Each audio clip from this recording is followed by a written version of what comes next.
The Sealed Book.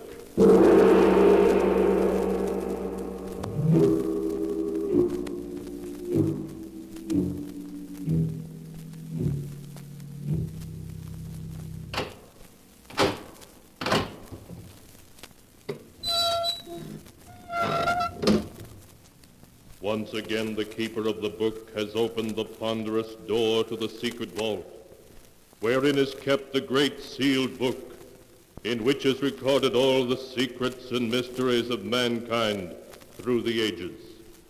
Here are tales of every kind, tales of murder, of madness, of dark deeds, strange and terrible beyond all belief. Keeper of the book, I would know what tale we tell this time. Open the great book and let us read. Slowly, the great book opens. One by one, the keeper of the book turns the pages and stops. Ah, the strange story of a murderer who found that justice has an uncanny way of working itself out, as in the tale titled, Murder Must Be Paid For.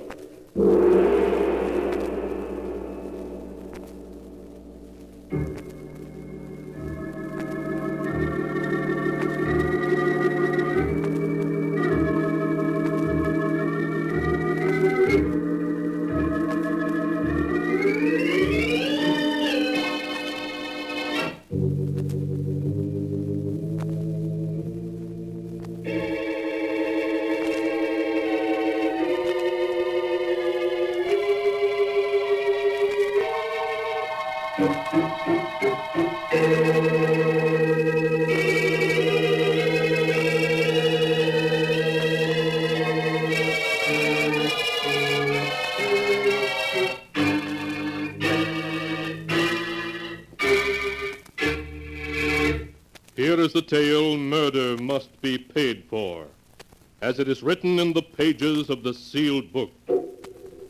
Our story begins in the office of Judge Wallace, Lucy Holden's legal advisor. Judge Wallace, an anxious expression on his face, is pleading with the beautiful young woman. Lucy, listen to me. You mustn't do this. Believe me, you're making a terrible mistake. I don't think so, Judge Wallace. I love Tom, and I'm going to marry him. Lucy, I didn't want to tell you this because no one can prove it. But Tom Barrow murdered your father. I know a lot of people think he murdered Dad, but I don't believe it. I wish I didn't. Listen, Lucy, Tom and your father were on a hunting trip. Your father died with a rifle bullet through his heart from his own rifle. Tom said your father dropped the gun accidentally and it went off. Yes, I know all that. Do you know that Tom robbed your own father on a business deal and would have gone to jail if your father had lived another week? I know people say so. But have you any proof? No. Your father died. There's no case. Well, Judge, you've done your duty and warned me. So the responsibility is mine. All right, Lucy. You know, you've grown very pretty since you went away to school. 4 years. I'm sorry we haven't seen anything of you in all that time. I'm sorry, too, but Dad wanted me to stay east. You know, Judge Wallace, I met my sister when I was in New York last winter. Your sister? Mm-hmm. What sister, Lucy? Doreen. Don't you know about her? Doreen? No. I never knew you had a sister. I didn't either until Dad wrote me and told me about it. But you knew Dad's first wife ran away with an actor a year after she and Dad were married. Yes, I knew that, but that's all. Well, Doreen was his first child. Her mother took her along when she ran away. I wondered if Dad had mentioned Doreen in his will. No, he didn't. Well, I'm going to send her some money anyway. Will that be all right? Oh, yes, of course. It's your money now. The whole $1 million. Thank you, Judge Wallace. Well, I have to go now. Tom's waiting for me. We're going to be married right away.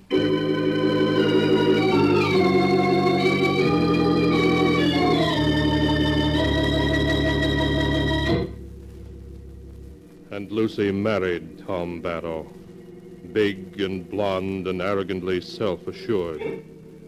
Tongues wagged over the marriage, but ignoring the gossip, the happy couple settled down at Barrow House, on the edge of high cliffs, looking out over the Pacific. There, Lucy wrote many letters, especially to her half-sister, Doreen. Dear Doreen, I hope that at last you're going to have a chance to visit Tom and me here at Barrow House. I know you'd like Tom, and he'd like you. Hello, darling. Oh. More letters to Doreen? Oh, yes, Tom. I'm trying to persuade her to come visit us, and since her show's going to be in San Francisco all this week. Oh, good. If she's half as pretty as you are, I'll welcome her with open arms. Well, people in New York used to take us for twins, but she's really much more sophisticated than I am. She's an actress. Sounds more and more interesting. But how about coming for a speedboat ride, hon? Water's just right. Oh, I can't. This is the day I volunteered to help the sisters at the mission hospital. Oh, for Pete's sake. That's a 30-mile drive, 20 to town and 10 more beyond. You won't get back till after dark. I'm sorry, Tom, but I promise.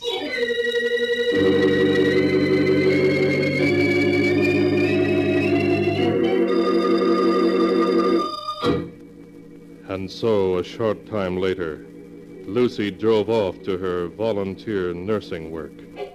So she was not present to see the dusty taxi that drove up to the house several hours later, leaving a visitor.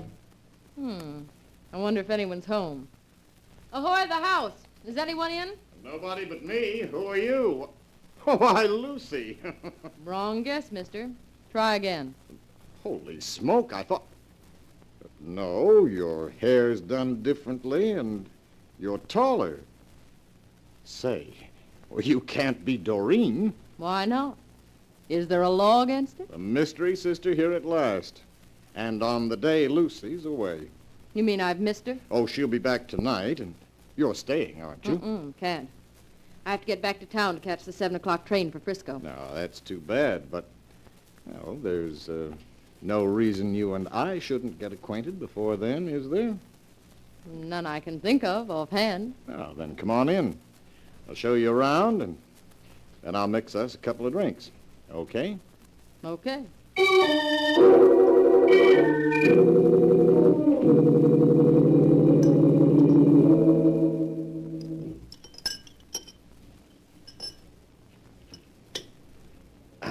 That tastes good. Well, how do you like our little place, now that you've seen it? I go for it.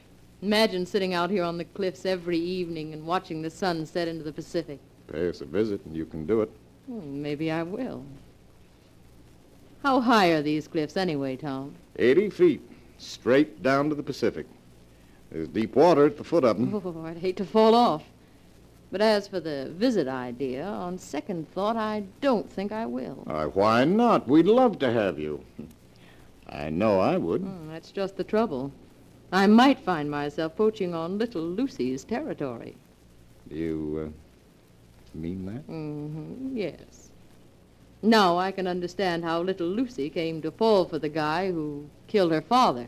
So you've heard that gossip, eh? Yes, but not from Lucy. You did kill him, didn't you? Of course not. It was an accident. A very regrettable accident. Oh, of course. Now, how about driving me back to town? I'll just have time to catch my train. All right, but you're going to come again. I know it. Well, maybe. Well, you know, I think you and I could understand each other. It's too bad I didn't meet you first instead of Lucy.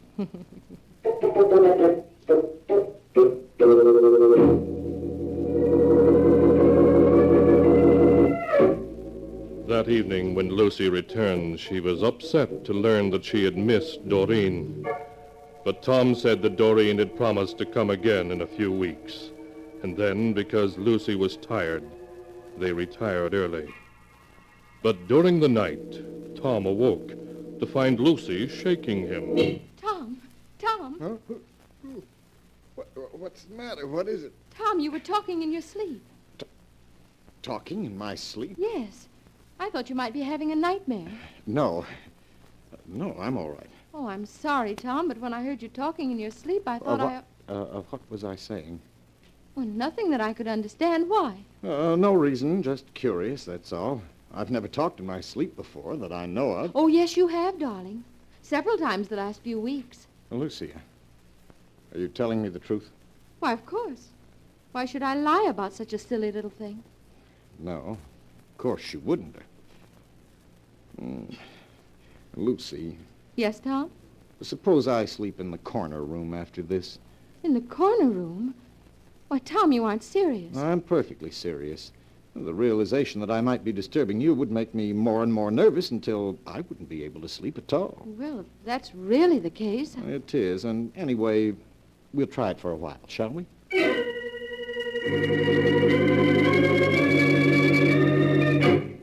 After Tom moved to the corner room, there was an atmosphere of strain between him and Lucy. Lucy, however, pretended not to notice it and went about as though everything was just as it had been.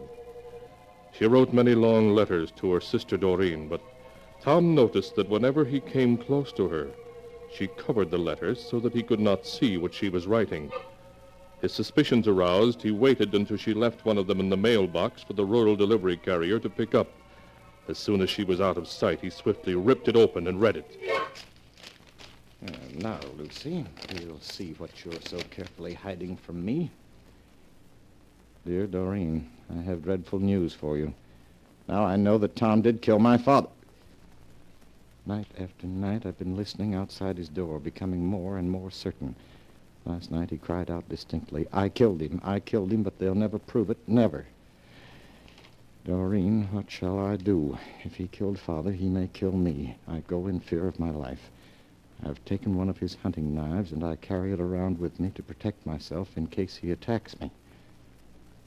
So that's how it is. That's what you've been up to, eh? Well, Lucy, I think that you and I must have a little talk.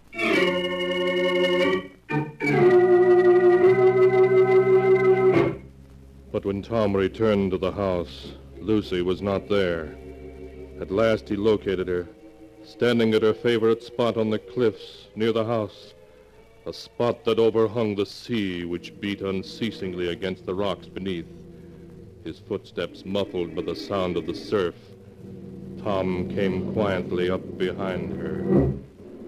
Lucy! Oh, Tom, you frightened me. Lucy, I want to talk to you. What about? I just read the letter you wrote your sister. You opened it? Yes. You little fool, you know perfectly well such evidence means nothing in a court, nothing. Now, why not be sensible? Come on, Lucy, let's forget the whole thing. It's over and done with. No, stay away from me. Don't come near me. Lucy, put that knife down. No. I'm not going to hurt you. I'm just trying to talk sense to you. No, don't come any closer. Lucy, be careful. You'll go over the cliff if you... Lucy, look out!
And now to continue the story. as it is written in the sealed book. Tom Barrow, a look of horror on his face, stared over the edge of the cliff from which Lucy had fallen. Lucy was gone, swallowed up in the huge waves 80 feet below. Tom searched desperately for her until darkness fell and forced him to return to the house. He strove to calm his nerves and plan a course of action.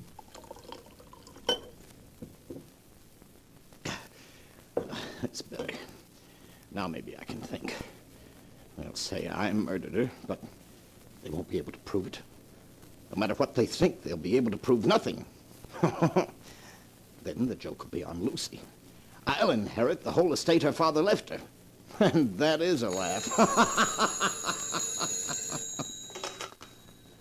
Hello? Hello, brother-in-law. Doreen, where are you? In town. Is Lucy there? I thought I'd come out and visit you two. No, she's not here just now. Well, when'll she be back? Or don't you want me to come see you? Yes, but... Doreen, listen. Yes? There's something I've got to talk to you about, privately. Where are you now? At the restaurant across from the railroad station. Stay there for half an hour. I'll meet you there. I have a proposition for you, and I think you're going to like it.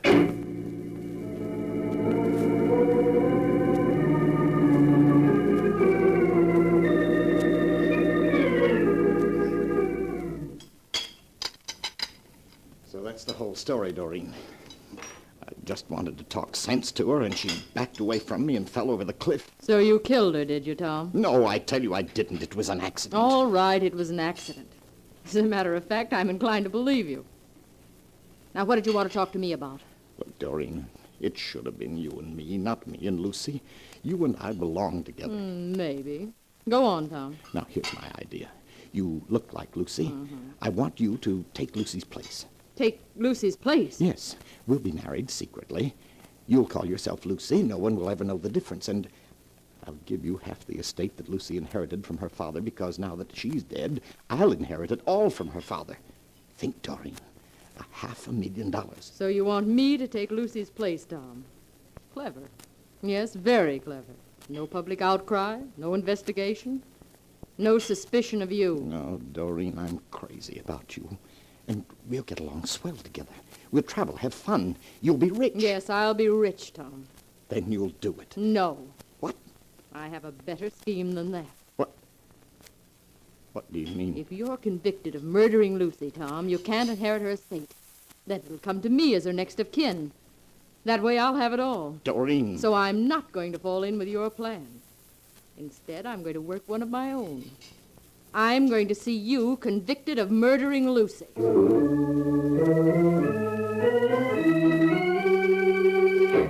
And so, despite Tom's frantic arguments, Doreen insisted that he go with her to Lucy's old friend, Judge Wallace.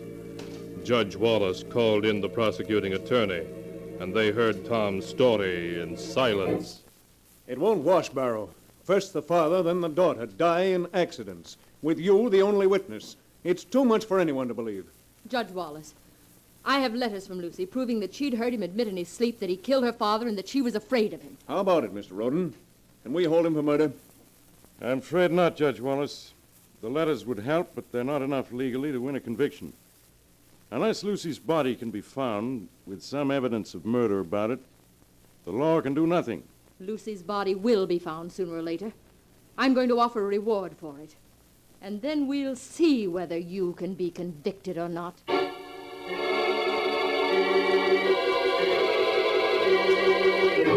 But a week went by, and a second week, and Lucy's body was not recovered from the restless waters of the Pacific. A third week, and Tom Barrow began to breathe easily again. Then one morning he received a call from the prosecuting attorney to view the body of a young woman that had been found on the beach by fishermen not far from Barrow House. Well, here I am. Where's the body? Is it Lucy, Mr. Roden? I prefer not to give an opinion till you've both seen her. Attendant, open number 17, please. I lift the sheet so you can see the face. I'm afraid it's badly battered, probably by rocks. But, Oh, That's not Lucy. I'm positive of it. Well, Miss Holden, what do you say? I'm not sure. Now, I have everything that was on the body here in this envelope. 2 rings and a silver pin. Here they are. Mr. Barrow, do you recognize them? No. No, I don't. I can't be sure about the rings, but that pin was Lucy's. I sent it to her for a wedding present. If you look on the back, you will see engraved, "To L from D with love." That would be to Lucy from Doreen, wouldn't it? It would. I think that settles the identification. But there's one more point, as you'll see when I turn back the sheet further. A knife. A knife through her heart. No, it can't be. Your knife, Mr. Barrow, with your name stamped on it. Thomas Barrow, you're under arrest for murder.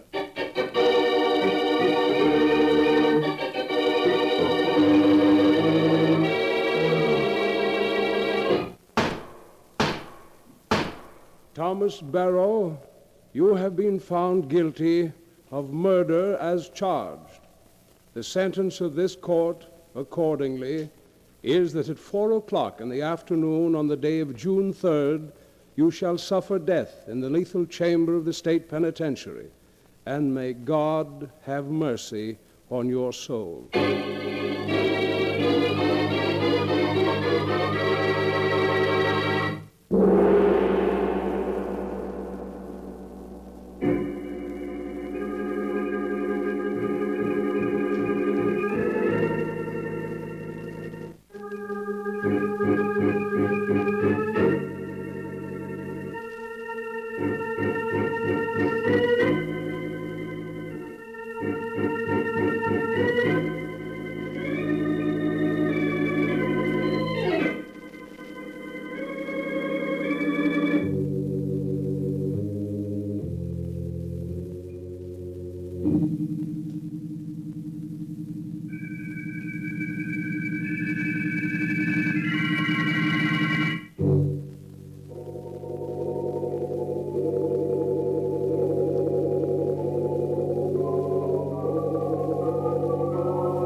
And now to continue the story, as it is written in the sealed book.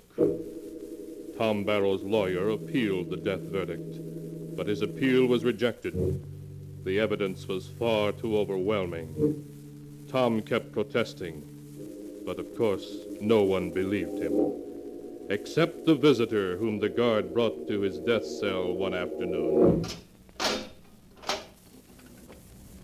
Here you are, Miss Doreen. Thank you, guard. You can talk to him for 10 minutes, that's all. I'll stand back here where I can keep an eye on him, but I won't be listening. Hello, Tom. You devil. You did this. If it hadn't been for you, I wouldn't be here now. But you are here where you belong. You ought to be amused at the way things turned out, Tom. If it hadn't been for you and those letters and that knife. You know how that knife came to be in Lucy's body? Yes, I do know. Lucy put it there. Lucy put it there. Yes, Tom. You killed Lucy's father, but the law couldn't touch you. So Lucy married you, just so she could see you punished. I don't believe You will. First, Lucy made you think that you talked in your sleep, that you'd admitted the truth that way. Made me think I'd talked in my sleep. Yes, because you didn't, ever. But when you got frightened and insisted on having a separate room, she knew definitely you were guilty. Then she carried out the plan she'd made long before, to see you punished. You're crazy. It was all an accident. She fell off the cliff. Yes, Tom, that's right. She fell off the cliff, but she's not dead. In college, Lucy was a swimming champion. She'd dive from that cliff many times. When she fell, she simply swam underwater until she was out of sight behind some rocks. And then she swam ashore. A few miles down the beach, she had a motorboat hidden in an old boathouse. She reached it, changed her clothes, and got to a fishing village down the coast in the boat. Then she simply took a bus to town. No one paid any attention to her. The body, her rings. That wasn't Lucy's body. It was the body of a girl who happened to resemble her in size and coloring. I knew it. That girl had been killed in an automobile accident.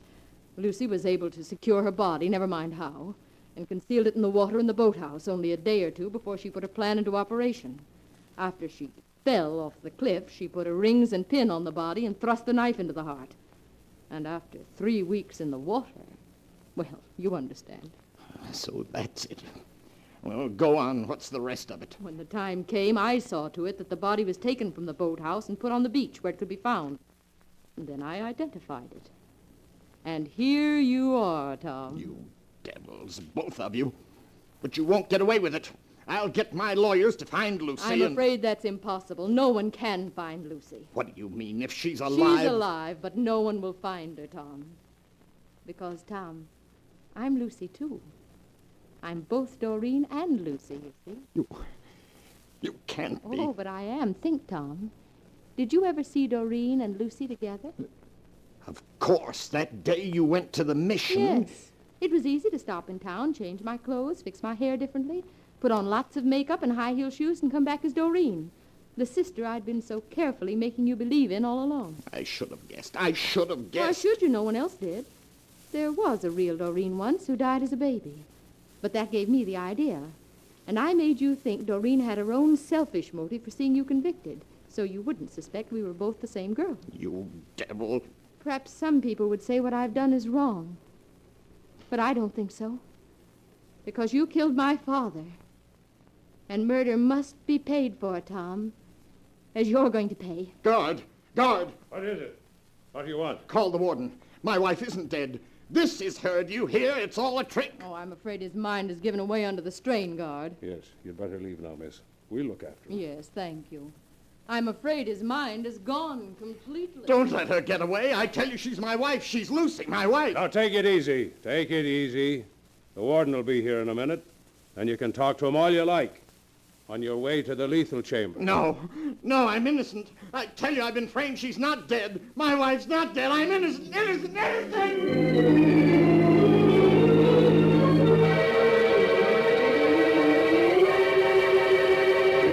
And so ends the tale. Murder must be paid for, as it is written in the sealed book. Tom Barrow paid the supreme penalty, though he protested his innocence to the last. Strange indeed are the ways of justice, from which no mortal can escape.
And now, keeper of the book, before you close the great volume, show us the tale we tell next time.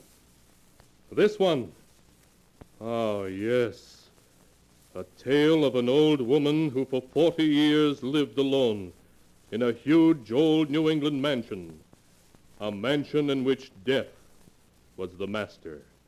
A tale titled, To Have and to Hold.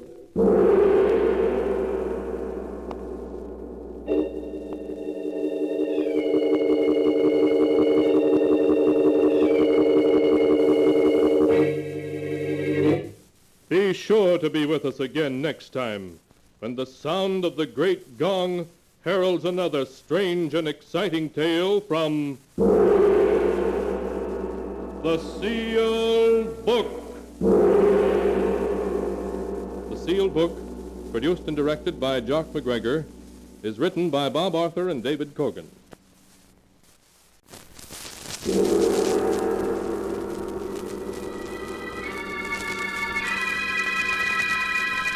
The Sealed Book.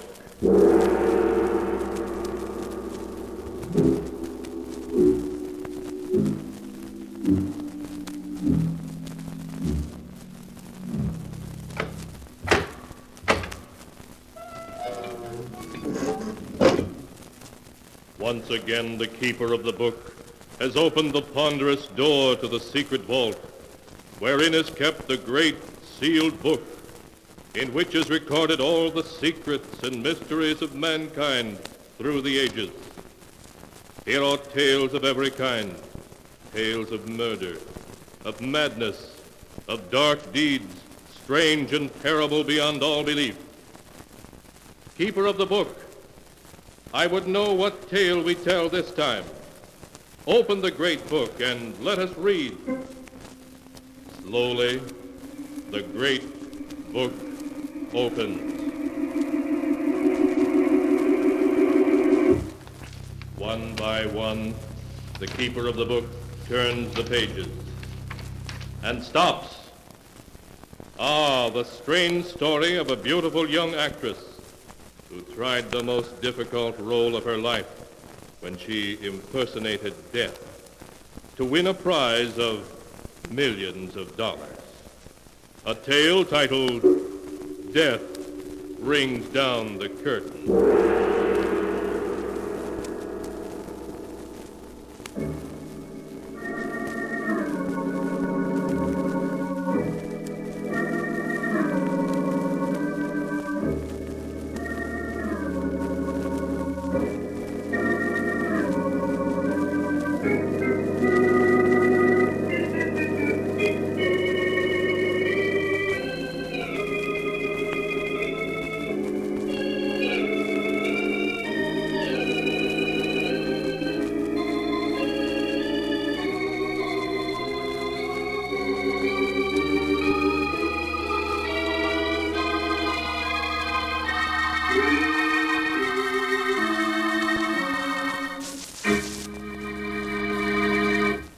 And here is the tale, Death Rings Down the Curtain, as it is written in the pages of the sealed book. In the darkened bedroom of Martha Richards, a room where the blinds are always shut, young Dr. Smith is listening intently through his stethoscope to the laboring heart of his elderly, crotchety patient. Well, how much longer are you going to keep thumping me with that stethoscope, you old quack? I've finished examining you now. Well, don't just stand there without saying a word. How am I? How much time have I got left? Well, that's difficult to say. If you will avoid all excitement, I think I can say a year, possibly 2. A year, possibly 2. Yes, but only if you do as I say. Now, there's no reason at all why you should insist on remaining in this darkened bedroom month after month. Why, it's been a year since you've been out of this room. Oh, you're going to start on that again. And what's more, Mrs. Richards, this living in utter seclusion is bad for your health. You should leave this room and see people. No, Doctor, no. I won't have my maid pushing me around in a wheelchair, the object of everyone's pity. I prefer to remain in this room and have people think of me as I was, not as I am. Very well. Only I can't see why you refuse to have visitors. It'll give you some interest in life. It may surprise you to know, Doctor, that I'm expecting 2 visitors, though it isn't because of anything you've said. I'm sure it isn't. That's the way my heart is. I think it's about time I was drawing up a will. Before I do so, I want to get acquainted with my only living relatives, a niece and a nephew from my husband's side of the family. And they're the 2 visitors you're expecting? Yes, I haven't seen Gerald and Mildred since they were children. I'm very curious to see what they grew up to be like. I understand Mildred's an actress. An actress? You don't mean that Millie Richards is your niece, do you? Yes. Have you heard of her? Of course. Everyone has. She's one of Broadway's leading actresses. I saw her in a play recently and thought she was excellent. Probably drinks and smokes and has been married 3 or 4 times. And her brother Gerald is probably a ne'er-do-wheel who's never worked a day in his life. Aren't you being a bit unfair, judging the two of them before you've even seen them? That remains to be seen, Doctor. Before I draw up my will, I intend to learn everything about them. I'll give them both every opportunity to prove they're worthy of part of the Richards' fortune. When do you expect them? They said they'd be here in time for dinner, which means they should be on their way here now.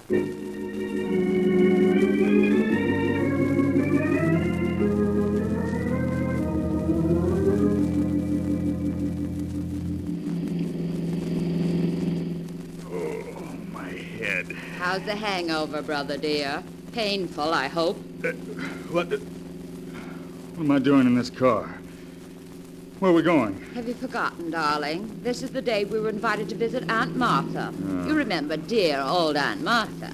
She's the one with all that lovely money. Oh, save it, will you? I'm in no mood for your witticisms. Considering that I spent half of last night looking for you under nightclub tables, Gerald, you might be a little more grateful. Oh, my head. What a night. Yes, wasn't it, darling? Every place I went looking for you, they gave me IOUs you'd left behind. Exactly how much do you owe around town? $11,000. Millie, you gotta help me. If I don't pay up soon, I'll be in real trouble. What exactly am I supposed to do? You've got to lend me enough money to hold off my creditors. Lend you money? You may not know it, brother dear, but I'm far deeper in debt than you are. But you were getting $1,000 a week as the lead in Let Us Be Merry. How can you possibly be in debt? It's all very simple, darling. I was getting $1,000 a week and spending $2,000 a week. Well, that makes everything just perfect. Both of us so deeply in debt, we probably don't dare go back to town. Perhaps after our visit to Aunt Martha, we will be able to go back to town. What do you mean by that? Why do you think Aunt Martha sent us an invitation to visit her? Your guess is as good as mine. Aunt Martha's getting on in years, and unless I'm very much mistaken, she's decided to draw up a will. Naturally, before doing so, she wants to see what her only living relatives are like. Millie, do you really think she'll leave us some money? If we play our cards right, all we've got to do is convince Aunt Martha that we deserve it. And how are we going to do that? By showing her that we're lovable, simple, and unspoiled. Gerald, do you remember the ingenue role I played in I Dream of Love? Yes, of course. You weren't half bad. Half bad? Why, I was superb. The critics were mad about me. How dare you say I was only half bad? All right. You were superb. What about it? I think I shall play that role for Aunt Martha. Just a simple, unsophisticated girl, untouched by success. How am I supposed to behave? I'm no actor. You just play the strong, silent type, Gerald, and leave all the talking to me. And when the curtain rings down on my special performance for Aunt Martha, the Richards' fortune will be ours.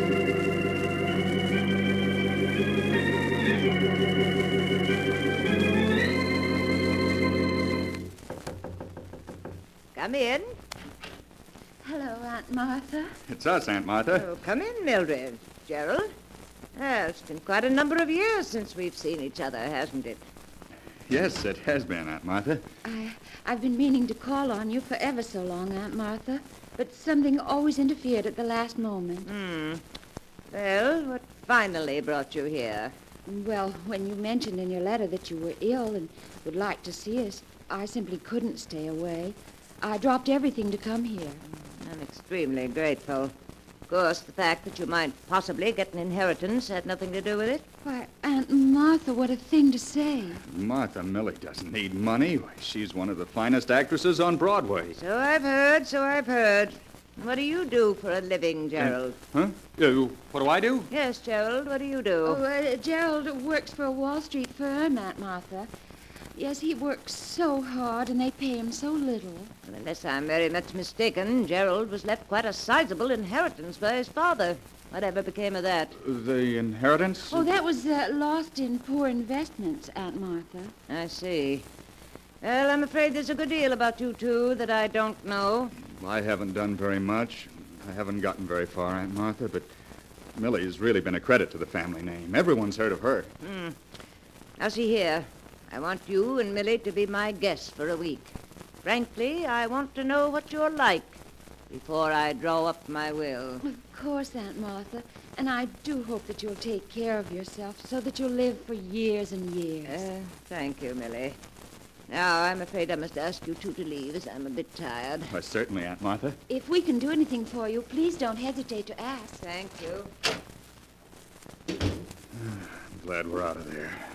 The old lady stares at a person as though she can see through him. The room's so dark, it was difficult to see her.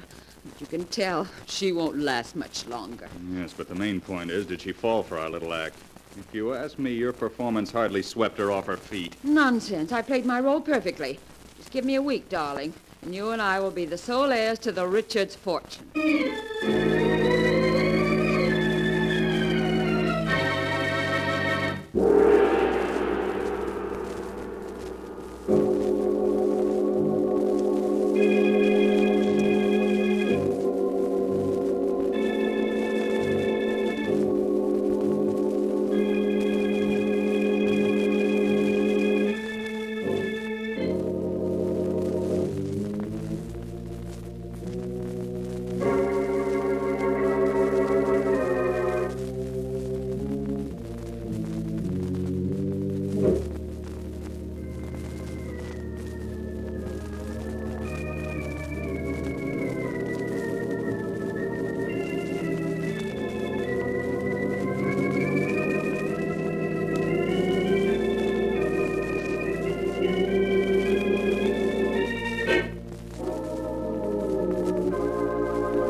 And now to continue the story.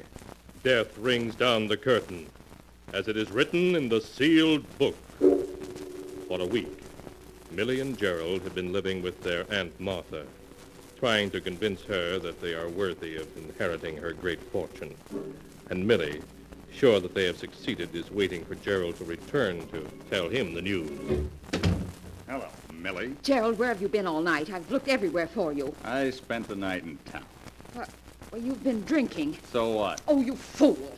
What if Aunt Martha were to hear about it, just when everything's working out perfectly? So everything's working out perfectly, is it? Yes. I told you if you'd leave her to me, it would.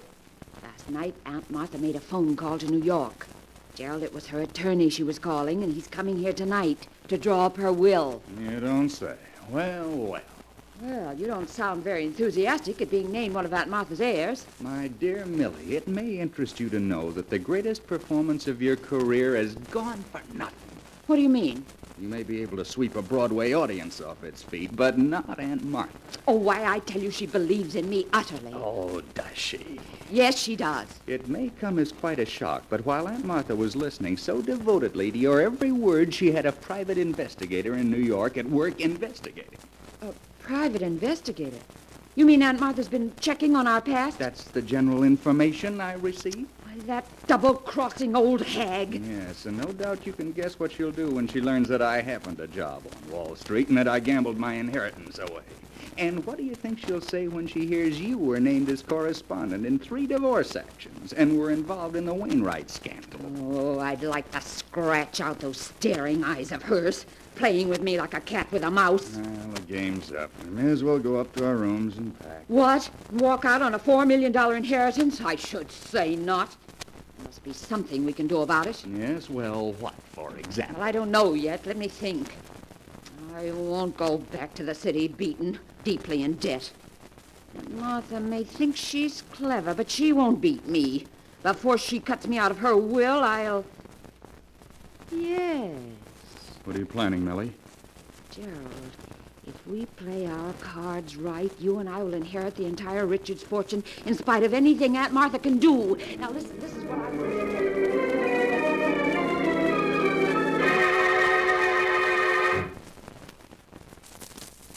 As Millie explained her idea, Gerald's face became white. But in spite of his fears, he finally agreed to do exactly as Millie asked. Then in the hours that followed, Millie locked herself in her room and practiced her aunt's signature over and over until she was finally satisfied. And that evening, as the clock struck 8, Millie and Gerald silently stole down the hall to the door of their aunt's room. Millie, let's not go through with this. It's madness. Quiet, you fool. I tell you, it's the only way out. But what if we're caught? You know what that'd mean. I tell you, we won't be caught if you do exactly as I say. I've everything worked out perfectly, to the last detail. Get hold of yourself. I'm going to knock. You know exactly what you're to do. Yes. Good evening, Aunt Martha. I hope you're feeling well, Aunt Martha. Oh, Mildred, Gerald, eh? Come in. Thank you. It's quite dark in here, Aunt Martha. Would you like me to turn on a light? No, Gerald, that isn't necessary. I'm quite used to being in the dark. Of course. How are you feeling this evening? Much better, thank you. Gerald, perhaps you ought to fix Aunt Martha's pillows. She doesn't seem very comfortable. No, you needn't bother. I'm quite comfortable, I assure you.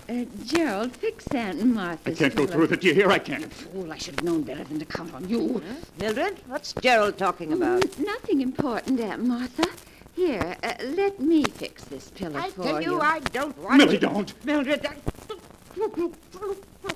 Millie, don't. She's suffocating. Quiet, you hear? You haven't got the nerve to go through with it. I have. There. I think that's enough to bring on a heart attack. How do you feel, Aunt Martha? You're nothing but a murderess. Oh, my heart. Millie, is she dead? Yes, Gerald, and not from suffocation, but from a heart attack.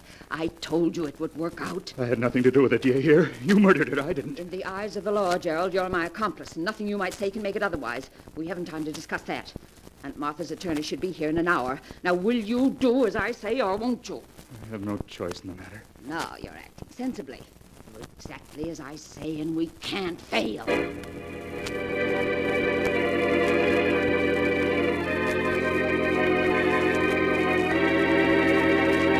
Millie, the car just stopped in front of the house. It must be Mr. Jordan, Aunt Martha's attorney. It certainly is punctual. Are you ready? I need a little more shading here under my eyes. Hurry, Millie. He'll be up here in a minute. Gerald, I've never been late for a curtain yet, and I won't be late for this one. There. Now, help me on with Aunt Martha's bedrobe. Right. There. Now, how do I look, Gerald? You look exactly like Aunt Martha. If I didn't know her body was in that closet, I'd swear you were her. In the dim light of this room, no one can help but take me for Aunt Martha. Yes, but what about your voice and the things you may have to know? Just listen to this. Don't be ridiculous, Gerald. As mistress of this house, I answer only those questions which I wish to answer, and I assure you I shall not be tripped up. Does that convince you? Yes, I'm convinced. Millie, quick. Get in bed. I hear someone coming. All right, Gerald. And please stop shaking. I tell you, we can't fail. I shall give the greatest performance of my career.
And now to continue the story.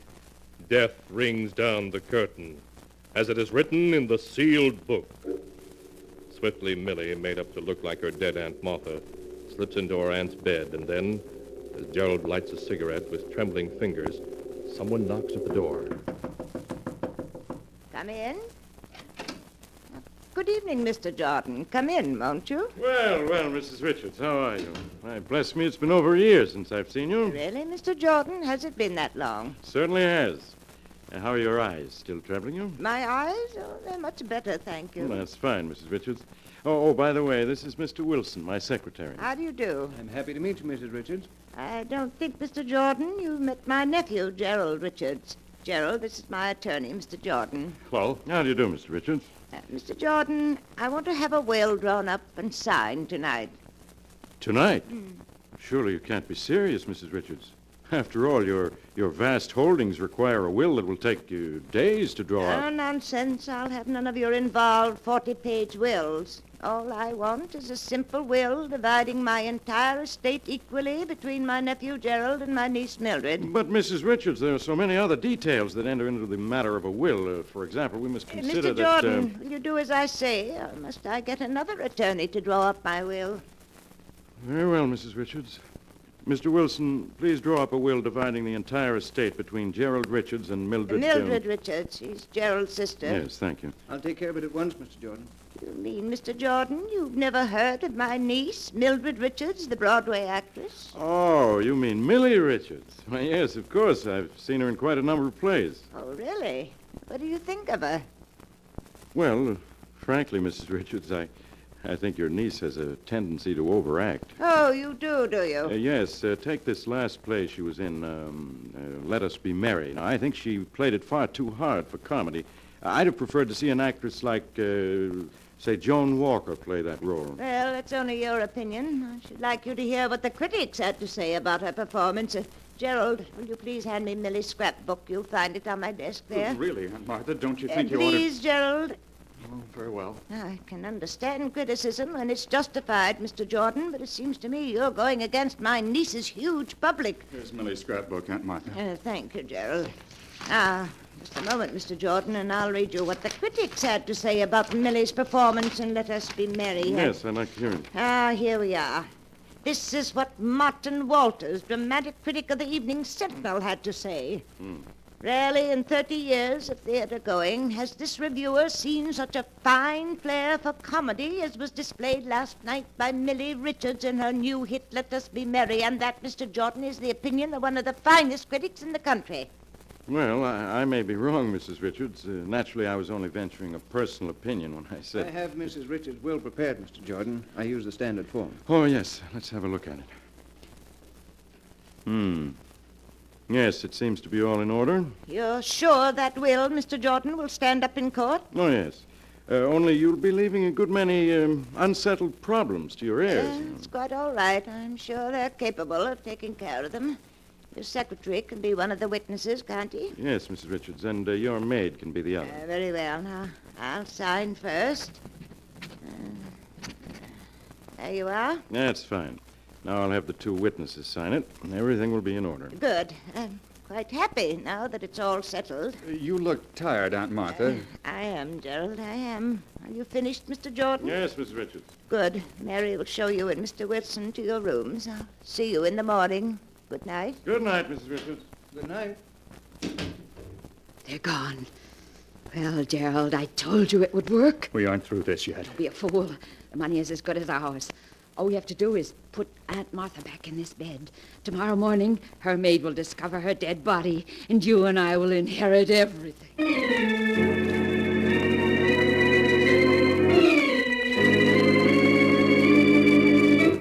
The next morning, things went exactly as Millie had foreseen.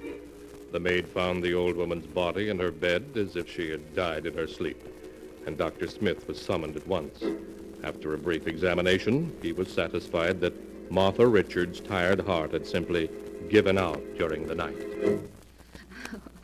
Oh, I can't believe it somehow, Doctor.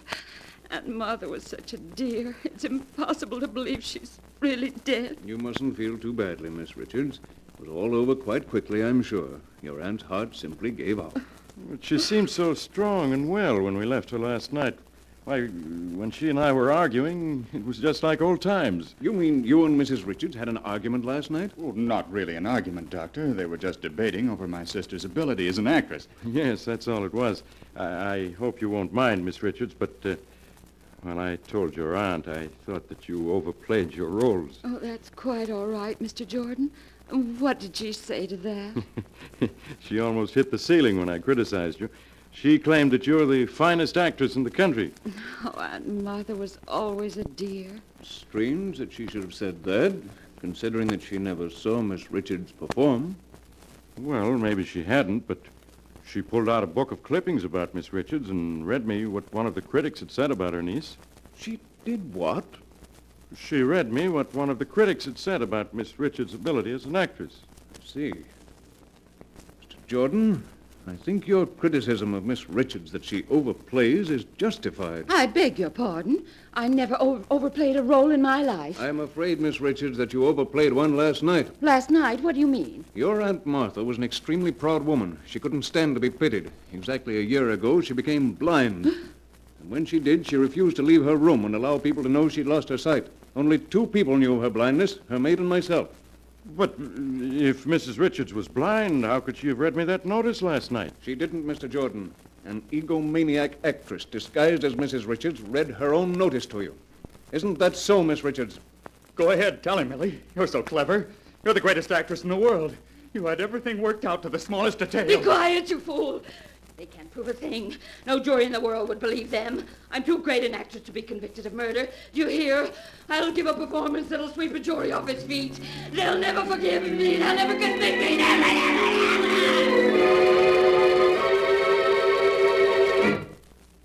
And that is the story, as it is written in the sealed book, of how an actress tried to impersonate death and failed. Millie Richards had one more opportunity to act upon the witness stand at her trial, but again she failed. For the jury found her and her brother Gerald guilty and sentenced them to life imprisonment. Strange are the secrets of the human heart and the ways of fate in trapping men and women in their own evil schemes.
And now, keeper of the book, before you close the great volume, show us the tale we tell next time.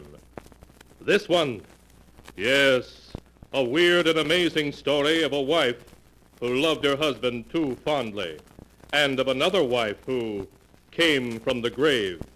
A tale titled, Till Death Do Us Part.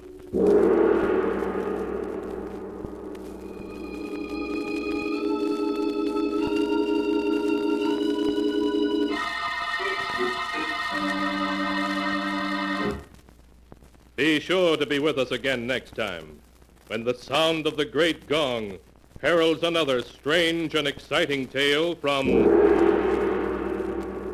the Sealed Book.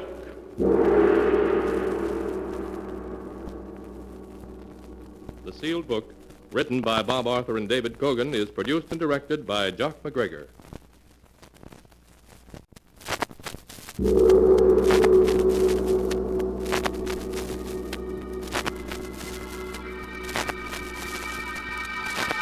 The Sealed Book.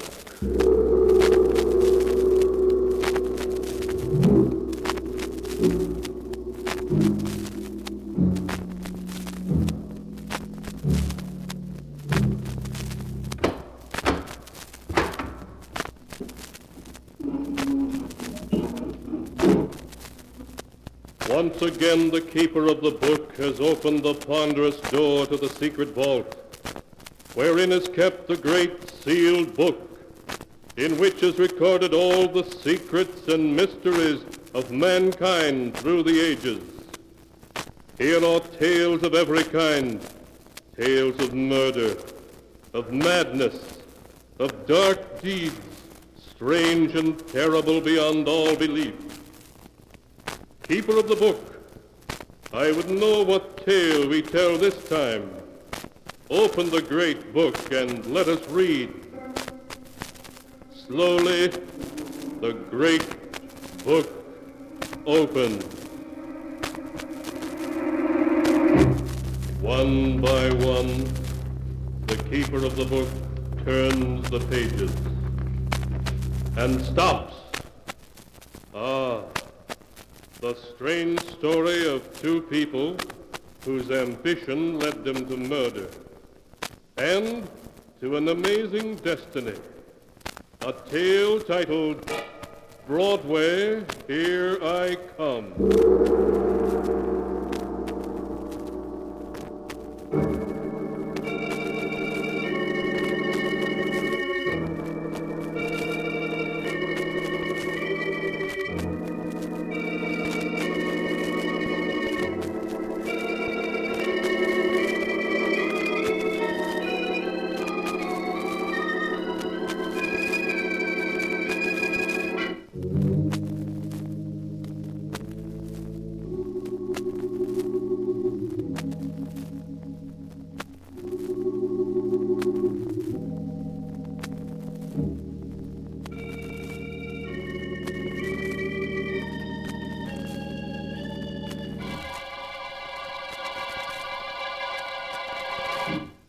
Here is the tale, Broadway, Here I Come, as it is written in the pages of the sealed book.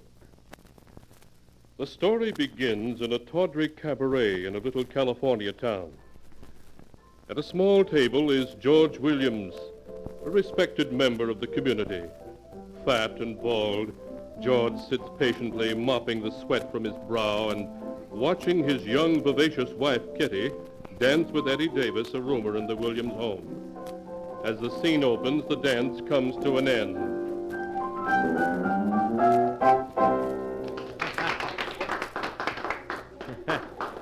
Pretty smooth, Kitty. Pretty smooth. You ain't so bad yourself, Eddie. I've danced with worse. Who, your husband? Look at him sitting along at the table here. Hiya, Georgie. You look kind of hot. Please, Kitty, can't we go home? Home? It ain't even midnight yet. We practically just got here. But, Kitty, you know what Dr. Smith said. With my bad heart, I need plenty of sleep. Oh, George, don't be a killjoy. But, Kitty, Eddie, he's playing Blues in the Night. Yeah, baby, yeah, that's our song. Come on, we're just getting warmed up. We'll go home after this number, George. Order yourself another soda. But I don't want another All right. Remember the first time we danced to this, beauty? Yeah. And the minute I spotted you, I knew you were the doll for me. Kitty, why don't you stop stalling me off? When are you going to give George the air? You see anything better than George around? Yeah, baby, me. You? You haven't got a cent to your name. Maybe not, Kitty, but I'll get it. Don't make me laugh. Where? Here in Fairhope, population 3,462? I don't mean in Fairhope, baby. I'm going places. Yeah? Where? New York, Broadway. That's where I'm headed for. I got plans, baby, big plans. Such as? Listen, Kitty, you've seen all the cups I won for dancing, and you know I'm good, don't you? Now, with a flashy partner and a fast routine, I'd be a natural for Broadway. And if you're smart, baby, you'll hook up with me. I've got it pretty soft here, Eddie. Right, with George? Look, if you're figuring on his weak heart, you better forget about it. He's liable to live another 20 years, and then where you going to be, huh? Old and fat. Yeah, but I'll have George's money to console me. Well, all right, then. You can stay with that fat slob. I'll look around someplace else for a partner.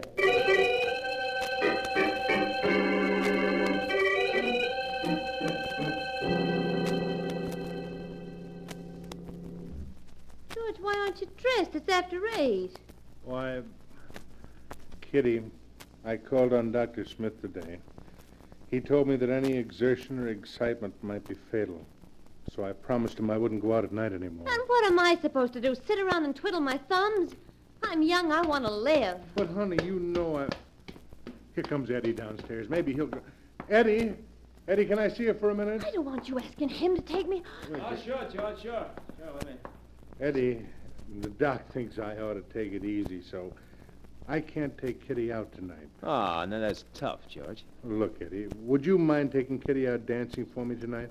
She's awfully anxious to go. Gosh, George, there's nothing in the world I'd rather do for you. But, I got a date tonight. And, this dame is really something special. Oh. Well, thanks anyway, Eddie. Oh, it's all right, George. It's all right. Sorry I couldn't oblige. Good night. Good night, Eddie. Have a good time.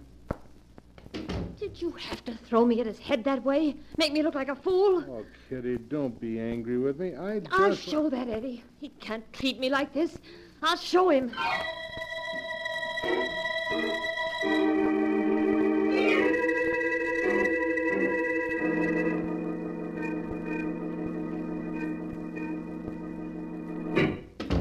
Eddie, Yeah?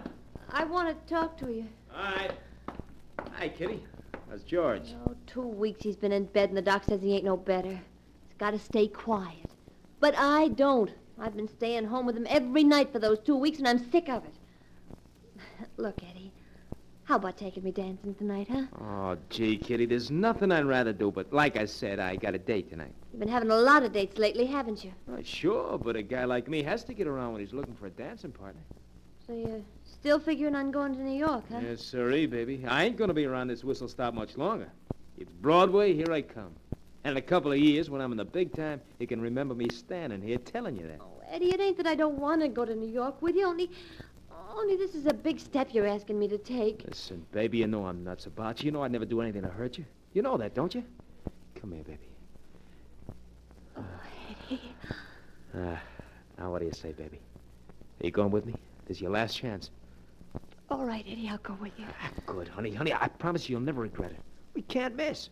We're leaving this two-bit burg tonight, forever. Tonight? Yeah. Now you go pack your things, Kitty, while I go downtown. Get a few things to be taken care of. Back in a couple of hours. Well,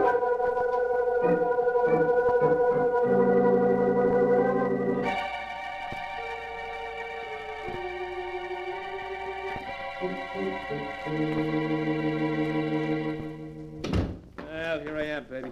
All set. Eddie, where were you so long? I've been packed and ready for hours. Yeah, I've been trying to collect some of the dough the cheap chiselers in this burg owe me. No dice. All I was able to get was $50.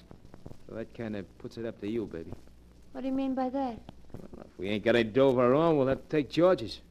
Where's he keep it? But, Eddie, that's stealing. Oh, don't be a sap, will you? In California, half of what a guy has belongs to his wife, don't it? Okay, we'll just take your half, that's all. Eddie, you sure we won't get in trouble? Of course we won't. It's your dough, ain't it? Come on, where's George keep it? He's got a secret wall safe behind this radio. If you push the radio aside, you can see it. Oh, so that's where he's been keeping his little nest egg, huh? Yeah. Let's just take a look at it. There. Well, what do you know? Eddie, how are you going to open it? I don't know the combination. Baby, this moth-eating safe ain't no problem. Just give me an hour to work on, I'll have it open for you.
And now to continue the story, as it is written in the sealed book. After Eddie had tried for an hour to open the safe, where Kitty said George kept all his money, he was obliged to use force. Kitty found him a heavy hammer, and he went to work with that. Eddie, you're going to wake George if you don't cut it out. Don't you worry, baby. Just a couple of more, and this thing will fall apart. That did it. Look, Eddie. There's a roll of bills in there. Yeah, baby, yeah. Just a minute, we'll find out how much your split of it comes to. Yeah. Let's see. Hey, look, there's a piece of paper wrapped around the roll with figures on it. Yeah? It says $14,600. 14,000? Yes, sir, baby, and half of that's yours. 7 G's. Think of what that dought'll mean to us when we hit the Great White Wave. Kitty, George. did I hear some pounding down here? It sounded as though you broke into my safe. What are you doing with my money? Well, take it easy, George. We're only taking Kitty's share. You broke into my safe, took my money. I'll call the police. You can't. Oh! Eddie's having a heart attack. Oh, Kitty, my medicine. It's on top of the radio. Get it. All right, George, just take it easy. You'll be all right as soon as you get some of your medicine. You mean that stuff will fix him up? Yeah, it always does. Okay. Kitty, hurry. All right, George. Wait till I pour a little into this glass. I got other ideas. Oh! Eddie, you knocked the bottle out of my hand. Yeah, I know. I think George would be a lot better off without his medicine. You want me to die so you can take my money? You're catching on quick, Georgie, but a little too late. It's blood money. Cursed. You'll find you won't go far with it. Shut up, you little fool. You want to wake up the neighborhood? Is he dead? Yeah, that makes everything perfect. As his widow, the dough is all yours now. Eddie, the cops. What'll happen when they find him? Not a thing. It wasn't murder, was it? George just died of a heart attack as he was trying to take some of his medicine, that's all. Yeah, that's what happened. Yeah. Oh, baby, 14 G's. That'll take us a long way. Yeah. Well, I'll take care of it, Eddie. After all, it's my dough now that George is dead. So you're going to take care of it. May as well learn now that I'm giving the orders, not you. You understand? Yeah. Yeah, Eddie, sure. Yeah, that's better. Okay, baby, let's get rolling. Come on. A lot of traveling to do before we hit Broadway.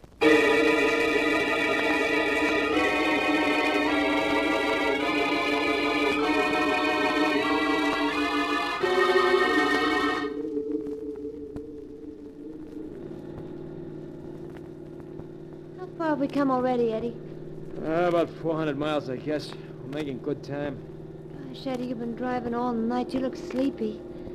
Don't you think you ought to stop and rest a while? It's a sense of stop in the middle of the desert. We'll rest up when we're across it. Gosh, there isn't another car on the road. There's a back road, baby. Little Eddie is playing it safe, see? You mean the cops might be looking for us? It could be. They don't worry me. They ain't got a thing on us. They're gonna think it's awful queer when they find George dead and us gone. Stop your worrying, I tell you. Once we get to New York, they'll never find us. Gee, New York, Broadway. I can hardly wait. Tell me about it, Eddie, huh? It's a great town, Kitty. I never saw anything like it. Yeah. Fancy hotels, theaters, nightclubs. Something happening all the time. Remember that movie we saw at the Bijou? Showing Broadway all lit up at night? Just think soon we'll be there ourselves. Oh, I gotta get some new clothes. Eddie, wake up, wake up!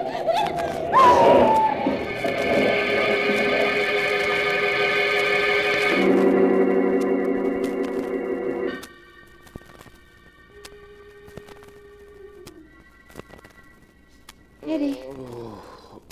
Eddie, are you all right? Eddie. What happened? He fell asleep at the wheel. Oh, he might have been killed. Oh, gosh. Car's a complete wreck. Yeah. Well, mastermind, what now? We're stuck in the desert, hundreds of miles from anywhere. There's not a car in sight.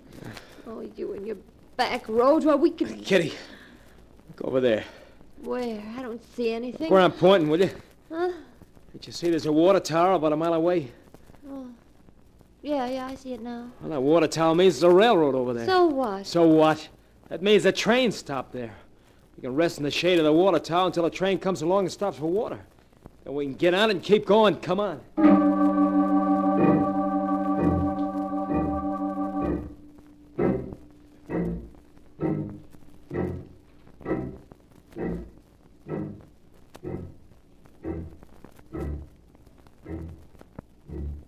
Oh, gosh, Eddie. Oh, the sun sure is hot. I'm getting dizzy. Just keep walking, will you? Yeah. Soon be in the shade of the water tower. Oh, what's so funny? Oh, Eddie, look at us. You've got $14,000 in your pocket. We're tramping across the desert like a couple of bums. Very funny.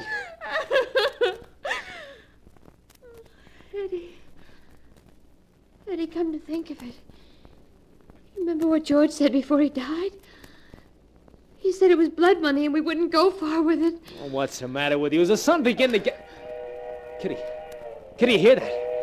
It's a train. Yeah. Eddie, look, there it is. Yeah, it's coming plenty fast. What if it doesn't stop at the water tower? Look, it's going east, ain't it? After that long run across the desert, it's bound to stop here for water. Well, it's a freight train. Well, what'd you expect, the Broadway Limited? Oh, but Eddie, how are we going to ride Look, on that? Kitty, it's slowing down. Wait along the tracks here. Yeah, but Eddie, the water tower's a ways up the track. So what? That's where the engine will stop. Well, we're looking for an old boxcar, and this is the place to wait for it. Yeah, I never rode the freights before. It ain't exactly like a Pullman, but it'll get us across the desert, and that's what counts. Yeah, see? It's coming to a stop. Keep your eyes peeled for an open boxcar. Yeah.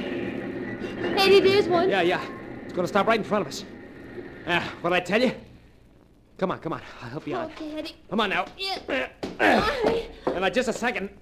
Okay, we're all set. About 10 minutes, this baby's going to start rolling. Then it'll be Broadway. Here we come.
And now to continue the story as it is written in the sealed book. As the freight train which Eddie and Kitty have boarded speeds through the desert, the two partners in crime and tawdry ambition sleep. Presently Kitty wakes and looks out the open door. Then anxiously she shakes Eddie awake. Eddie. Huh? What? Didn't you say this freight was going east? You said we were headed for Broadway. That's east, ain't it? But this train is headed west. West? You're crazy. Look at the sun. We're heading straight toward the sunset. What? Hey, you're right. Yeah, but when we got on this freight, you said it was going east. And it was, I tell you. Then why is it going the other way now? Look, stop asking me dumb questions, will you? How should I know? I guess after the freight left the water tower, it ran east for a few miles, then made a long swing around, started back with the coast. That's what must have happened. But why should it start back for the coast? Look, I ain't the conductor, am I? Now stop worrying, will you? Eddie, we'll end up in some freight yard almost where we started from. So what? The minute this baby hits a town, you and me are getting off. Then we're gonna take a train east, a real train. We got enough dough to travel in style, baby. He said it was blood money. That we wouldn't go far with it. Lay off that kind of talk, will you? This dough is taking us to Broadway and right up to the top of the heap, do you hear me? Yeah. Yeah, sure, Eddie. That's better. All we gotta do is sit tight till the freight stops, then grab a passenger train going east. All right, Eddie. Gee, it's getting kind of cold, isn't it? Yeah. It always gets cold in the desert when the sun goes down. This baby ought to be stopping sometime during the night. Best thing to do until then is try to get some sleep.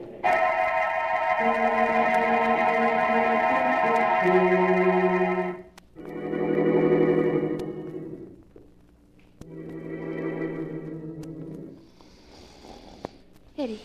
Eddie, wake up. What? Wake up, Eddie. We've stopped. We stopped? Yeah. Yeah, so we have. Where are we? I don't know. I just woke up myself. Still dark outside. You think we're still in the desert? I'll soon find out when I open this door. Yeah. Still night, all right. Pretty dark out. Say, what do you know? What, Eddie? This boxcar's on a siding all by itself. Oh, we were sleeping. They must have unhooked it, pushed it on his siding. You mean the rest of the train is gone? Yeah. Well, at least he didn't leave us on the desert. Parked on a siding at some small whistle stop. I can see trees and a couple of buildings. Eddie, that means in the morning we can get a train out of here and start east. Yeah, sure does, baby. Come on.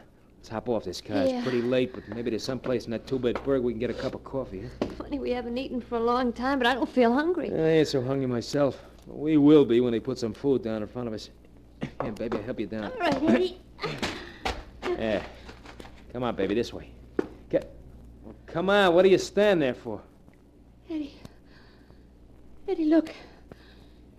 That building over there. Oh, what about it? It's George's lumber mill. George's lumber mill? Eddie, don't you recognize it? Eddie, we're back in Fairhope. Fairhope? Yeah. You're right. You remember what George said before he died? He said it was blood money. We'd never go far with it. Shut up. Well, he was right. He was right. Here we are back in Fairhope. Oh, right back where we started from. Right back where we started from. I told you to shut up! Maybe that'll bring you to your senses. Look, it's just a coincidence that we landed back in Fairhope, that's all. Eddie, what are we going to do? That's that simple. We're going back to the house and change our clothes. And we'll be on our way again. Back to the house? Oh, no. What are you scared of, baby? You're stiff laying on the floor in the living room? George can't hurt you now. Come on. Eddie, I don't want to go back there. Don't be like that. We can't travel in these clothes. Change at the house in 10 minutes, then hitch a ride over to Rockford and catch a morning express east. Now, come on.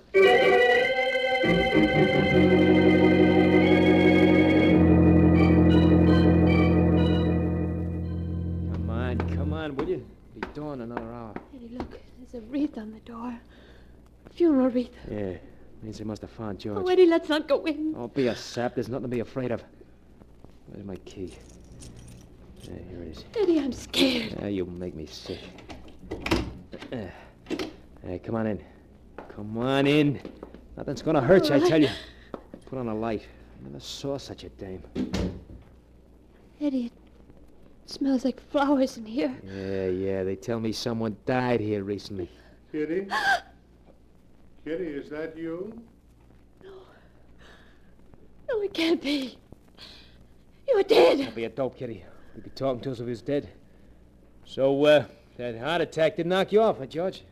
I shouldn't talk to you, Eddie, after what you did. Oh, now, come on. It was an accident, my breaking your bottle of medicine, George. In fact, I shouldn't speak to either of you. After the way you murdered me. After we what? Eddie, the funeral wreath. A fine thing. My own wife and my best friend murdering me. The wreath. And he's dead. No, it can't be. Oh, but I am dead. Maybe you'd like to see me laid out in my coffin. My body's in the living room. I have a beautiful coffin. Eddie is dead. No. They don't believe it. If you'll come this way, I'll show you. They really fixed me up fine. I look 20 years younger. Now wait till I open the door. Here we are. I'm afraid you won't be able to see me too well. These 3 candles don't give much light. Eddie, there's 3 coffins in this room. Yeah, 3 coffins. Oh, didn't you know? No, what? Those other 2 coffins are yours. When your car overturned yesterday out in the desert, you 2 were killed.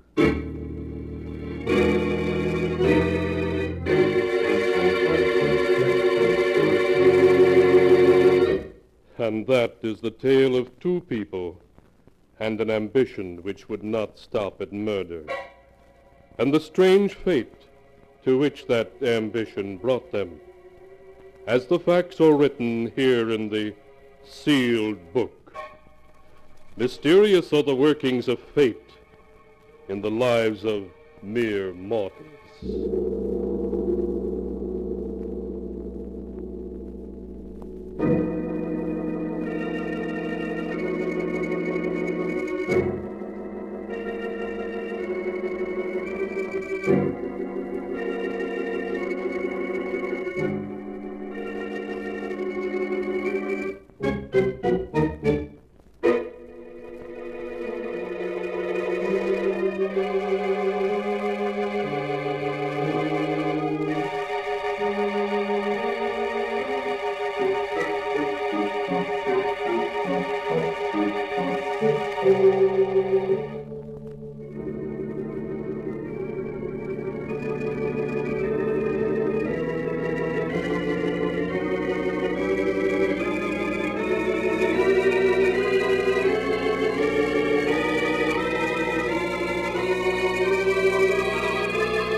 And now, keeper of the book, before you close the great volume, show us the tale we tell next time.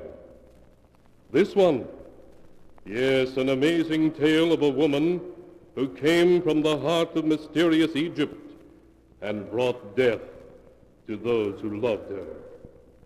A woman whose soul was the soul of a cat. A tale titled The Queen of the Cats.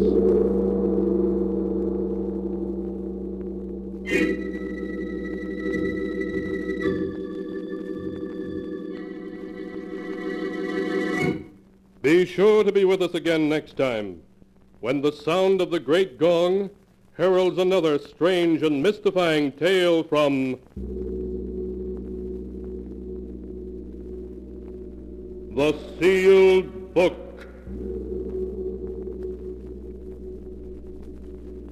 The Sealed Book, written by Bob Arthur and David Krogan, is produced and directed by Jock McGregor.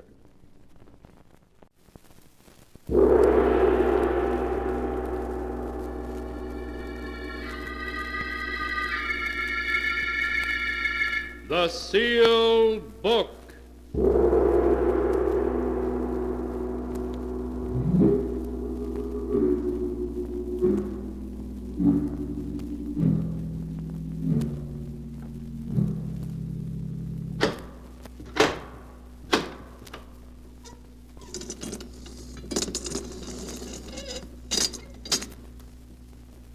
Once again, the keeper of the book has opened the ponderous door to the secret vault, wherein is kept the great sealed book, in which is recorded all the secrets and mysteries of mankind through the ages. Here are tales of every kind, tales of murder, of madness, of dark deeds strange and terrible beyond belief. Keeper of the book, I would know what tale we tell this time. Open the great book and let us read. Slowly, the great book opens.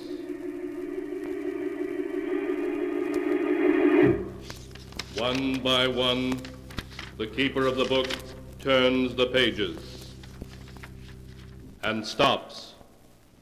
Ah, the strange tale of a dying man told on his deathbed. A story of madness and horror. A tale called Out of the Past.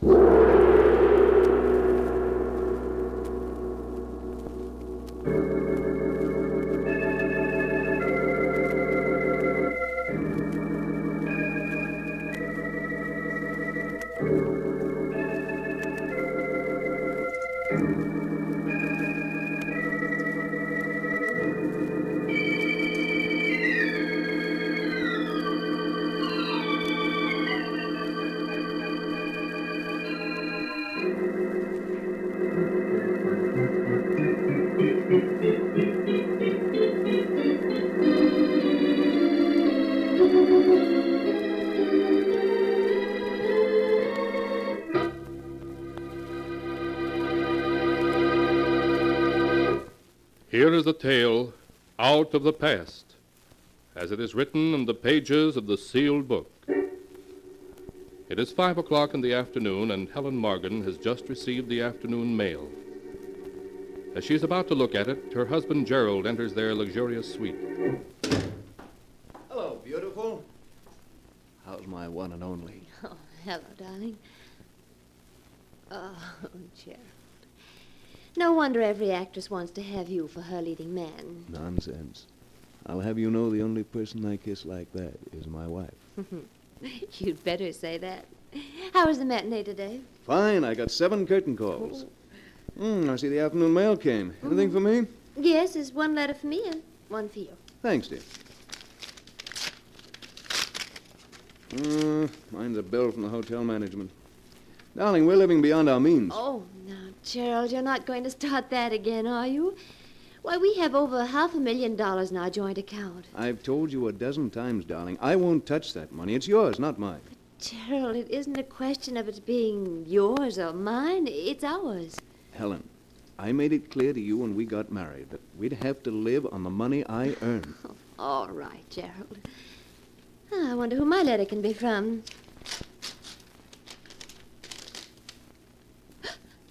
Helen, what is it? For a moment, as Helen stared at the letter in her hand, she felt as if her heart had stopped. Then it began to beat again wildly, as though it would burst. Over and over, she read the few lines in the letter. A friend from England expects you tomorrow afternoon at 2 o'clock at the Hotel Edgewood. Please bring $25,000 in cash, or else I shall be forced to take action. John Benedict. Helen fought to suppress a cry of fear as the specter of her past returned in one overwhelming moment. From a great distance, she seemed to hear Gerald calling. Helen, what is it? What's wrong, darling? I said, what's wrong? You look so upset. Is it that letter you're reading? A letter? Oh, no. Then if it isn't the letter, what is it? Oh, it's nothing, darling, nothing at all. It's just I have a headache. Oh, I'm sorry. Can I get you something? No, Gerald, I'll be all right. All I need is a little rest.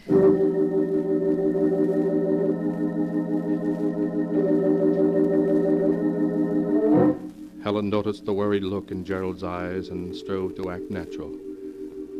That night she lay awake hour after hour, staring at the ceiling, seeing the words of the letter before her, the letter that reached out for her from the terrifying past. The next day, after Gerald had left the apartment, Helen ordered a cab. 20 minutes later, she rushed into the office of Martin Walker, her attorney. Martin, you must help me. I'm in trouble. Great trouble.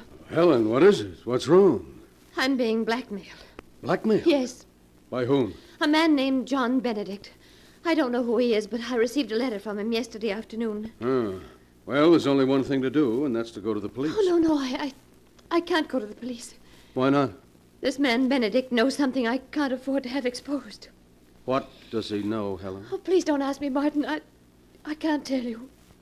But believe me, if it ever gets out, it would ruin my marriage. My life. I couldn't stand to lose Gerald. I couldn't. I'd rather die. No, please, Helen, don't cry. You know there isn't anything I wouldn't do to help you. But as I see it, your only chance is to go to the police. No, I can't. It would ruin everything. Oh, Martin, if you really wanted to help me, you'd do as I ask you. I've got to buy him off. All right, Helen. I think you're making a mistake, but I'll help you. How much money does this Benedict want?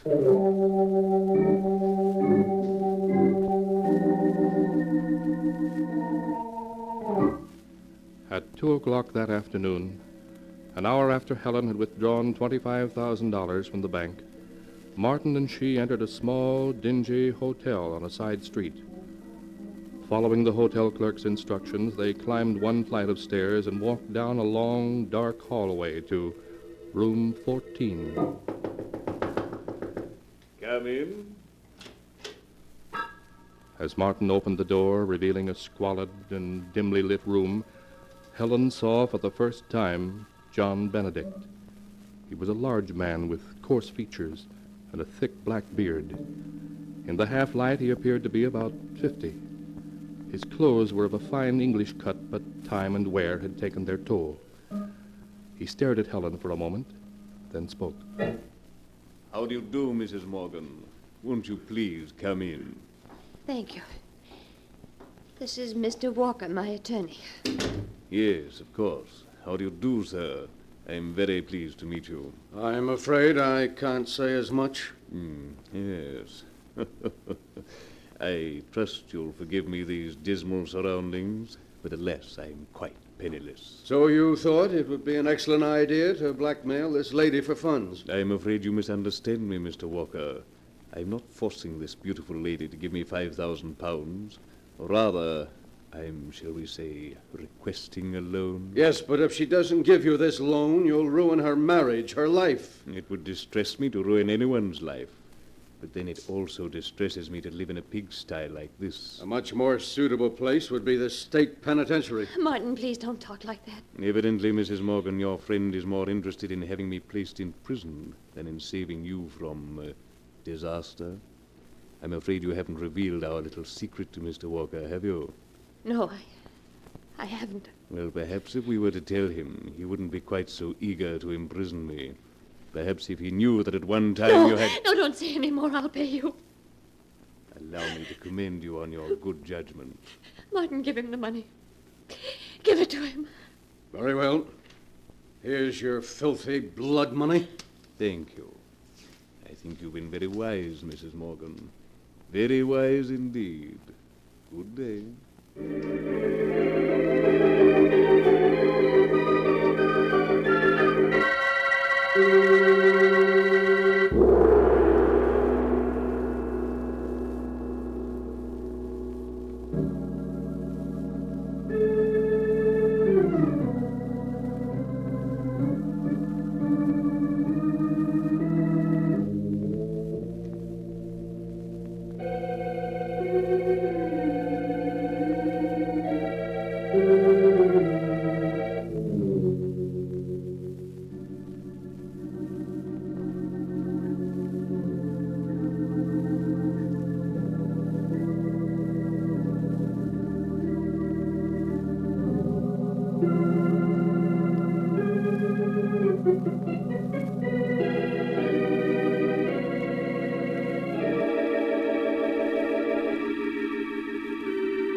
And now to continue the story, as it is written in the sealed book.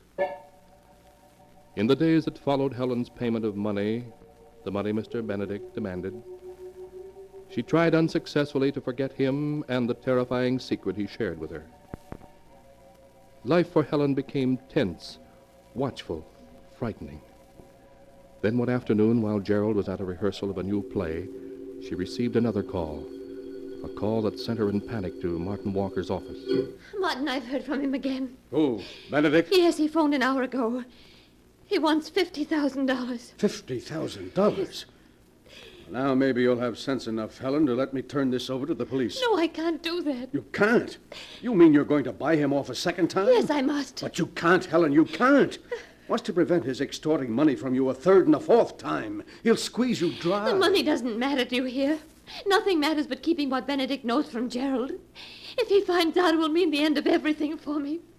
Everything.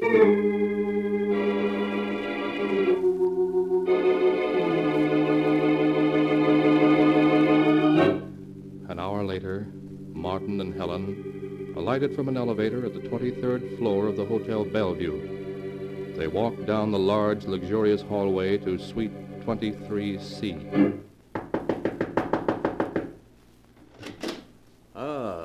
Good afternoon, Mrs. Morgan. Oh, I see you brought Mr. Walker. And I was counting on a pleasant afternoon. May I take your coat? No, thank you.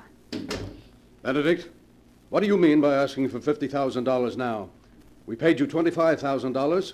That was supposed to keep your mouth shut. Well, it has, up to now. However, now I need more money. Well, you shan't have it. There's a limit to what anyone will pay. Quite true, Mr. Walker, but the limit hasn't been reached, as yet. Mrs. Morgan is very much in love with her husband and would pay considerable more to keep him from learning what I know. He must never know. Oh, you swine. If I had my way, I'd call the police and put you where you belong.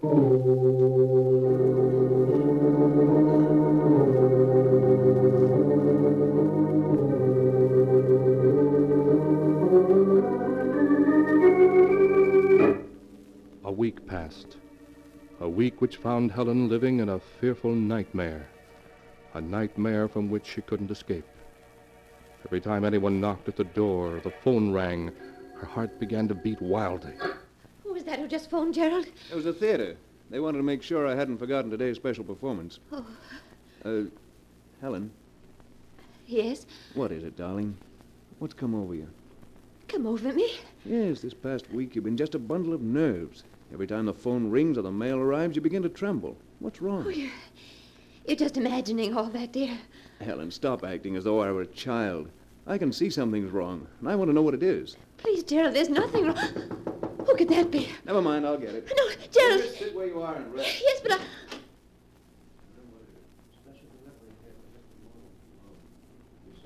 Oh, why doesn't he come back? What's taking him so long? Gerald, who is it? Gerald! Helen, what is it? Why did you scream like that? I didn't scream. Who was that at the door? Well, just a bellhop. He brought this special delivery letter for you. A special delivery letter? Yes, here it is. Thank you. Aren't you going to open it? After all, it's a special delivery. Yes, of course. I never saw anyone so afraid of a letter. Who's it from? Anything wrong? No. No, nothing. Nothing. Don't tell me that. You look as though you were going to collapse. Here, let me see that letter. No. I said give it to me. There. That's better.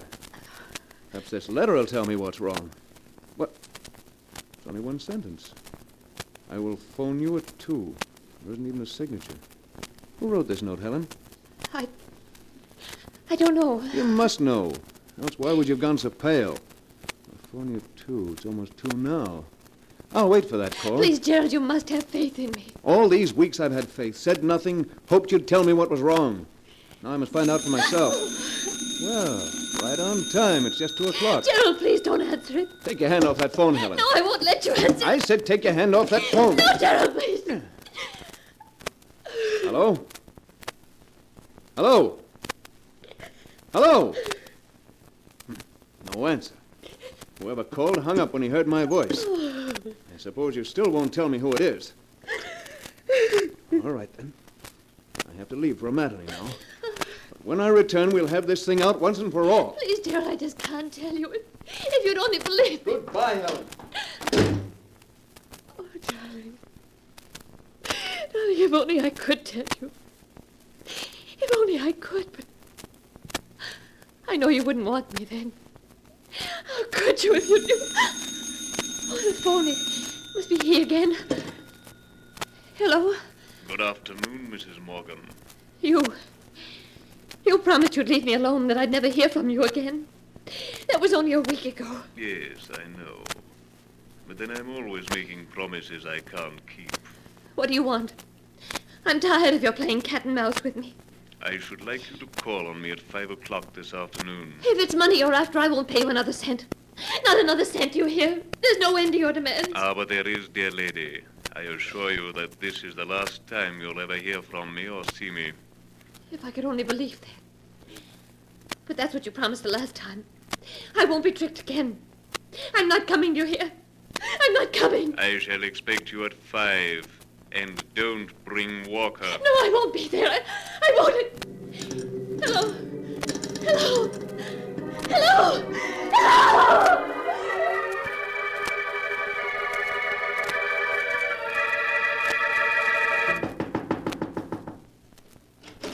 Ah, come in, Mrs. Morgan. You're right on time. It's just 5. It's good to see you without that bounder Walker around. If I gave you money now, how do I know you won't be asking for more in another week? Oh, that's very simple. Because after you pay me off this time, there won't be any point in my bothering you again. What do you mean? I mean, Mrs. Morgan, that this time I want $500,000. $500,000? Yes. If I'm not mistaken, that's what your balance is. Don't you see, once you've paid it over to me, there'd be no point in my bothering you any more, as you wouldn't have any money left. Simple, isn't it? Oh, you must be mad. I? Oh, no, Mrs. Morgan, not I. Come now, you love your husband and he loves you. There are years and years of happiness before you. If he doesn't learn your little secret, if you're wise, you'll turn the money over to me. But I can't. I can't. My husband and I have the money in a joint account.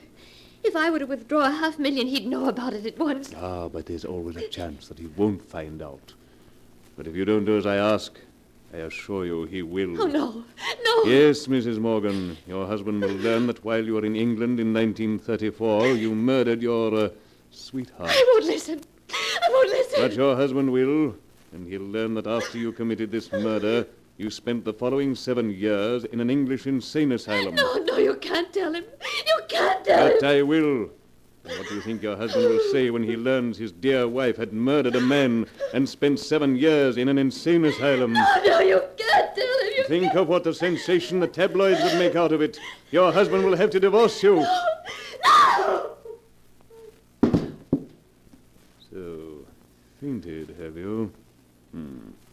That isn't going to help you, Mrs. Morgan.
And now to continue the story as it is written in the sealed book. After Helen Morgan fainted when Benedict threatened to tell her husband of her terrible past unless she paid him $500,000, she lay helpless and stunned in her bed. When Gerald came home that night... Helen! Helen, where are... Why, Martin, Dr. Smith, what are you two doing here? Is anything wrong? Where's Helen? She's in her room, Gerald. What's wrong? She's had a breakdown. A breakdown? Yes. I must see her. Very well, Gerald. But only for a moment. I'm afraid you'll have to wait out here, Mr. Walker. I understand, Doctor. Now, you must be very quiet, Gerald. Yes, of course. Helen. Darling, how are you? Helen, please speak to me. I'm not Helen. My name is Grace. Grace Arnold. Helen, what are you saying? Yes. Grace Arnold. Grace Arnold. Doctor, why does she keep saying her name is Grace Arnold? Why doesn't she recognize me? We must let her rest now, Gerald. I'm Come along. She doesn't even know me. What's wrong, Doctor? Come along, Gerald. Grace Arnold. Well, how is she, Doctor? You said she had a breakdown, but she didn't even know me. Gerald, I'd hoped I'd never have to tell you what I'm going to, but now I must. Tell me what? Helen comes from a family which has insanity in its blood. Insanity? Yes. For many years, Helen had a fear of becoming insane until, in 1934 in England, she had an unfortunate accident, and as a result, did become insane. No, that can't be. It's true, Gerald. I went to England with her father to look after her. She spent the following 7 years in an English nursing home. She was discharged as sane in 1941. Her father had died a short time before, so I brought her home. She never told me a word about it. One day she came to my office and asked me if she had any right to marry you. I'm afraid I was being unfair to you when I said yes. No. No, you weren't being unfair to me.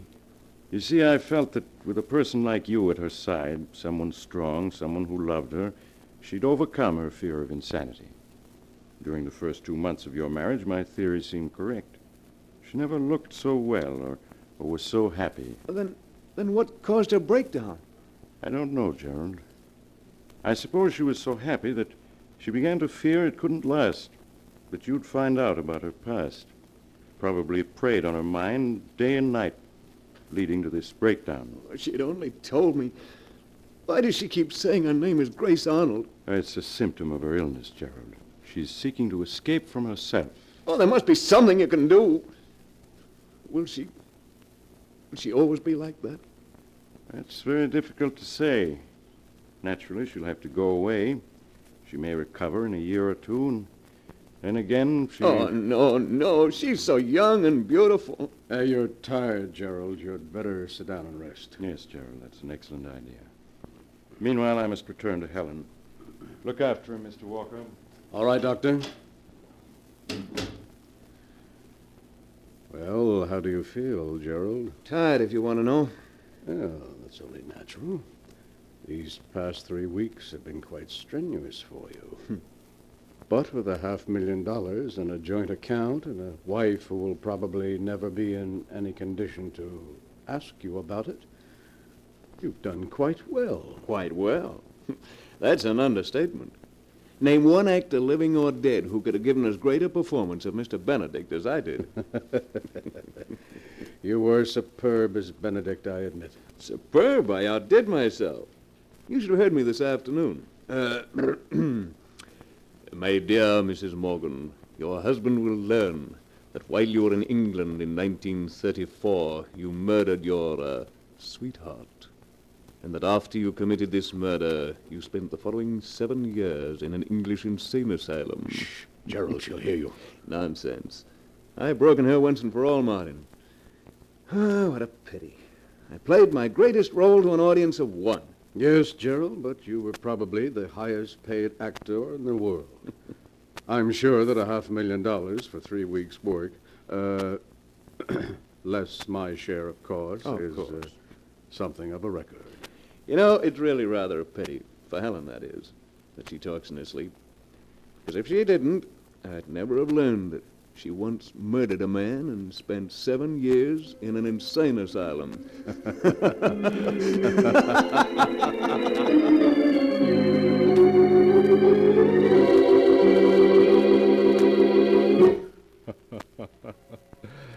Clever of Gerald, wasn't it? The way he played his wife's love against her. But unfortunately, he never had a chance to enjoy his ill-gotten gains, for 2 weeks later he died as a result of an automobile accident, and on his deathbed confessed to everything. Even after Helen's recovery, which took some time, she was never told the truth about her dear departed husband.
And now, keeper of the book, before you close the great volume, show us the tale we tell next time.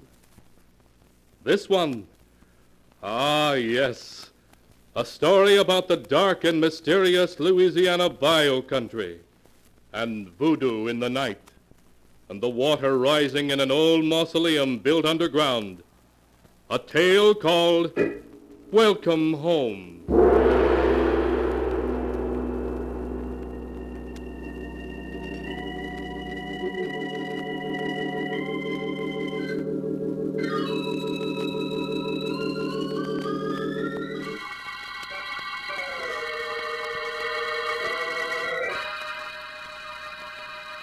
Be sure to be with us again next time when the sound of the great gong heralds another strange and exciting tale from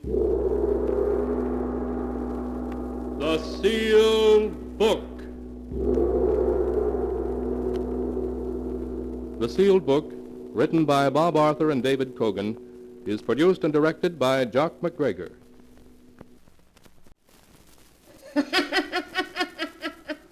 The Sealed Book.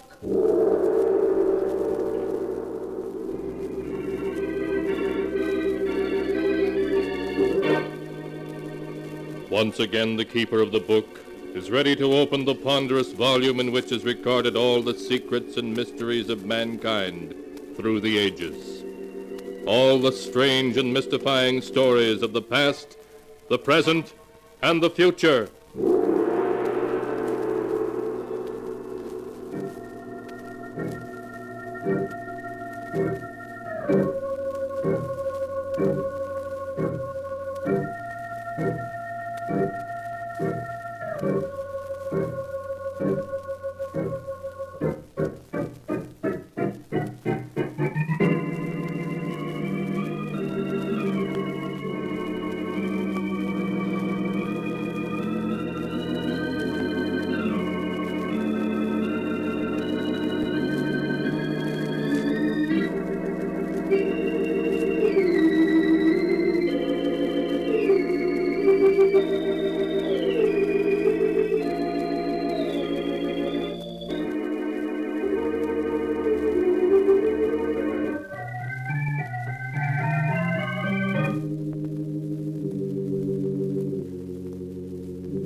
Keeper of the book, what tale will you tell us this time? What tale shall I tell you?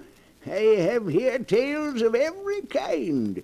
Tales of murder, of madness, of dark deeds and events strange beyond all belief. Now, let me see. Yes, here's a tale for you. The story of a small and desolate island off the coast of New England, and the people who lived on it. The title of the tale is Devil Island. Here is the tale as it was told by Anne Drake, and is written in the sealed book. It all began on that bleak autumn day when I hired a motorboat to take me out to the island, Devil Island. The bleak-looking island which lay ahead and belonged to the Drake family for 200 years was to be my new home. I kept staring at it, wondering what it would be like to live on this island with my father, whom I'd never seen. 20 minutes later, the boatman had landed me at the dock and left. Towering above me was a high cliff, and on top of it was the house, a huge stone mansion that looked as old and weather-beaten as a medieval castle. I climbed the steep, rocky path that led from the dock to the house. Hello, I'm... Don't tell me. Anne, I've recognized you any place. You look exactly like your mother. Are you my father? Yes. Are you disappointed? Oh, no. No, of course not. Come into the drawing room. Your stepmother and uncle are waiting to meet you. Hester, Henry. Anne. I want you to meet my daughter, Anne. Anne, this is a great pleasure. Thank you, Uncle Henry. Anne, I'm your stepmother, and I can't tell you how happy I am to have you here. Won't you call me Hester? Thank you. I'd like to. Oh, and let me introduce you to the remaining member of the household, Anne. This is Abel. He served the family for 30 years. He can't talk, but he understands what you're saying. Abel, this is my daughter. Hello, Abel. Oh, Anne, it's going to be wonderful having you here. You're just what Drake Manor needs to make it live again. I do hope we'll be able to make you happy here.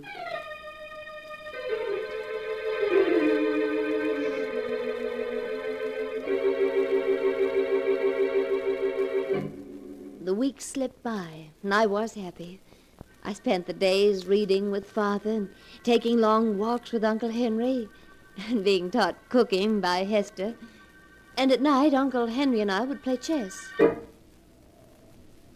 Well, that's another game for you, Anne. The trouble is, I taught you how to play the game too well. It looks as though another northeaster is on its way. Yes, it does. Would you like me to draw the curtains, Uncle Henry? If you will, Anne. That window over there seems to be... He's there, looking in at me. Who, Uncle Henry? There's no one at the window. Can't you see him? He's beckoning to me. But there's no one there. Here, I'll draw the curtains. There. Is that better? He can't see me now, but he's still out there, waiting for me. Who is? Your uncle, Richard. Uncle Richard? But he's been dead for 15 years. Yes, I know. And now he's come for me. No, Uncle Henry, you only imagined you saw him. Perhaps the same thing is happening to me that happened to the others.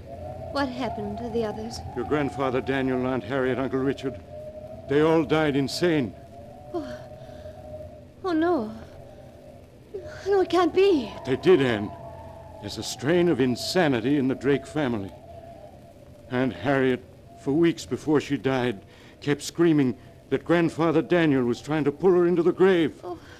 And Uncle Richard, he died crying out that Aunt Harriet was at the window calling him. No. They all died during a storm like this one.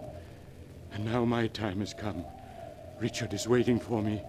I'll be the next of the Drakes to die. Please, Uncle Henry, you mustn't say things like that. Oh, Anne, I'm so afraid of insanity, of dying. Uncle Henry, I'll spend all of my time with you now. We'll end this nightmare you're living in. The only end to it will be death.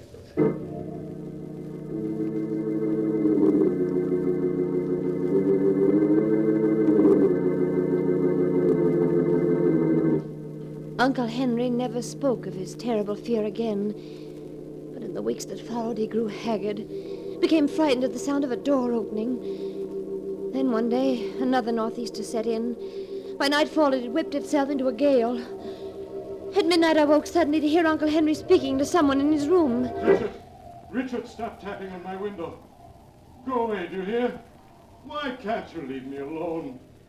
I don't want to go with you. No, not yet. I quickly opened my door. Please, I stepped into the hall. Don't take me now. Uncle Henry's voice grew Richard, wilder and wilder as I Richard, approached his room. Why don't you go away? You're dead. Dead. You have no right to bother the living. Uncle Henry, let me in. No, It's Anne. No. Uncle Henry, please unlock the door. I won't go with you, Richard. My time hasn't come yet. No, I won't. You can't make me. Henry. Why are you raising my window? No, Richard. Don't come in. Stay away from me. Uncle Henry. Uncle Henry. Anne, what is it? What's wrong? Oh, Father, do something. It's Uncle Henry. He was screaming and now he... Come here, dear. Hush now, hush. No. The door's locked. I'll have to break it down.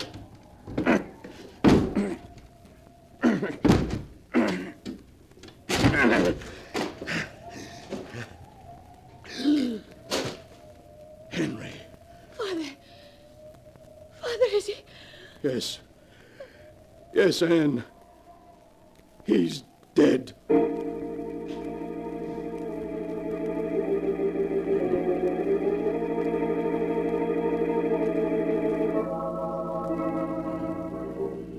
Here in the island, burying grounds of 6 generations of Drakes, we place the remains of our beloved brother and uncle Henry Drake, secure in the knowledge that in thy arms he shall find everlasting.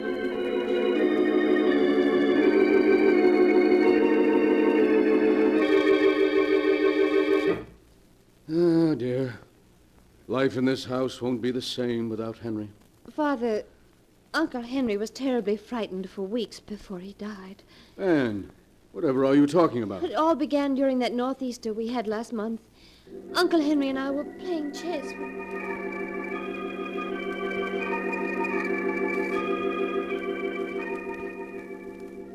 But Anne, why didn't Henry tell me about those hallucinations he was having? He didn't want to worry you. Father, did Aunt Harriet, Uncle Richard, and your father die insane? Oh, Anne, Henry should never have told you about them. Promise me you won't worry about our hereditary trouble. I'll try not to, Father. We've lost Henry, but the 3 of us will go on as before.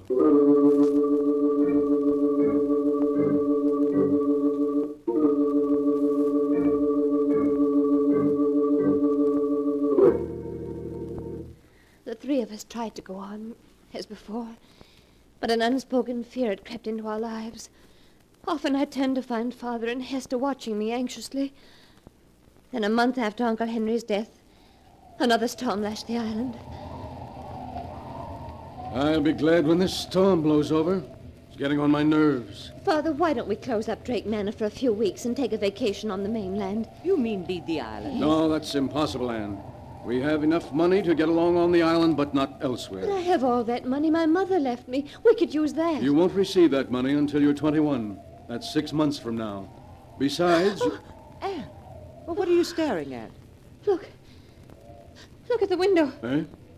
It's Uncle Henry. He's beckoning to me. Anne, there's no one at the window. He's there, I tell you, he's there. Look. Now he's gone away.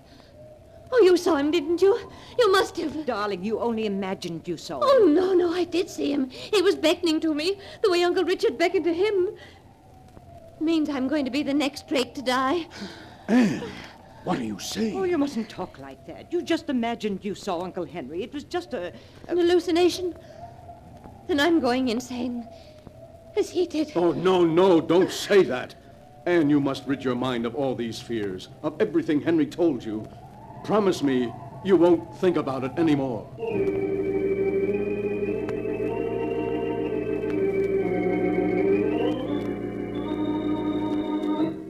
But that was a promise I couldn't keep. At night I'd lie in the darkness of my room, thinking of everything that had happened, listening to the night noises. And one night I heard footsteps above me in the tower. That limp. Oh, that unmistakable limp. It was Uncle Henry in the tower. There was an icy coldness about the house as I climbed the steps to the tower. I opened the door. The tower was in complete darkness. But by a window, his face ghost-like in the moonlight, stood Uncle Henry. I've come to take you with me, Anne. Your time has come. The grave will wait no longer. No. No. Do not be afraid. Your death is not a thing to be feared, but to be welcomed. No. No, stay away from me. I cannot return to the grave without you. Give me your hand. No.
And now for the rest of the story, Devil Island, as it is written in the sealed book.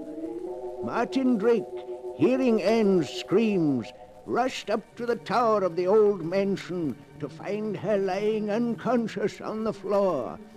After Martin and Hester had taken the girl back to her bed, Martin went to the mainland.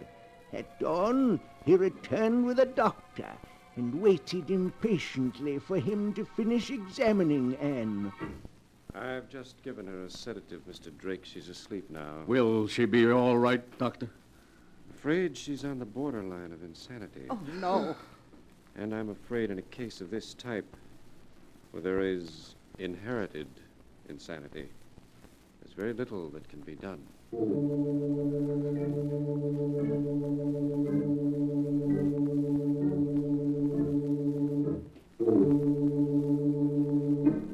Well, sleepyhead, it's about time you were waking up.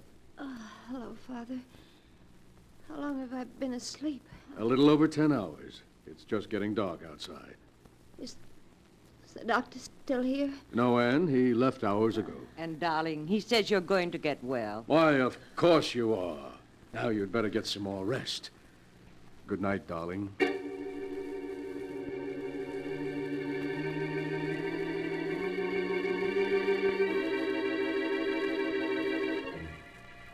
moment later, they were gone. I was alone again. Alone in the dark. And all I could think of was... I was going insane. Perhaps I was already mad. The hours passed.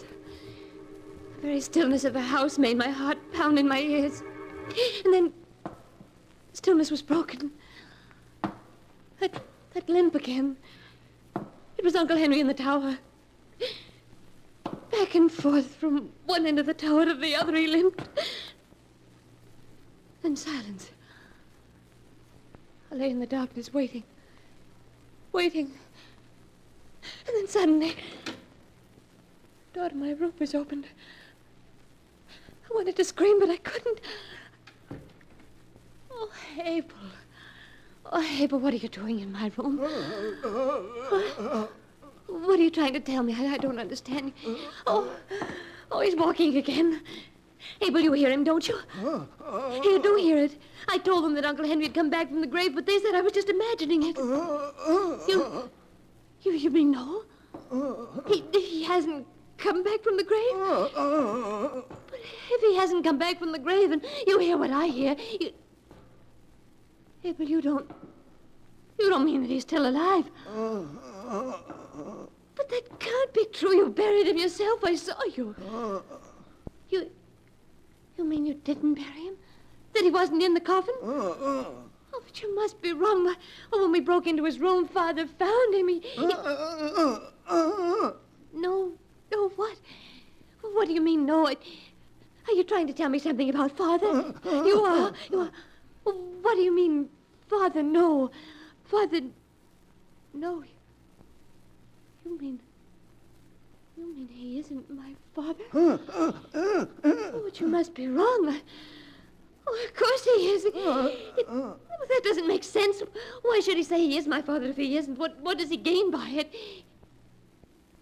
My mother's estate. Oh, no, you must be wrong. Even if I were to die, he wouldn't get it. The estate would then go to charity. It's in Mother's will. Oh, why does he keep walking in the tower? He's driving me crazy. He's driving me crazy. You mean they want to drive me crazy? Oh, but why? What reason could they have? Oh, if I were to become insane, he could have himself appointed my guardian, take over the estate. Is that it? It is. But Abel, if he isn't my father, where is my father? Is he dead? You mean he is dead? Oh, then who are these three who say they're my father and stepmother and uncle? I don't understand, but no matter who they are, they'll kill me. They'll kill both of us if they learn we've discovered their secret. Oh, but we've got to escape. But how? The only boat is locked, and he has the key. Why are you handing me that flashlight? You mean the window? Signal the mainland for help. Yes, of course. Abel, you better go. We can't let them find you in here or they'll suspect. I'll keep signaling as long as the batteries last.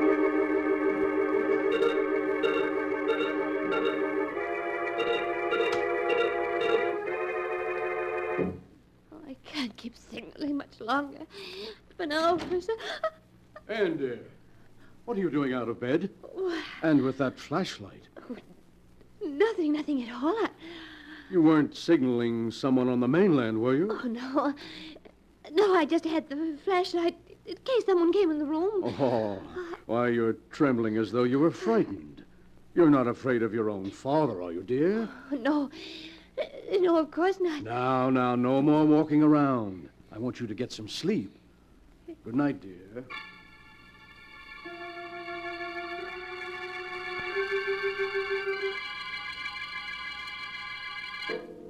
He was gone, taking the flashlight with him. Did he suspect that I knew? Oh, the hours seemed endless until the first rays of dawn came.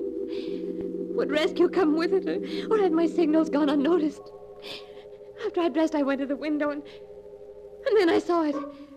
A strange launch tied up at the dock. Suddenly frightened lest the callers leave before I could speak to them, I rushed out of the room. As I ran down the stairs, I could hear voices in the drawing room. Well, Sheriff, if Dr. Arnold has spoken to you about my daughter's mental condition, I'm quite sure you'll understand. Sheriff, don't listen to him. He isn't my father. Anne!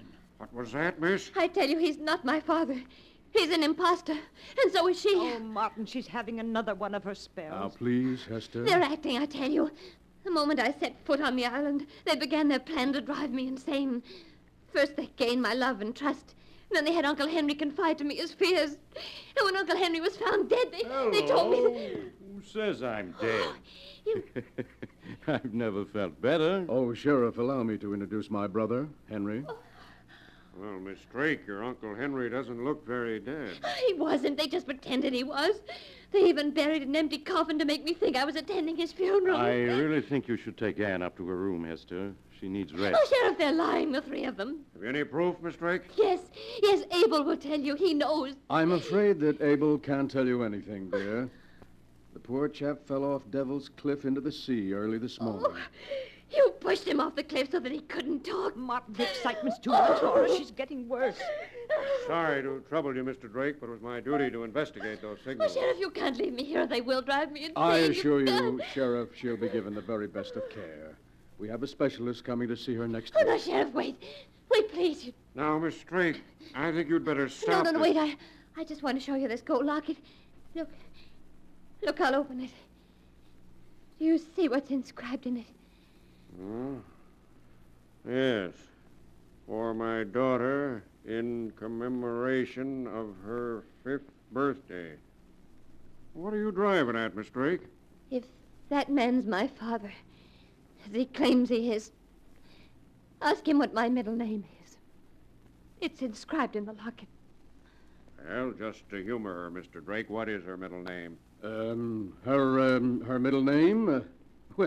Well, frankly, Sheriff, I seem to have forgotten. Oh, he hasn't forgotten it, Sheriff. He never knew it. He isn't my father. Kind of strange you're not knowing your own daughter's middle name. Well, it's just that, I have an awful memory for names. So have I, but I know my kid's middle name. There's something peculiar about all this. I think you three and the girl better come with me to the mainland. What for? So I can do a little checking. If you're Martin Drake, as you say you are, there must be someone on the mainland who can identify you. Oh, see here, Sheriff, this is ridiculous. Just because... I said you're going to the mainland with me. Well, I always said you were the weak link in the chain, Gerald. Shut up, you fool. It's no use, Gerald. The game is up. The trip to the mainland is more than we can stand. You just have to look at Hester's face to see that she agrees. Who are you folks? We're actors. Things having become difficult a few years ago, we accepted employment on this island from Mr. Drake. When he died, I thought of this little scheme. It really was a perfect plan until this fool slipped up on the girl's middle name. By the way, what is her middle name? Why, according to this locket, she hasn't one. It's just inscribed to Anne.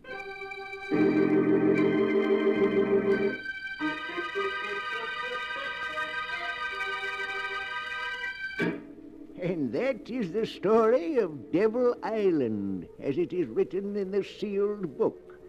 Because an impostor slipped up on a middle name that didn't exist, an almost perfect crime was prevented by Sheriff Williams, and an innocent girl was rescued from imprisonment and probable death. It was a small slip, but a fatal one.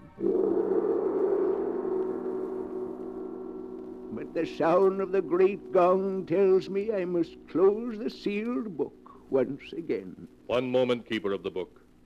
What story will you tell us next time? Next time? Are you sure you want to know? Perhaps my next story may be about you. For I have here all the stories that ever happened, and many that have yet to come to pass. But I'll find one for you in just a moment.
And now, keeper of the book, have you found the story that you'll tell next week? Yes, I have found one.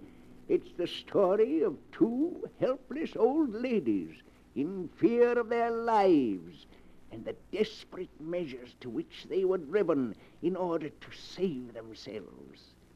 The title of the tale is Escape by Death.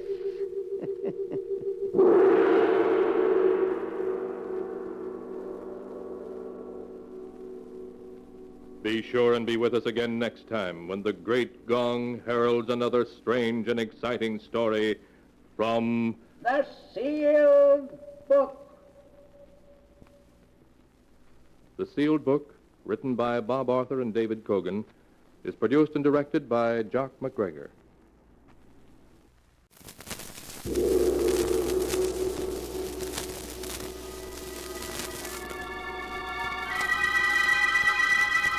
The Sealed Book.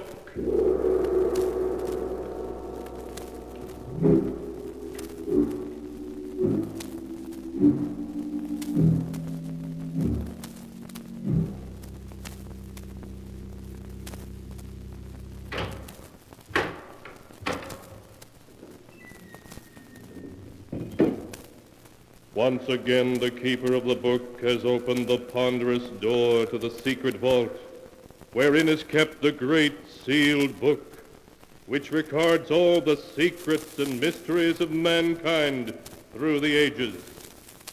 Here are tales of every kind, tales of murder, of madness, of dark deeds, strange and terrible beyond all belief. Keeper of the book, I would know what tale we tell this time. Open the great book and let us read. Slowly, the great book opens. One by one, the keeper of the book turns the pages and stops. Ah, the strange story of a woman who was born with the soul of a cat. A tale titled Queen of the Cats.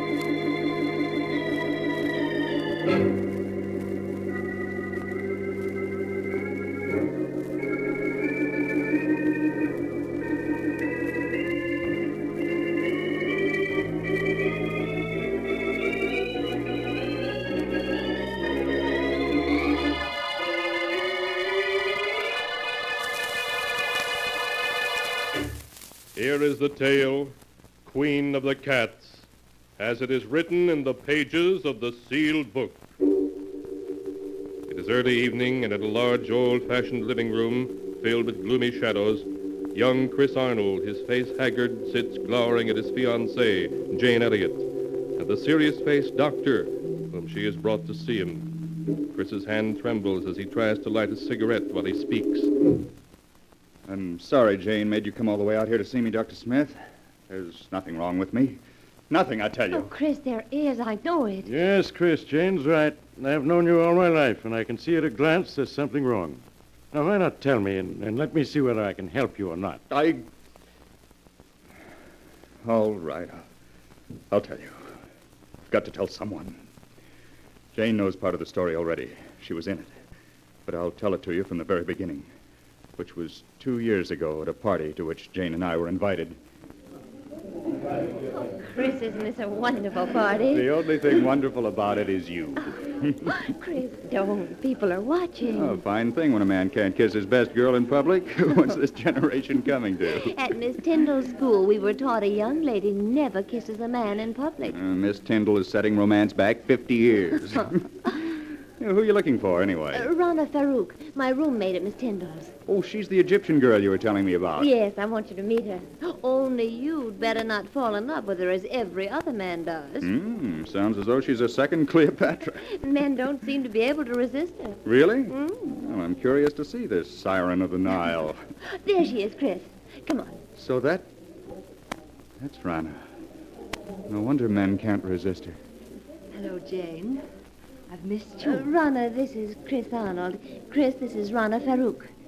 Hello, Chris. Hello, Rana. Oh, look, there's Miss Tyndall waving to me. Excuse me, won't you? Of course, Jane. I'll be back in a minute. You know, Chris, at Miss Tyndall's, the first thing I'd see in the morning when I got up, and the last thing before I went to bed, was your picture. And I always knew that someday we would meet. Now we have. Why are you staring at me like that? Aren't you going to say anything? I prefer just to look.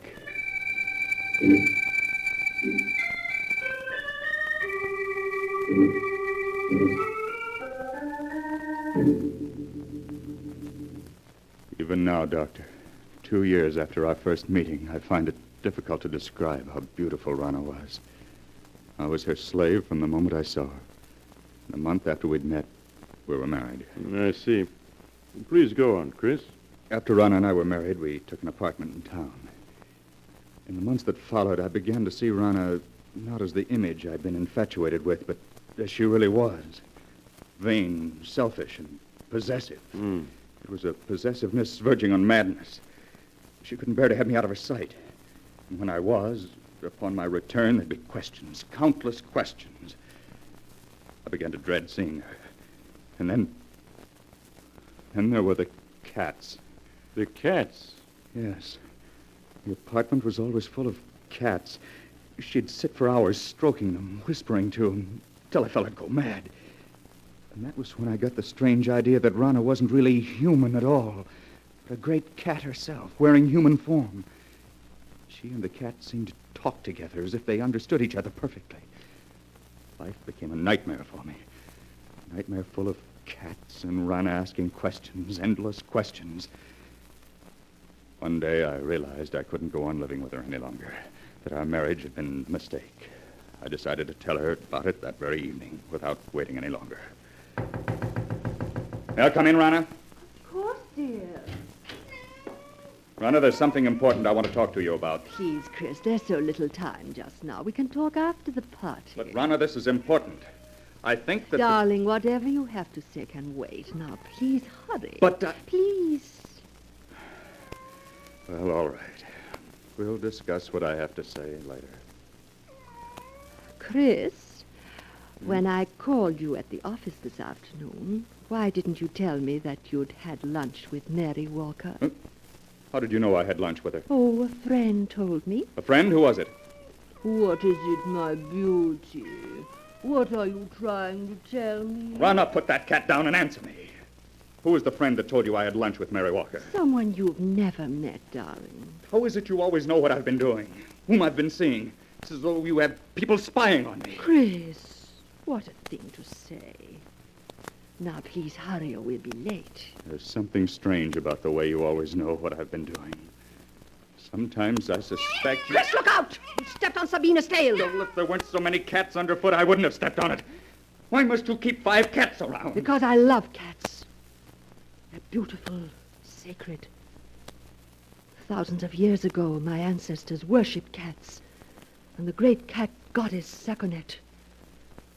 On the river Nile, close by the ancient city of Hamadi, where I was born, are the graves of 100,000 sacred cats who have been mummified and buried with reverence. Rana, I can't go on like this anymore. My darling, what do you mean? Our marriage was a mistake. I want a divorce. Chris, you can't be serious. But I am. No, Chris. I love you and I won't give you up. You're mine, darling. You always will be.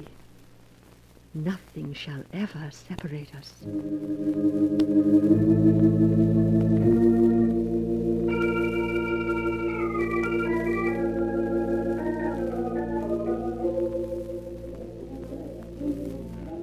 care for a cocktail, sir? No, thank you. Well, even if you won't have one, Mr. Arnold, I will. Jane! Oh, Jane, it's good to see you again. Can't we go someplace and talk? What about the terrace? All right, Chris. Here, this door opens onto it. Mm-hmm. This is much better. It's been quite some time since we've seen each other, hasn't it? Yes, the last time we saw each other was the night that... The night that I met Rana. Yes. How is Rana, Chris? Oh, she's fine. Oh, Jane, I've made such a mess out of everything. I was a fool to have married her. Please, Chris, you mustn't talk like that. I was a fool, Jane, mistaking infatuation for love. Can you ever forgive me for the way I behaved towards you? There's nothing to forgive, Chris. Jane. This is a surprise. Rana. Hello, Rana.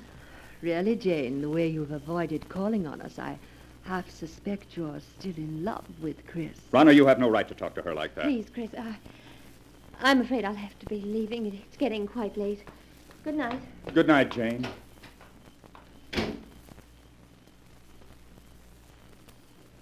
I hope I didn't interrupt anything by coming out here so unexpectedly, Chris. Yes, Rana, you did. I was about to tell Jane that I love her and that I always will. Rana, you've got to give me a divorce. I'll never give you a divorce. Never, do you hear? You're mine and you always will be. If I can't have you, no one else will.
And now my story continues, as it is written here in the pages of the sealed book. There is horror on Chris Arnold's features as he tells the doctor of his efforts to get his wife, Rana, to divorce him, and of her refusal to let him go. I can still see her, Doctor. She stood there glaring at me. She looked like a cat, a great angry cat. Her green eyes were cold and murderous.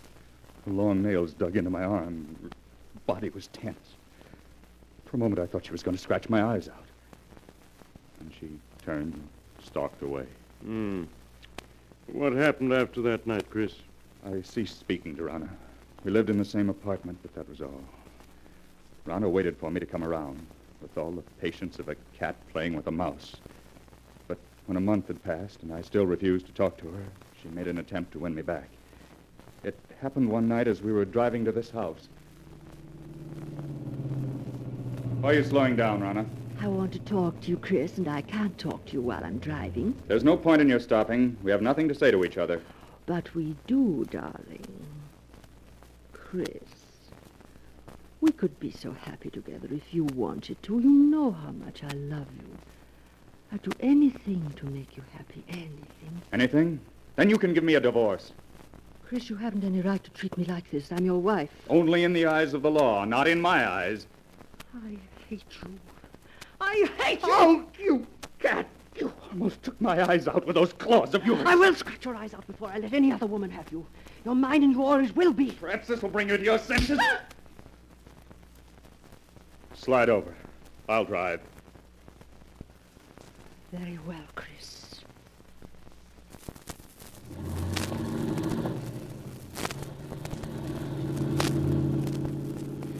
You think you've beaten me, Chris, but you haven't. In the end, you'll come crawling to me. It may take a year, 2 years, 5 years, but I can wait. You have everything planned perfectly, Rana, don't you? But I have one way of escape from you that you never thought of. Really? And what way is that? I can escape through death. Death? Yes, Rana. If I should fail to take the curve 100 yards ahead, we'd plunge off the side of this mountain. Chris, you wouldn't. Why not, Rana? You've showed me there's nothing to live for. This at least is a clean way out. No, Chris! Chris, don't! No! No!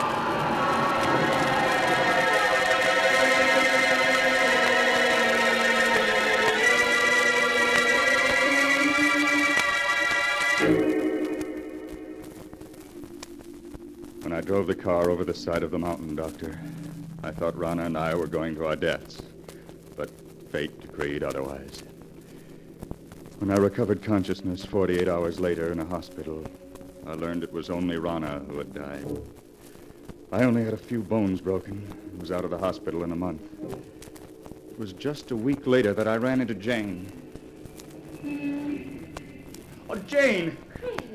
Oh, Chris, it's you. Janie, you always seem to pop up just when I need you most. These past weeks must have been so difficult for you. Oh, I don't want to look back at the past, Jane, but only to the future.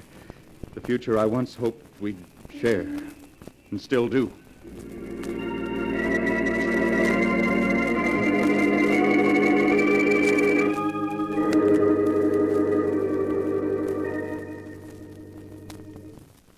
Two months ago, Doctor, Jane and I became engaged.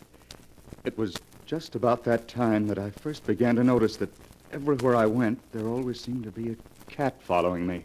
Are you sure you weren't imagining it, Chris? Well, at first I thought it was my imagination, but a week after Jane and I became engaged, I was certain I was being followed. Well, tell me, Chris, was it always the same cat that followed you? No. One day it'd be one cat, and another day a different one. Then one night, I saw her. It happened in this very room 6 weeks ago. I had great difficulty in falling asleep that night. Suddenly, the silence was broken by the faint crying of a cat. The crying grew louder and louder. I lay in the darkness listening, realizing that the cat crying was real, living, and in my room. I could feel my heart pounding as I sat up in bed and looked about my darkened room. And suddenly I saw her. Two burning green eyes in the darkness. There was no mistaking those eyes. They were Rana's. I stared into those eyes for what seemed like hours. Then, as though listening to a stranger's voice, I heard myself speak. Rana! It is you, Rana, isn't it? Yes, I'd recognize those green eyes anywhere. So you've come back, and in the form I've always thought of you as, a cat. I know why you've come back. It's because of Jane. You always said that if you couldn't have me, no one else would. That I was yours and always would be. Well, you're wrong, do you hear? Jane and I are going to be married. You came between us once, but you aren't going to this time. I will marry her, and there's nothing you can do to stop me. Oh, you fiend! Try to scratch my eyes out, would you? Well, we'll see about that. Perhaps that'll show you. Nothing you can do will stop me from marrying her. I know that the cats that were following me and spying on me were doing so under your orders. You're the queen of the cats. Yes, I should have known. No wonder you always knew where I'd been, who I'd seen. You had cats spying on me even then. Well, even if you are the queen of the cats, you can't stop me from marrying Jane. Perhaps a bullet between those green eyes of yours is what's needed.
And now to continue the story as it is written in the sealed book.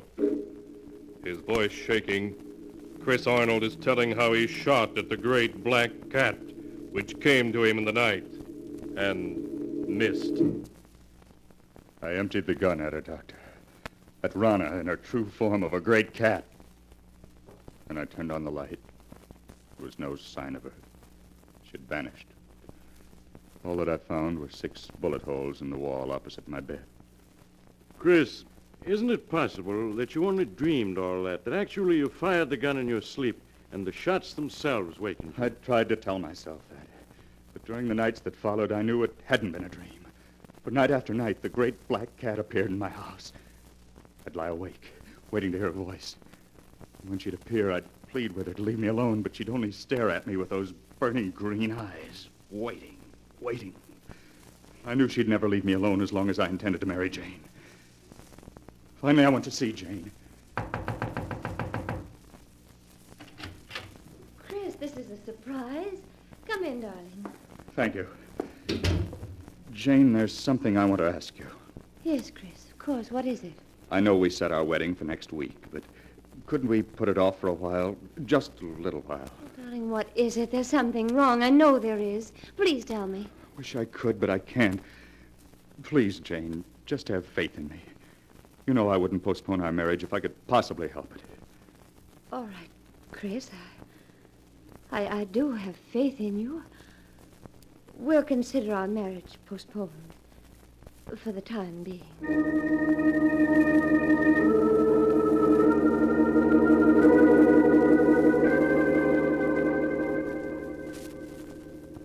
The night I put off my marriage to Jane, Doctor, was the first night that Rana didn't appear.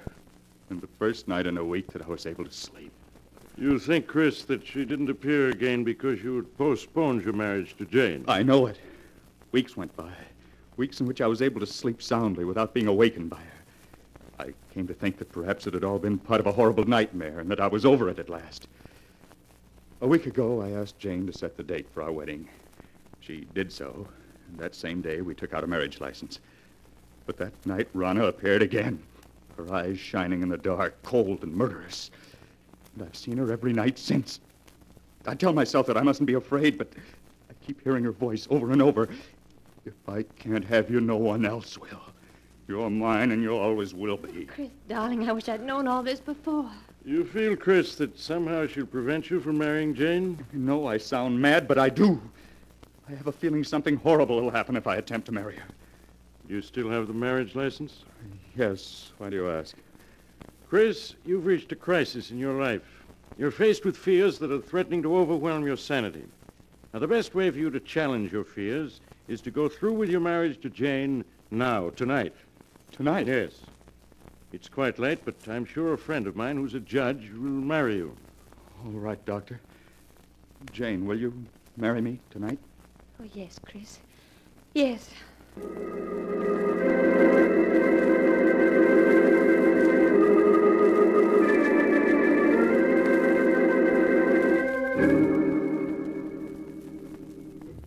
Sorry to get you up in the middle of the night, Judge, but for reasons I can't explain, it's important that these two be married tonight. That's quite all right, Doc. Always glad to oblige a friend. Have you got the license and ring, young man? Yes, sir. Here's the license and here's the ring. Good.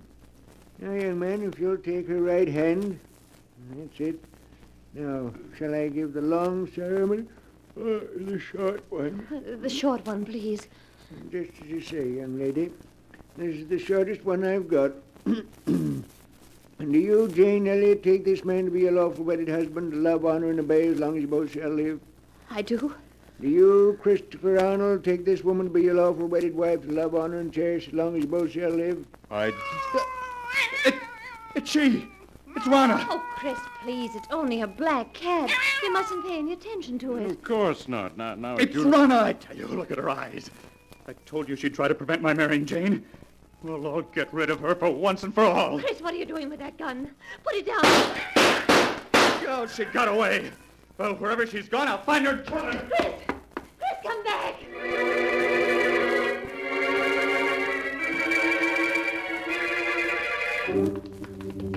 Oh, Doctor, where can he be? Oh, Jane, he can't be far off. We'll find out. Listen. Doctor, that must be Chris firing that gun. Come on. Those shots came from close by. Oh, hurry. Hurry. You better take it easy now, Doc. It's pretty dark out here. Wait a moment. I'll light my lighter. Doc, look. A dead cat. Yes. It was shot through the head. Look, here's another one that's been shot to death. Neither one of them is the black cat. Say, Doc, isn't there a body over there? Chris! Say, Jane, you stay with the judge while I look. All right, Doctor. There, miss. You mustn't cry. But this would never have happened if I hadn't agreed to marry him. He was afraid, so afraid. Doc, is it Arnold? Yes, it is. He's dead, isn't he? I can see it in your face. Yes, Jane, he's dead. But, Doc, how could such a thing have happened to him in such a short time? He's been clawed to bits, as if by the claws of hundreds of cats. Oh. And most horrible of all, his eyes have been scratched out.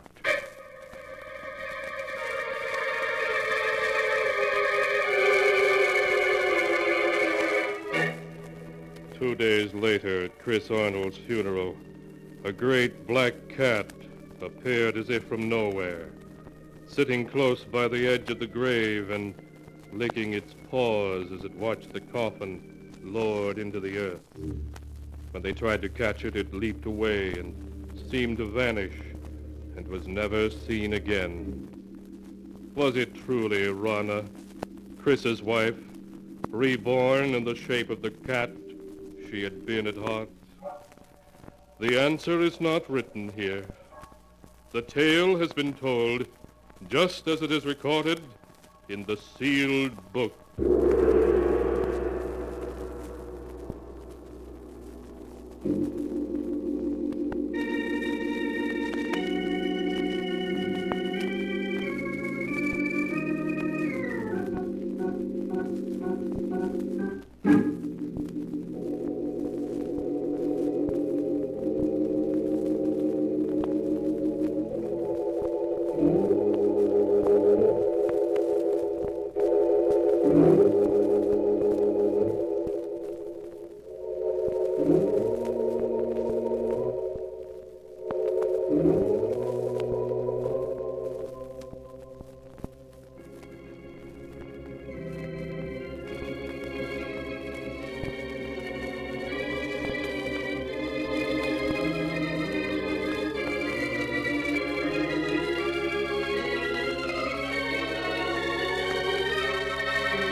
And now, keeper of the book, before you close the great volume, show us the tale we tell next time. This one, yes, an amazing tale. It's the story of a brother and sister who found themselves left out of their aunt's will and who remedied that unfortunate situation by a clever scheme. A scheme which proved to be just a little too clever. It's a tale titled Death Rings Down the Curtain.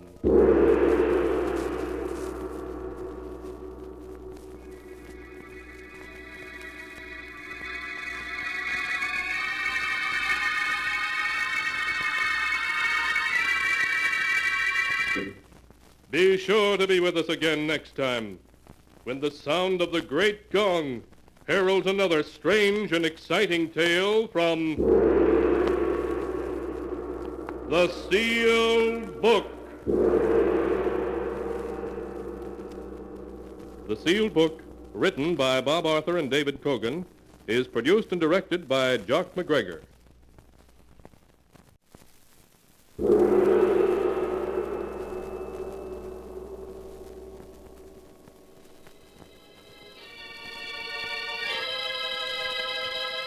The Sealed Book.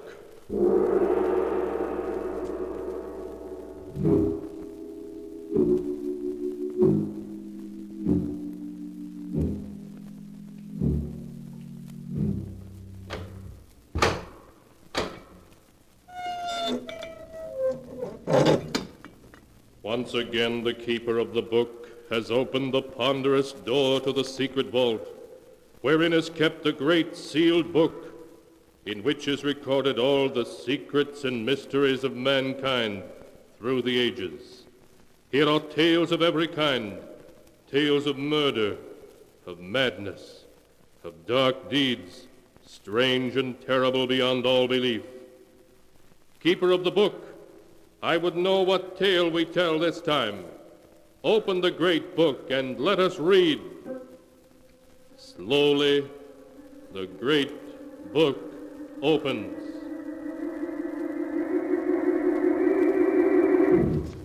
One by one, the keeper of the book turns the pages and stops.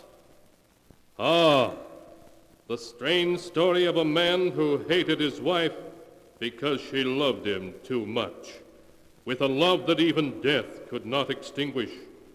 A tale called Till Death Do Us Part.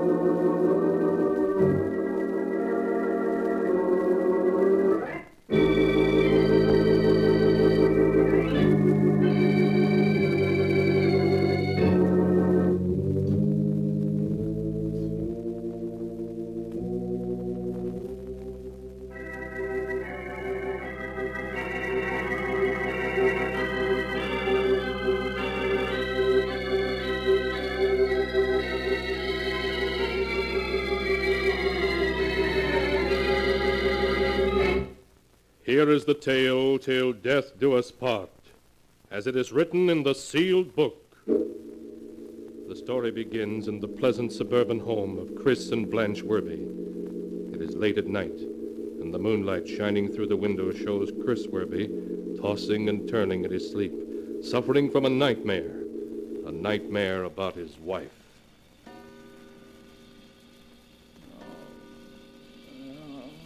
Chris, darling, you really must put on this jacket. It's getting chilly. Oh, really, Blanche? I don't need it. Oh, all right, very well. Your wife is on the phone, Mr. Werby. Blanche, this is the 5th time you've called me this morning. Chris, your wife is waiting in your office for you. Darling, it looks like rain. I brought your raincoat. Blanche, you know there isn't a cloud in the sky. You've got to stop this coming to the office all the time. Your wife is on the phone, Mr. Werby. Blanche is waiting in your office for you, Chris. Darling, I've come to drive you home. Mrs. Werby is on the phone, sir. Chris, is there something I can do? Your wife waiting on the phone. Darling. No. Why won't you leave me alone for a while? Leave me alone! Chris, darling, wake up. You're having another nightmare. What? Oh, Blanche. Oh, you were having a nightmare, dear. I awakened you. Oh, yes, I remember now. was all so real. Can I get you something, darling? No, it isn't necessary. Perhaps a glass of warm milk might help. Please, Blanche, I don't want anything. Well, now, don't you think you'd better see a doctor, dear? You've been having these nightmares for several weeks now. A doctor can't help me. Blanche, we can't go on this way. Can't go on what way? What do you mean? I've never been able to tell you, but I will now. I can't stand living with you. Can't stand living with me? But, Chris, I love you. Yes, I know you love me, but it's an inhuman love. Your love is so overwhelming, it's smothering me at every step. I must have a divorce. No, Chris. I'll never give you a divorce. For 2 years I fought to get you. Did everything to prevent your marriage to Anne Ballon. I have you now. And I'm going to keep you. Even knowing how I feel about you? Yes. My love for you, Chris, is greater than my pride. Oh, please, darling, let's not say any more. You'll feel better in the morning. I'll never feel better. Not while we're together. Blanche, when I get dressed, I'm going to move to a hotel. I'm leaving you. Darling, you're being ridiculous. Please go back to bed. No, I can't live with you, and I won't. I'm leaving you for good. Oh, Chris, you're funny. Oh, darling.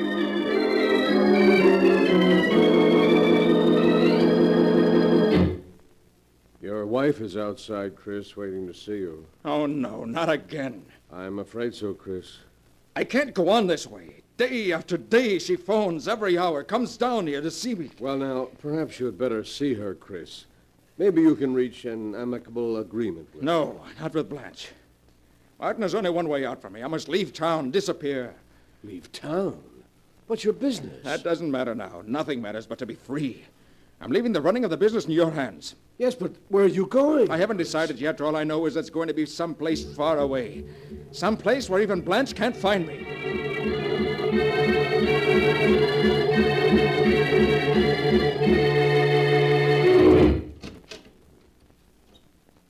Come in, Chris. Hello, Tuffy. Glad you remember me. I sure do. You were the best tackle Yale ever had, outside of myself.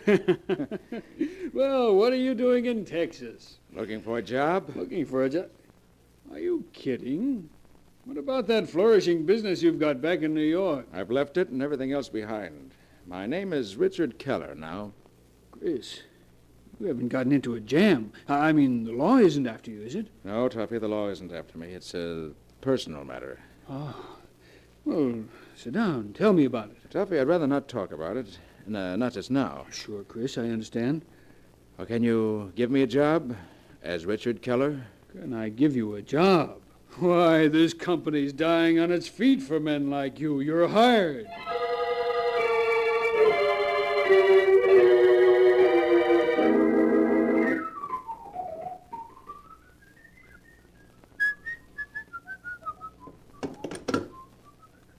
Oh, this is room 313. Will you send up a waiter, please? Oh, and the morning paper. Thank you.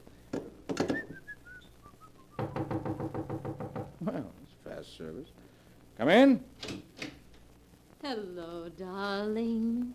Blanche. Yes, darling. How are you? I changed my name. I traveled all over the West before coming here. Never told anyone where I was. How did you find me? Oh, I love you, Chris. No matter where you went or how far it was, I'd find you. What do you want?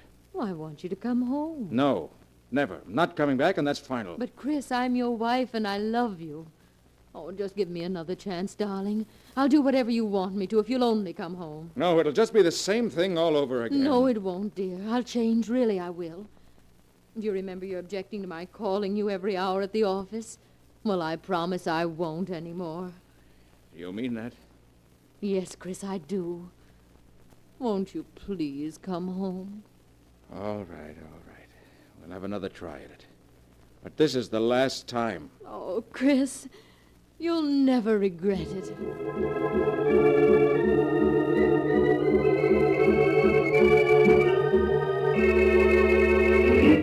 Gentlemen, this is to inform you that your order of the 25th was shipped... No, I'll answer it, Miss Nelson. Hello? Hello, darling. How are you? Blanche.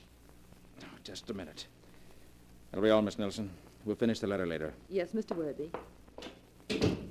Blanche, this is the 4th time you've called this morning. The one thing you promised you wouldn't do. But I only wanted to know if you wanted me to drive in and pick you up.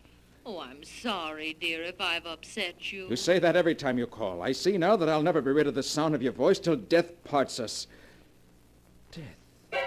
Please, darling, say you aren't angry with me. You know I love you. Chris. Chris. Till death do us part. If she were to die, I'd be free. Free. I could answer the phone and know it wasn't she. Hello? Oh, darling, what happened? We were disconnected, dear. Oh, Chris, I thought something might have happened to you. No, I'm all right, dear. I'm sorry I spoke so harshly to you before. Oh, you know I don't mind, Chris. It's your nerves. You work too hard. Yes. You know, I think I need a vacation. What do you say if you and I go away for a few days? Go to the seashore? Try some deep-sea fishing? Oh, Chris, darling, it'll be wonderful.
And now to continue the story, till death do us part, as it is written in the sealed book. Having made his plans with care, Chris Werby has taken his wife Blanche to the seashore for a holiday. And in a rented motorboat with fishing tackle spread about them, they are now far out from shore. Just Chris and Blanche. I think we're far enough out now. I'll shut off the motor. Looks like a good spot. Oh, Chris, it's wonderful out here on the water. And I have you all to myself here. That's what you've always wanted, isn't it, Blanche? To have me all to yourself. Yes, darling. Oh, Chris, look. There's smoke coming out of the engine hatch. The boat is on fire. Yes, you're right. Flames are shooting out of the hatch. The whole boat is catching fire. Blanche, we'll have to swim for it. Oh, the gasoline tank is liable to explode any second. But, Chris, you know I can't swim, and we're a mile from shore. I'll keep you afloat until another fishing boat comes to our rescue. I'll jump first, and then you follow. But, Chris... It's our only chance.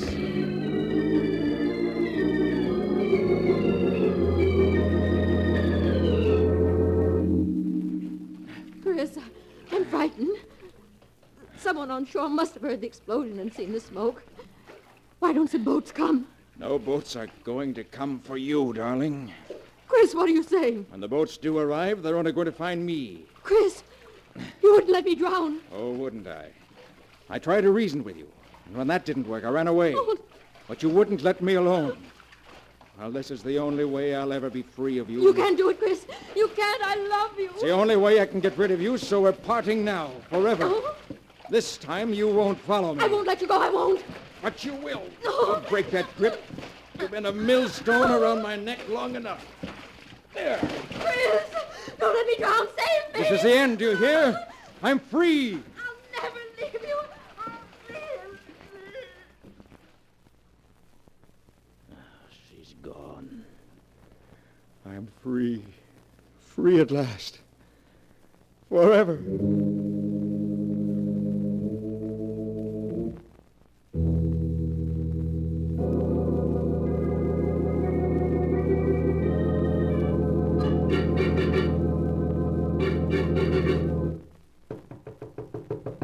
Come in. Excuse me, Chris, but there's a Miss Ballon to see you. A Miss Ballon? Ann Ballon? Yes. Oh, show her in. All right. Ann. Chris. Ann, it's wonderful seeing you again. Oh, it's been 5 years. 6? You left Owensville in 1938. 6 years. Good deals happened in that time. Yes. Oh, I've just learned that you lost Blanche a year ago, Chris. I want you to know how sorry I am. Oh, thank you, Ann. But tell me, how's everyone in Owensville? Well, you might have paid us a visit. Owensville is still only 100 miles away. Well, I've always meant to return for a visit, but after the way I broke our engagement and married Blanche, I was afraid you'd Oh, feel... Chris, you mustn't feel that way. I got over that long ago. Well, how long you in town for? I'll have you know I am now a resident of this fair metropolis, as of yesterday. I have a job here. Oh, Ann, it's wonderful. You may not know it, but you're going to see a good deal of me. In fact, don't be surprised if I propose to you again. Mighty soon.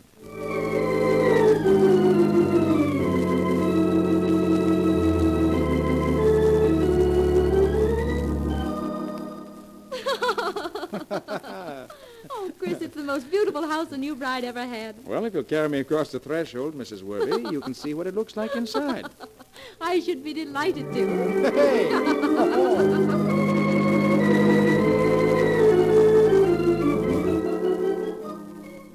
Oh, Chris, it's a lovely present. But you shouldn't have spent all that money. What are you talking about? We've been married 1 week today. Oh, Chris, I'm so glad we found each other again at last. We're going to be so happy together.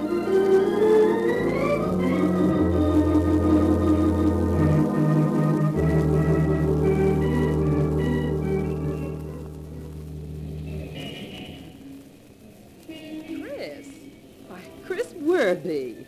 Why, Sidney Rand. I thought I recognized you. How are you, Chris? Why, I haven't seen you since you left Owensville. Good to see you, Sidney. How are the folks back home? Oh, fine, just fine. I suppose you heard about Ann Ballon. What can you tell me about Ann Ballon that I don't already know? Well, I guess this will come as a shock to you, Chris, seeing you were engaged to her once. Ann died last month. What did you say? Ann Ballon died a month ago. Why, that's impossible, Sidney. You're wrong. Chris, I wouldn't joke about a thing like that. I was at the funeral myself with Sam Morris. But that couldn't be. It all happened so sudden. They never did find out what it was she died from. It certainly was a shock. Anne was so young and beautiful. Now she's dead. It couldn't be. It couldn't be. Chris, what's the matter with you? Chris, why are you so... Dead a month. But Anne came to New York just a month ago. And she married me. She's alive, beautiful, everything I've ever wanted. Oh, Sidney's wrong. They buried someone else, another Ann Ballon. Yes, that must be it. Anne's home, waiting for me, waiting for me.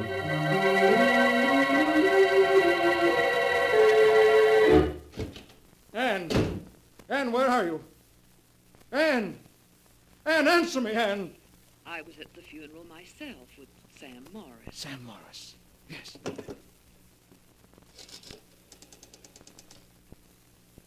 Operator, I want to put in a long-distance call to Owensville, Pennsylvania. I'd like to speak to Sam Morris. I don't know his number, but...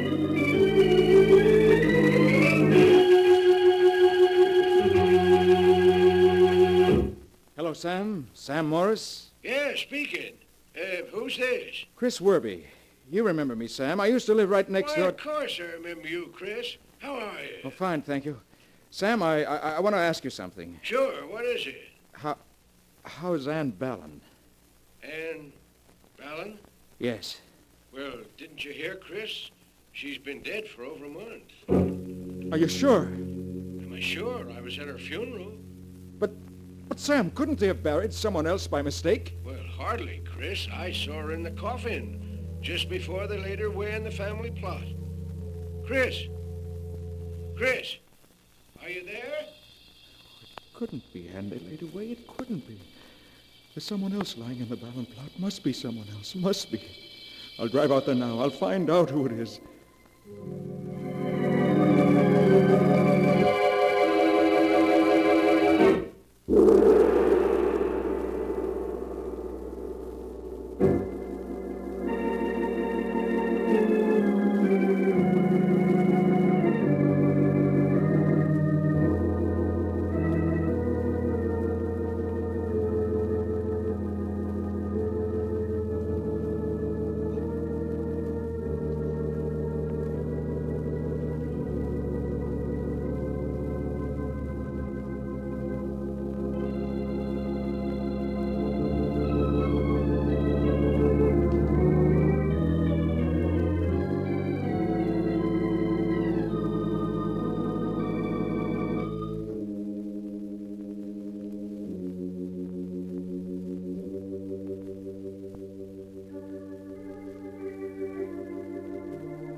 And now to continue the story, till death do us part, as it is written in the sealed book.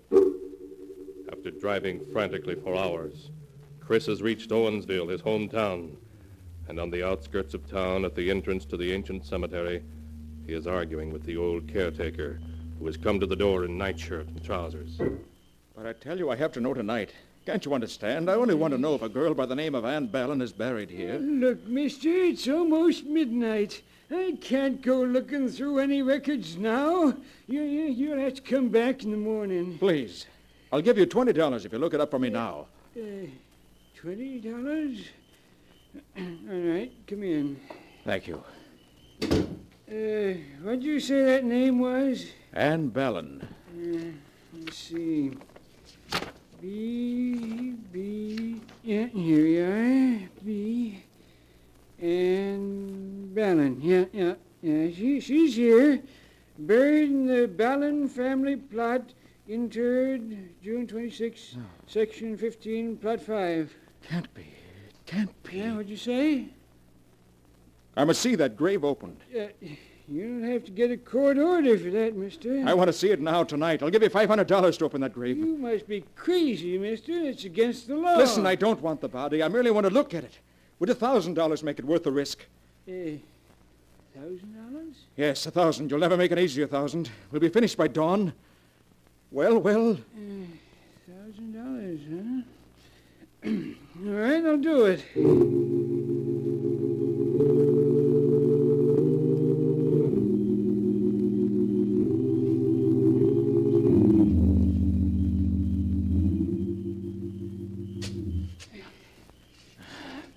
Can't have but a little more to dig. A few more shovels full.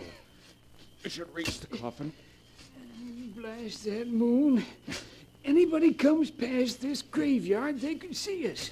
You don't have to worry about anyone being around at 3 in the morning. Keep digging.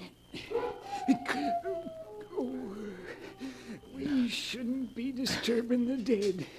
Rest in peace. That's what the minister always says. There, I've reached it.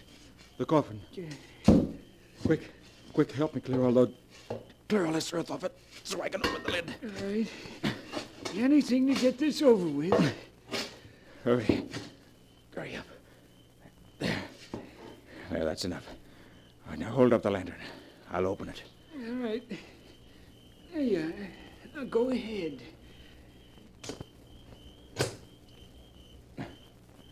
There. It's unlocked. Well, what are you waiting for? Go ahead and open it. All right. Stand back a bit.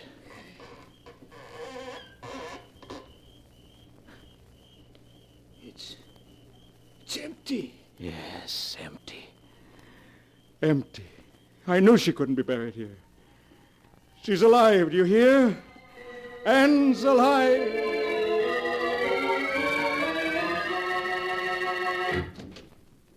Anne! Anne, where are you? Here I am, Chris. Oh, Anne, it's good to feel you in my arms. Why, Chris, you act as though you never expected to see me again. Well, there was a moment when I thought I wouldn't. You remember Sidney Rand, don't you? Sidney Rand? Why, yes, of course. Well, last evening as I was coming out of my office building, I bumped into her. And she started telling me all the news of Owensville. And then she told me that you'd been dead a month. That I'd been dead a month. Yes. Then when I got home, you weren't here. Well, darling, it was only my running out of gas that kept me from being home when you arrived. Well, I should have known it was something like that. But I got panicky.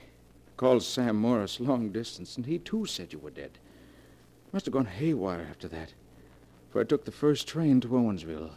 Chris, you didn't. Yes, I'm afraid I did. Went to the cemetery where your family's buried. And there I found your grave. Yours. Mine? Yes. The tombstone had your name on it. Anne Bellin. What did you do then? I paid the caretaker to help me dig up the coffin. And when we opened it, we found it empty. Anne, what is it? Why are you laughing like that? Anne! Chris, Anne Ballin is dead. Anne, you don't know what you're saying. You're Anne Ballin. No, Chris, I'm not. Look deeply into my eyes, darling. Don't you recognize me? Recognize you? Yes. Don't you know who I am, darling? Do you remember that day at sea? I told you I'd never leave you, remember? No, it can't be. You're Anne, you're Anne. Close your eyes, Chris. Just listen to my voice. Don't you recognize me, darling? Blanche. Yes, Blanche.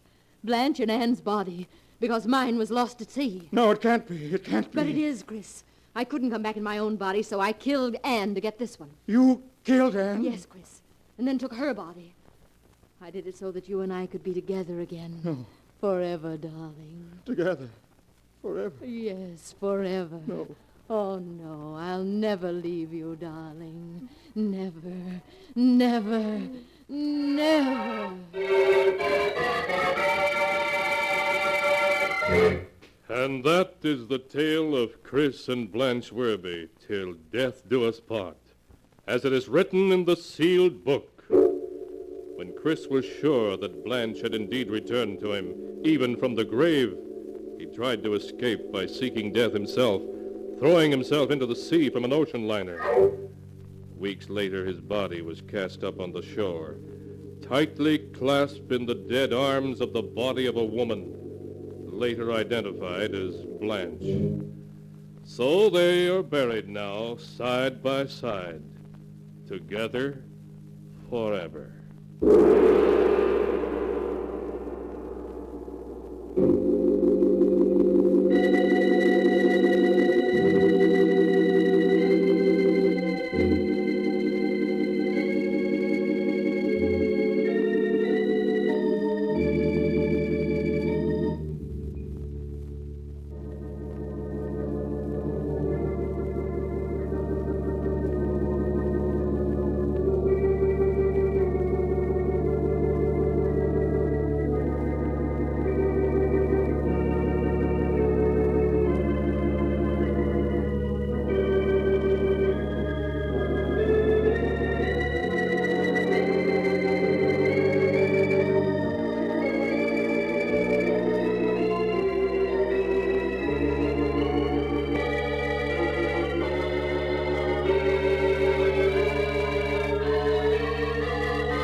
And now, keeper of the book, before you close the great volume, show us the tale we tell next time. This one? Yes, the amazing story of a man who stole millions and then found he had to steal himself a new face so he could protect those millions, but who discovered that his new face brought with it murder and sudden death. a tale titled The Man with the Stolen Face.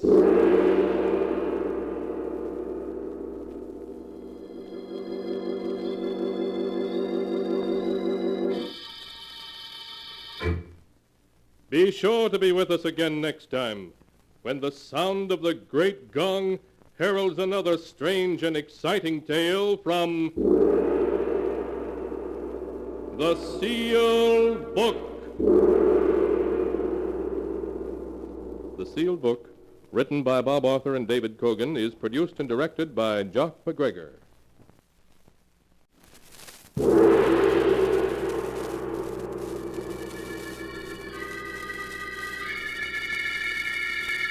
The Sealed Book.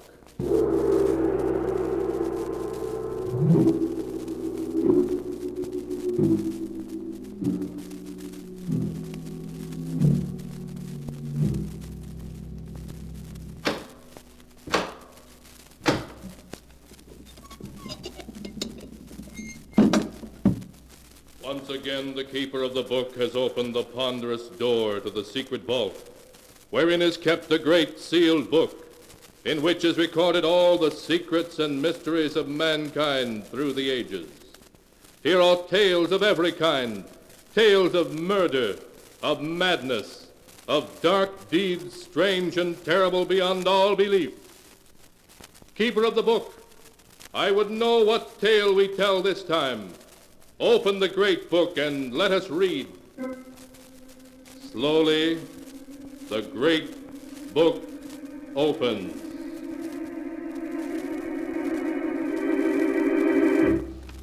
One by one, the keeper of the book turns the pages and stops.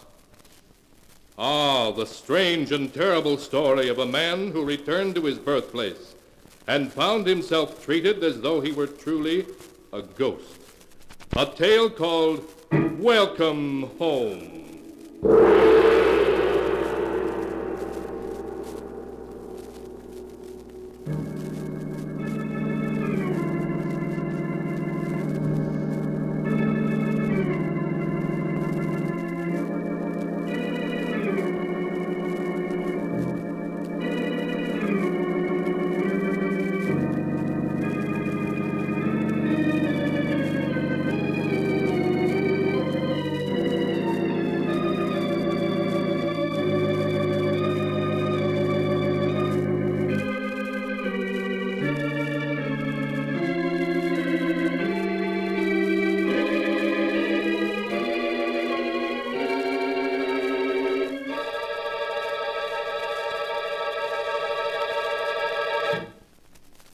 Here is the tale, Welcome Home, as it is written on the pages of the sealed book. The story begins deep in the heart and vast, eerie swampland of Louisiana.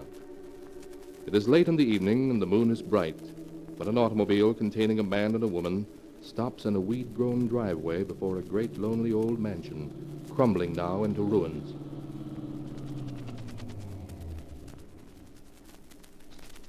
Well, Florence, my dear, here we are at our destination. Let me introduce you to Pirate's Rest, my boyhood home. Leonard, no. This isn't your home, this lonely old place here in the heart of the swamps. Why, you must be joking. Of course I'm not joking. This is Pirate's Rest, where my family has lived for 100 years. I'm the last living male Lejeune, so Pirate's Rest belongs to me now. Leonard, it frightens me.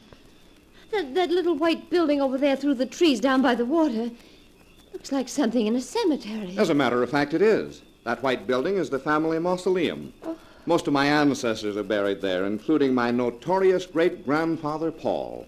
He was a pirate, you see, hence the name Pirate's Rest. You never told me this before, Leonard. Well, the truth is, my dear, I left home under a cloud and was forbidden by my father ever to return again alive. Oh, you'd have enjoyed dear father. He had the odd notion that someday he would be buried alive. You mean he was crazy? Not at all. You see, his father, my grandfather, was buried alive. Oh, Leonard, you're just making this up. Oh, it's quite true. Grandfather died, or at least everybody thought so, of acute alcoholism. So the family buried him down there in our private burial vault. Next day, my father became worried and opened the coffin. He found that Grandfather had changed his position in it. Oh, no. Consequently, my father had an extension telephone installed in the burial vault, just in case the same thing happened again. A telephone in the burial vault? Yes, so he could call for help if necessary. You see, he wasn't crazy at all, just logical. Leonard, you've got to take me away from here at once. But that's impossible, my dear. Besides, you won't have to meet any of the family, except Aunt Emily. Is she all right? Oh, yes, except she thinks she can talk to ghosts. All the others are dead, so come on now. It's time we made our presence known. Well, all right, Leonard, but I'm not staying 1 minute longer than necessary. Oh. You understand? Of course not. As soon as I've sold the place and raised a little money, we'll be leaving. Well, here we are. I should warn you in advance. Dear Aunt Emily hates me. Hates you? Why? Oh, it's a long story. Oh. Who there? What you want? Why, it's old Martha. Open the door wider, Martha. That's it, and we'll come in. Why, it's Mr. Leonard. Miss Emily, Mr. Leonard, he's come back. Leonard? Oh, it can't be. Leonard's dead. Last year, Tom said he'd heard Leonard was killed in a holdup. I'm happy to say he was wrong. Aunt Emily, let me present Florence, my wife. How do you do? Birds of a feather, I see. What do you mean by that? Be quiet, Florence. Well, Leonard, if you are alive as you claim to be, why have you come back to Pirate's Rest? I've come back to get my inheritance, of course. So you know your brother Tom is dead, then? Yes, I know. Every time a Lejean has died, I've known it. And now they're all dead, you dare show your face again. But you'll get nothing here, you understand? Everything was left to me. Everything. Indeed? Well, we can discuss that tomorrow. Flo and I have come quite a ways, and we're tired. Will you have Martha show us to a room? And at least make us think we're welcome home?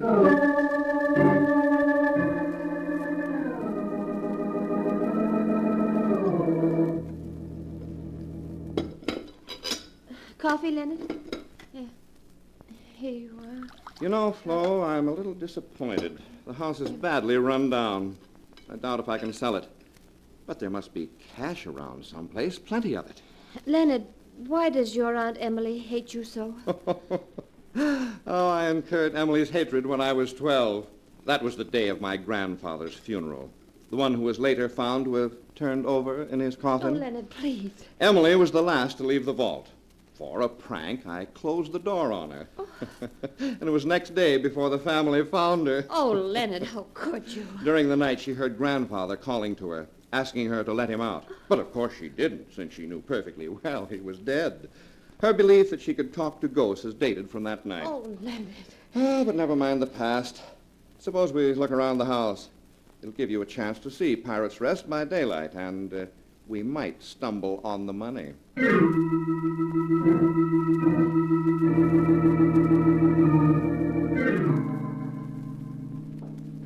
And this is the ballroom. Those chandeliers were imported by my great-grandfather from Italy. So dusty now. Cobwebs. Carpet stained. These are the ancestral portraits. Here is Father, the one who so logically had a telephone installed. I asked you not to talk about it anymore. Oh, that reminds me. Father's safe used to be behind his picture. I wonder if the combination has been changed. If it hasn't, 3, 17, 21.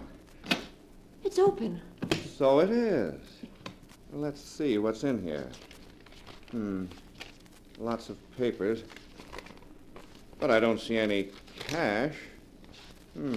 Leonard, why have you opened the safe? To see what's inside, of course, Aunt Emily. You won't find anything in it to steal this time, Leonard. Steal?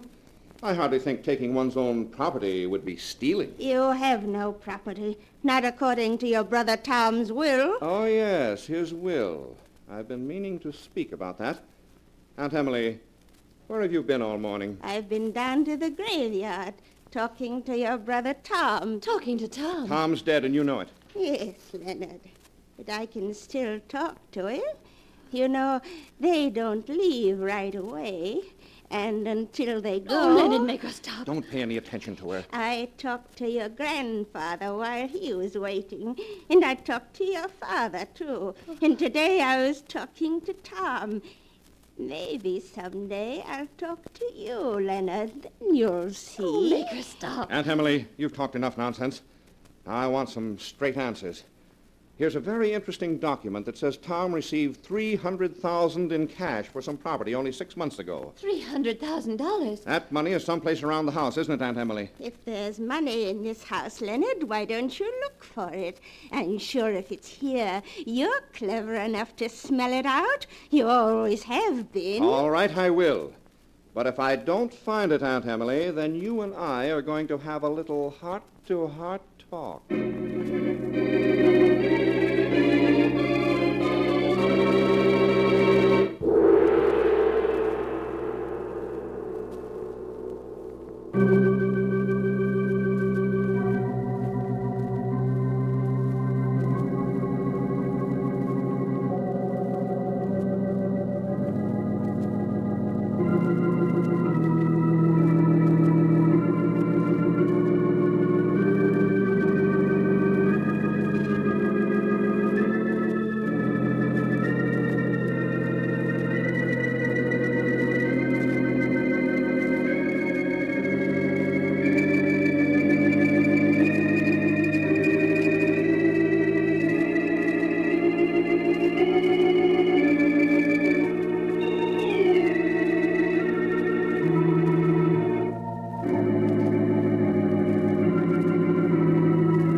And now to continue the story, as it is written in the sealed book. It is evening now. For many hours, Leonard and Florence have been searching the old house. With an axe, Leonard has even ripped open the walls of several rooms, but he has found nothing. During their search, a thunderstorm has sprung up, with pouring rain and crashing thunder, which is making Florence even more nervous. Oh, Leonard! Stop jumping every time it thunders. It's just a storm. They come up suddenly down here. But look out the window. The water in the bayou is rising so fast we'll be flooded. The bayou overflows a couple of times a year regularly. It's nothing to worry about. The water may cover the low ground where the burial vault is, but that's as far as it ever comes. Find anything, Leonard? No. No, I suppose there's no use chopping any more holes in these walls. They're all too solid to have any hidden openings in them. And we've searched all the other rooms. Maybe there really isn't any money. There is, and I know it. We haven't tried the kitchen yet. Nobody would hide money in a kitchen. Aunt Emily might. Come on, we'll take a look there. Then if we don't find it, we'll have our little talk with Aunt Emily.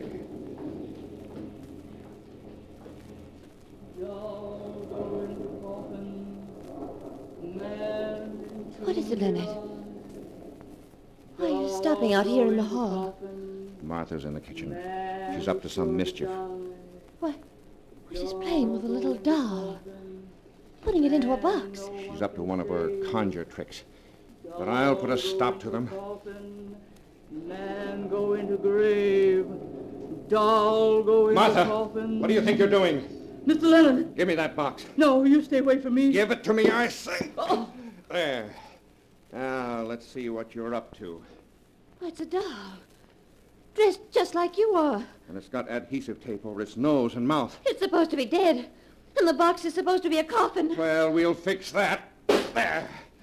takes care of the box and the doll. You too late, Mr. Leonard. Juju already start to work. Can't stop it now. Doll go into coffin, man into me alive. Oh, be quiet, Martha. Doll go into coffin, Stop it, I man say. is sure to You can't try any die. voodoo tricks on me, you hear? Doll go into coffin. I said to stop it. Man no Stop it, you one hear? can save. Stop it. Doll Stop go it. into coffin. This will stop you.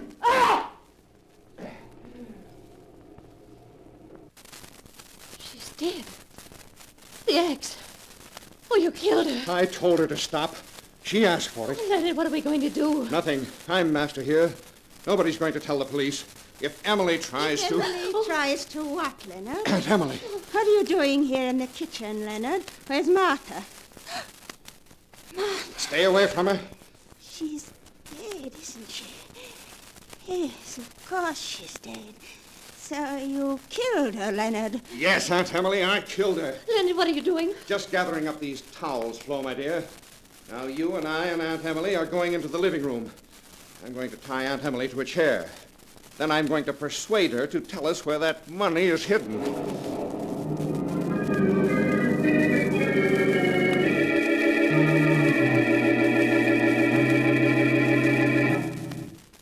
Well, Aunt Emily, I think those towels will hold you nicely.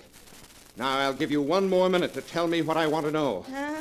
I'll tell you where the money is. It's in your coffin. My coffin? Out in the burial vault, where no thief could ever find it. In the burial vault? Of course, I should have guessed it. Not in the upper vault, Leonard. Down in the secret lower one, where there still is one empty coffin left. For you. Oh, no. $300,000 in my own coffin. If you're going to get it now, you'd better hurry. The bayou's rising fast. It's already flooding the cemetery. Yeah, she's right. By morning, all the ground down there will be under 3 feet of water. Oh, no, Leonard, please. Please, let's wait. The lower vault isn't waterproof either anymore. But we can't go out there tonight in this storm. It's go now or wait for a week. So we're going now. There's a lantern in the kitchen. Come on, Flo. Or would you rather stay here in the house? Oh, no, no. I'm coming with you, Leonard. I'm coming with you.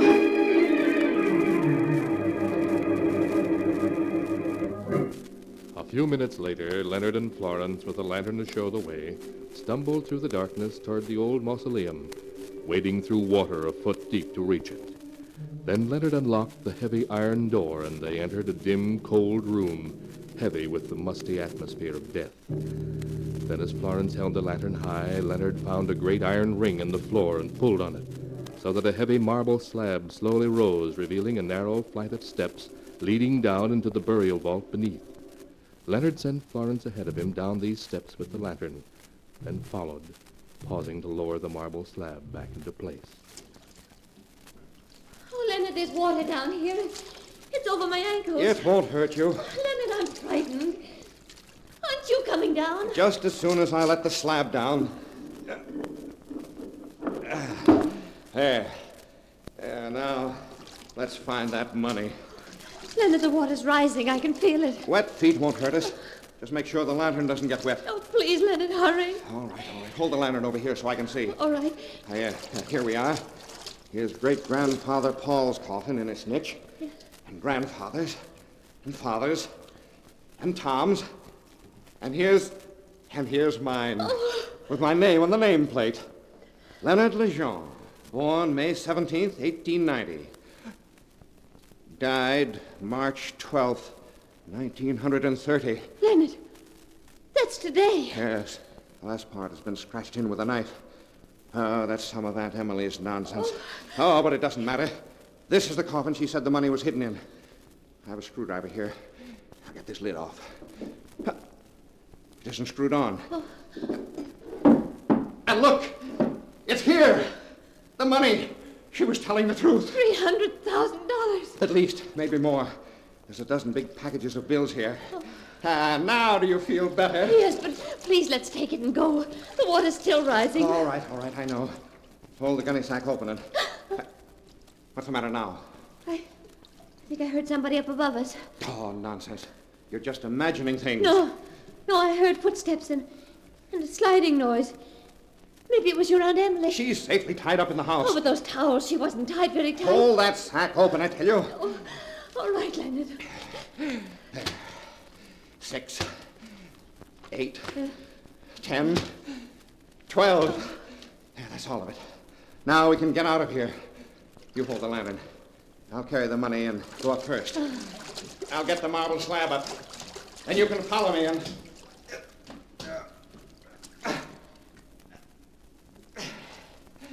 Leonard! Leonard, what is it? The slab is stuck. Oh, no. No, it can't be. Yeah, I'll get it open in a minute. I've got to get my shoulder under it. That's all. Now, It won't open. Leonard, we're trapped down here. We're trapped. We're never going to get out.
And now to continue the story, as it is written in the sealed book. Having descended into the underground mausoleum, in which the water is rising due to the storm, Flo and Leonard found the old aunt's hidden treasure. But as they tried to get out, they found the great slab that covered the entrance was stuck. It won't open. We're trapped down here. Oh, Leonard, we're never going to get out. Be quiet. Put the lantern on the steps and come up here beside me. All right. Between us, we can get it open. All right. Come on now. There, that's it. Now stand here. Yeah. Now get your shoulder here beside mine. That's right. Now. Help me lift. It won't open. It won't open. It's stuck fast. What are we going to do? What are we going to do? Oh, be quiet and let me think. Oh, she did it, Leonard. Your aunt. She's put something over the slab so we can't get it open. She couldn't. She was tied up, I tell you. Oh, she got loose. It's just what she would do. She hates you, Leonard. The devil. The old she-devil. But I'll beat her. I'll beat her yet. There must be some way out. There must be some way. There must... Yes, that's it. That's it. She didn't think of that. What, Leonard? What? My father. I told you he had a mortal fear of being buried alive. So he had a telephone installed here in the burial vault. Leonard. A telephone. All connected up and ready to work in case he was buried alive. Now we're buried alive, and we'll use it. We'll use it. Leonard, will it Of work? course it'll work. Now, where is it? Let's see. Oh, yes. Here. Here in this niche in the corner. It must be in this watertight box.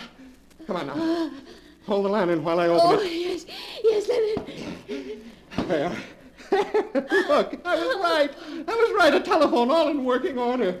Father never thought when he drove me out of the house that someday he'd save my life. Use it, Leonard. Use it and get us out of here. Oh, yes. I'll have to call the sheriff in the village. Please. Have him come rescue us. I'll tell him a story, some kind of a story. It won't matter. Hello. Hello. Operator. Operator. Hello. Operator. Operator. Hello? Operator. Give me the sheriff, quickly. Oh, thank heavens it worked. The sheriff? Why do you want the sheriff? That telephone you're using only connects with the house, Leonard. Emily. Of course. How does it feel to be dead, nephew? Aunt Emily, listen to me. I'm not dead, do you hear? And you've got to come let us out of here. Of course you're dead, Leonard. That's why I had to fix it so you couldn't get out again, because the dead have to stay where they belong. Oh, no. Aunt Emily, listen to me. Come let us out of here, and I'll let you keep the money. I won't bother you again. I'll go away. You'll never see me again, only come let us out. I know it's hard to get used to the idea of being dead, Leonard. Tom found it hard, too. And so did your father. But you'll get used to it. And your wife will get used to it. No. And I'll come talk to you, Leonard, every day. Just as I talk to them. No. Because now that you're dead, you're both welcome back. And the family's all together again. So, welcome home, Leonard. Welcome home. No. Aunt Emily.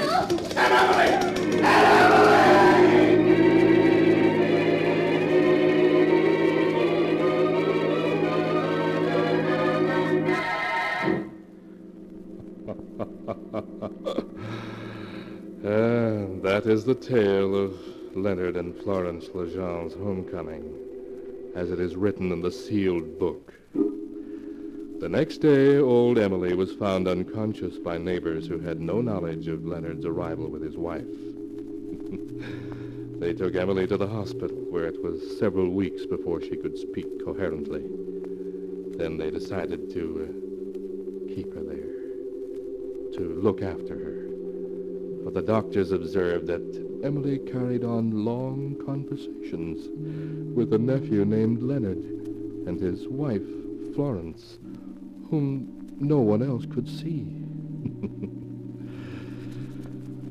Since that day, the old Lejean mansion has crumbled into ruin, and no living soul has ever entered the old mausoleum again. Its secrets are forever hidden from the world, save only here, where they are written down in the sealed book.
And now, keeper of the book, before you close the great volume, show us the tale we tell next time. This one. Ah, yes. The story of a strange plot by which a man and a woman schemed to be rid of an individual who stood in the way of their happiness, and of the terrible fate to which their scheme brought them. A tale titled, I'll Die Laughing.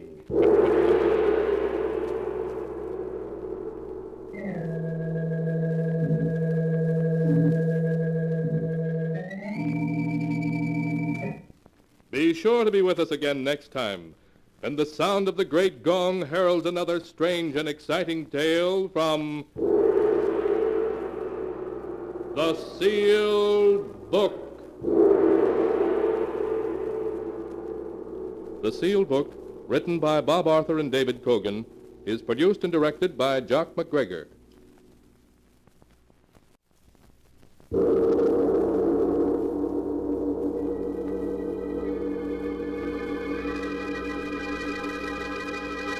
The Sealed Book.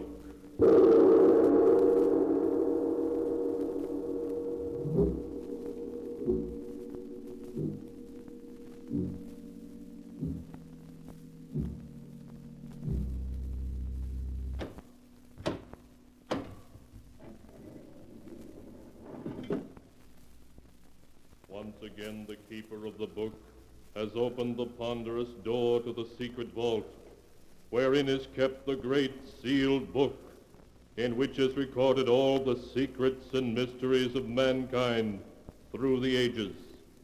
Here are tales of every kind, tales of murder, of madness, of dark deeds, strange and terrible beyond all belief. Keeper of the book, I would know what tale we tell this time. Open the great book and let us read. Slowly, the great book opens. One by one, the keeper of the book turns the pages and stops. Ah, the strange story of a wealthy man who, to enjoy the fortune he had stolen, wove a web of death around those who stood in his way. A tale titled, The Man with the Stolen Face.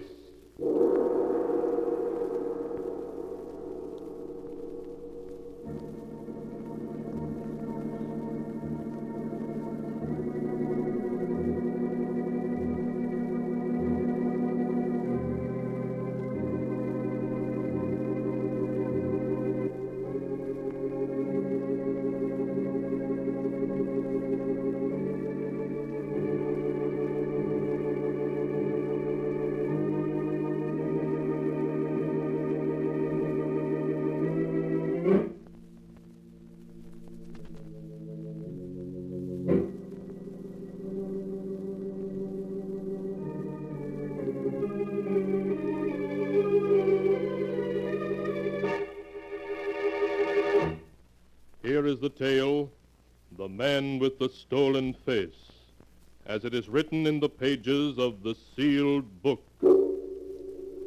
Our story begins in the large, richly furnished office of John Harrington, famous financier. It is late afternoon, and Harrington is speaking to Matthew Briggs, his very confidential secretary. Well, Matt, this is it. I swore I was going to retire when I had $20 million, and now I have it. I worked hard, and now I'm going to play hard. And do your plans include me still? No, of course they do, Matt. I couldn't get along without you. I see. Yes, I suppose you still need someone to do your dirty work for you. Why, Matt, what a thing to say. Now, where would you be if you hadn't hooked up with me? Executed and buried these 14 years, that's where. I know. You don't need to remind me. Because after all, you did kill that man, Matt. Killed him in cold blood. No, you and I belong together. You could send me to jail, but I still have carefully locked in my lawyer's safe all the evidence necessary to send you to the gallows. Yes, I know. Now, why don't you run along to the apartment? I think I'll sit and smoke one last cigar here in my office. All right. I'll see you later. Poor Matt, how he hates me. There isn't a thing he dares do about it. Well, I suppose a lot of people hate me, but I'm not going to let that worry me any. Now is the time for me to enjoy myself, and I'm going to. Fun. That's my program from now on. Too bad that program will have to be canceled, Harrington. Who are you? I'm Jeremiah Cole, Harrington.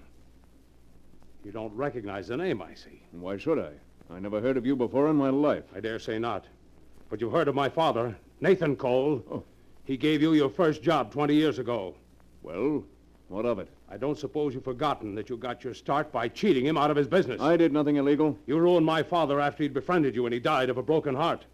I've spent 20 years trapping you, and now I'm ready to pull the noose tight. You're crazy. There isn't a man alive who has anything on me. I have. San Quentin. San Quentin? What are you talking about? When you were 19, a year before you came to the city and Dad gave you a job, you escaped from San Quentin, and you killed a guard doing it. Nonsense. You're crazy. Believe me, I can prove it. I've spent almost 20 years getting ready for just this moment. What do you want? I want $20 million. You can't be serious. Why, that's every cent I have in the world. You ruined my father, and I intend to ruin you. Turn over to me your entire fortune, and I'll consider that punishment enough. No, I won't do it. I have 2 detectives waiting now in the outer office. Do you want me to call them in? No. No, wait. All right. I'll do it. I'll give you everything. I thought that would be your decision. Very well. Just sign this paper. And then you... What are you doing?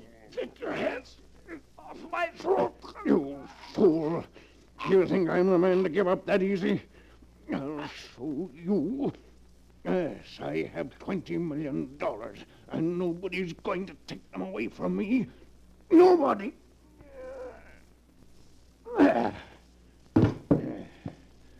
Threaten me, would you? That's what happens to men who threaten John Harrington. Now I've got to get your body out of sight.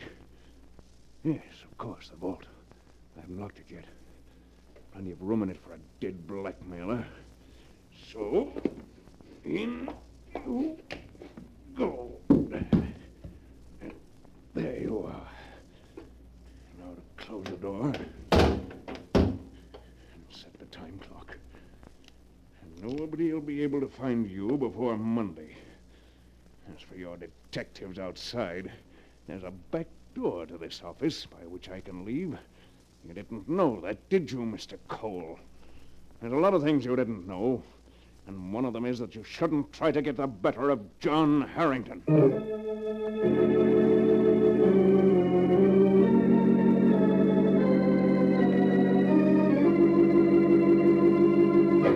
So John Harrington slipped away by means of the back door, and once safely outside, telephoned Briggs, giving Briggs instructions to meet him at his mountain lodge that night, with all the money and securities he could put his hands on.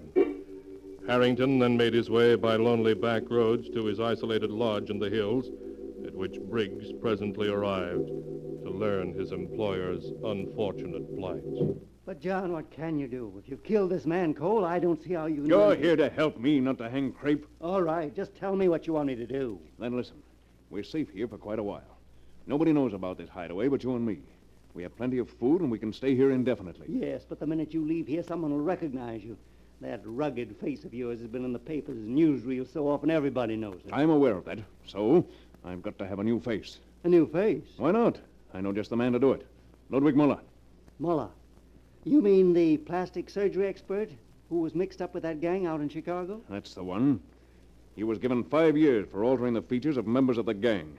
Well, he must be out now. That was 6 years ago. Yes. Yes, I don't doubt he could do it, but... I have it all planned out. Now, first you've got to bring Muller here with all the necessary equipment. Then you have to find someone my age and my height who's willing to become John Harrington. Become you? That's insane. Why, even for all your money, who would trade places with you and go to the electric chair? Don't be stupid, Matt. I tell you I have that worked out, too. Now, listen. You've got to find someone my age and general build who has no wife or family, who's not wanted by the police, and has never been involved with the law in any way, who's lived an inconspicuous life and has never attracted much attention. I'll take his place and live his life. He'll take mine and become a millionaire. But, John... Don't argue. You find such a man and bring him here. And I'll guarantee to persuade him to make the exchange. When I make a plan, it doesn't go wrong.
And now to continue the story, as it is written in the sealed book.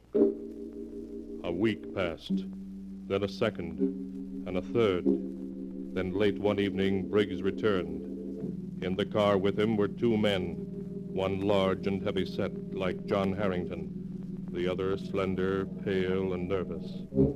Briggs ushered them to separate rooms. Then he reported to his master. Well, Matt, who have you got to take my place? His name is Quincy, William Quincy. I have his whole life history written down for you. Here. Let's see. William Quincy, 39, born in Detroit, parents dead, unmarried, no police record, college education, traveling salesman, down on his luck at the moment. He seems to fit the bill. Does anybody know you brought him here? Not a soul. Good. Bring him in. I'll put the proposition to him. All right. Come in, Quincy. John, this is William Quincy. Hello, Quincy. Sit down. Holy smoke, you're John Harrington. That's right. Now sit down, have a cigar, and we'll get down to cases. Quincy, what would you do for $1 million? $1 million? I'm ready to pay that much money for someone who'll spend 10 years, maybe less, in jail in my place. What kind of a trick are you trying to pull? Briggs told me you're wanted for 2 murders. I'm not trying to pull any trick. I'm innocent of the California murder, and the worst I could get for killing that fellow in my office is manslaughter. He was a blackmailer, and I lost my temper. Well, is it a deal? For $1 million? Yes. Yes, it's a deal. Good. I'm afraid that you'll have to sell me your face as well as your time, Quincy. Sell you my face? Oh, that's a hot one. What's so funny about it? Excuse me, Mr. Harrington. I've always heard that a man's face was his fortune, but I never knew mine had any market value before. Well, it has. $1 million. Okay, you've bought it. Of course, you have to take my face in exchange. Oh, sure. Sure, I understand. Good. There are a lot of things to be settled yet, but we have time for that. Matt, will you bring in Ludwig Muller? Of course, John. There's just one thing I want to know, Mr. Harrington. Well? When I'm you, how am I going to clear myself of that California rap which you're innocent of? Very simply. You'll take my face, but your fingerprints won't jibe with the prints on file at San Quentin. That'll be obvious proof you're not the man. Very clever, Mr. Harrington. I think of every detail, Quincy, as you'll see. Oh, come in, Dr. Muller. Dr. Muller, this is Mr. Harrington. Please, not Dr. Muller. I have no license. I'm plain Mr. Muller. Just as you like, Mr. Muller. But sit down, please. Thank you. Now, May I ask why I was brought here? Just to help me and Mr. Quincy here exchange faces. Exchange faces? But why should you wish to do such a thing? For personal reasons. We plan to exchange identities. You could make my face look like Quincy's and his like mine, couldn't you? Yes, of course I could, but... Then you're going to do it. And I'm going to pay you $1 million. $1 million? No, you cannot mean it. I do mean it. With that much money, you can become a man of science again. You can build laboratories, experiment, become famous. All just for a simple job of plastic surgery. Not simple, no, but... Yes, Mr. Harrington. I will do it.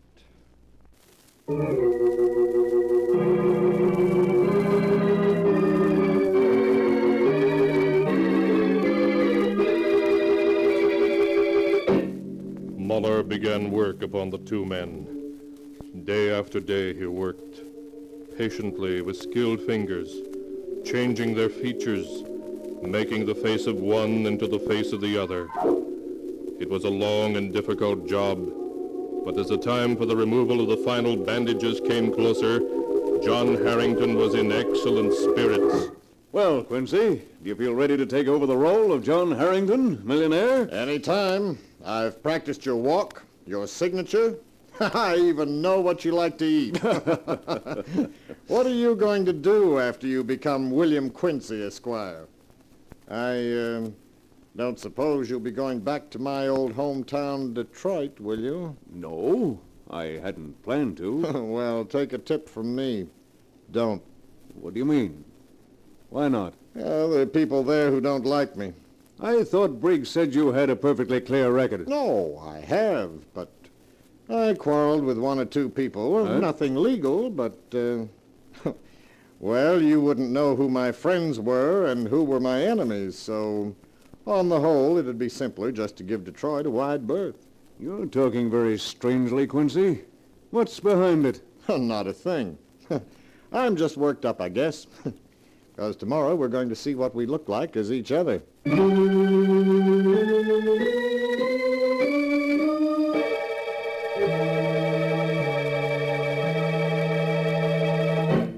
The next day, Ludwig Muller removed the bandages from their faces and from Harrington's hands. And when he held mirrors for them to see themselves... Good heavens! You do not recognize yourself, huh, Mr. Harrington? I should say not. Why, I'm almost tempted to say hello, Quincy, when I look in the mirror. It is my finest job. Well, I'll say it is. Personally, I like the change. I congratulate you, Muller. We must drink a toast to your success. Thank you. That's a good idea. We'll drink to Harrington, safe in jail, and Quincy, adrift in the wide, dangerous world. What the deuce are you... Oh, hello, Matt.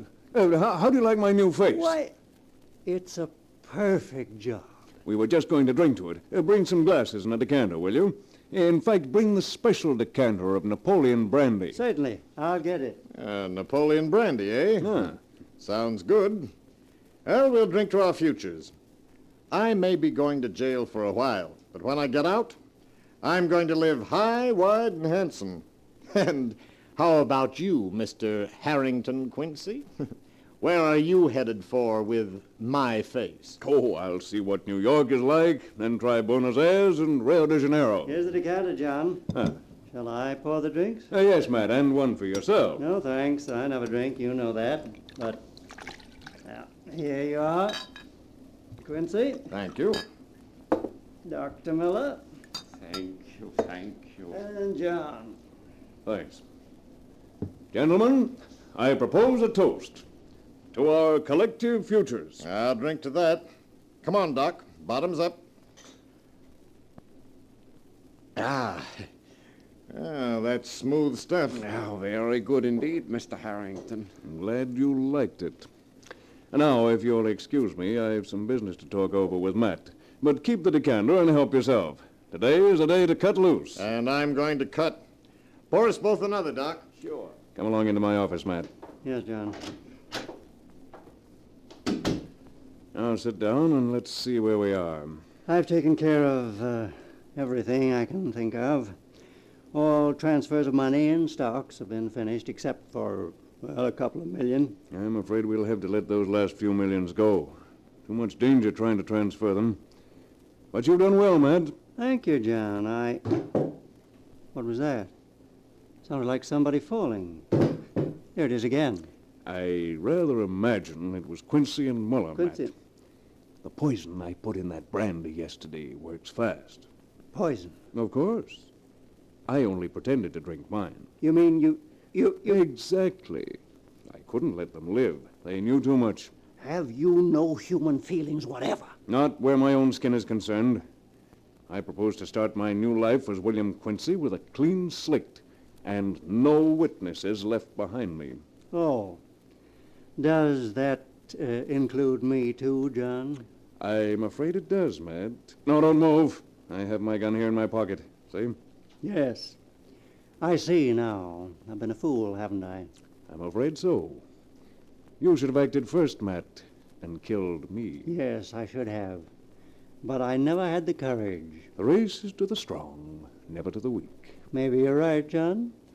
Maybe, but the weak sometimes win, too. This is a joke on me and on Quincy, but it's a joke on you, too, John, because... because... Goodbye, Matt.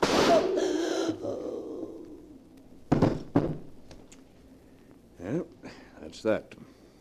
When the police find you, Matt, together with my body, the story of John Harrington will be over for good and all. But the story of William Quincy, footloose and fancy-free, is just beginning.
And now to continue the story as it is written in the sealed book.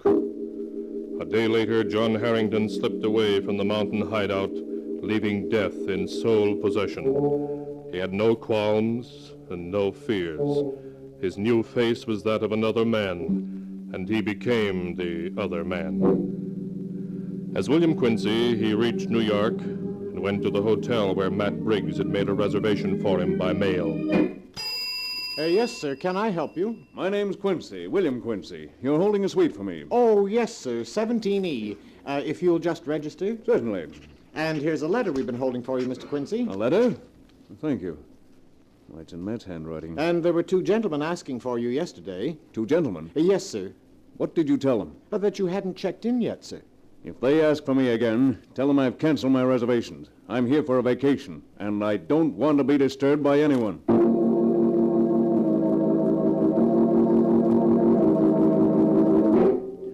A few minutes later, John Harrington was alone in the luxurious suite Briggs had reserved for him. He stared out at New York with a scowl on his brow, fingering the letter the room clerk had given him. Who the deuce could have been asking for me? And why in the world should Matt have written me a letter? It's postmarked the 10th. He must have written it the day before I... Well, I might as well read it.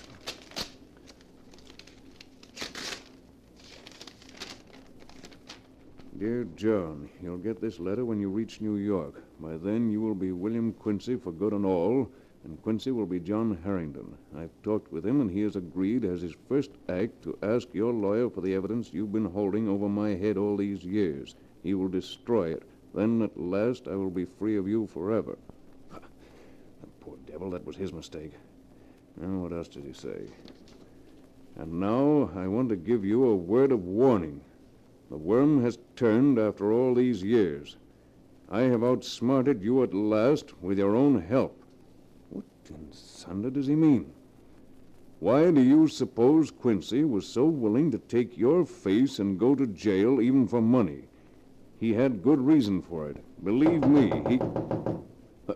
who is it? Telegram from Mr. Quincy, sir. Telegram? Just a second. Well, let's have it. All right, Quincy, put him up. Come on in, Rocky. Yeah, Lefty. Well, Quincy, old pal, you don't seem very glad to see us. What's the meaning of this? Who are you and what do you want? Steady, Quincy. My trigger finger's itchy. Back up a little. That's better. Who are you? What do you want? Why, we want you, Quincy. You ought to know that. I don't know who you are or why you're here, but you're making a mistake. Listen to him, Rocky. He's forgotten his old pals Lefty and Rocky. I tell you, I never saw you before in my life. You mean you've forgotten all about it, Detroit, Quincy? How you double-crossed the boss and my kid brother 6 months ago and got them both bumped off by the cops? Well, ain't that forgetful of you? No, you're wrong. You've got the wrong William Quincy. Hey, Lefty, you don't suppose this could be the wrong guy, do you? Ah, what makes you say that? You nuts? No, but, well, it's just that this guy's voice don't sound like the way I remember Quincy's voice did. That's right. I'm not the Quincy, you know. Never mind the voice, Rocky. Look at the face. Could there be two guys in a world with a puss like that? But I tell you, I'm just trying to stall. Let him have it. No, please. I'll give you $1 million.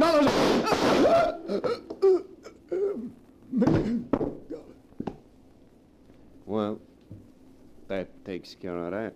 Yeah, that pays off for the boss and your kid brother. He should have known we'd keep looking for him till we found him. Did you hear that stuff about $1 million? You must have been nuts to think we'd listen to guff like that from a cheap dope peddler like Bill Quincy. Yeah, but, you know, Lefty, I'd still kind of like to know who sent us that letter, tipping us off we'd find him here at the Clark House in New York.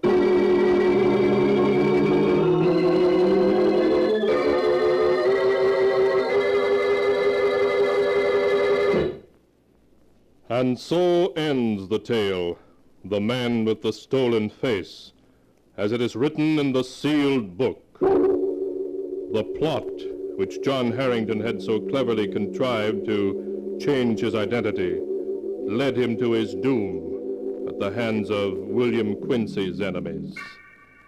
Twisted indeed are the strands of fate in which destiny entangles mere mortals.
And now, keeper of the book, before you close the great volume, show us the tale we tell next time.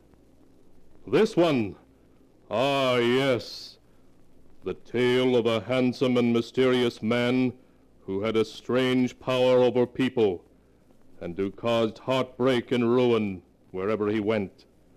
A tale titled, My Beloved Must Die.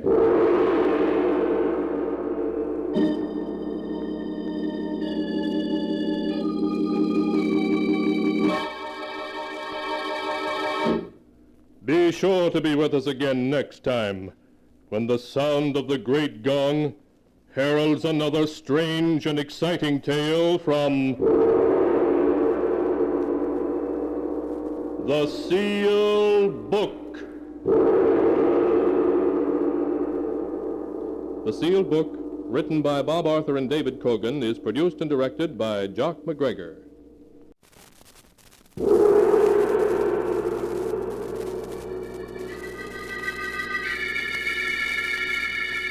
The Sealed Book.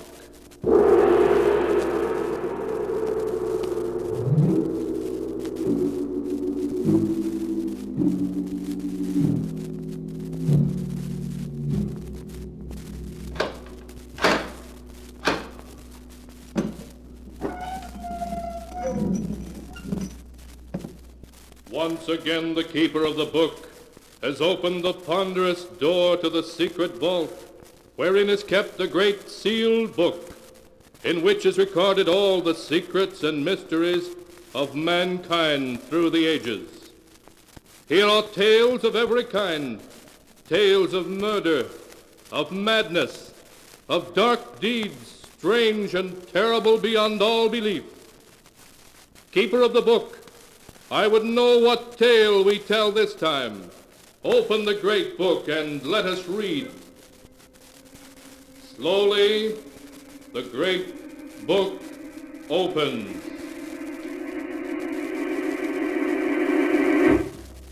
One by one, the keeper of the book turns the pages and stops. Ah, the strange story of three people who ventured into a long-lost cavern, a cavern cursed by the ancient Aztecs. A tale called I'll Die Laughing.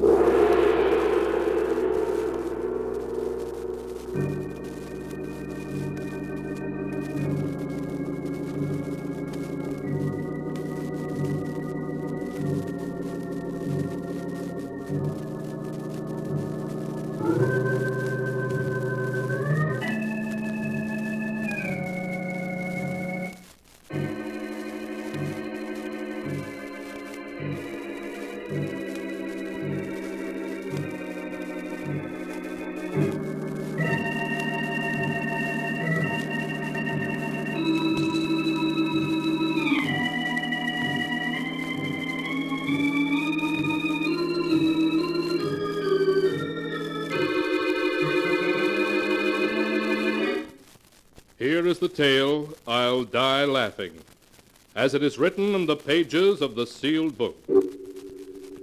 It begins in one of the big old houses on Nob Hill in San Francisco.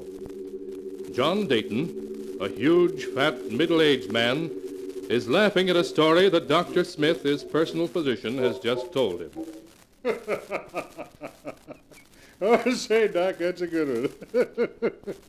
I'll remember that. You'd better remember the other things I told you, too, John. I will, Doc, I will. And thanks for dropping in. That's quite all right. Goodbye, John. Goodbye. John, was that the doctor? Yes, dear. What did he say? Did he think the dizzy spells you've been having were serious? Oh, of course not. He said I'd live to be 90. He just told me to stop working so hard at the office and learn to take things easy, that's all. You have been spending too much time at the office, John. Well, I'm thinking of taking a vacation. A long vacation. Now, please excuse me, dear. There's someone upstairs in the study waiting to see me. John, who is that horrible-looking old man waiting up there for you? Well, I'll explain that later, dear. Oh, say, when Harvey gets here, send him right up the study, will you? All right, John.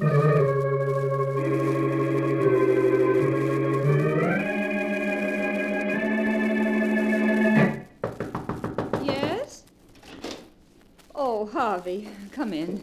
Hello, Laura. John phoned. Said he wanted to see me. Is he in? Yes, he's upstairs now. Laura, listen. Is it about us? Oh, no. He doesn't suspect anything. This is about something else. He has a perfectly weird old man up there with him now who... Yes, I know. An old prospector named Gippy Gordon. I sent him to John. You sent him? What do you mean? Well, this Gordon came to the office last week. John was out, so I talked to him. He told me a ridiculous story about a lost Aztec treasure in a secret cave in New Mexico. I knew it was just the kind of thing that John would love, so I told Gordon to come and see John here at the house. And I warned him to be sure not to mention having spoken to me. But why, Harvey? I want John to decide to go looking for that treasure and to take us along. I don't understand. Darling, John is like a boy in many ways, but he isn't a complete fool. If he finds out about us, we'll both be out in the cold. You'd lose this lovely mansion and all the things you enjoy so, and I'd lose my job as lawyer for the John Dayton Enterprises. Oh, I wish we could make a clean breast of it. Tell John we love each other and that... And live in a garret someplace on love and a crust of bread? No, Laura, it wouldn't work. No, I suppose not. Oh, what are we going to do? Suppose something should happen to John. An accident, say. Harvey, you don't mean that... Harvey, is that you? Yes, John, I'm on my way up now. Well, hurry up, old man. I've got something mighty interesting for you. Right away, John.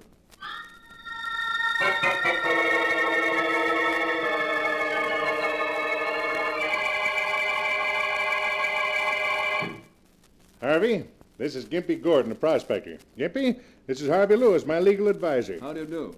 Howdy, Mr. Lewis. Harvey, I've just paid Gimpy here $5,000 for a map showing the location of a buried Aztec treasure in a haunted cave. What? Yeah. I'd better sit down on that one. Well, where is this treasure? Well, Harvey, you've heard of the Devil's Cavern, haven't you? Tremendous cave mentioned in early historical records of the Southwest, but apparently lost for the last 300 or 400 centuries. Why, yes, I read something about it. It's supposed to have miles of winding passageways in which a man could wander for weeks without finding a way out. That's the one, and I found it. Well, the gist of the story is this. In 1554, a Spanish looting expedition led by a nobleman named de Mendez had acquired a great wealth of jewels and gold figurines, which de Mendez put into 3 small brass-bound chests. I see. Go on, John. Well, this treasure just made de Mendez greedier. A story whispered to him by an Aztec priest led him to Devil's Cave, and de Mendez and his men entered the cave only to find out they'd fallen into a trap. Well, the Aztecs attacked them, and all were killed but de Mendez. He found his way into a great central cavern about a half-mile from the entrance of the cave, and in that cavern there's a natural shaft, like a well. The Devil's Well, that's the name of it. It bubbles and gurgles in a way to drive a man mad. Oh, take it easy, Gimpy, take it easy. Well, Harvey, de Mendez reached this Devil's Well, and when the Aztecs closed in on him, he threw the treasure into the well and leaped in after it himself. So the priest sealed up the cave and put a curse on it. A curse?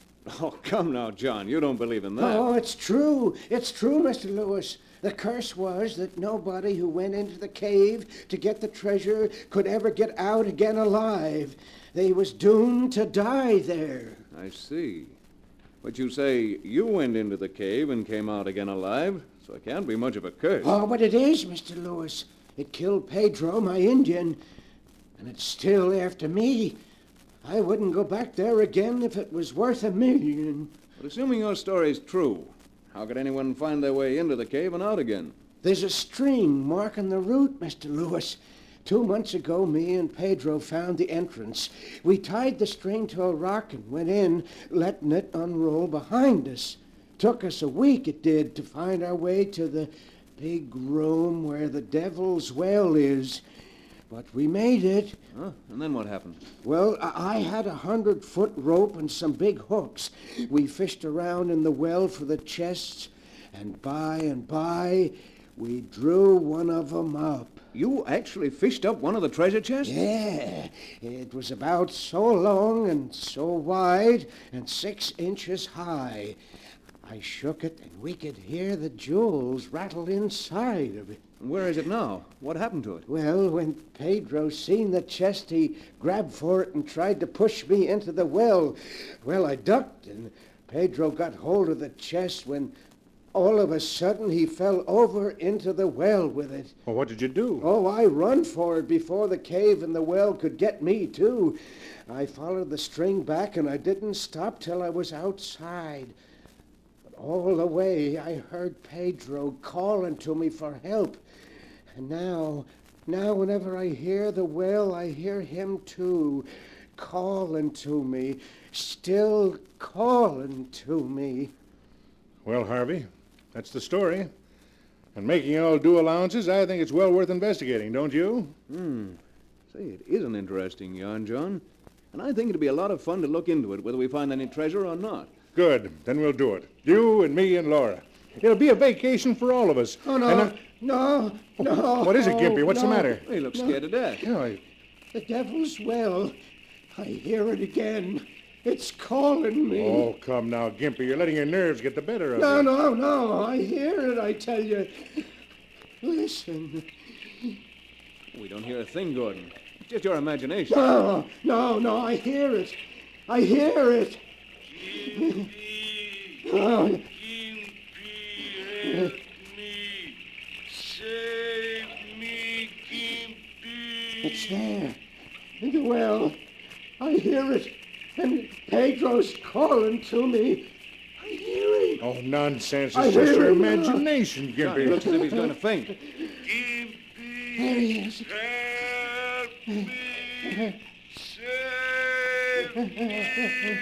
That's Pedro in the well. He's calling to me. John, grab him. Good grief. He's dead.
And now to continue the story, as it is written in the sealed book.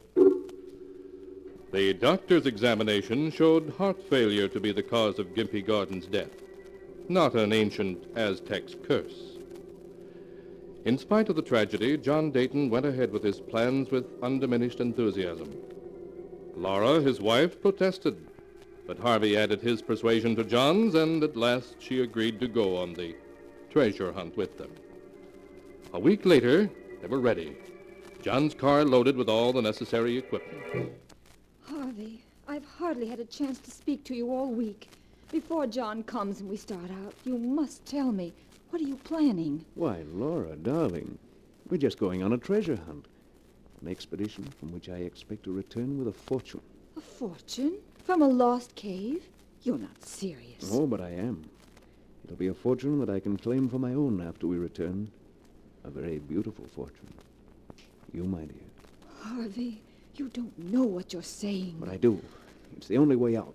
It's what I had in mind when I sent Gimpy to John in the first place. I've been thinking for a long time that John would have to have an accident. Harvey, I'm afraid. You mustn't be. Just leave everything to me. I'll know what to do when the time comes. And when we get back, we'll be able to be together always. Yes, I know. But suppose someone suspects. No one will. After all, on an expedition of this kind, accidents are bound to happen. No one will be able to prove a thing against us.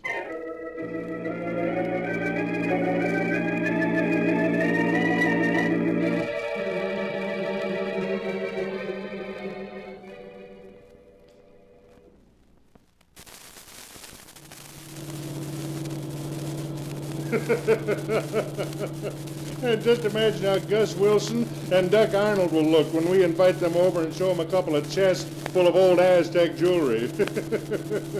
Their eyes will pop right out of their heads. John, for heaven's sake, stop laughing. I can't stand it anymore.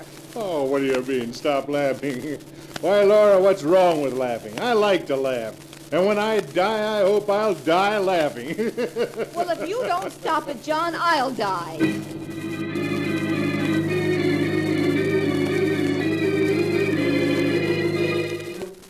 After that, all three were silent as they drove. The afternoon of the second day, they turned off the highway and, carefully following Gimpy's chart, threaded their way through a series of narrow canyons until they reached a spot between two towering cliffs.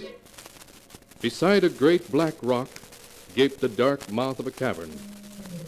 John directed the unloading of the car, then he led the other two a few feet into the mouth of the cavern until he found there the end of a slender white string that led into the cave, losing itself in the darkness.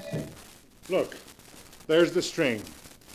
Well, was old Gimpy Gordon telling the truth or not? Certainly looks as if he was. We're not going to explore the cavern now, are we? Let's wait until morning. Oh, nonsense, my dear. Now is as good a time as any. Harvey, you and Laura go ahead with your flashlights. Laura can carry the rope and you carry the food. And I'll bring the grappling hook. All right, John. Ready, Laura? Now, wait just a second.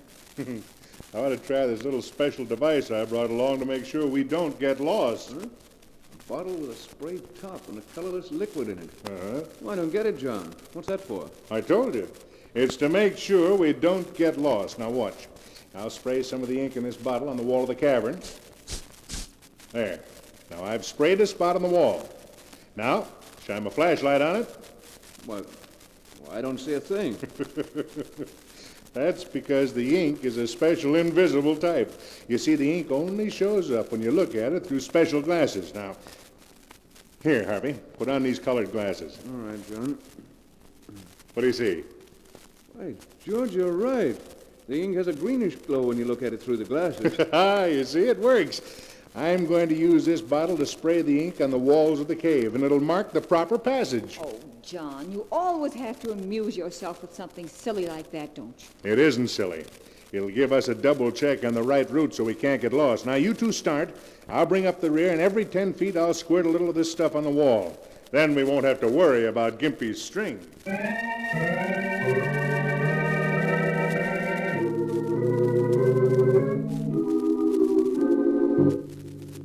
Uncertainly, the little party groped its way forward, through winding passageways that opened constantly into dozens of other passages.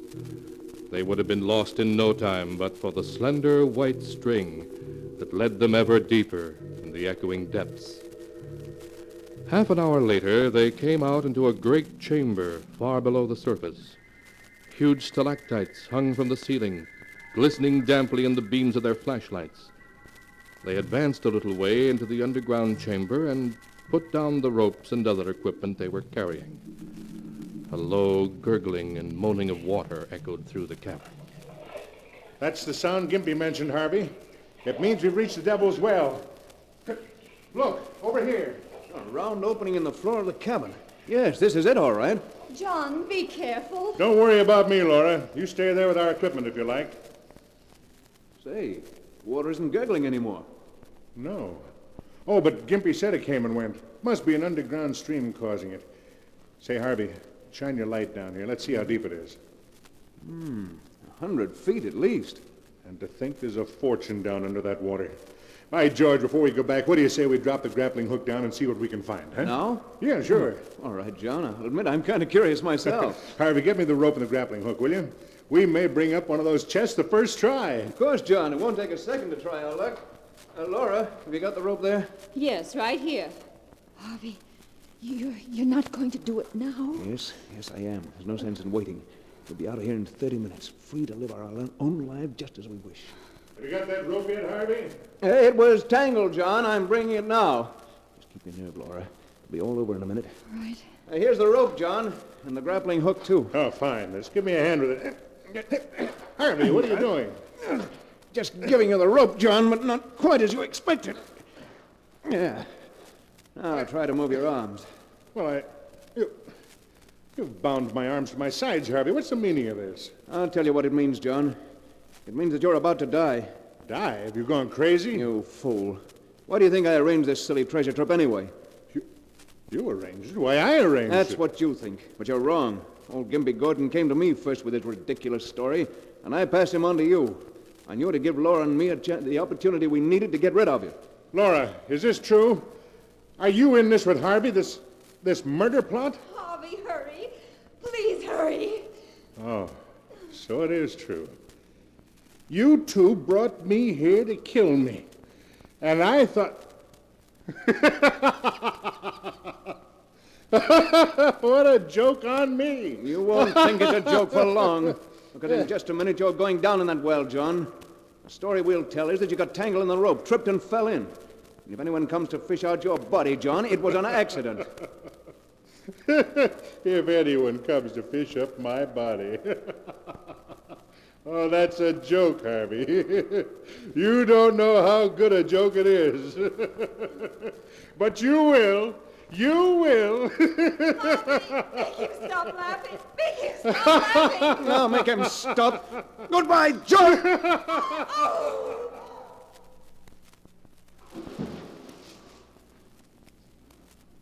He laughed.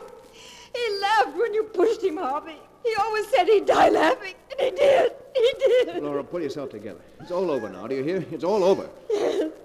Yes, Harvey, I'm all right. Only let's get away from here. Let's get out of here. No!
And now to continue the story as it is written in the sealed book. Laura and Harvey, with a guilty feeling in their very souls, started back to the entrance of the cave, following always the trail of the slender white string. But their progress seemed so slow, all too slow in their hurry to get away from what they were leaving behind in the Devil's Well. Harvey, hurry. Can't you go any faster? No, Laura, I don't dare to. If I tried to go any faster, the string might break and then... What is it? Why have you stopped? Come to the end of the string. What do you mean you can't have? We're not anywhere near the entrance yet. The string ends here. It's tied to a piece of rock. No, no, it can't end here. It must be broken. Look for the other end of it. Oh, here's the rest of it, neatly coiled up on this ledge. And here's an envelope underneath it. A fresh white envelope. It was John. It's one of John's jokes, that's it. Quick, what does it say? Dear Laura and Harvey, for some time I've known what was going on between you two. It's time you were both taught a lesson. When old Gimpy Gordon came to me with his story, I saw my way clear to do so. And I have worked out a plan that will be in operation when you read this letter. This is my plan. As we enter the cave, I shall send you two on ahead. I shall follow and remove the string from the entrance of the cave to the point where you find this letter. After we have reached Devil's Well, I shall contrive somehow to slip away from you two, leaving you alone together. Oh, no. You will, of course, follow the string back toward the mouth of the cave. But when you come to the end where this letter is, you will be forced to stop. So John planned this. He wants to kill us. No, wait. I shall be able to find my way in and out of the cave by means of the special luminous ink, which I shall spray on the walls as I go in. My colored glasses will enable me to see the ink, where your eyes will see nothing.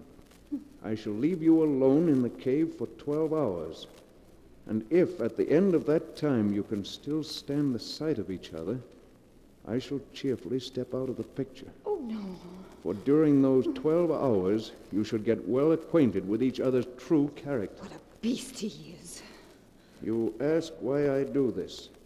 Because Dr. Smith has told me that at best, I can hope to live not more than 6 months. No. And under the circumstances, I don't much care what happens. No. My little joke on you is all the punishment I care to inflict. At least you'll always remember that a man is not a fool just because he likes to laugh a lot. Signed, John Dayton. That's all of it, Laura. Harvey, listen. He's laughing, Harvey. He's laughing at us. Oh, stop it, Laura. It's just your nerves. You've got to get hold of yourself, or we'll never get out of here. We never will, Harvey. That's why John laughed when you killed him. That's why he's laughing now. Laura, pull yourself together. He played a joke on us, and now he's laughing. You fool. We're going to get out of here. I tell you we are. We're not. Never in a million years. We are, I tell you, the same way John planned to get out. He marked the walls of the cabin with special luminous ink, didn't he? Well, those marks will lead us out, too, do you hear? They'll lead us out. No, they won't. You have to have special glasses to see it. Yes, but we'll go back to the well where we left the equipment and get the glasses, and then we'll be all right. Oh, no, we won't. That's why he's laughing. Because he had the glasses in his pocket when you pushed him into Devil's Well, Harvey. He has them in his pocket now.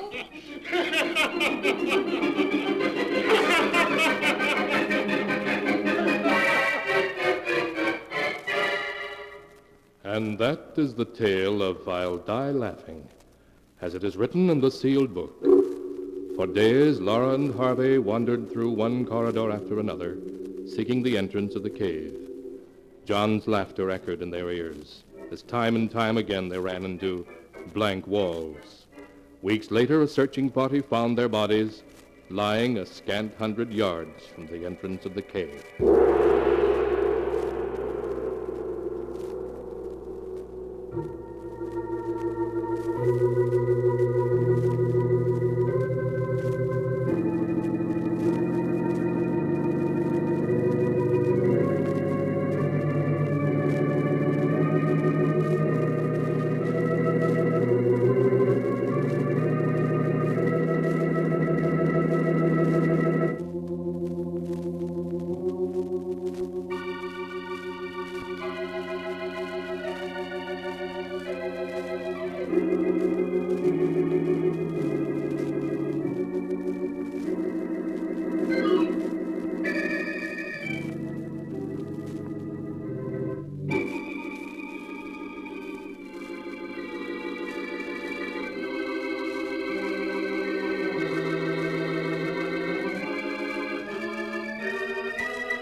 And now, keeper of the book, before you close the great book, show us the tale we tell next time.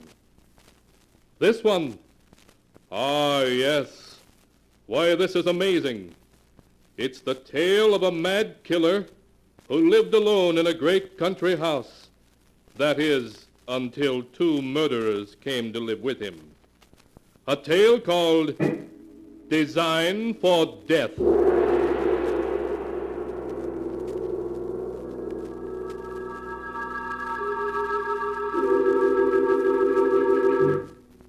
Be sure to be with us again next time, when the sound of the great gong heralds another strange and exciting tale from The Sealed Book.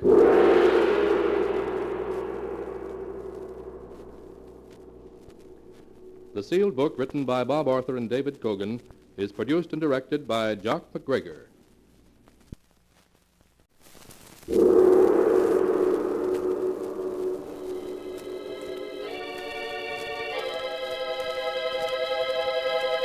The Sealed Book.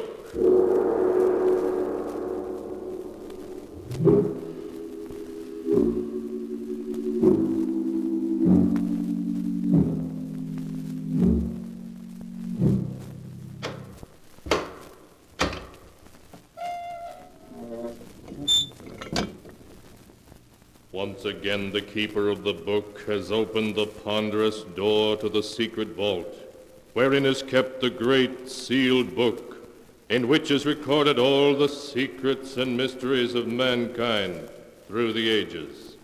Here are tales of every kind, tales of murder, of madness, of dark deeds, strange and terrible beyond all belief. Keeper of the book, I would know what tale we tell this time. Open the great book and let us read. Slowly the great book opens. One by one, the keeper of the book turns the pages and stops. Ah, the strange story of a scientist who delved into the unknown with frightening results. A tale titled Beware of Tomorrow.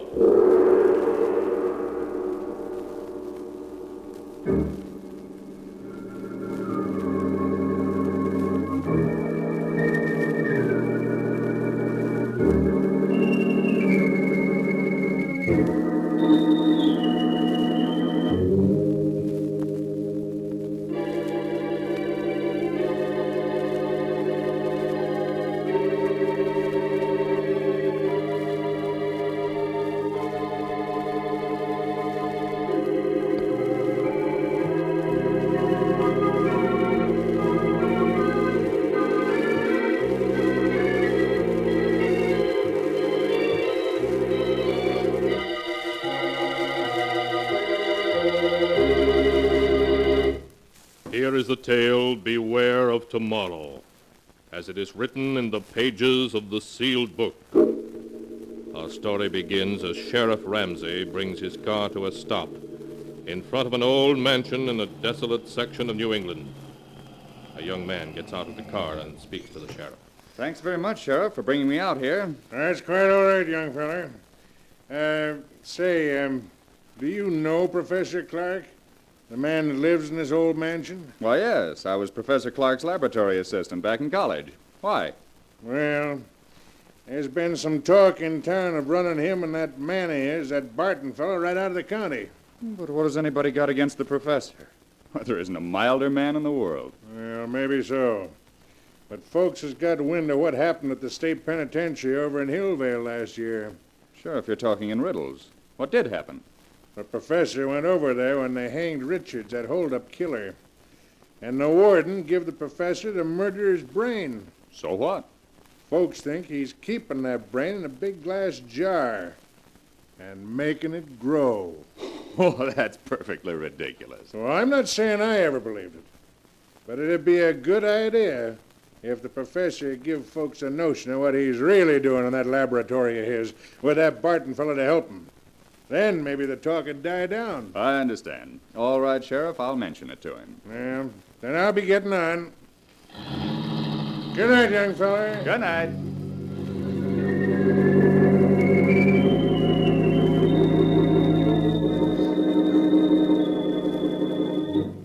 A few moments after Dr. Richard Dale had knocked on the door of the ancient mansion, a frail, white-haired old man answered the door. An old man who could hardly speak in his joy as he gripped Richard Dale's hand. He led the way down a long hall to a great room where strange equipment took up almost every inch of space. Retorts and electric furnaces, generators, batteries, great glass vats. Dr. Dale stared around him in intense curiosity as Professor Clark helped him off with his hat and coat. There. Now sit down, Dick. Sit down and let me get a look at you. I got your letter, and it made me so curious I took the first train. You promised me a surprise. Is this it, this amazing laboratory? No, my boy. We'll come to that in a moment, after you've met Barton, my assistant. Oh, Barton! Yes, Professor? Dr. Dale has arrived. I want you to meet him. Why, of course. How do you do, Dr. Dale? How do you do? We've both of us been looking forward to your visit. Yes, the professor's letter made me so curious I couldn't stay away. Barton, is Alpha making some coffee? Yes, he started it when we heard the car. Alpha? Who's he? Our general man of all work. Truly amazing fellow. Ah, here he comes now. What in the world? Shall Alpha serve coffee? Good heavens. I said you'd be surprised, Dick.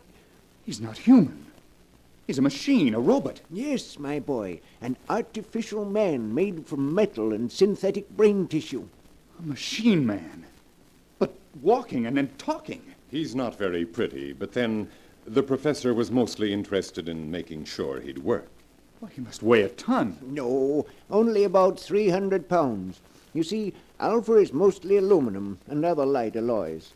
Inside his aluminum plates are some new batteries I've devised, together with miles of fine silver wire and a dozen electric motors, to give you only the highlights. Shall Alpha serve coffee now? Yes, Alpha. Put it on this table here and pour a cup for Dr. Dale. Alpha do so. I still can't make myself believe it. Alpha poured coffee. Go on, Dick. Take it. Oh, yes, of course. Thank you. Well, he looks clumsy, but he poured the coffee as well as a man could. Yes, my boy.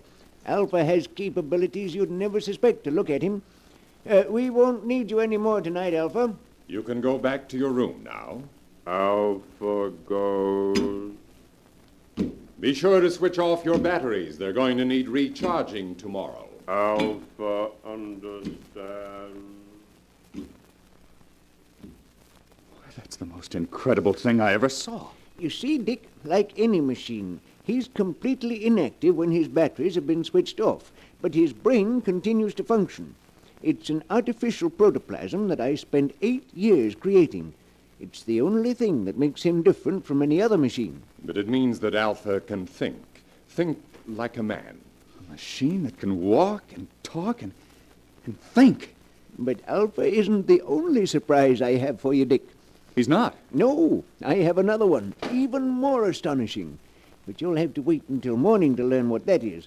Barton will show you to your room, Dick. Of course, Professor. I'll see you in the morning, then. Yes. We'll have a long talk tomorrow. Good night. Good night, Professor Clark. Oh, Dr. Dale. Yes, Barton? Could we talk for a minute before I show you to your room? Why, yes, of course. It occurs to me that the professor forgot to tell you why he asked you here. It was his hope that you'd stay indefinitely and help us carry forward the work we've been doing here. Stay indefinitely? Why, I have my own work. Now, don't say no yet. Just think, Dr. Dale. Alpha is stronger and more rugged than a man. He needs no rest, no food, yet he can do the work of 3 men. He can plow, reap, run machinery. Think how much drudgery a million like him could lift from mankind's shoulders. Yes. Yes, that's true. And already Alpha is technically old-fashioned. Professor Clark has blueprints for a new machine man as superior to Alpha as an aeroplane is to a bicycle. We want you to help us build them. Well, I'm certainly tempted to stay. Perhaps I could arrange it. Good. Then I'll show you to your room now, if you wish. Yes, I am sleepy. If you'll just come this way.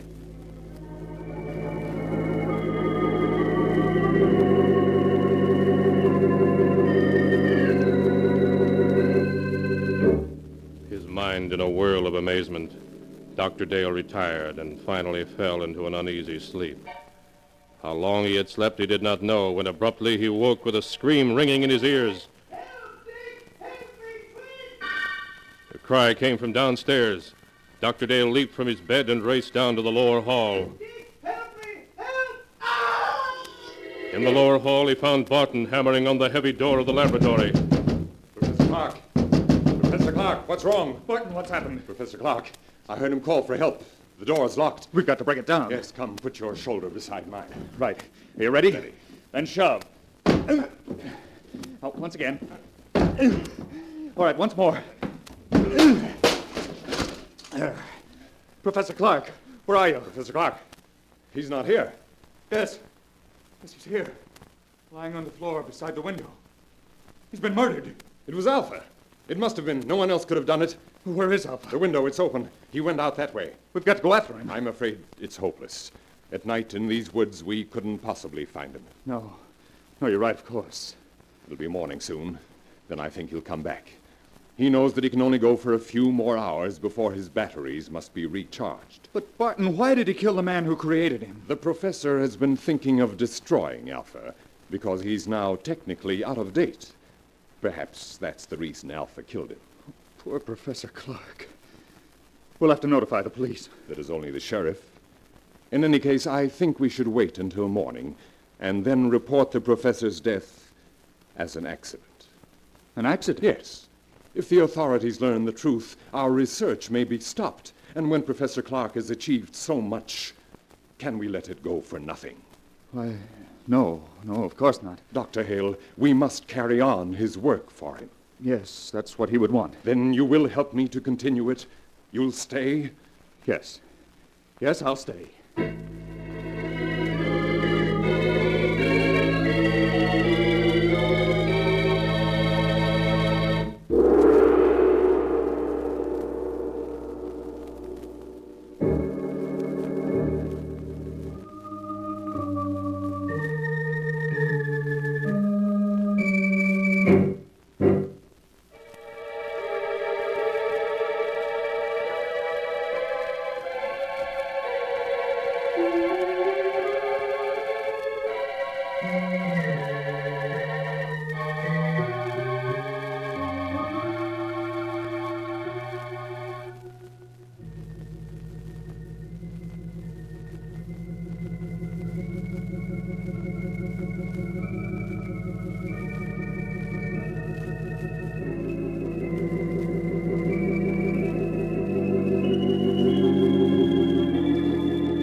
And now to continue the story.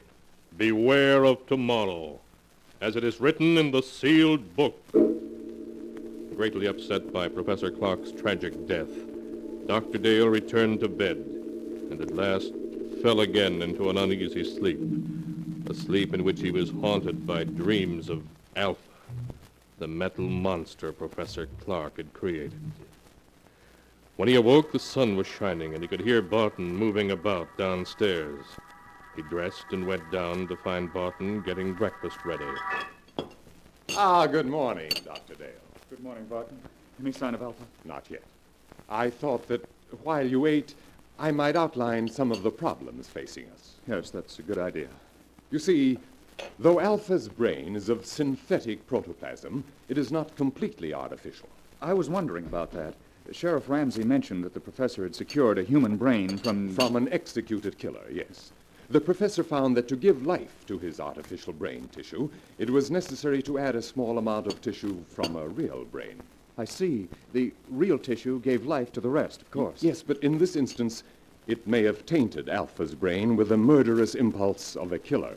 It sounds perfectly plausible. So our first problem will be to obtain untainted brain tissues to blend with the artificial tissues we will make according to the professor's formula. Well, that should give us no trouble. I can get what we need through the research laboratories with which I'm connected. Then that solves our worst problem. The rest will be matters of detail. Fortunately, there is enough equipment here to build a dozen or so robots. Like Alpha, you mean? No, indeed. The far more advanced type Professor Clark was perfecting. Oh, if you finished your breakfast, I have something to show you. Yes, I'm through. I don't feel much like eating after last night. Then come with me to the laboratory, and I'll show you the second surprise that Professor Clark had in store for you.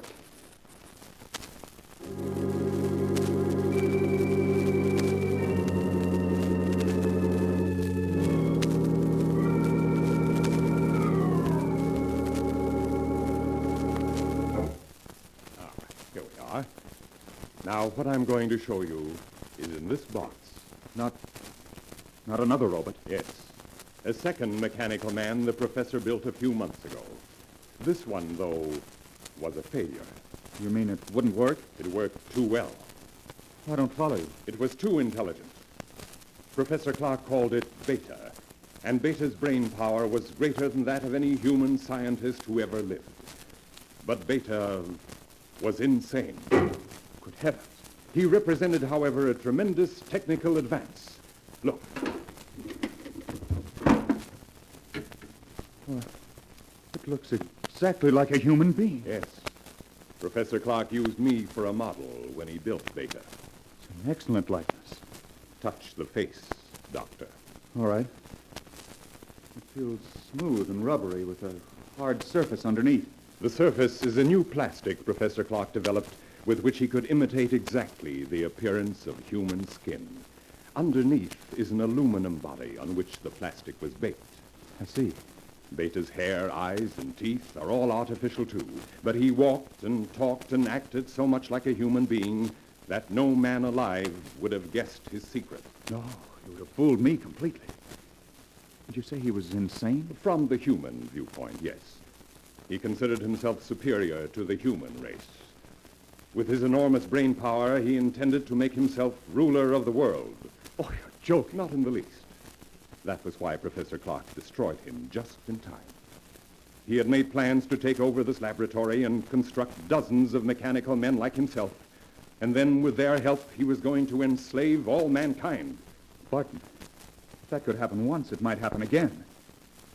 I don't believe we should continue Professor Clark's work after all. Oh, there's no danger now, Doctor. You see, Beta also had a brain which contained tissues taken from that of the condemned murderer. But we will select the brain tissues we use from the highest types that are available.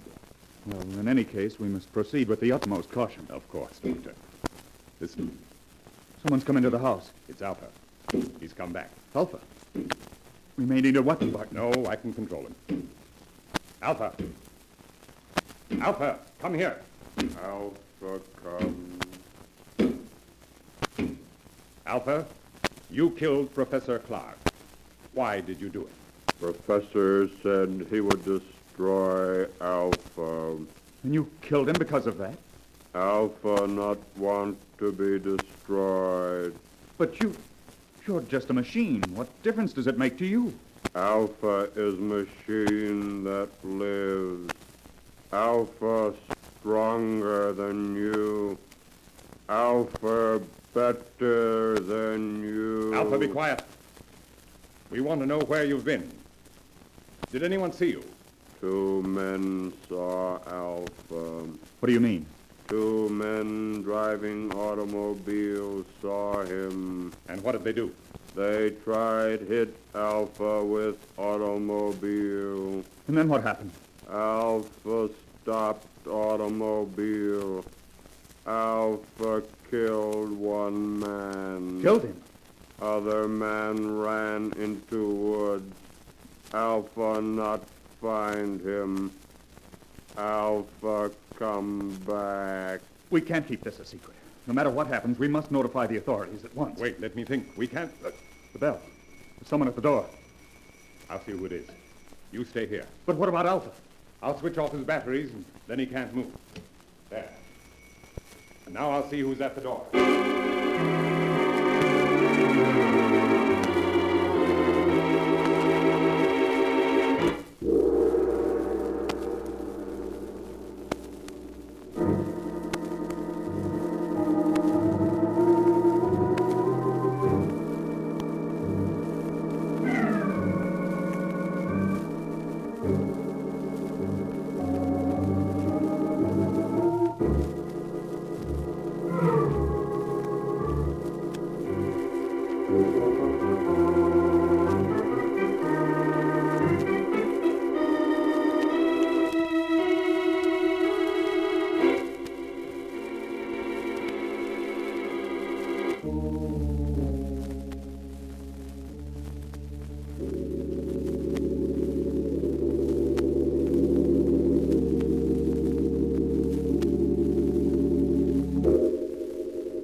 And now to continue the story, beware of tomorrow, as it is written in the sealed book.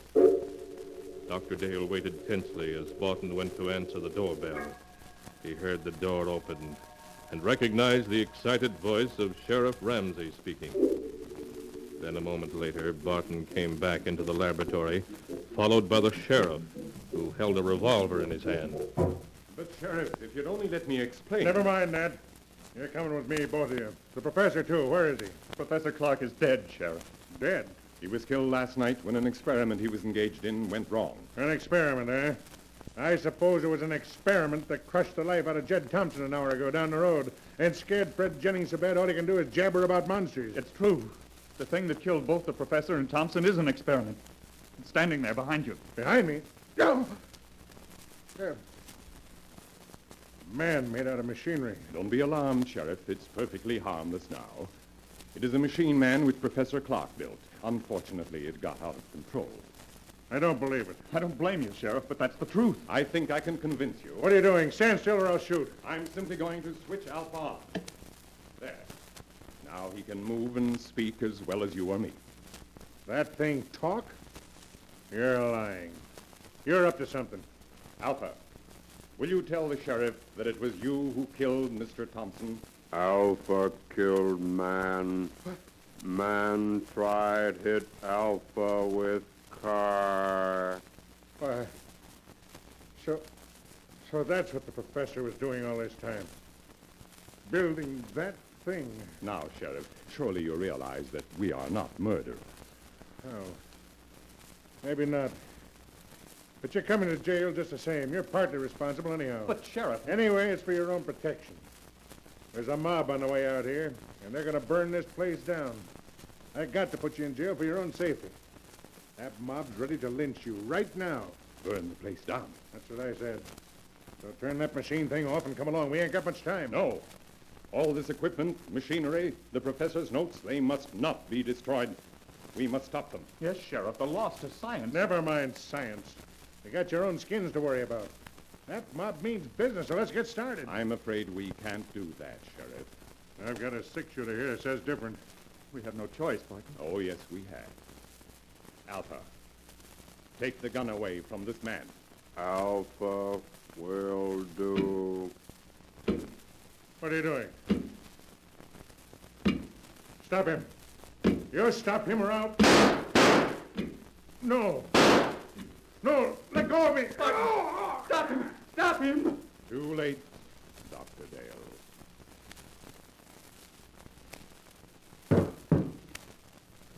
Alpha has crushed him. Yes, Dr. Dale. The sheriff is dead. Now you are a murderer. In a good cause.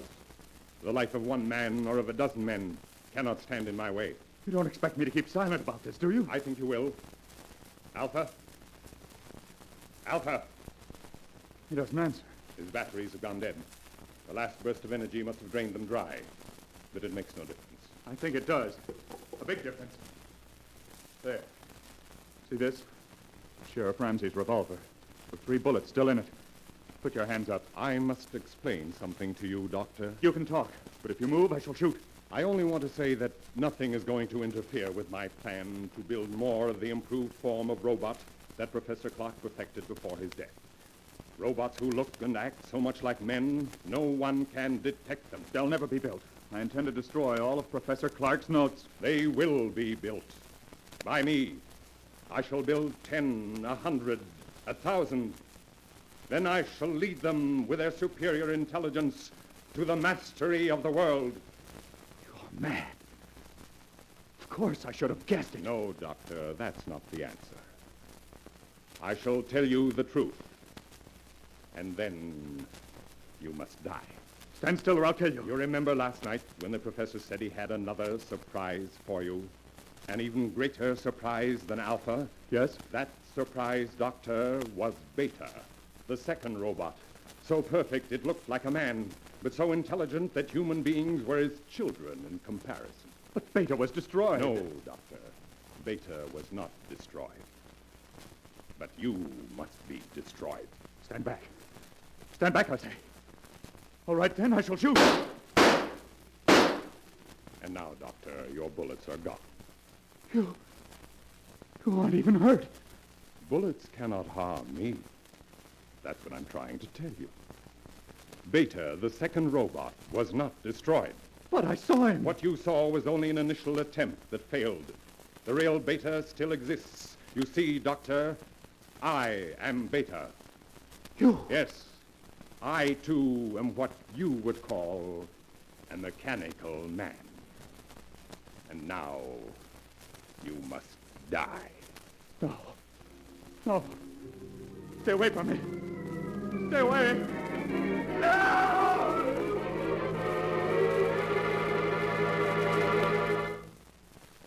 And so ends the tale.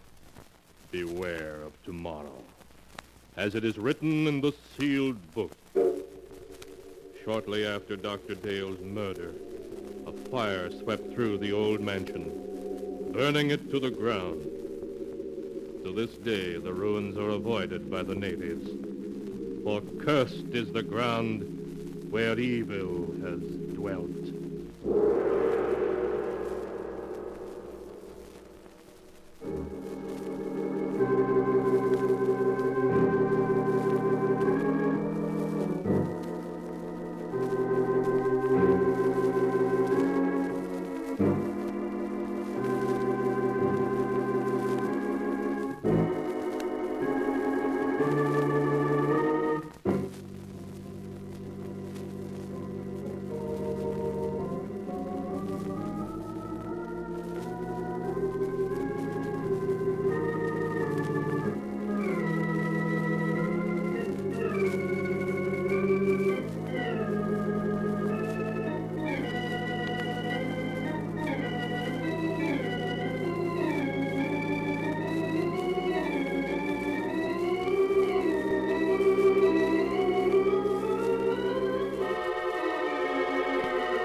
And now, keeper of the book, before you close the great book, show us the tale we tell next time.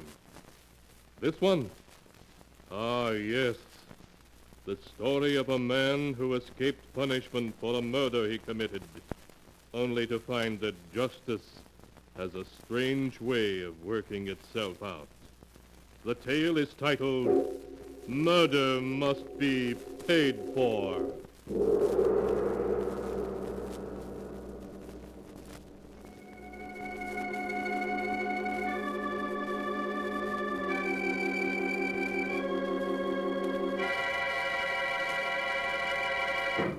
Be sure to be with us again next time, when the sound of the great gong heralds another strange and exciting tale from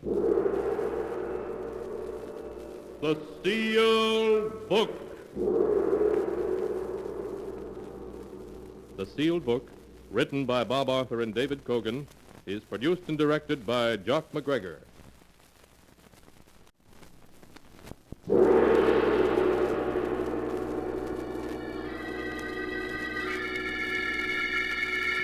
The Sealed Book.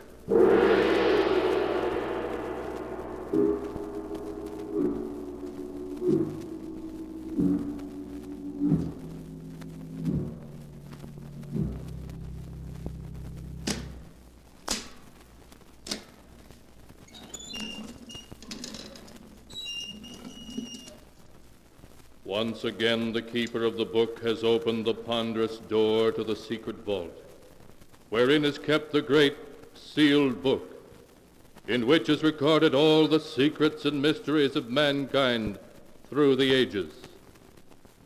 Here are tales of every kind, tales of murder, of madness, of dark deeds strange and terrible beyond all belief. Keeper of the book, I would know what tale we tell this time. Open the great book and let us read. Slowly, the great book opens.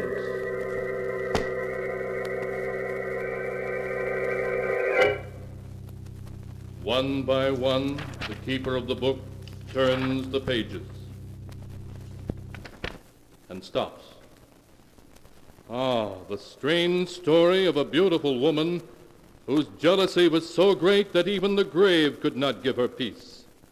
A tale called Death at Storm House.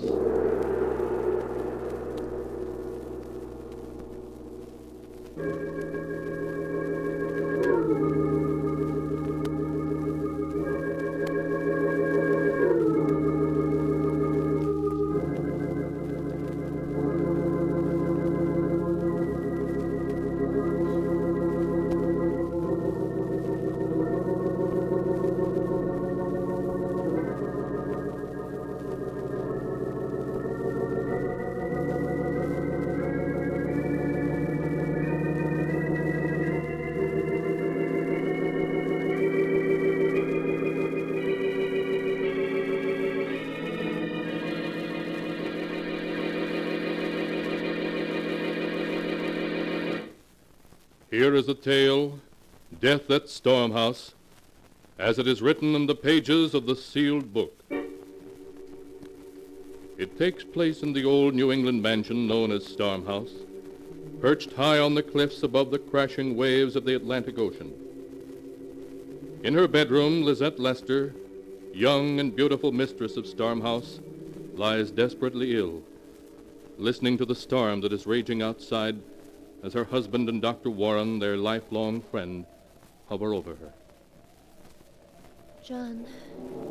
John. Yes, Lizette? John, open the window. I want to hear the storm. I want to hear the thunder crash and the wind scream. I'll open it, John. You stay with Lizette. Thank you, Howard.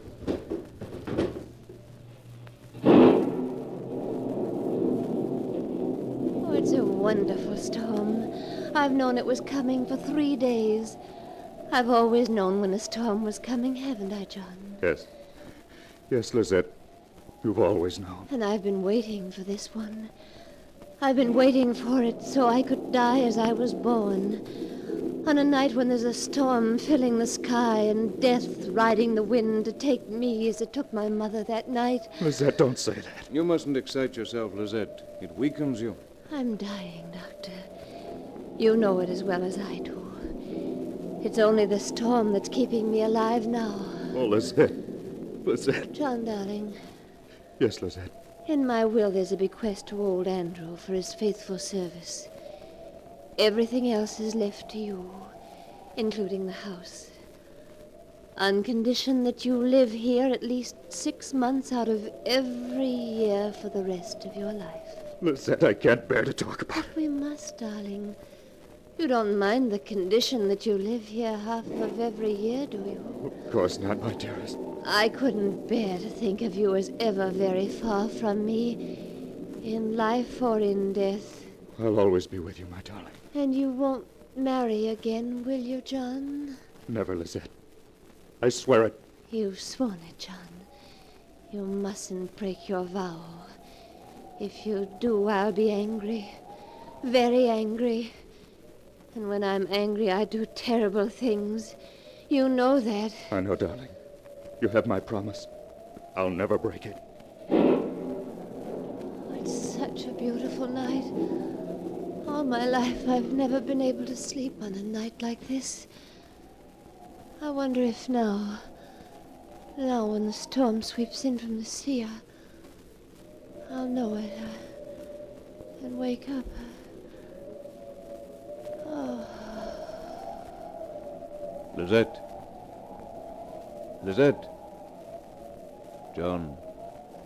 She's gone.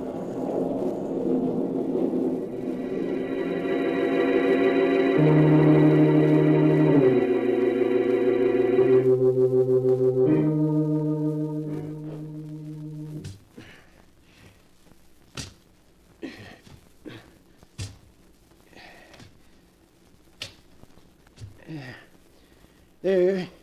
It's done, Mr. John. I couldn't want better if it was myself buried down there in the ground. Thank you, Andrew. I'll put the tools away now. Call me if you want me. I can't believe it's Lizette we've buried here, Howard. Somehow she seems still alive. She loved living so.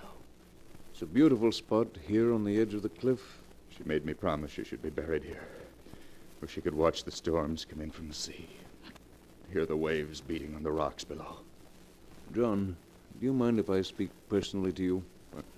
Why should I? You're my best friend. My only one, in fact. That's one of the things I wanted to talk about. In the 3 years since you married, you haven't painted a single picture. No. No, I haven't.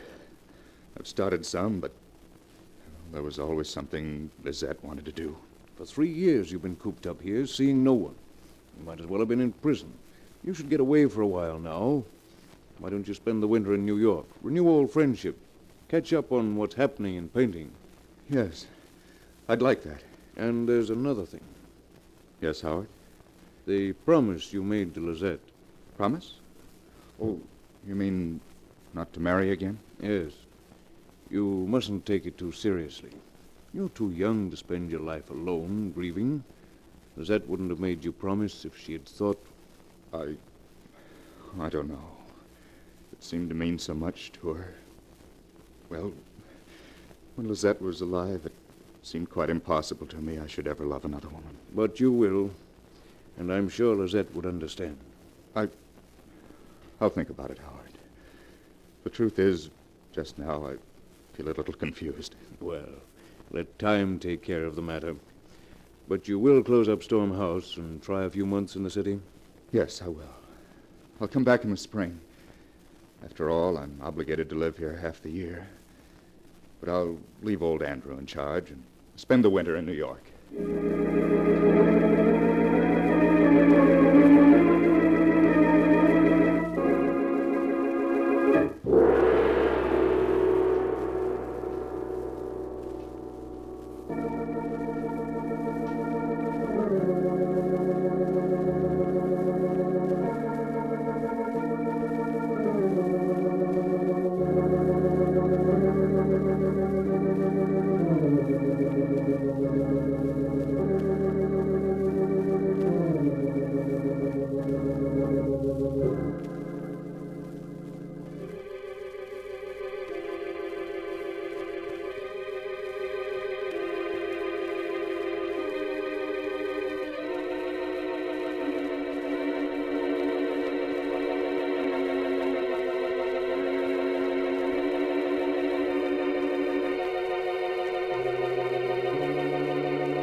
And now to continue the story, as it is written in the sealed book. Once away from the somber atmosphere of Stormhouse, John Lester seemed to waken as if from a dream. He began to paint again, to live as he had before his marriage to Lizette. Then at a party he met Nora Maynard, young, gay, lovely. And one day in the spring he brought her back to Stormhouse as his bride. He introduced her to old Andrew, the caretaker, showed her through the house, then took her out to see the magnificent view from the top of the cliffs. Oh, John, it's a wonderful old place. The house, the cliffs, the sea. I'm going to love every minute here. I was afraid it might seem rather wild and gloomy to you, Nora. Oh, no. Look, the clouds, the waves tossing as far as you can see, the ocean way down below us.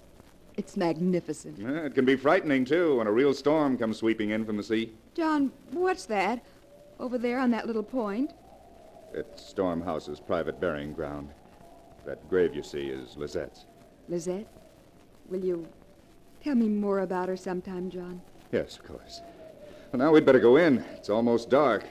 All of a sudden, the wind seems to be rising. Oh, just 1 minute more. I want to tell Andrew to phone the village for groceries before the stores close. Well, you run in and tell him. I'll come in right away. Then don't be long. The wind's getting cold.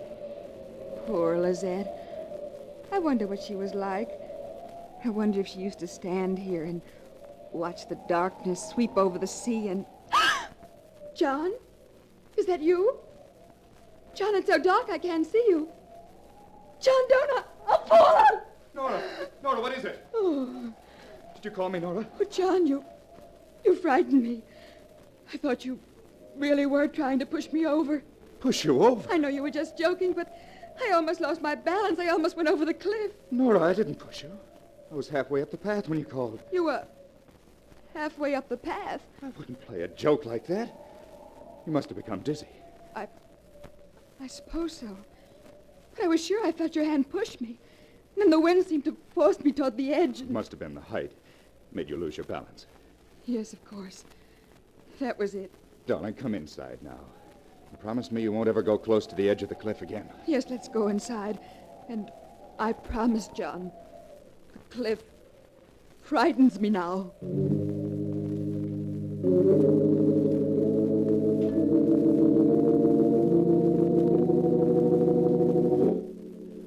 During those first weeks after John Lester returned to Stormhouse with his new bride, the wind never ceased to howl about the great old house.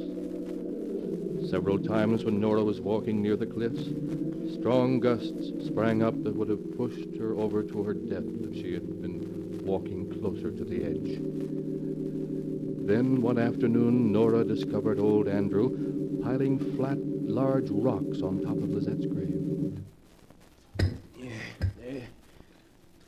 There. Andrew, what in the world are you doing? What are those rocks on Lizette's grave for? It's the wind, Miss Nora.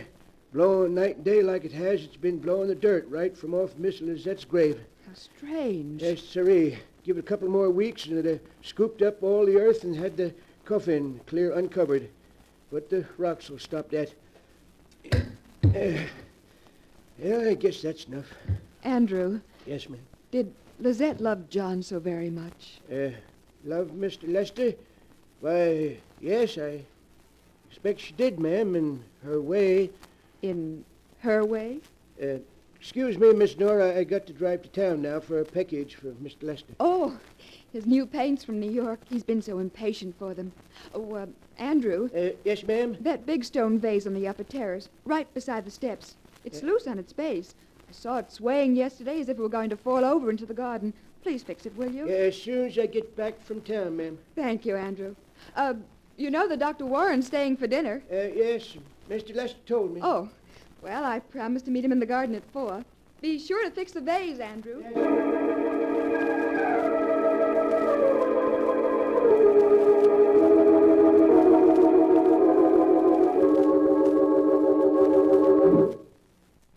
Hello, Dr. Warren.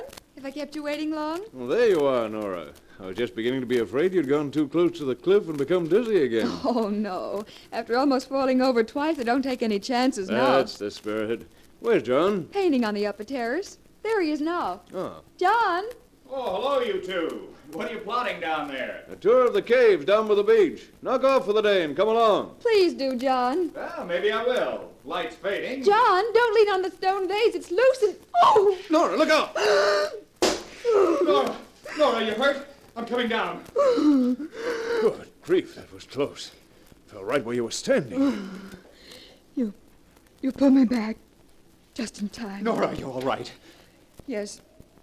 Yes, thanks to Dr. Warren. He saved me. I couldn't move. I can't understand it. I'd hardly touched it when it went over. You must have leaned against it harder than you realized. No, I didn't. I just touched it. It gave way all of a sudden. Oh, thank heaven you were here, Howard. It must have been the wind. And the vase was loose. I was just telling Andrew to fix it. If you'd been hurt, Nora. Oh, a miss is as good as a mile, darling. Come on. Let's forget the caves and go in and have tea instead. The wind has turned awfully cold all of a sudden.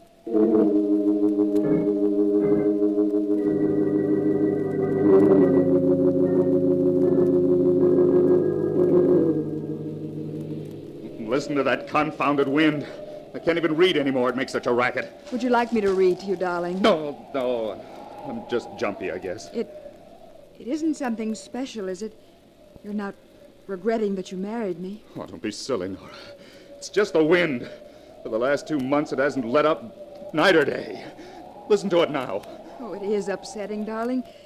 Sometimes it sounds just like a voice saying something you can almost make out, but not quite. I haven't painted a stroke in 2 months. Every day I get my canvas and my paints ready, and then the wind rises and distracts me. You're not sleeping well, are you, John? No, I haven't slept for weeks. Nora, I can't stand it any longer. I can't stand it. That wind doesn't stop blowing, I think I'll go mad. Oh, my darling, my darling. John, listen to me. Listen to me, dear. We must go away from Storm House, away from the wind. We must, John. But the will. The will doesn't matter. Oh, John, please say yes.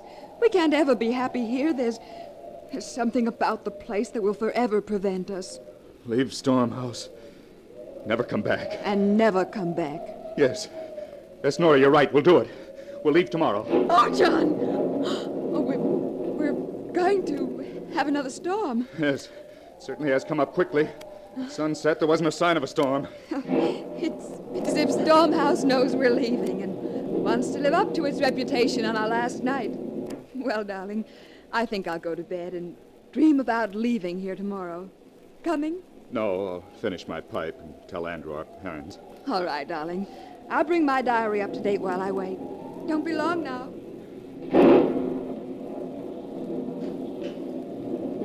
Mr. John! Mr. John! What is it, Andrew? Land sakes, Mr. John. A real granddaddy of a lightning bolt hit the cliff just now, right beside the burying ground. It opened up a big crack in the earth, running right across her grave. Her grave? Lizette's? I could look right down and see the top of the coffin. Oh, well, you can fix it in the morning. We're going to be leaving, Andrew, but we'll settle the details tomorrow. Better turn in now. I'll do the same. All right, Mr. John. Sure as a humdinger of a storm.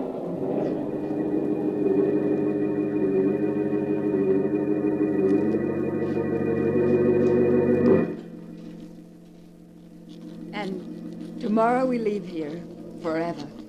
I do so hope it's going to make a difference. John has seemed so depressed lately. I wonder if it's my fault. If he regrets marrying me. No, I won't think that. Not even this storm tonight can frighten me now. I know John loves me, and turned out the light? Who came in then? John, is that you? John, where are you? Don't tease me like this. You're frightening me. John!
And now to continue the story, as it is written in the sealed book.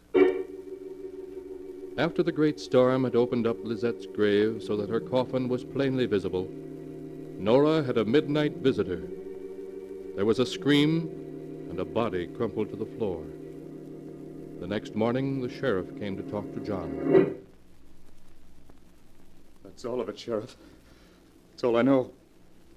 Nora screamed. When I got to her, she was lying there on the floor. Dead. Murdered. But the weapon, Mr. Lester. We know it was that antique ivory paper knife of yours, because the point broke off in the wound. But where is it? I don't know. I tell you, I didn't see it. I see. Well, I think you better come with me for the time being, Mr. Lester.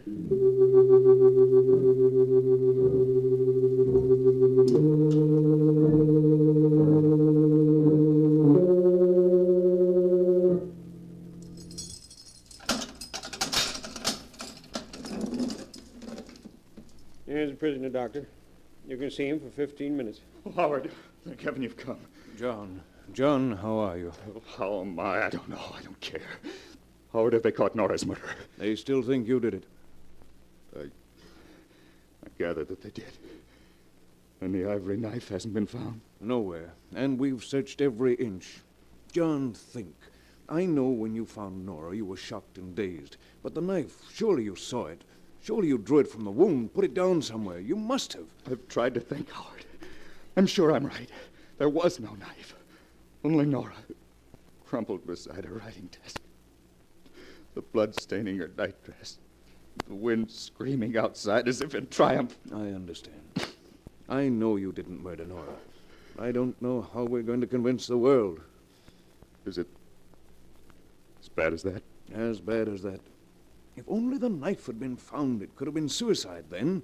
But the knife is gone, and you testify that Andrew is innocent. So, as there wasn't any other living soul but yourself in the house that night... I see. Well, I've told them all I can. I don't know how the knife could have disappeared. There's nothing more I can do. Even though they hang me.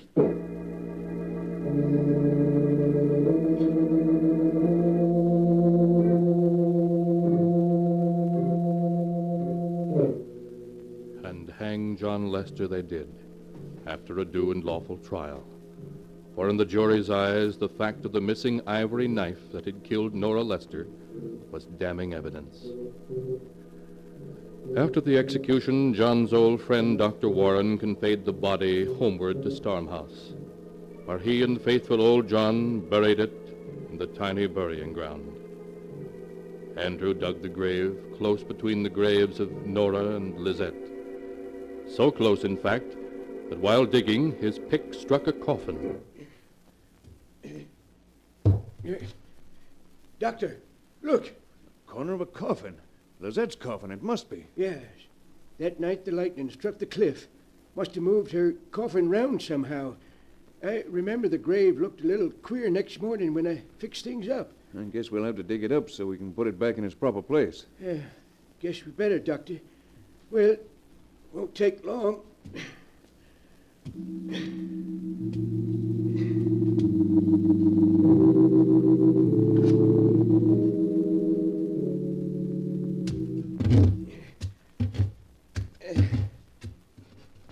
There, Doctor.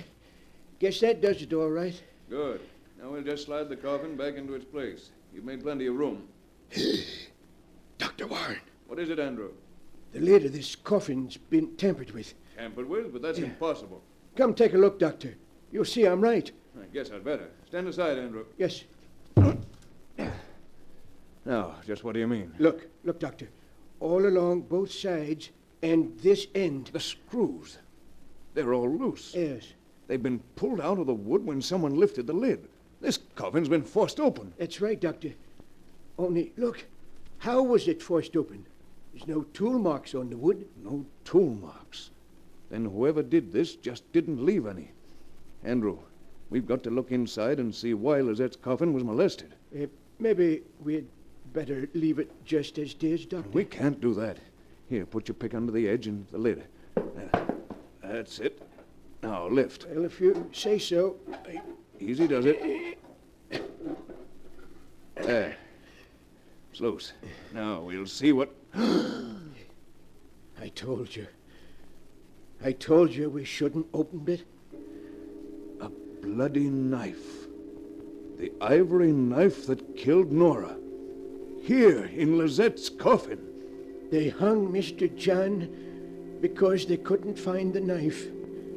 And it's been here all along, held tight in Lizette's hand.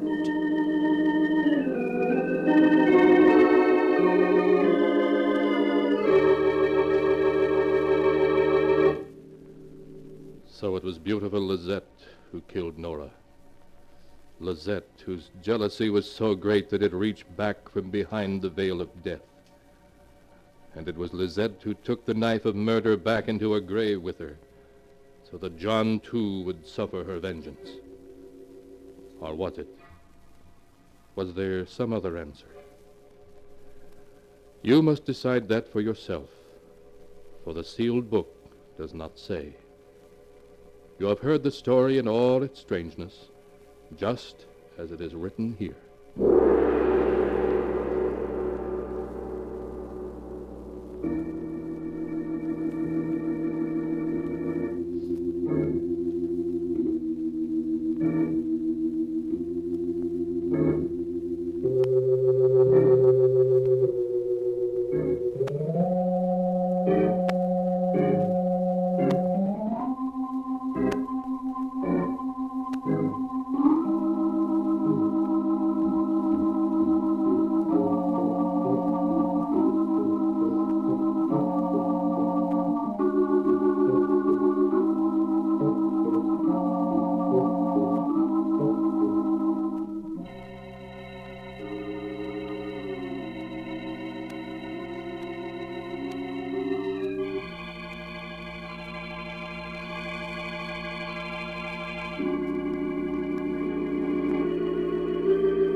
And now, keeper of the book, before you close the great book, show us the tale we tell next time. This one? Ah, yes. Why, this is amazing. It's a tale of a man who killed, a corpse that laughed, and a murder victim who died twice. A tale called The Accusing Corpse.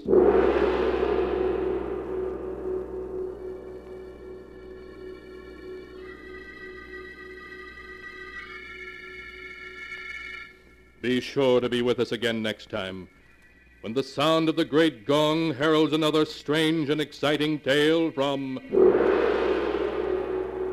The Sealed Book.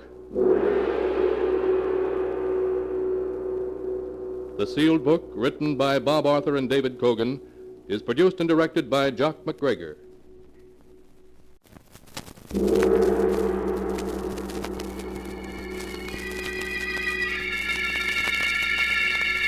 The Sealed Book.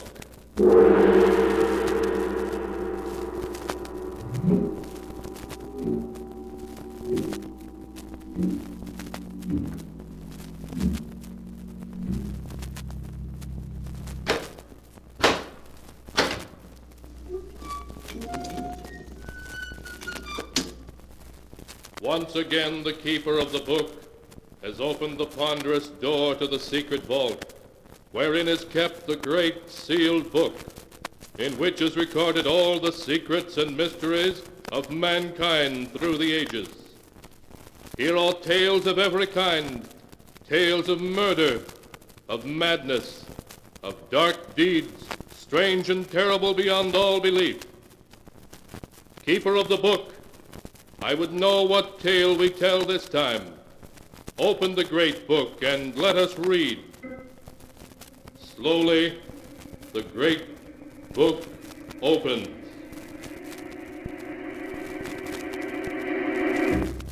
One by one, the keeper of the book turns the pages and stops.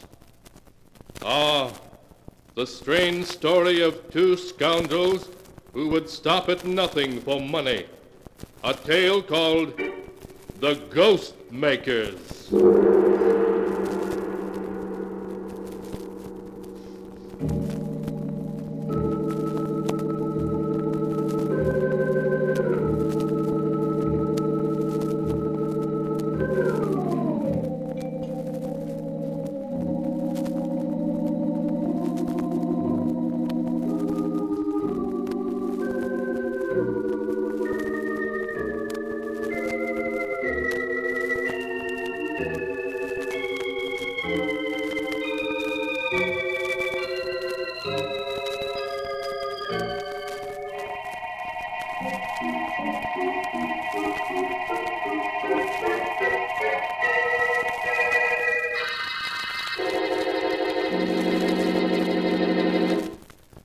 Here is the tale, The Ghost Makers, as it is written in the pages of the sealed book.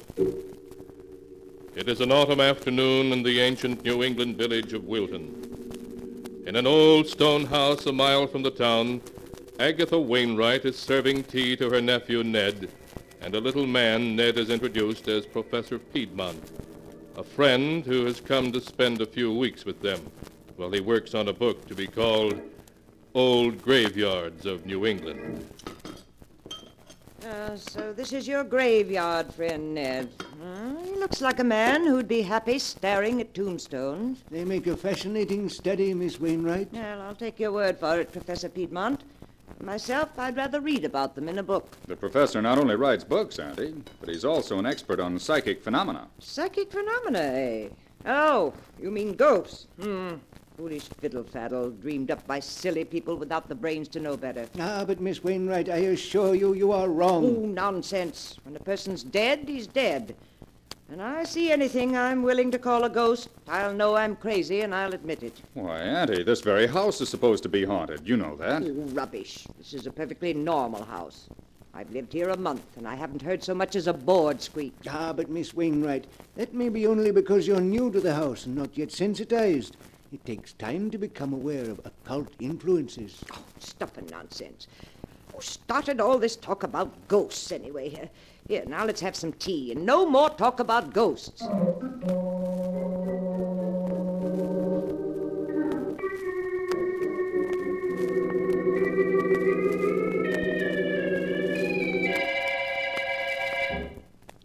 Ned, now that we're alone, suppose you tell me a little more than you put in your letter. I'm still not sure why you sent for me. All right, Professor. This is the gist of it. 3 months ago, Aunt Agatha's brother died, leaving her an estate of $400,000. And I'm Auntie's only living relative. I see. Yes, light begins to dawn. No, wait. My uncle arranged his will so that Aunt Agatha gets only the interest, about $20,000 a year, and this house to live in. On her death, the entire estate goes to charity.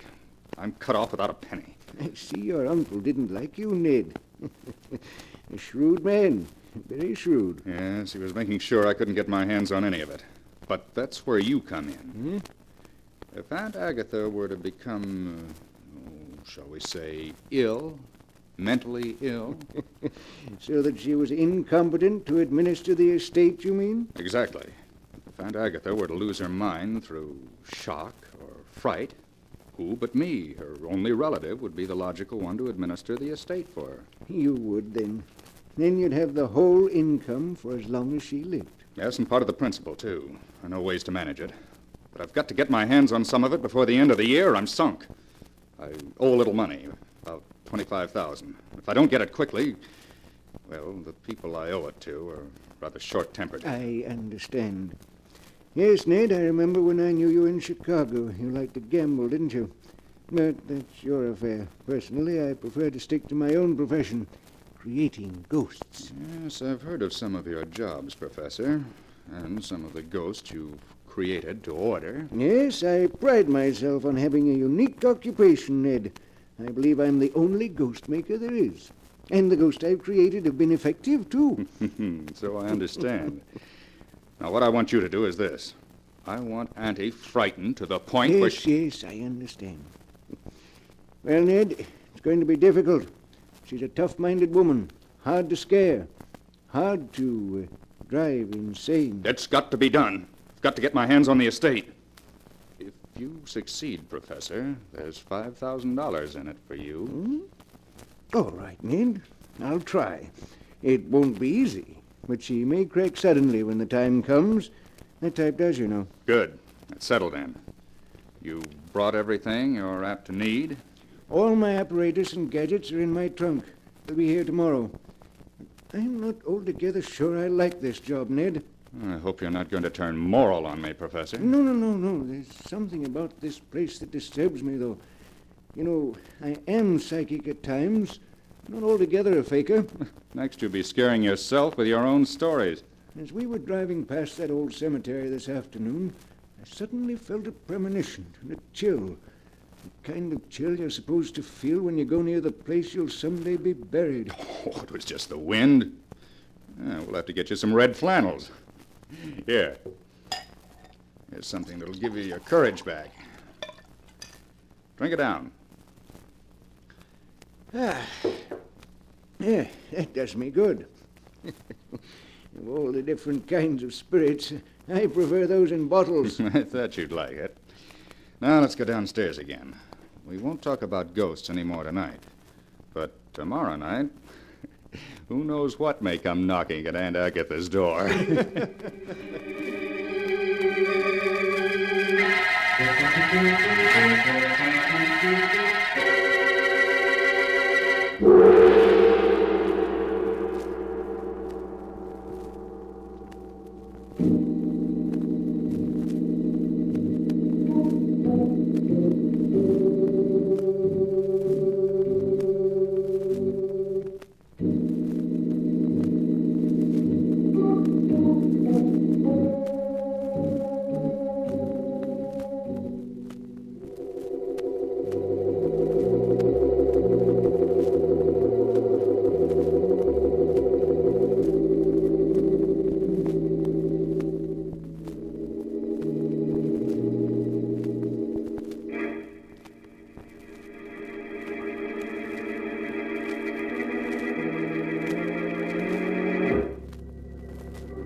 And now to continue the story as it is written in the sealed book. The following evening, Ned and the professor joined Aunt Agatha by the fireplace, where she sat knitting. Outside, a cold winter wind blew.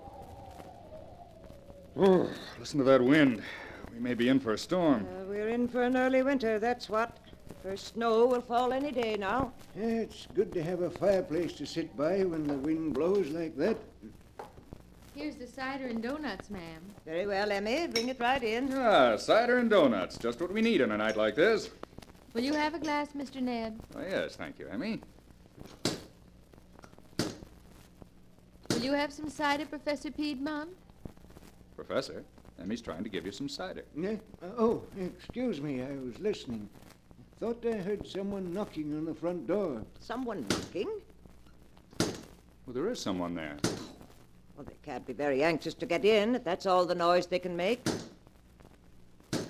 Shall I go see who it is, Miss Agatha? Yes, girl, go see, though I can't imagine who'd be calling at this hour of the night. Sounded like someone who didn't expect to get in anyway. A timid child, or maybe a ghost. Yes? Yes, who is it? Why, Miss Agatha. Well? There wasn't anyone there. No one there, of course there was. Someone knocked, didn't they? But I opened the door and there wasn't anyone there. Then who was knocking? Answer me that. I don't know. But it wasn't anyone you can see. Emmy, I'll stand for no foolishness now. No, ma'am. But just the same, there's nobody at the door. Someone's playing tricks on us, and I'm going to see who it is. I'll come with you. You won't find anybody there. Yes, well, we'll see. Well, what is it? What do you... There isn't anyone here. No, but there was. They slipped away into the bushes, that's what they did. Yes, of course. Some small boys playing tricks, I suppose. If I catch them, I'll tan their hides. Who was it, Miss Wainwright? Just some boys playing tricks, Professor. That's all it could have been. Come on, Professor, drink your cider. What? Oh, yes, of course. Professor, you look like a man who was listening to something then. What was it? Oh, no, I assure you. I'm too old not to know when a man is lying, Professor Piedmont. What were you listening to? To tell the truth, I thought I heard voices. What kind of voices? Faraway voices, crying something I couldn't make out. I bet it was just the flames in the fireplace. I'm sure it was. Of course, that's all it was. Well, what do you say we all turn in? This New England air makes me sleepy.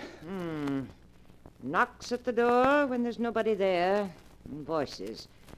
Yes, it's high time we were all in bed instead of sitting around here imagining such nonsensical things.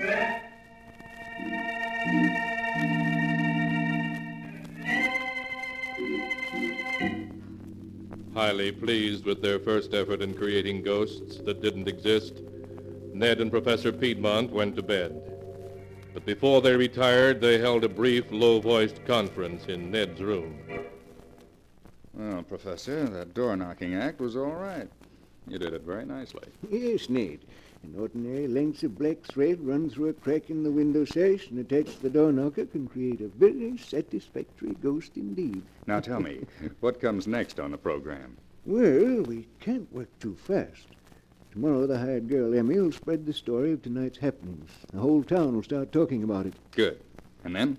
And tomorrow night, nothing happens. Your Aunt Emmy is reassured. But tomorrow, I'll be busy.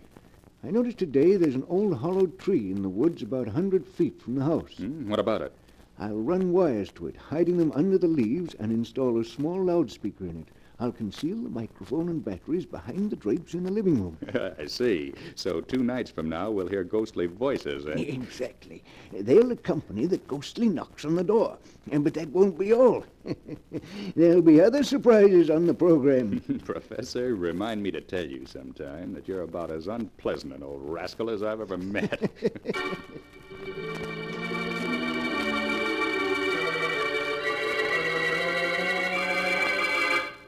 The next evening, Agatha Wainwright listened nervously for a repetition of the ghostly knocks. But nothing happened, and she regained her composure. The evening following that, however, as she and Ned and the professor sat in the living room around the fire... 9 o'clock. evening may just be starting in New York, but here in Wilton, it's bedtime. Seems to be someone at the door. So there is. Shall I go? No, Emmy can answer the door. She does little enough to earn her money. Emmy? Emmy? Yes, Miss Agatha? There's someone at the door. See who it is, please. Must I, Miss Agatha? Must you indeed? Answer the door, Emmy.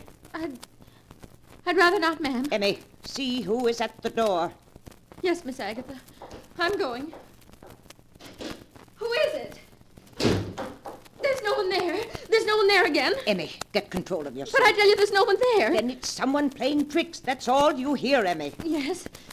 Yes, Miss Agatha, I hear. But I don't believe it. Go to your room. Yes, ma'am. I'm sorry, Miss Agatha. But there wasn't anyone there. I hope I'm not going to have to discharge that girl. Shall I go this time, Auntie? No, Ned. Let the rascals play their tricks, whoever they are. They'll soon stop when they see we pay no attention. I wonder if I could see them from the window. Maybe we could trap them if we were to go quietly out the back door and slip around to the front. What was that?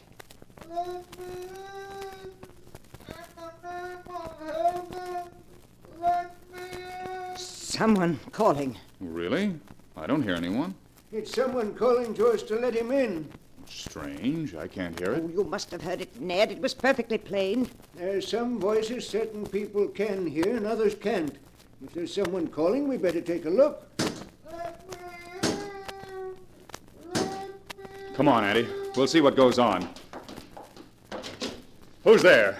Show yourself, whoever you are. The yard's perfectly empty. No, there isn't a soul in sight. Both the knocking and the voices seem to have stopped. Perhaps we ought to search the yard and... And Agatha, look! Down at the edge of the trees. Lights. 3 balls of light moving around just above the ground. Really? 3 spheres of light?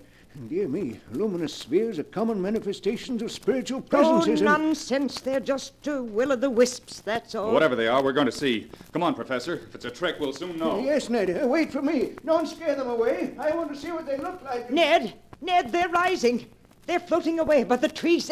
And Agatha. Annie, are you all right? Shall I get a doctor for you? What do I want with a doctor? I'm all right. An old fool carrying on like that. Just because of some will-o'-the-wisps or whatever it was. I shan't do it again, I promise you. You need not be ashamed, Miss Wainwright. Unless I'm much mistaken, we've witnessed a psychic visitation of a kind unsurpassed in my experience. No stuff and nonsense, Professor. You may believe in spirits, but I don't. I never have believed in ghosts, and I'm not going to start now. It was just that it was, well, unexpected.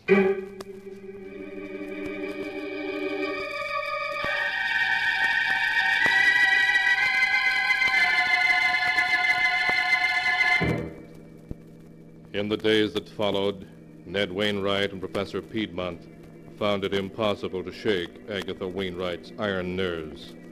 Emmy, the hired girl, resigned in terror, but Agatha remained seemingly unmoved. Resolutely, she ignored the ghostly knocks, voices, and footsteps that Professor Piedmont's ingenuity devised. The whole town buzzed with tales of her haunted house, but she refused to pay any attention to them. After a month had gone by, Ned was ready to admit defeat. Well, Professor, you're a washout. And Agatha hasn't turned a hair at your ghost. No, Ned, I told you it might take a long time. She's a very strong-minded woman. Believe me, anyone else would have cracked by now. Well, she hasn't, and she's not going to. I still say it may happen all at once. She's nervous and distraught. She doesn't sleep well. Every evening she sits listening for ghostly voices, though she won't admit it. But she's made up her mind not to believe in ghosts, and I'm afraid she never will. Well, what do you suggest? It's the middle of December. I've got to get my hands on her money by the end of the year, and I'm sunk. We must play our last card. You. Me? What do you mean? She's fond of you. You're her only relative. What are you getting at? How would she feel if you, her only relative, were to die and come back here as a ghost? I don't follow you. Well, my plan is simple. We'll say goodbye to your aunt and drive off as if we were going away. Then, secretly in the night, we'll return to the house. Yes? And then what? We'll see to it that she receives a phone call from a friend of mine in Boston. He'll announce to your aunt that you and I have been in an automobile accident, and that we've been killed. Oh, I see. Yes, I begin to understand. Immediately after the phone call, we'll knock. She'll come to the door and see us standing there. And having just heard that we're both dead... Exactly. And if that doesn't work, Ned, we are defeated. But it'll be a strong mind indeed that can withstand such a shock.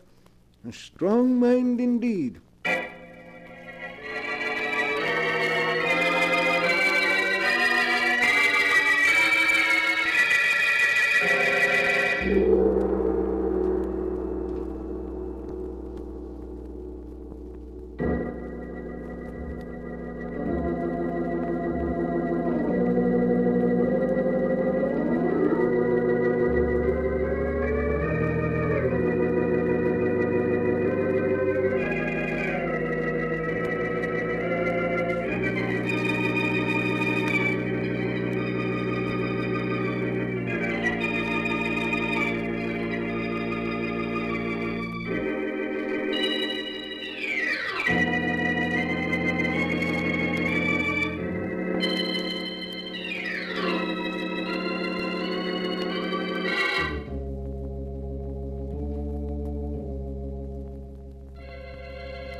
And now to continue the story, as it is written in the sealed book.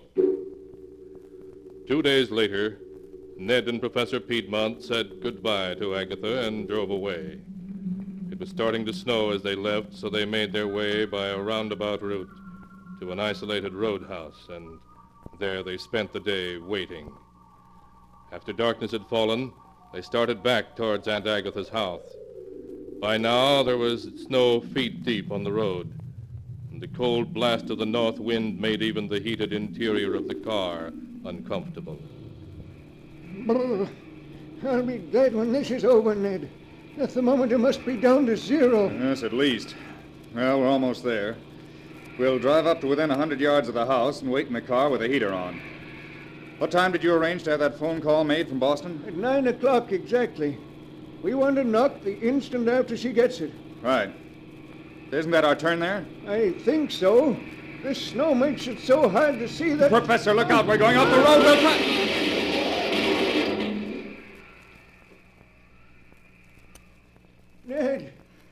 Ned, are you hurt? Oh, my ankle. Help me out of here. Come on. Hurry, Ned. I smell gasoline. The car may catch on fire. All right. Help me onto the road. Yes.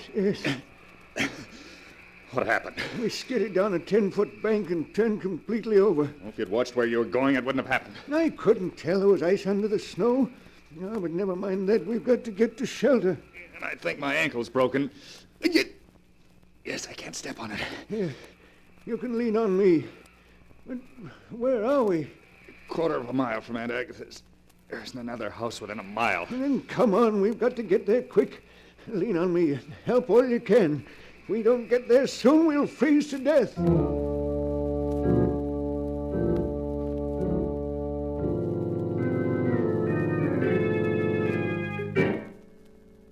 Half an hour later, numb with cold and scarcely able to struggle on, Ned and Professor Piedmont staggered up to Agatha Wainwright's house.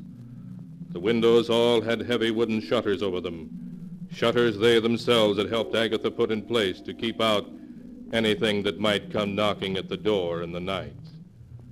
But through the small pane of glass in the front door, light showed as they stumbled thankfully up the steps. Thank heaven we're here. Couldn't have gone another 100 yards. Oh, nor I. I'm almost frozen. We've got to get inside. Yes. Here, help me. All right. One more step. There. Ned, the phone call from Boston. What time is it now? Time? It's 9. 9 o'clock exactly. Then knock quickly. We've got to get inside before that phone call comes.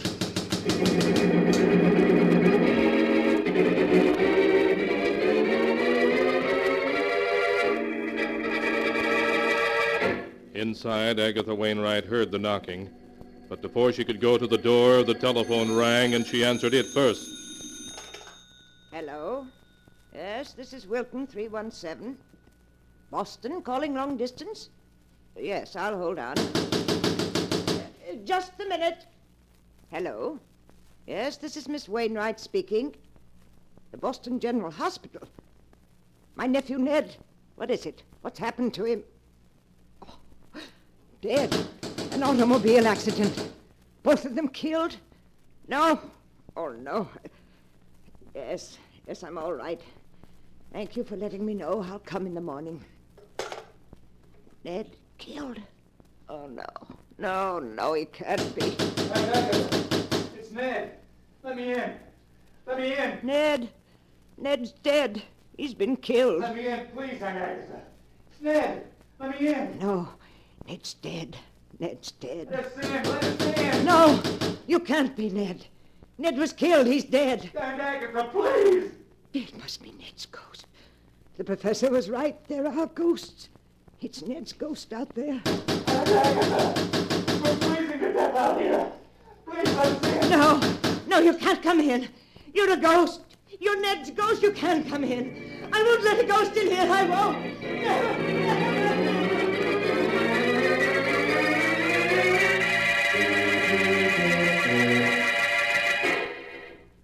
The next morning, Ned and Professor Piedmont were found frozen to death beside the house, where they made a vain effort to pry open the heavy wooden shutters that covered the window. You see, Agatha never did let them in. She knew better than to open the door to ghosts.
And now, keeper of the book, before you close the great book, show us the tale we tell next time. This one? Ah, yes. Why, this is amazing. It's a tale of murder. Queer, unexpected, fiendish murder. Murder of a very different and unusual kind. A tale such as you've never heard before.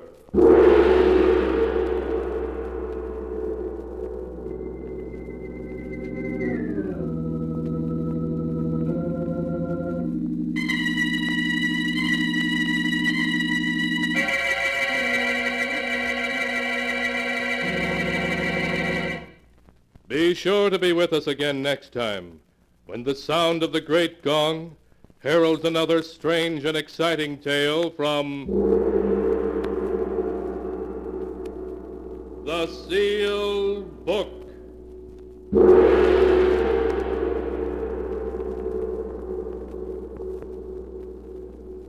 The Sealed Book, written by Bob Arthur and David Cogan, is produced and directed by Jock McGregor.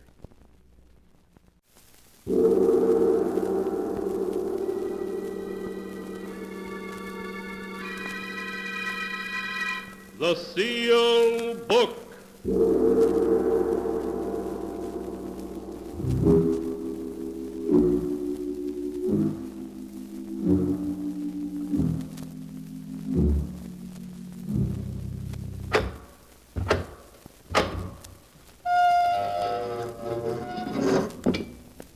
Once again, the keeper of the book has opened the ponderous door to the secret vault, wherein is kept the great sealed book, in which is recorded all the secrets and mysteries of mankind through the ages. Here are tales of every kind, tales of murder, of madness, of dark deeds, strange and terrible beyond all belief. Keeper of the book, I would know what tale we tell this time. Open the great book and let us read. Slowly, the great book opens. One by one, the keeper of the book turns the pages and stops. Ah, the strange story of a handsome and mysterious man who, wherever he went, caused fear and grief. A tale titled, My Beloved Must Die.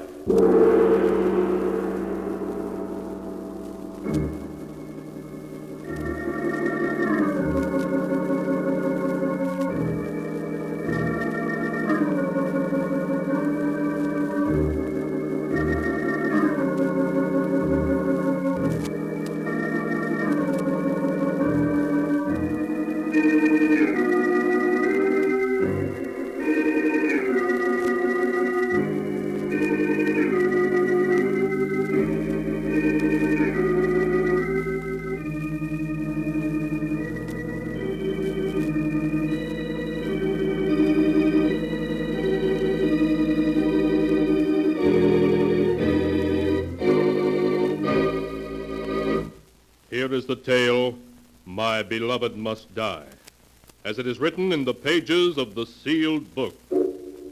Our story begins in a large, smartly furnished apartment. Beautiful Joan Sanders sits at a desk, a pen in her hand. Her face is white and tense as she begins to write. Dear Mr. Rand, as you have long been a friend of the family, I'm writing this letter to you so that you may know why I'm going to do what I must. Believe me, there's no other way out. I know if you were here, you'd say murder's never justified, but I feel positive that in this case it is. I find it difficult to gather my thoughts so that I may write to you exactly what's happened. I suppose it all began that afternoon 2 months ago when Millie returned from her vacation. Oh, Joan, I had a wonderful time. Everything was just perfect. And, Joan, I met a man. Oh, no wonder everything was perfect. Oh, Joan, just wait until you meet him. His name is Victor Duval. Oh, tell me about him. Well, to begin with, he's 32 years old, a little over 6 feet tall, very broad-shouldered, dark complected, and has the most beautiful black eyes I've ever seen. Oh, really, Joan, he's handsome enough to be a Hollywood star. But, Millie, what about Frank? Have you forgotten you're engaged to him? No, but, well, perhaps we aren't really suited for each other. You grew up together. You know how Frank loves you. Yes, I know, but Frank seems so young and immature. Has Victor told you that he loves you? No, but he will in time. I feel certain of it. Well, promise me, Millie, that until that time you won't break off with Frank. All right, Joan. I promise. Oh, my goodness. It's 5 o'clock already. Have you got a date? Yes, Victor's calling for me at 6. We're having dinner together and then going to the theater. Oh, Joan, I was never so happy in all my life.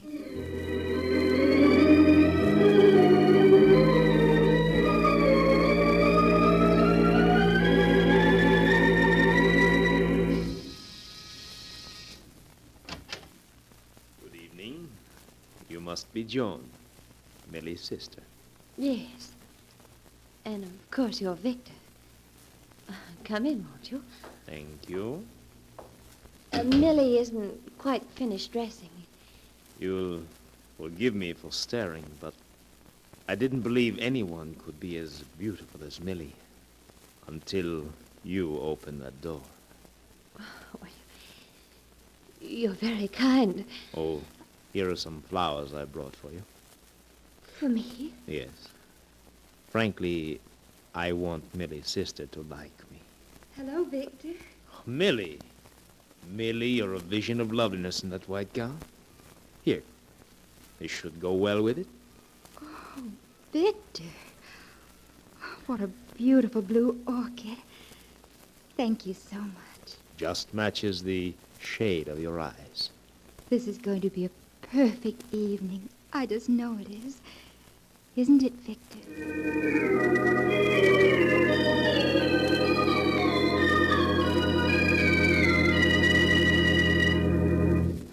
Millie hadn't exaggerated in her description of Victor. There was something about him that set him apart from other men. It was more than his looks, his voice. Perhaps it was his extraordinary eyes. They were very large, deep, black eyes. And when he looked at you, they seemed to exert a hidden power, an almost hypnotic power. Whatever it was that set Victor apart from other men, you sensed it the moment you saw him. Later that evening, the doorbell rang. I opened the door to find Frank there. Hello, Frank. Can I see Millie a moment, Joan? Well, she isn't here. She's gone out for the evening. Gone out? With Duval? Why, yes. So that's why she refused to see me tonight. Might have known it. What do you think of Duval? Well, I only saw him for a few minutes. He seems very nice. You women are all alike. We're all taken in by his good looks and his fine manners. But I tell you, he's not to be trusted. There's something strange about him. Strange about him? Well, what do you mean? It's hard to put into words. Wherever Duval goes, trouble seems to follow. Duval apparently has nothing to do with it. Somehow, I always have a feeling he's behind it. Oh, Frank, aren't you letting your imagination run away with you? All right, I may be wrong. But I want you to promise me one thing. That you'll, keep a close watch on Millie. I don't want to see anything happen to her that she'll regret.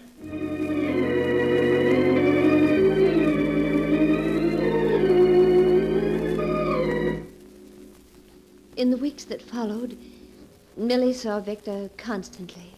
Night after night, they went to shows, nightclubs, parties. Millie was rarely home before dawn. Almost overnight, she had changed from a sweet, unspoiled girl of 21 to a woman I no longer knew. Life to her had become Victor, and the excitement and gaiety he represented.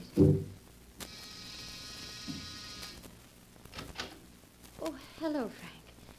Come in, won't you? Thanks, Joan. Suppose Millie's out with Duval as usual? Yes, she is. And Frank, I'm worried. So terribly worried about her. Oh. So at last you're beginning to realize that Duval isn't just another man. There might be something to what I told you. Yes. Well, you have good reason to worry about Duval. What do you mean? I don't know who Duval is or where he came from. But in the short time we've known him, he's ruined several people we know and has broken up more than one home. Frank, what are you saying? You didn't know that our friend Duval is a gambler of the wildest type, did you? No. A few nights ago, he won $40,000 from Dan Richards. That ruined Richards and broke up his home. Oh, poor Dan. And his wife, Helen. Yes, and speaking of wives, did you know that Doris Anderson has filed suit for divorce? Doris Anderson? Yes. It seems that one night Duval was dancing with Doris, and he said to her, "What a pity you're married." Now Doris is in Reno. Oh, Frank, it just doesn't seem possible that anyone could want to do such things. Joan, those are only a few things that Duval has caused. Everywhere he goes, he seems to create attention, bring about trouble, delights in it. I tell you, there's something unnatural about him. Frank, what can we do? I was hoping that if we just let Millie alone, she'd get over this infatuation for Duval, but she hasn't. I'm going to wait here until she returns. Then we're going to have it out, once and for all.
And now to continue the story. My beloved must die, as it is written in the sealed book. The hours slipped by as Frank and Joan awaited the homecoming of Millie and her escort, Victor Duval. A little after 3 a.m., the door to the apartment was quietly opened, and Millie slipped in, followed by Victor. Good evening, Joan. Why, Joan, I didn't expect to find... Frank, what are you doing here at 3 o'clock in the morning? It's time you and I had a little talk, Millie. Frank, you're not going to lecture me, are you? Millie, you must listen to me. Can't you see what Duval's doing to you? He's making you cold and cynical like himself. There's something evil about him. His eagerness to create trouble, to see people unhappy. One time you would have despised him. Now you've changed. You've become like him. Oh, really, Frank, you're going too far. Millie, you know I love you. I'm only saying this for your own good. I'm tired of your constantly interfering in my life. I think our engagement's a mistake. Millie, what are you saying? Millie, you don't mean that. You know I love you and that I can't live without you. I'm afraid you'll have to, Frank. Here. Here's your ring. We're through. All right, Millie. I know when I'm licked. But I warn you, Val will bring you nothing but heartbreak if you don't give him up. Someday he'll stand smiling at you, just the way he's smiling at me now. And then you'll see him for what he really is.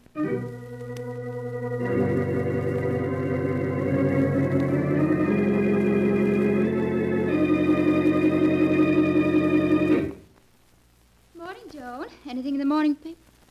Joan, what's wrong? You're so pale. Millie, Frank was killed early this morning while driving home. Killed? Yes. The paper says he ran off the road while traveling at a fast speed and hit a telephone pole. Oh, it's dreadful. He's so young. Joan, why are you looking at me like that? You think it was my fault that he was speeding and ran off the road, don't you? Go ahead, say it. Your fault?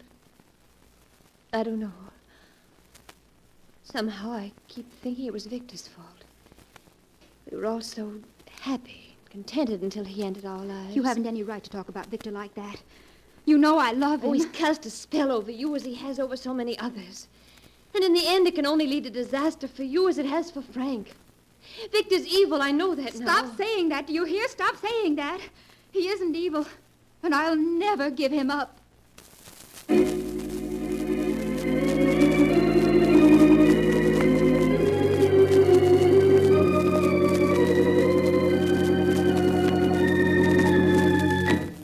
During the weeks that followed Frank's death, I scarcely saw Millie. I sensed that she was avoiding me, afraid of the accusation she imagined she saw in my eyes. I knew that she was still seeing Victor every night. I began to hear stories from a dozen sources about the two of them and the life that Millie was leading. As time went by, Victor became involved in one scandal after another, and Millie with him.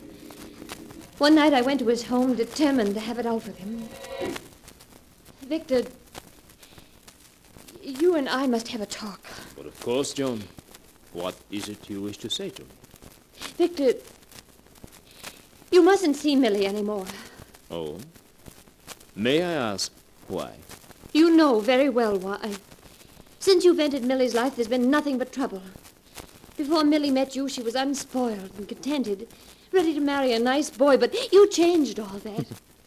Perhaps, my dear, it's a change for the better. You know that isn't true. If Millie weren't in love with you, she'd never be leading the life she is. You've taken her and tried to change her into someone like yourself. Someone who's evil and corrupt. You know, you're very beautiful when you're angry. You're amused by all this, aren't you?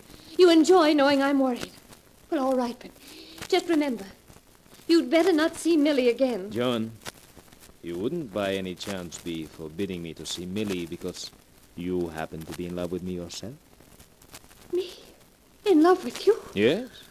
Does that sound so incredible? What? Many women are in love with me. You're the last man in the world I'd fall in love with. You're nothing but an egomaniac with an overwhelming desire to possess and to destroy. And yet, from the moment we met, you have been in love with me, haven't you? Oh, Oh, you fought against it, told yourself I'm a scoundrel, which I admit I am, and you've tried to forget me. But you can't. That isn't true. I've never loved you, and I never will. You have, and you still do. You dreamed of my taking you in my arms like this. You've hated yourself for it. Victor, let go of me. You do love me, don't you? No, I don't love you to hear. I don't. Oh, Victor. Now tell me you don't love me. Oh, darling.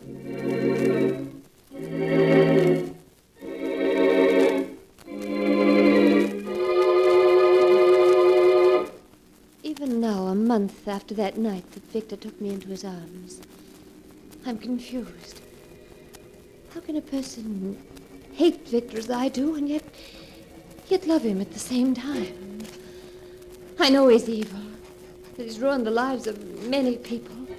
Millie's, Frank's, perhaps my own. Yet in spite of that, when I'm with him, it doesn't seem to matter. When he called at the apartment a few nights later, I was happy to see him. Victor. Good evening, John. May I come in? Yes, of course.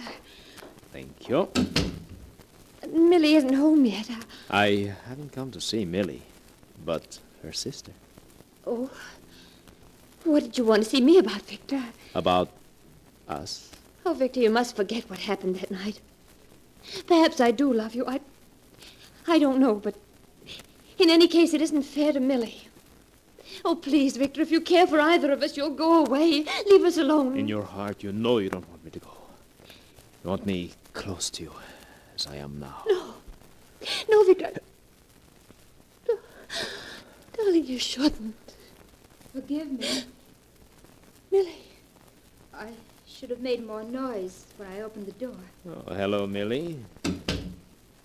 I hope you're not angry with me, Victor, for having turned up at such an inopportune moment. Please, Millie, you must let me explain. There's nothing to explain, Joan.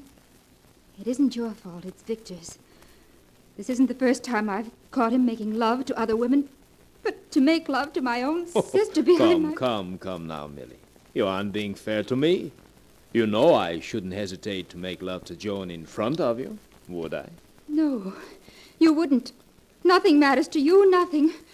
You're no good and you never will be. But, my dear Millie, I've always told you that I'm a rogue and a scoundrel. It isn't my fault if you took me seriously. I was a fool, an utter fool to fall in love with you. Yes, I'm afraid you were. I only hope that you're not going to be difficult like the others were. No, Victor. You needn't worry about that. I won't come crawling to you like the others did. I've got too much pride for that. Millie! Oh, Victor.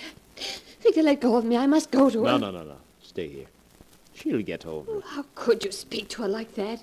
Haven't you any heart? No, my dear. None at all, I'm afraid. Oh, I hate you. Do you hear me? I hate you. You only think you do, darling.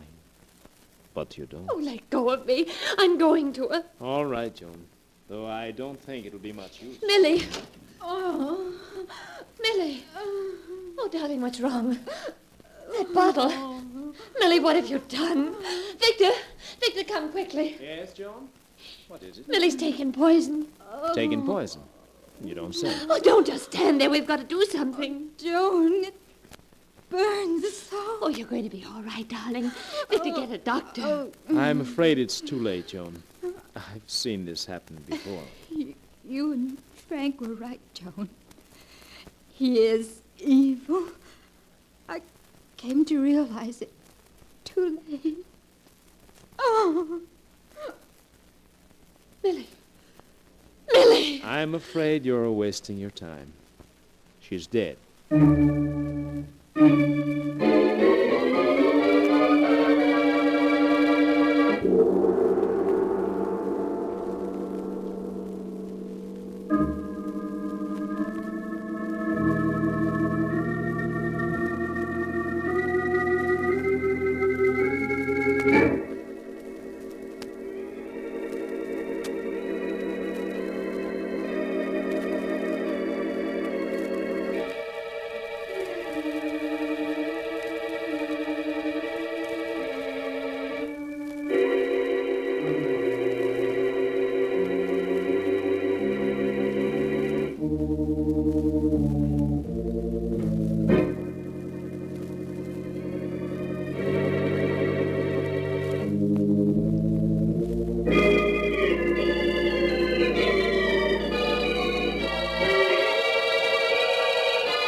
And now to continue the story, My Beloved Must Die, as it is written in the sealed book. Joan Sanders, her face white and tense, sits at her desk, writing to a family friend, explaining why she is going to do what she must. It's been a month now since Millie died. A month in which I've suffered all the torments that she must have undergone when Frank died. At times I fear for my sanity. I know I should forget the past and live for the future, but I can't. For the evil of the past is with me in the present. This afternoon Victor phoned me. It was the first I'd heard from him since that night Millie died. When I heard his voice, I'm ashamed to say I was thrilled. Thrilled to hear the voice of the man who's responsible for Frank's death and Millie's. In spite of everything, I know I still love him. There's only one way out. Victor DeVal must not be allowed to go on ruining lives. I expect him here any minute now. So I must close this letter. What I'm going to do must be done. Victor.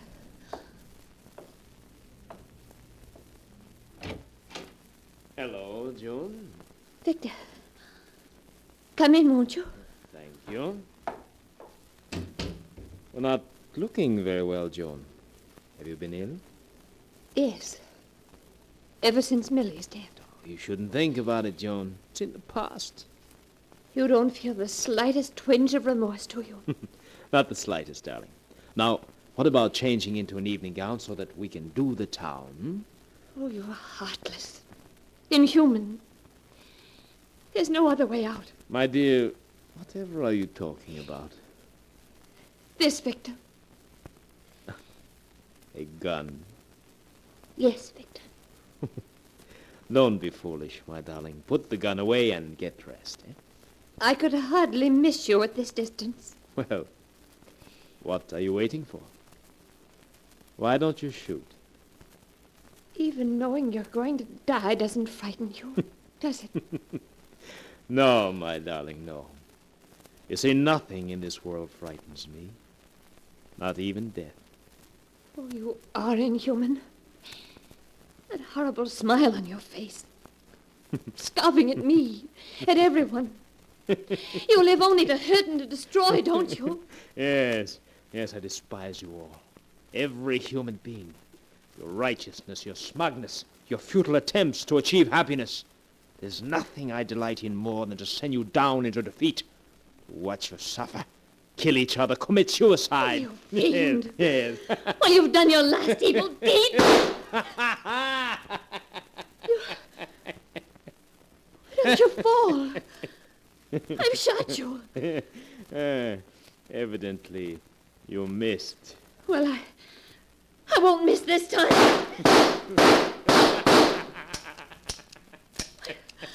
Why don't you fall? Your gun seems to be empty. Oh, I couldn't have missed you. I couldn't have. No, you didn't miss me. Then why aren't you dead? No one can kill me. No one. Joan, don't you know who I am? Who are you? Look into my eyes. Look deeply. Now do you know with whom you have fallen in love?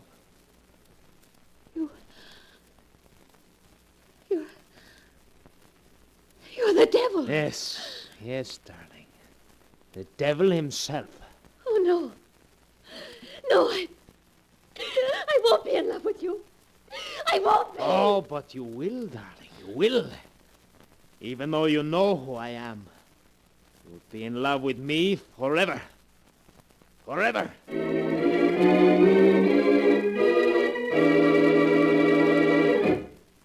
And so ends the tale, My Beloved Must Die, as it is written in the sealed book.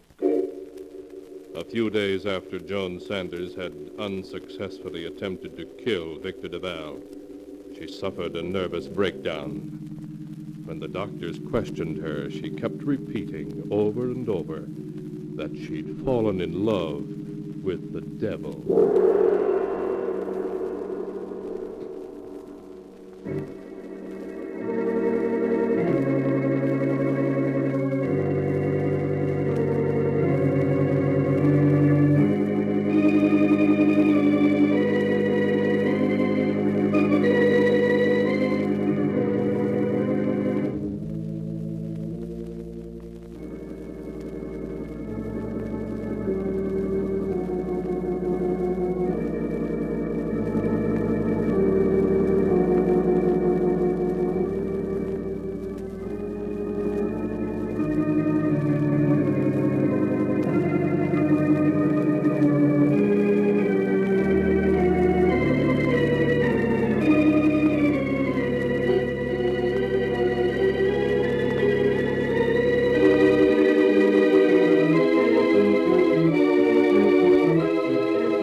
And now, keeper of the book, before you close the great book, show us the tale we tell next time. This one, yes, the tale of a scientist who ventured into the unknown and whose experiment brought disaster into his laboratory. A tale titled, Beware of Tomorrow.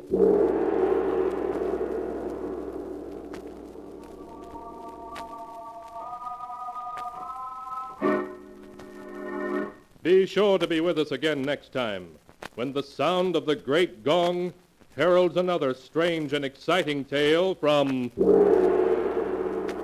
The Sealed Book. The Sealed Book, written by Bob Arthur and David Cogan, is produced and directed by Jock McGregor.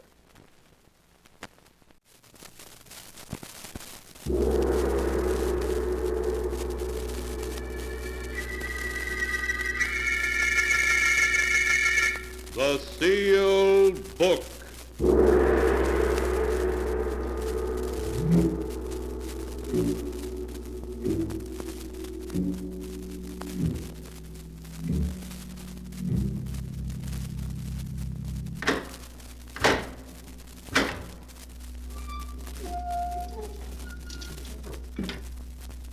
Once again, the keeper of the book has opened the ponderous door to the secret vault, wherein is kept the great sealed book, in which is recorded all the secrets and mysteries of mankind through the ages.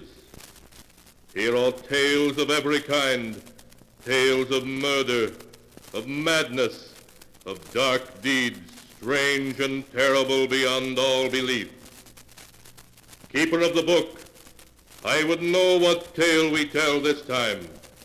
Open the great book and let us read. Slowly, the great book opens.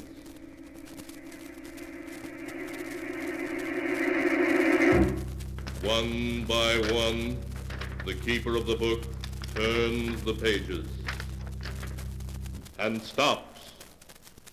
The strange story of a web of death woven by fate to trap three unsuspecting mortals in an evil design more terrible than the mind can conceive. A tale titled Design for Death.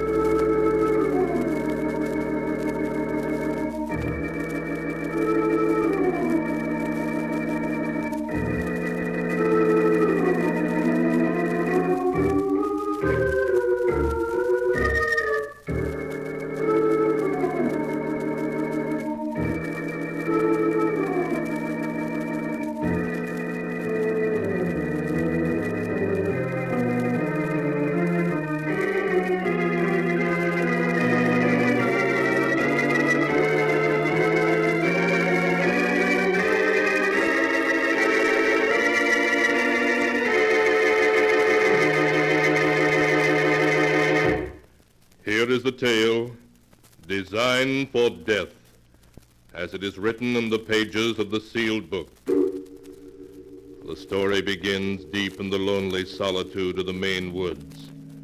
A young couple, Carl and Dora Evans, stand at the side of a narrow road, staring dazedly at the wreckage of their car and a deep gully beside the road. A wreck from which they have miraculously escaped unhurt. Carl, I told you we shouldn't try to make the Canadian border by tonight. If you hadn't been driving so fast, you'd have been able to take that curve. Now what are we going to do? On foot here in the woods with sundown not more than a half hour away? Dora, be quiet. I think I hear something. Listen.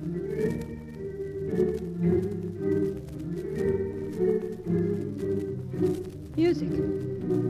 Organ music. No, we must be imagining. We're not imagining it.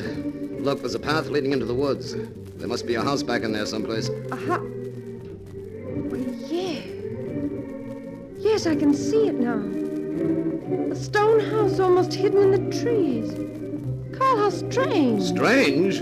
You mean lucky. That's where we're going to stay tonight, Dora. Come on. Carl, what'll we tell them? The people that live in the house, I mean. We'll tell them we're brother and sister on a vacation trip, that we accidentally wrecked our car.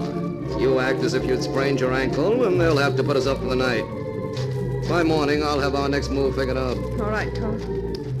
Look how big the house is. Who in the world do you suppose would live out here? So many miles from even a crossroads. How do I know?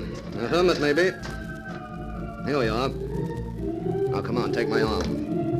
That's it, limp. Good. Wait, Carl. Listen to that music.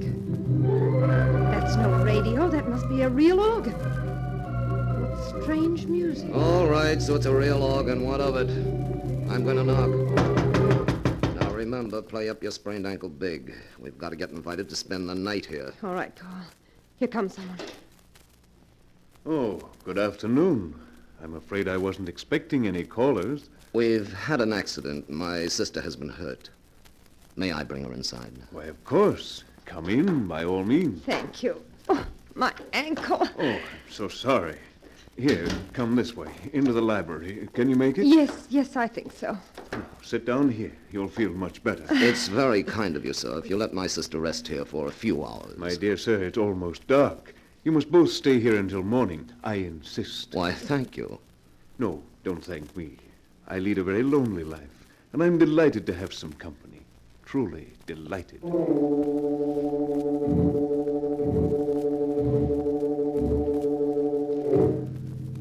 Their host introduced himself as Mordred Vance, a recluse whose health required him to reside there in the bracing atmosphere of the pine woods.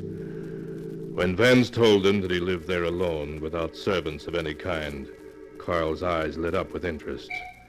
Later, when Mordred Vance had shown them to their rooms and said goodnight, Carl lingered for a low-voiced conversation with Dora.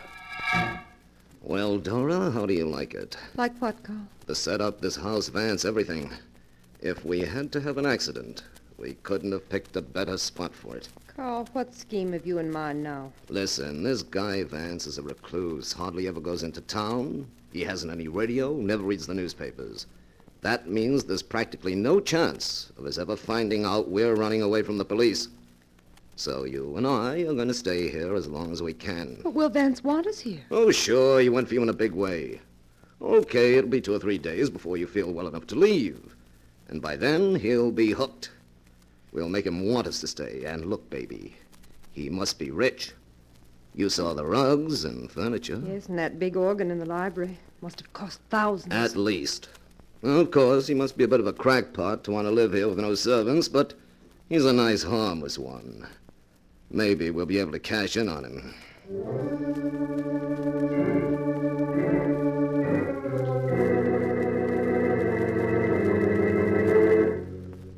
That night, Carl slept well. In the morning, inwardly exulting at their luck, he helped Dora downstairs. As they descended, they heard their host once again playing the organ in his library.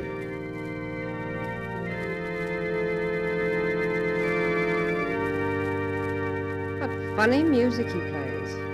Last night, that weird stuff. This morning, something sounds like church. Yeah, he's a queer dog, but he'll be easy to handle. Now remember, he likes you, so play up to him. Yes, I will. Good morning, Mr. Vance. Oh, good morning, my dear Miss Evans, and Mr. Evans. I hope you both slept well. Wonderfully. Like a top. And the ankle. Oh, I see it still pains you. Oh, it's much better this morning, Mr. Vance. Really it is. I'm glad of that. But you must be hungry. I fixed breakfast there on the serving wagon. Sit down and make yourselves at home. I have already eaten. Oh, thanks, we will. Here, Dora, let me help you. Thank you, Carl. Aren't you going to go on playing, Mr. Vance? No. Truth is, I was just playing to put out of my mind a tragedy which happened last night when I drove to town for a few extra supplies. A tragedy? The wife of my grocer died very unexpectedly. Oh. I dropped in there to pay my bill, and after I'd paid it, she invited me to drink a glass of wine with her and her husband, as she always did. While we were sitting drinking and talking, she was seized by a heart attack and died inside a few minutes. Oh, it must have been very upsetting. Yes, the sight of death moves me deeply. But why should we talk about death on a beautiful day like this? There's something else I want to speak of, Mr. Evans. Your sister's ankle must receive rest. I'm going to insist that you stay with me several days until it's properly healed. Well, that's very generous of you, Mr. Vance. Generous? Not at all. You will be doing me the favor by giving me your company. Well, when you put it that way, how can we say no, Mr. Vance? Good. Then it's all settled. You're going to stay with me just as long as I can possibly keep you.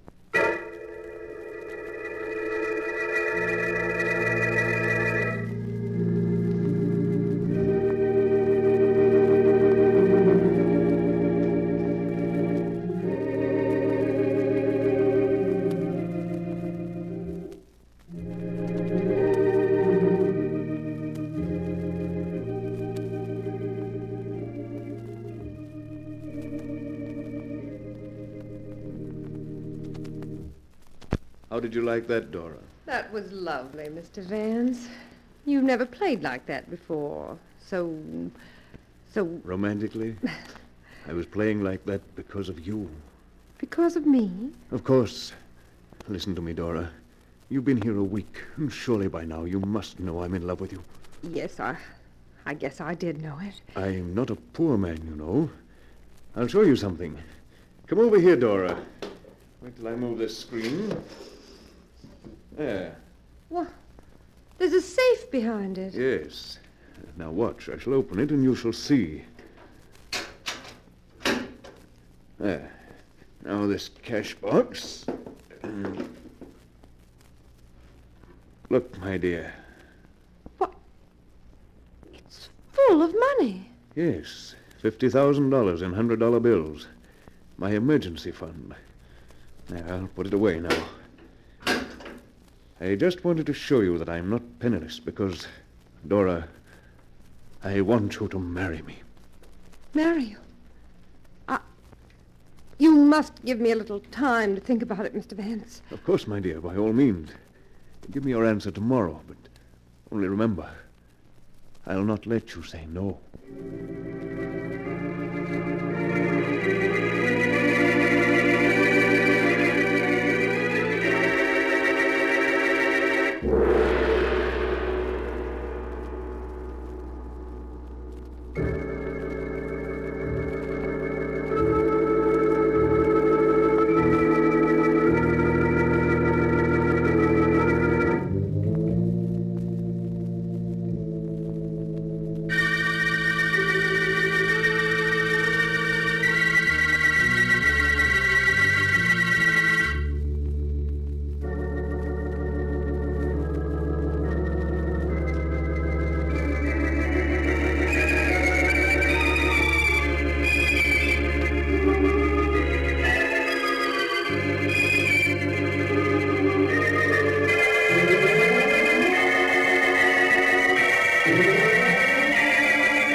And now to continue the story as it is written in the sealed book. Not knowing that Dora is really Carl's wife, Mordred Vance, a rich recluse, asked Dora to marry him. Carl, for reasons of his own, was annoyed with Dora for not accepting Vance at once. He showed you $50,000 and asked you to marry him, and you said you'd think it over. But, Carl, I'm your wife just because he thinks I'm your sister. I know. But don't you see, if he thought you were going to marry him, we could stay here indefinitely? I didn't think of that. So you're going down and tell him you've decided to... Now, wait. What is it, Carl? I have a better idea. We need that $50,000. It would fix us up for life. What are you getting at? Listen, Dora. Not a soul knows we're here outside the three of us. If Vance were dead, no one would know we'd ever been here. You mean kill him? And take the money? Yes, I do. Oh, no, Carl. We've never killed anyone. Don't be a sap. It'd be a cinch. Now we're going back downstairs. To put him off his guard, you're going to tell him you'll marry him. Then tonight, after he's asleep, I'll make sure he never wakes up.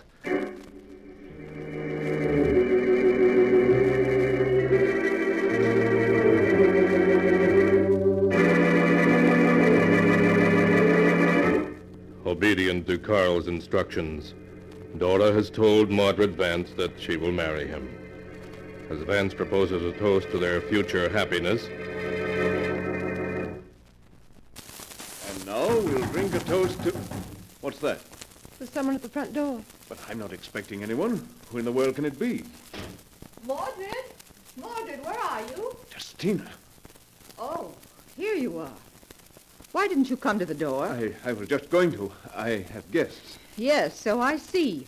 And who are they? Very dear friends of mine. Miss Evans, Mr. Evans, my sister Justina. How do you do? How do you do? How do you do? Mordred, I'm surprised. Surprised at what? You know perfectly well. But Justina... Let's not argue before your guests. No, of course not. Dora, Carl, will you excuse me? I haven't seen Justina in several months. We have some family matters to talk over. Of course. We'll go on up to our rooms. Yes, it's just about time to turn in anyway. I'll see you in the morning. Good night, Dora. Good night. Good night, Carl. Good night. Good night, Miss Good night, Vance. Miss Vance. Well, so you've forgotten your promise, have you, Mordred? What promise? You know perfectly well the conditions on which the family agreed that you could live out here in the woods, Mordred. No visitors, no trips, complete isolation. I think I should tell you, Justina, that Miss Evans has done me the honor to agree to marry me. Oh, she has she? Well, I'll fix that. Justina, you shall not interfere. Mordred, if they don't leave the first thing in the morning, this whole arrangement is canceled. Much as the family will regret it, we'll have to see that you go to an asylum. I'm perfectly well now, Justina. Just what brought you here anyway? An impulse brought me. I suddenly got to wondering about you, and I drove up here to see how things were. Just in time, too, apparently. I see. You just happened to drive up here. Very well, then. They shall go. I suppose you plan to stay all night. Yes, I do. I'll stay until after they've gone. Then you can have the front room. You look tired. Will you have a drink of wine with me before you go up? Well, perhaps. A small glass, please. Splendid. I know you have my interest at heart, Justina, so we'll drink to our continued friendship.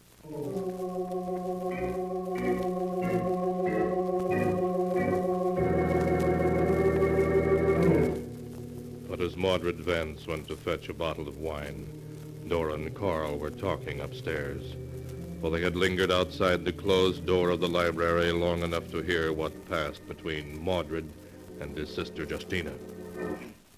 She threatened to send him to an asylum. Carl, he's mentally unbalanced. Yes, that would explain everything. His living here in such isolation, seeing no one. It's his family's way of keeping him out of trouble. Oh, he's probably perfectly harmless. Well, anyway, we're going in the morning. And I'm glad it turned out this way. Yeah, there's no point in staying any longer. Now that his sister has seen us, it would be too risky to try our little scheme. Oh, in the morning, we'll be on our way.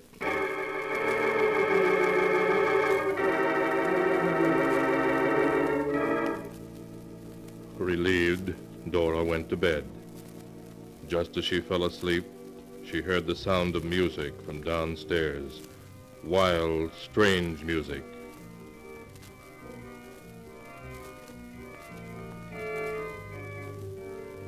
She listened a moment, but she was used to hearing the organ play now, and it did not disturb her sleep.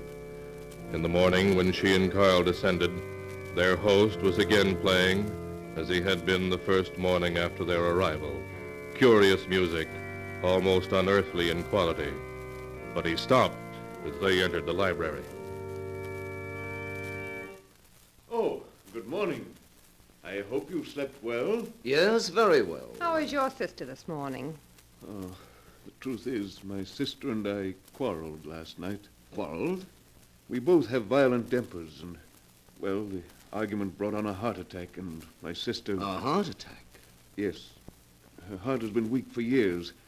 Before I could go for a doctor, she was gone. Gone? You mean dead? Yes, Dora.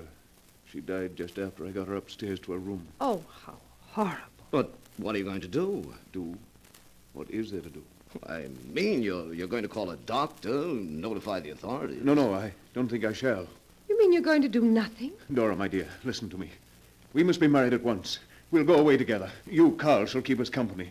When we're far away, then there'll be plenty of time for letting people know about Justina. Oh, no, I couldn't. I've changed my mind. I can't marry you. Changed your mind? Dora, be sensible. No, I'm sorry, but I just can't. We're leaving today, Carl. Why, Dora, I love you very much.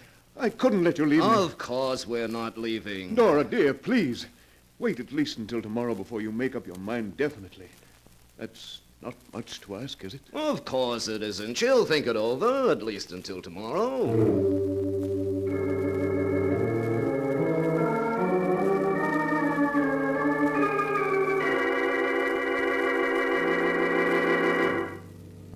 Why, Carl? Why can't we go today? Why must we wait? Dora, listen, I have a new plan. His sister is dead. Her heart attack was a stroke of luck for us. Now we can go ahead as we planned. You mean... Yes, we'll arrange it to look like a suicide. When their bodies are found, the authorities will think he killed himself in grief. Oh, I don't like it. It'll work perfectly, I tell you. And we need that money. Something will go wrong, I know it. Nothing can go wrong. Now, here's how we'll work it. I have my gun Carl, here. listen. What is it? He's playing that awful music Well, again. what of it? It frightens me. I don't know why. It's just so strange. Oh, forget about it. Now, just before it gets dark, we'll go down and I'll step up close to him and then...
And now to continue the story as it is written in the sealed book. In spite of Dora's forebodings, Carl is going ahead with his plan for murdering Mordred Vance and getting his money. Just as it was getting dusk that evening, Carl and Dora entered the library to find Vance sitting in his easy chair with a decanter of wine and glasses beside him. Oh, there you are. I was just wondering what happened to you. We were just out for a little stroll. Then you must be tired. Here, let me pour you both some wine. I don't think I want any. Of course you do. Here you are. In a moment. There's something I want to talk about first. Oh, indeed? What is it, Carl? This!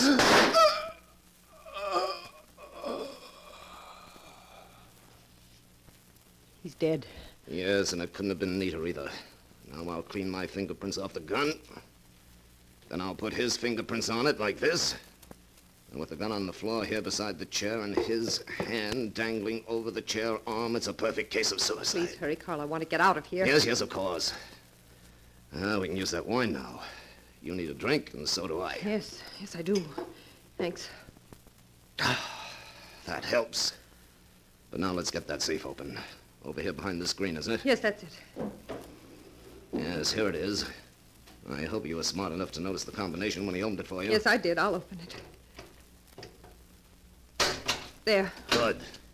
Now, let's see what we've got. The money was in that cash box. Right. There we are. Did you ever see a prettier sight? Just take the money and go, please, Carl. Don't be in such a hurry. Let's see what's in this other box. That's funny. What's in it? Just a bunch of old newspaper clippings.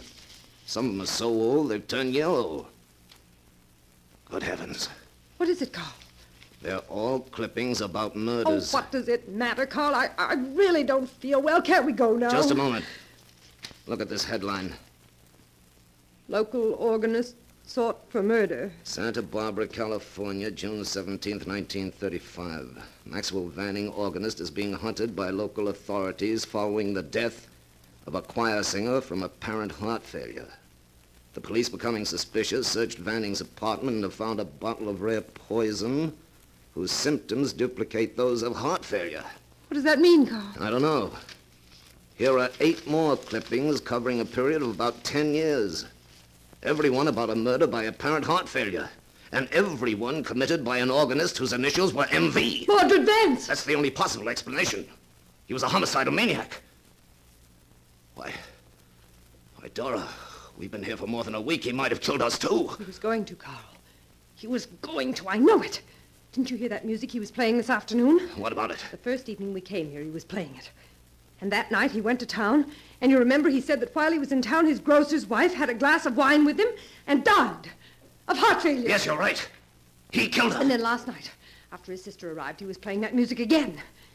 And this morning, his sister was dead of heart failure. Yes, and several of these clippings mention weird organ music heard before the bodies were discovered. Of course. And this afternoon, he was playing that same music again. That means he was planning to kill us. Us, Carl, because we were going away. You're right. Let's get out of here quick. Carl, I feel sick. Oh, it's because you're upset. Come on, the fresh air will fix you up fine. No, I can't move. Well, here, I'll help. Something is wrong with me. My heart. Carl, we've been poisoned. No, that's not possible. It is. The wine. The wine he tried to get us to drink just before you killed him. But we refused. We refused. Yes, but we drank it afterward. Oh, yes, we did. And it was poisoned, Carl. Don't you see? That's how he planned to kill us. And he's done it. He's done it. That's funny. We planned to kill him, and he planned to kill us. And we both succeeded.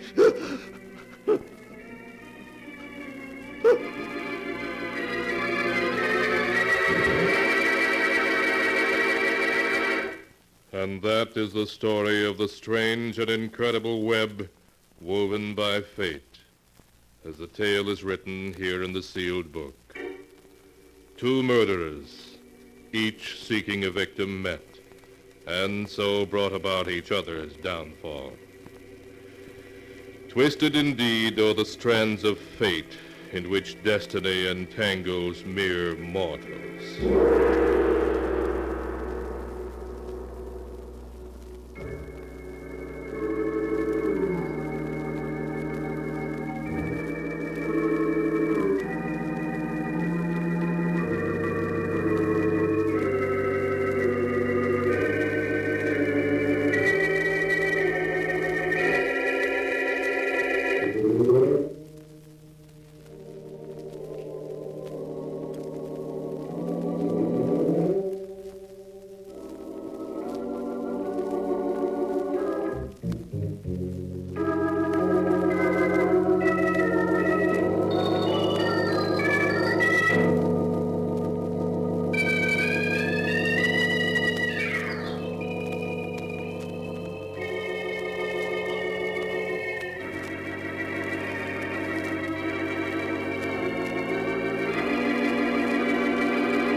And now, keeper of the book, before you close the great volume, show us the tale we tell next time.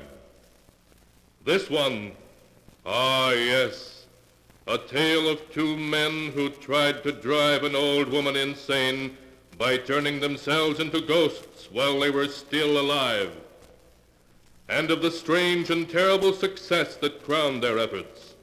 The tale is called The Ghost Makers.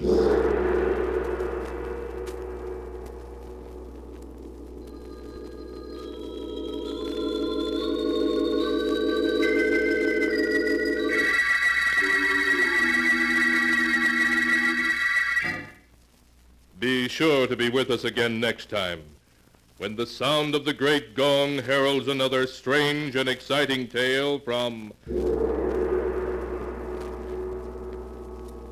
The Sealed Book.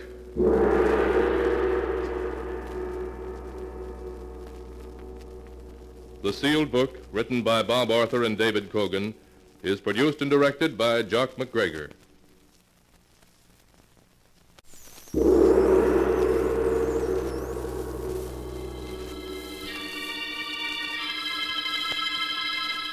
The Sealed Book.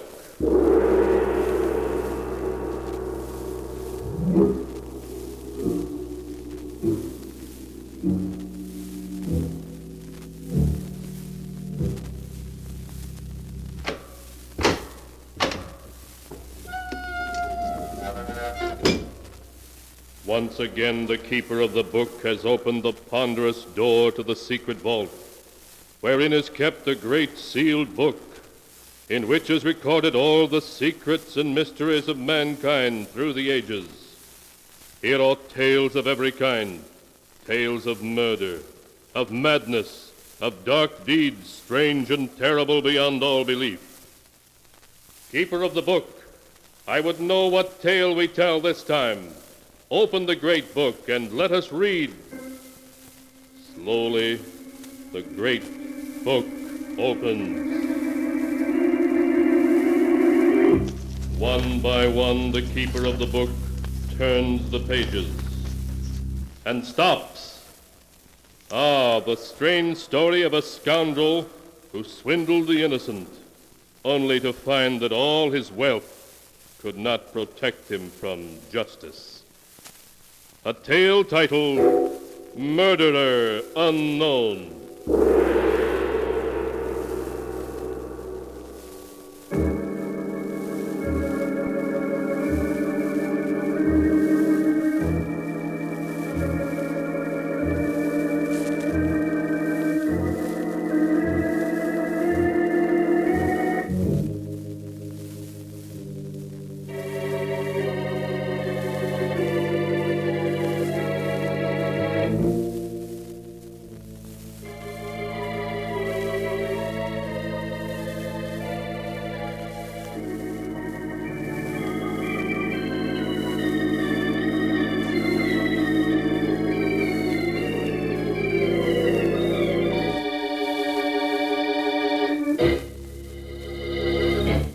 Here is the tale, Murderer Unknown, as it is written in the pages of the sealed book. Our story begins as Martin Scott enters the large and luxurious offices of Gerald Morgan. Scott, his face white and tense, is talking to Morgan's private secretary.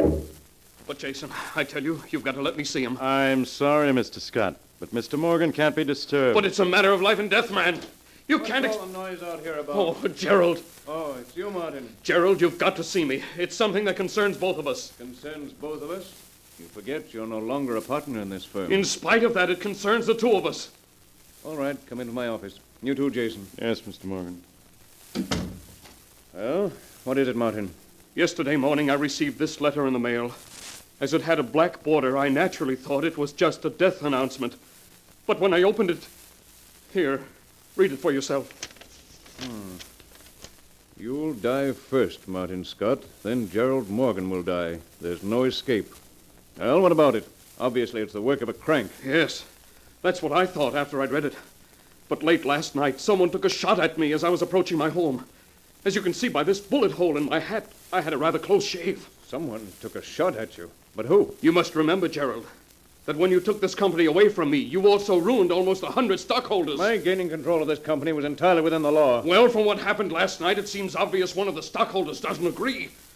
Whether we like it or not, we have to combine against this threat. And exactly what do you propose?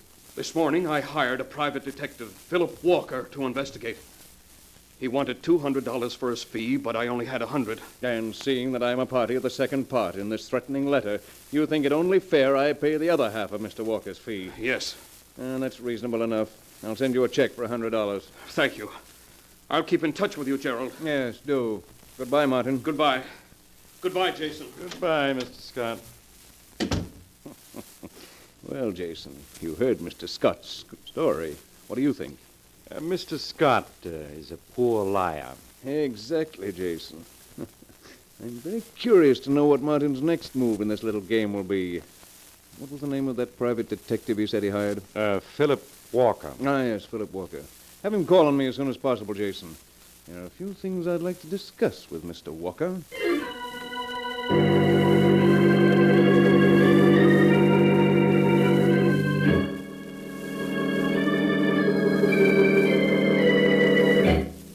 A few days later, Martin Scott, a terrified look on his face, rushed into Gerald Morgan's office.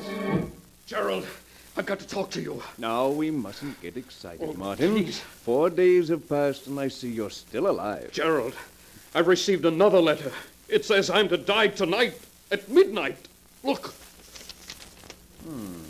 So it does. Too bad, Martin. Looks as though I'll have to pay for your funeral after all. Jason, you'd better make arrangements. Don't joke, Gerald. If he kills me, you'll be next. What do you suggest? I want to leave town. Go far away. Oh. And of course, you want me to lend you the money. Oh, I know I haven't any prospects now, Gerald, but I'll pay you back somehow. All I want is $5,000. It's nothing to you, but to me it's the difference between living and dying. Really, Martin, you give me credit for very little intelligence. What do you mean? Come, Martin, why don't you admit you put the bullet through your hat yourself and wrote those letters all in an effort to get money out of me?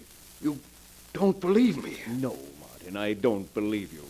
For the past 3 days, every move you've made has been reported to me by Mr. Walker. Philip Walker? Yes, Martin. The detective you hired. It was a simple matter to buy his services away from you. As usual, it was just a question of money. But, Gerald, you've got to... In last night's report, Walker states that you left home at 9:25 to mail a letter.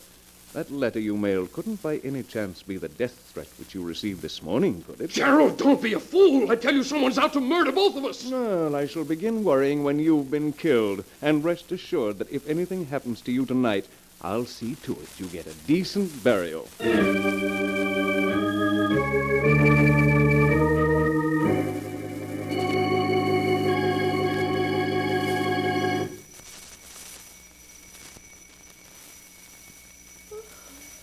Oh, Gerald. I'll wake up. Someone's at the door. What? Who could that be at this hour? There's only one way to find out. Oh, all right. If you won't answer it, I will. Although you don't think... Oh, shut up. I'll come with you. Does that idiot think we're deaf? Shut up, you fool. Oh, his face is covered with blood. Who is he? I don't know. Gerald. Martin, hold the door open while I carry him in. All right, Gerald. He's almost unconscious. Loss of blood. Yeah. Easy now. That's it. Oh, no use. Gerald, Oh, his face looks as though it had been splashed a dozen times. He's horribly mutilated. Gerald, what's he clutching in his hand? It's a letter with a black border.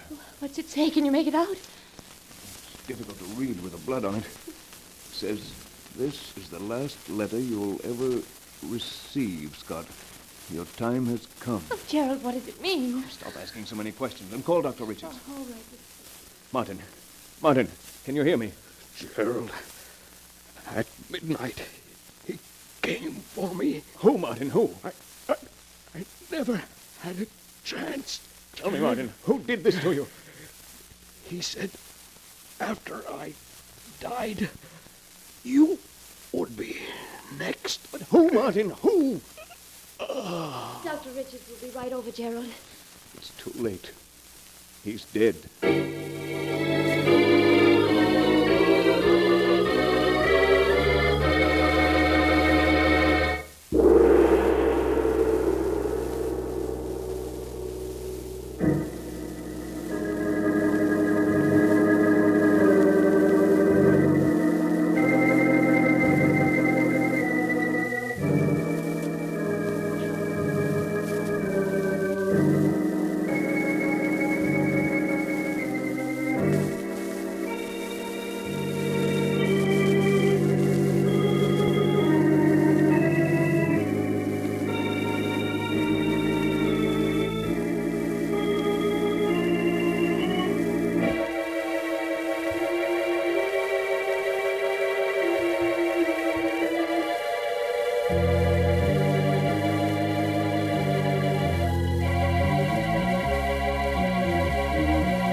And now to continue the story, Murderer Unknown, as it is written in the sealed book. As Gerald Morgan drove to his office the morning following Martin Scott's death, he kept glancing over his shoulder nervously. A cold fear gripped him until he entered his office. Good morning, Mr. Morgan. Good morning, Jason. I read in the morning papers what happened to Mr. Scott.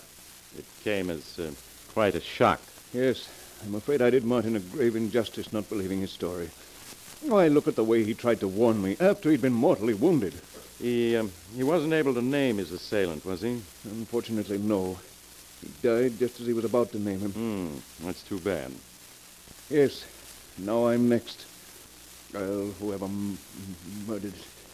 He isn't going to succeed in my case. I'm sure he won't. Mr. Walker is waiting to see you. I'll have him come in. Yes. Mr. Morgan will see you now, Mr. Walker. Good morning, Mr. Morgan. Good morning, Walker. Have a seat. Thank you. I read about what happened at your home last night. It's too bad you removed me from the case yesterday afternoon. What do you make of it, Walker? Well, the manner in which Scott was so brutally murdered seems to suggest that the murderer is a maniac. And maniacs are dangerous, Mr. Morgan. If you're looking for a fat fee, you'll get it without trying to frighten me into it. Oh, I'm sorry, Mr. Morgan. I didn't mean Never to- mind. Your one job is to catch the man who murdered Martin Scott and is out to get me. Yes, sir. Scott believed that one of the former stockholders of this company was after him. And now I'm of the same opinion. Yes, Mr. Morgan. Yeah. Here's a list of the stockholders.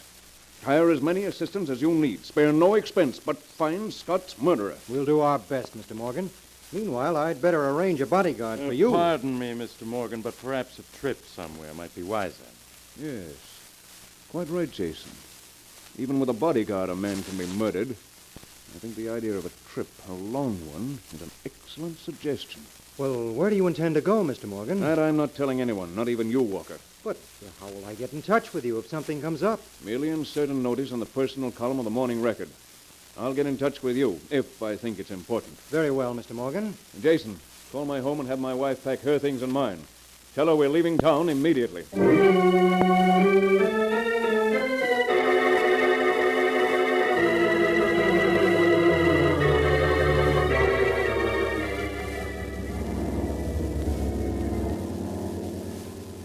Now that we're well on our way, I feel much safer. This trip was an excellent suggestion, Jason. Pardon me, Mr. Morgan, but you haven't given me my course yet. I'm still flying due west. Oh, yes. Yeah. Here's a map with our destination on it, Jason. We're flying to a small lodge in the North Woods. There's a small clearing nearby where you'll be able to land. Yes, Mr. Morgan. You'll find it an ideal vacation spot. There will be perfect safety for Walker to catch Scott's murderer.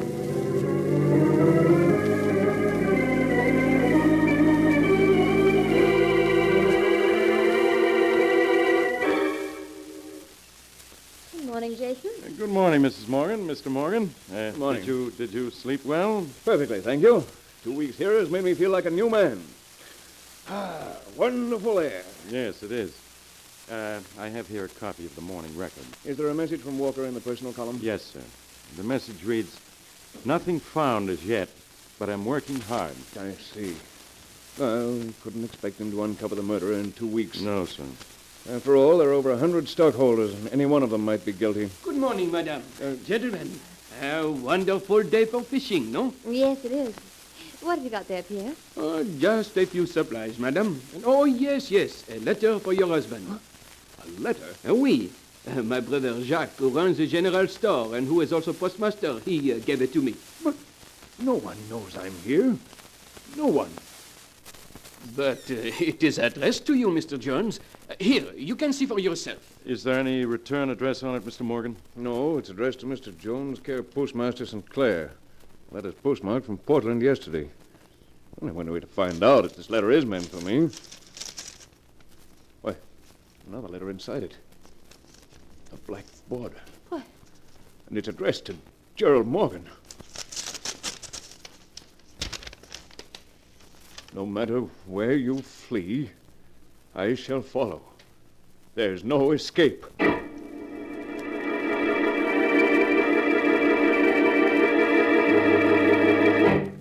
A few minutes later, after a few bags had been hastily packed, a plane took off from a small clearing in the woods.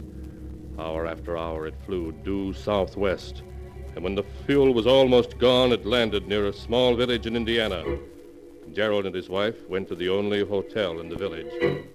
Gerald, it was dreadful enough flying 1,000 miles in 8 hours, but it's too much to expect me to stay at a miserable inn like this. Just look at this room. Gabe, if you value that lovely white neck of yours, you'll do exactly as I say. We're staying at this inn because it's secluded and safe. Who is it? It's Jason. Oh, just a minute. Come in, Jason. Did you get rid of the plane and send the telegram to Walker? Yes, I did. What did you say in the telegram? Well, I told him that the murderer had been in Portland yesterday, and that he was to fly there and make every effort to apprehend him. Good. Walker's no fool. He'll have his men in every hotel, station, and bus terminal in Portland. They have photographs of all the stockholders, and sooner or later they'll catch up with the guilty man. But suppose he's already left Portland. Walker will still find him. Now stop talking about it. We're perfectly safe here. All we have to do is wait.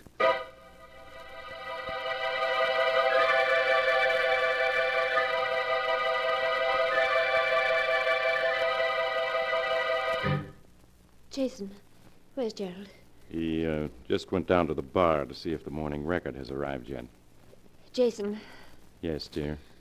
are you the one who's sending in those letters? Why, darling, what a question to ask the man you Oh, love. I'm sorry, Jason. I don't care what you do. Only promise me Be that careful, you... someone's coming. Mr. Morgan, I see you were able to get a copy of the morning record. Anything in it from Walker? Yes, but it's all bad. They weren't able to find the murderer in Portland. That's too bad. I told him to spare no expense, and he let the murderer slip through his fingers. Ah, the fools. I'll answer it, sir.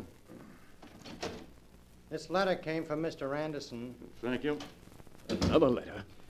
Yes, it was posted last night from Toledo. But how could he have known we were here? We left no trail. Should I open it? Yes. There's another envelope within it. Border. Yes, it's addressed to you. Open it. See what he says. No matter where you flee, you can't escape me. Your time is drawing near.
And now to continue our story, as it is written in the sealed book. Less than 10 minutes after receiving the black-bordered letter, Gerald Morgan was fleeing for his life. Hour after hour, he raced his car through the Indiana countryside, stopping only for gas. He drove recklessly with fear in his eyes. Oh, Gerald, must you drive so fast? Several times we've almost had an accident. Be quiet. I'm stopping in the next garage. We're going to leave the car there. Leave the car? Yes. I'm not taking any chances of his tracing us through the license plates. But, Gerald, where are we? We're on the outskirts of Chicago. Now, Jason, we've got to be clever. We're separating. You're to go to the Westview Hotel and take a suite for yourself under an assumed name. Do you understand? Perfectly. Mrs. Morgan and I will slip into the suite after you've engaged it, with no one the wiser. And by the way, send a telegram to Walker and notify him that the murderer was in Toledo last night. And this time he must be caught.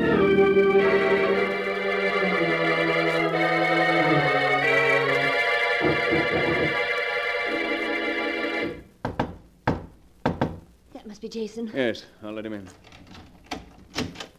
Were you able to get a copy of the morning record, Jason? Yes, I was. Give it to me. Let me see. Here we are. No success in Toledo. We'll continue search. Oh, the fools. Another opportunity to catch him lost.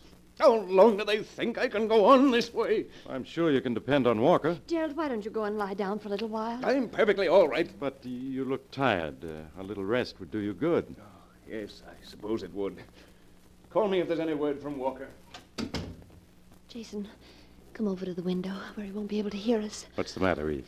You look so upset. Well, you saw the way he acted, Jason. He's losing his nerve, going to pieces. And when Gerald's frightened, he becomes violent, almost a maniac. What are you trying to say? Jason, you've got to stop sending him those letters. I tell you, it's dangerous. So, you really think I'm the one who's sending those letters to Who him, else huh? could it be? Yes, Jason. Who? Gerald! Mr. Morgan, what are you doing with that gun? You haven't answered my wife's question, Jason. I tell you, I know absolutely nothing about those letters. Really? Perhaps you haven't noticed, but there's another one just been slipped under our door. Oh, no, no. Yes, my dear. We'll see what this one says. As usual, there's another envelope inside it, and with a black border. Oh, Gerald, please don't open it. Don't, I can't stand it. Come, dear. It's only fair that I should know what it says as well as Jason. No matter where you flee, I'll find you. When the clock strikes midnight, you die. So, you two had decided to get rid of me tonight. No, Gerald, no. I tell you, I had nothing to do with the sending of those letters. Really, Jason. In all our travels, we left no trail behind. You two were the only ones who knew where I was. You must listen to me. I tell you, I had nothing to do with them. You're nothing. exceedingly clever, Jason. I've never denied that. With me out of the way, you could gain control of my company. Your accusation is absurd. If that's true, why should I have killed Martin Scott? He had nothing to do with the company anymore. Quite so, but with me dead, he might have gained control of the company instead of you. Therefore, you decided to remove the two of us. You've gambled, Jason, and lost. Gerald, why are you turning on the radio? We're parting company, my dear, and I feel the need of music. No, you can't shoot me. I tell you, I'm innocent. Gerald, I had nothing to do with this scheme. I swear I didn't. You wouldn't want the man you love to die alone, would you, my dear? You must listen to me. You must. I can prove I had no part in it if you'll only give me a chance. No.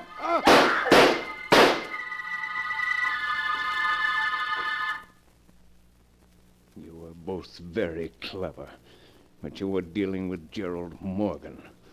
And you sent your last threatening letter. I've got to get out of here. The gun, I'll wipe my fingerprints off it and place it in Jason's hand. Perhaps the police will think it's a double suicide. If not, they still can't prove anything against me. No one saw me come to the hotel. No one even knows I'm in Chicago. I'll return home and get someone to act as my alibi. The police will never know. Who's that? Open up! It's the police!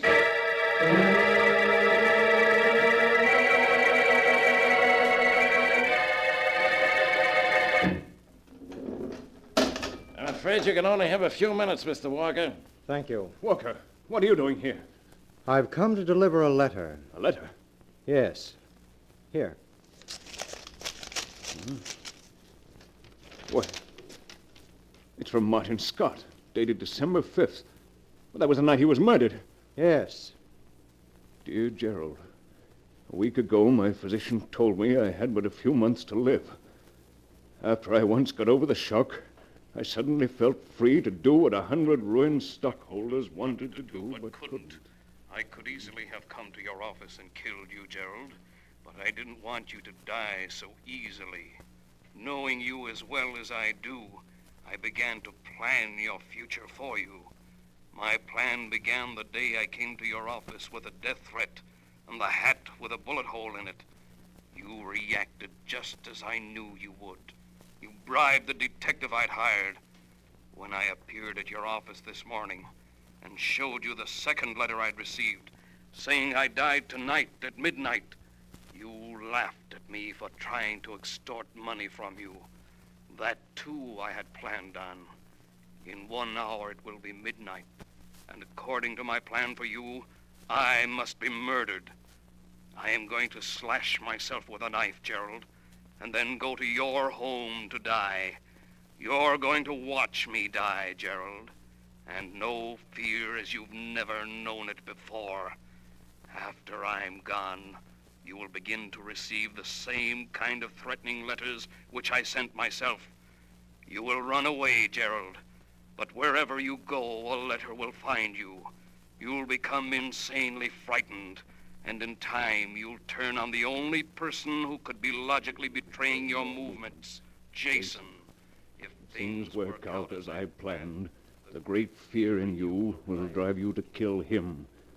When you're in prison, waiting for the end, you'll receive this letter, and at last know which one of the stockholders made you pay for your crimes. Martin Scott. No, it can't be.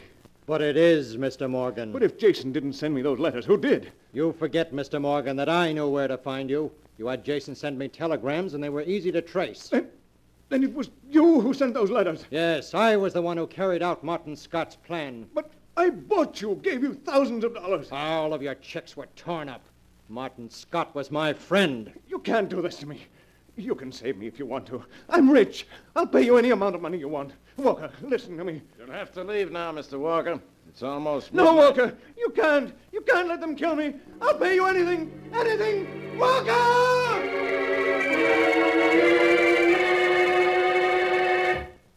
And so ends the tale, Murderer Unknown, as it is written in the sealed book. At midnight, Gerald Morgan was executed in the electric chair. Twisted indeed are the strands of fate, in which destiny entangles mere mortals.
And now, keeper of the book, before you close the great volume, show us the tale we tell next time. This one.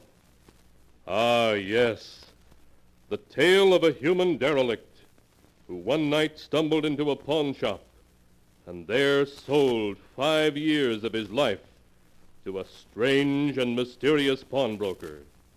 The tale is called Time on My Hands.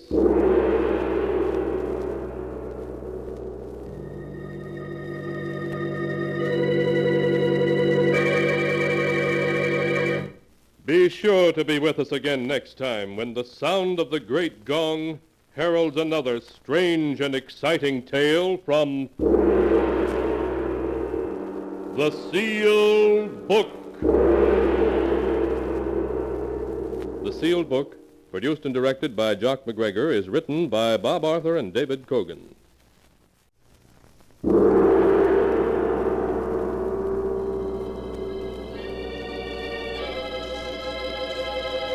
the sealed book.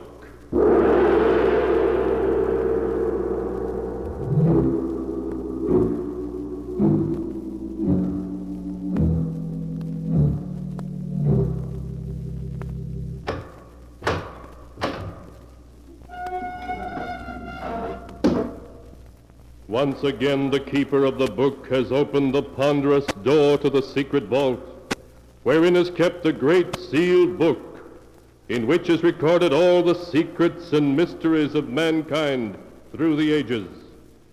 Here are tales of every kind, tales of murder, of madness, of dark deeds, strange and terrible beyond all belief.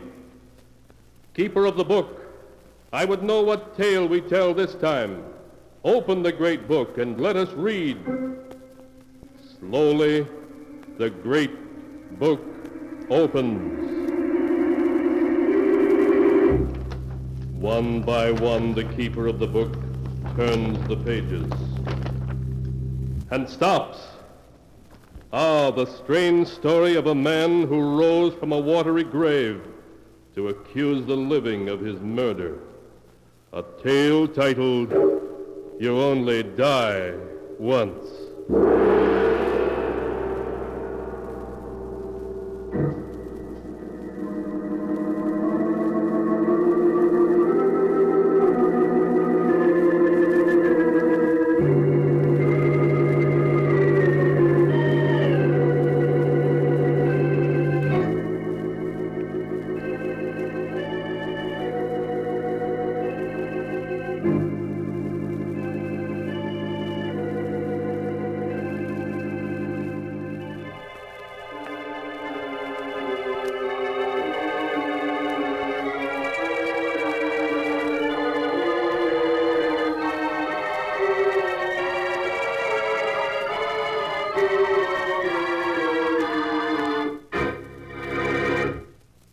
Here is the tale, You Only Die Once, as it is written in the pages of the sealed book. The story begins some years ago in the beautiful Winthrop mansion on the Hudson River. It is early evening, and John Winthrop, just home from the city, enters the drawing room to find his wife, Vivian, reading a telegram. Good evening, darling. Who's the telegram from? Oh, John, it's from my brother, Jerry. He's arriving tonight from Los Angeles. His train gets into Grand Central at 10 o'clock. Well, that's fine. I'm very anxious to meet your brother, darling. Oh, John, you'll love him. Jerry's a grand person. I'm sure he is, Vivian, if he's anything like his sister. Oh, for that you deserve a kiss. Oh, John, I'm so excited about Jerry's visit. Well, if having Jerry here makes you so happy, we'll have to make his stay a permanent one. Come on, darling, let's go to dinner.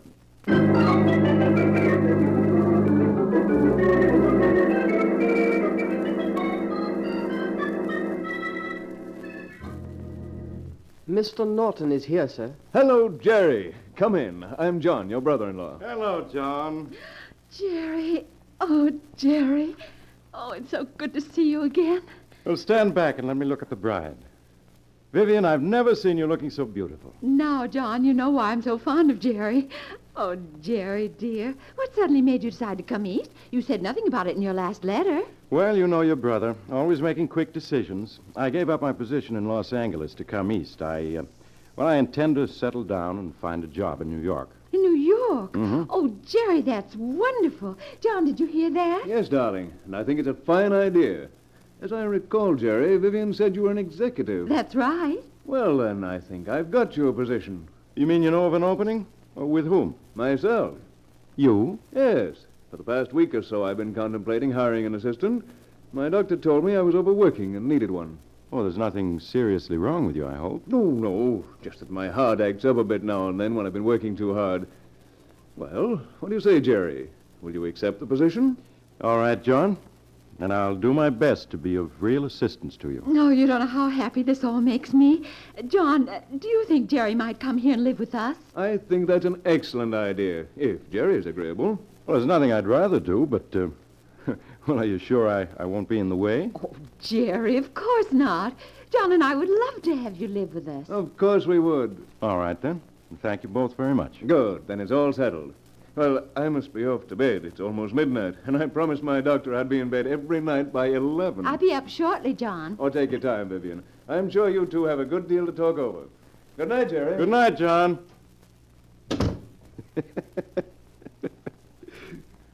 Well, sis, how have you been? Oh, darling, if you only knew how much I've missed you these past months.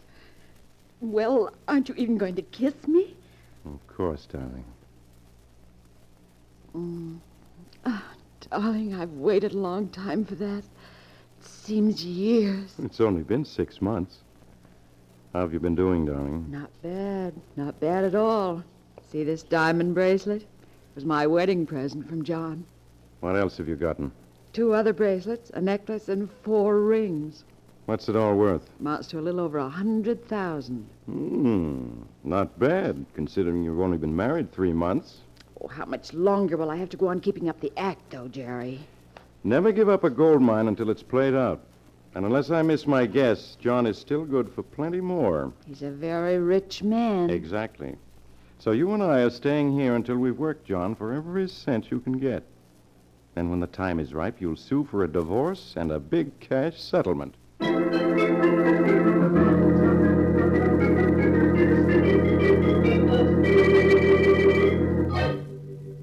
A few months went by.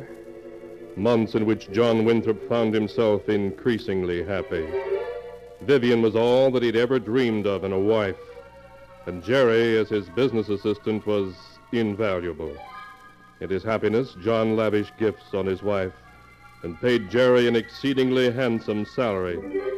The three lived in complete harmony until one night late in September.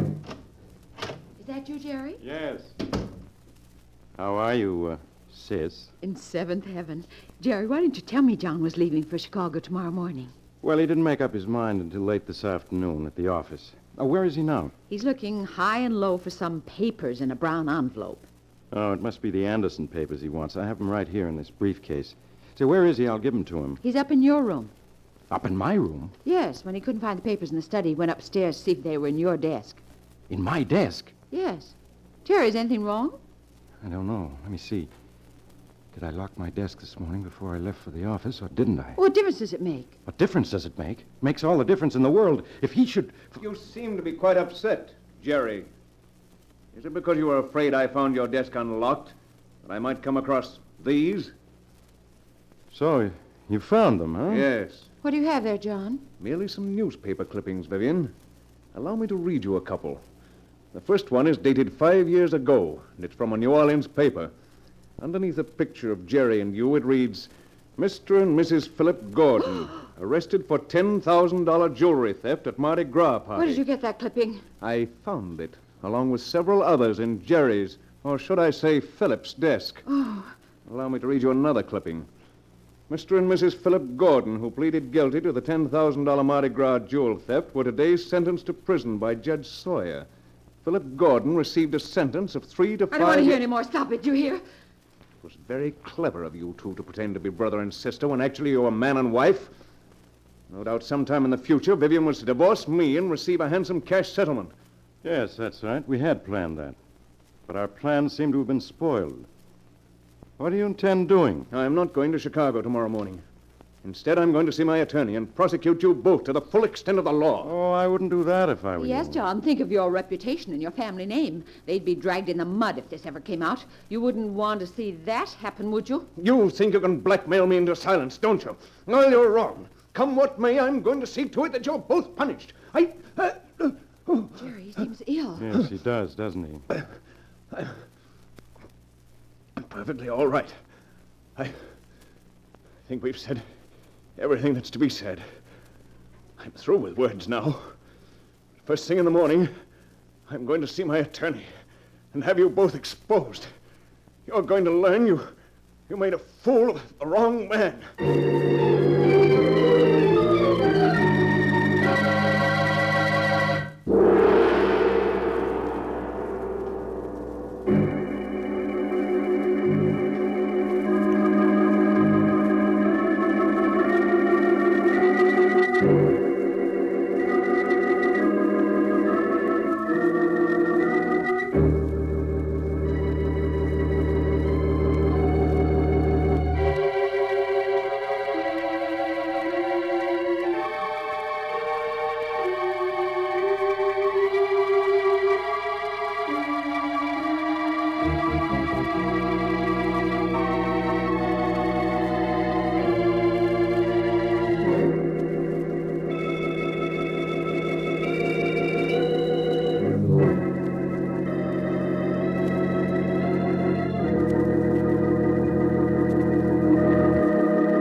And now to continue the story, you only die once, as it is written in the sealed book. After John had gone to bed, Jerry silently paced up and down the drawing room, trying to figure a way out of their dilemma. Vivian watched him anxiously, her face pale and drawn. If John goes to his attorney in the morning, it'll mean stiff prison sentences for the two of us. You can be sure of that. Jerry, I couldn't stand going to prison again. To be separated from you. If they send me to prison, I'll die. You know how I feel, darling. The same way. There's only one way out. One way out? Yes. We must see to it that John doesn't go to his attorney in the morning. Jerry, you don't mean... Oh, no, Jerry, no. We don't get rid of him, it'll mean prison. Do you prefer that? Oh, no, but I'm so afraid. There's nothing to be afraid of. I have a scheme that can't miss if we play our cards right. Are you sure? Positive. The best thing about it is its simplicity. What is this scheme of yours? John's gun is in that desk over there. I'll use it to get rid of him. Once that's done, you and I will carry him down to the boathouse. To the boathouse? Yes. There I'll fasten some weights securely to the body. Then we'll take him out in the launch to the deepest part of the river and drop him in. The weights will take him to the bottom and keep him there. But, Jerry, in a few days they'll start looking for him. They'll drag the river. They'll start looking for him, but they won't drag the river. For as far as the police are concerned, John will have gone to Chicago. But how are you going to make them believe that? It's very simple. I have here John's ticket on the 6:30 train tomorrow morning for Chicago. After we've disposed of the body, you'll drive me to Grand Central Station, where I'll board the train as John Winthrop. Oh, but, Jerry, you could never pass as John. You're so much younger. Nonsense. John and I are about the same height and build. If I were to wear John's glasses and a false mustache, in the early morning light, no one would notice the difference. You wouldn't actually go to Chicago, would you? Of course not. After I'd made sure that I was seen by the conductor and the porter at the station, I'd secretly slip off the train at the first stop. Oh, I see. A few days later, we'd notify the police that John had gone to Chicago, and we were worried as we hadn't heard from him. They'd naturally check to see if he'd taken the train. The conductor and porter would satisfy them on that score. The police would begin a nationwide search. But, darling, they'll ask questions, hundreds of questions. All we have to say is that you drove John to Grand Central Station and watched him leave on the train to Chicago. Stick to that story and we're safe, do you understand? Oh, yes, Jerry. Remember, that's all you know. John got the 6:30 train for Chicago, and that was the last you saw of him. All right, darling. I won't slip up. That's the spirit. Now, it's just 11 o'clock. We'll wait 2 hours to give John a chance to fall asleep. At 1 o'clock, we'll go up to his room and do what must be done.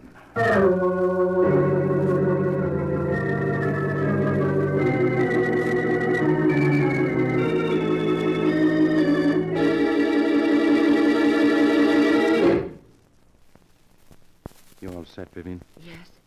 I'll open the door. Quiet now. He's sound asleep. Yes. Just hold that flashlight steady. Oh, hurry, darling, hurry. Steady, Vivian. Quiet. It's all over. Jerry, is he dead? Yes. He never knew what happened. Why, I'm glad he didn't wake up. I'm so glad he was sound asleep. Now, you pick him up by the feet while I get him under the shoulders. The next stop for John is the boathouse.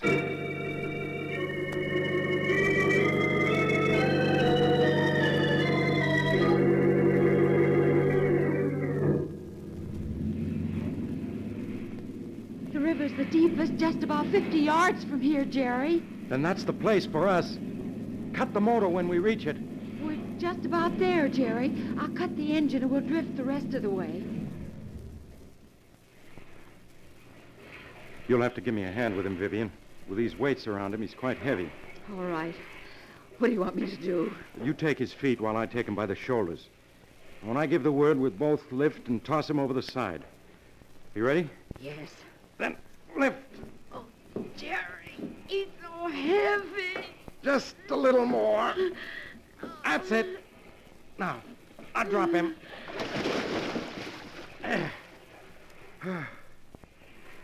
Well, darling, that's the last of Mr. John Winthrop.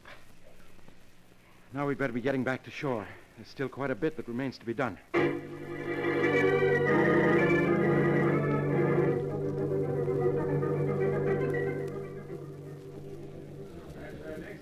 Keep your hat pulled down and your collar up, Jerry. Right. Pardon me, conductor, but can you tell me where my compartment is? The name is Winthrop. John Winthrop. You have your ticket, Mr. Winthrop? You have it, don't you, darling? Oh, yes, here it is, conductor. Now, let's see. Car 3476. That's this car right here. You just go aboard. The porter will show you to your compartment. Thank you, conductor. That's quite all right, Mr. Winthrop. I think we can count on him to remember I got on this train. I'll pick you up at the 125th Street station. Right. I'll wait there till you arrive. Goodbye, John. Take care of yourself. I will, Vivian. I'll phone you tomorrow night from Chicago. Don't forget, John. I won't. Bye.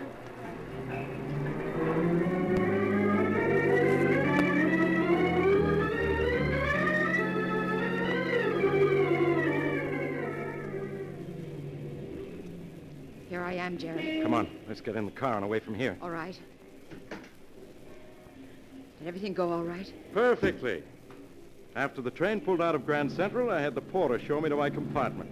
I told him I hadn't slept for 24 hours, and I didn't want to be disturbed until we reached Chicago. You didn't forget to give him a tip, did you? No. I gave him a $5 tip, just as we'd planned. Don't worry, that porter will remember me. Good. You're certain no one saw you slip off the train just now? Well, I'm positive. I took off my disguise before I left the compartment. Everything's working out just as I planned. All we have to do is sit tight for a few days.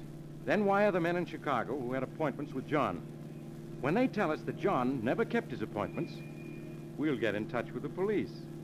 And with tears in your eyes, you'll beg the police to find your missing husband.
And now to continue the story. You only die once, as it is written in the sealed book. Following Jerry's plan, 2 days after John's death, Vivian notified the police that her husband was missing. Shortly afterwards, she was called on by Lieutenant Richards of the Missing Persons Bureau. You say, Mrs. Winthrop, the last you saw of your husband was when he boarded the train for Chicago? Yes, Lieutenant. I waved to him as the train pulled out of the station. That was the last time I saw him.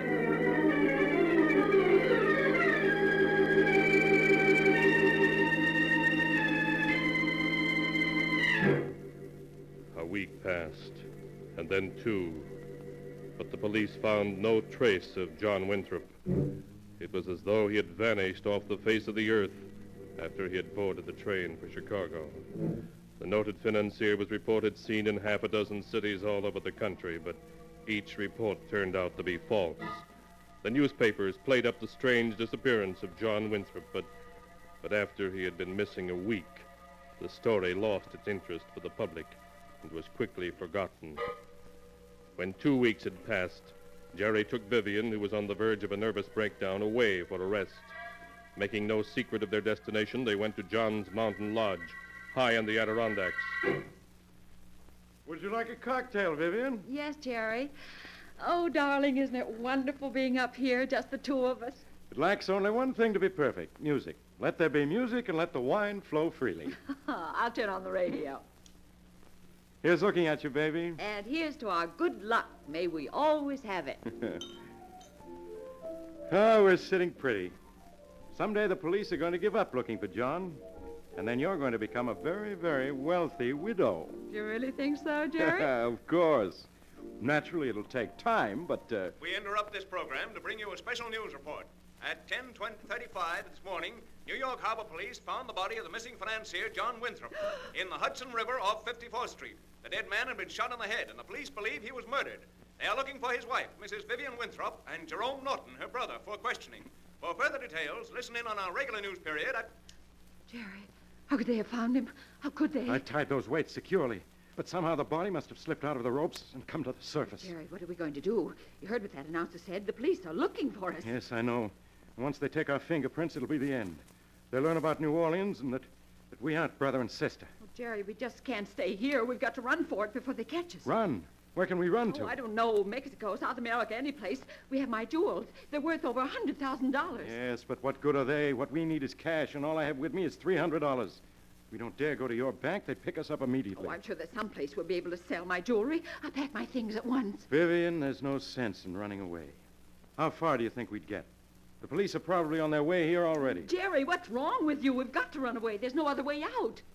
There is another way out, if we're willing to take it. What way is that? The easiest and simplest way out of all troubles, darling. Suicide? Oh, no, Jerry, no. Would you rather go to the chair, or even worse, be sentenced to life imprisonment? Life imprisonment? Oh, no, I couldn't stand that. Don't you see, darling, we have no choice. We're gamblers who played for high stakes and lost. Oh, Jerry, I'm afraid. I'm so afraid. It's better than rotting behind bars for the rest of our lives. Don't you agree with me, darling? I know you're right, Jerry, but I don't want to die. I want to live. So do I, Vivian, but... Do you hear sirens? Jerry, the police. They're here already. Yes. A police car and 2 motorcycle police are coming up the road. They'll be here in a minute or two. Oh, Jerry, what are we going to do? We have the choice of going back with them and standing trial for murder, or the other. You know what my choice is. How are you going to do it? Poison tablets. I have them here. I've carried them a long time against just such a moment as this. Will we suffer much? No, darling. A moment or two, then it will be all over. The police are almost here. We haven't much time. All right, Jerry. Now you're being the good loser that I always knew you were. Here's a tablet for you, darling, and one for me. Will one be enough? Yes, more than enough. Don't be afraid, Vivian. Do it quickly without thinking about it. Here, I'll take mine first.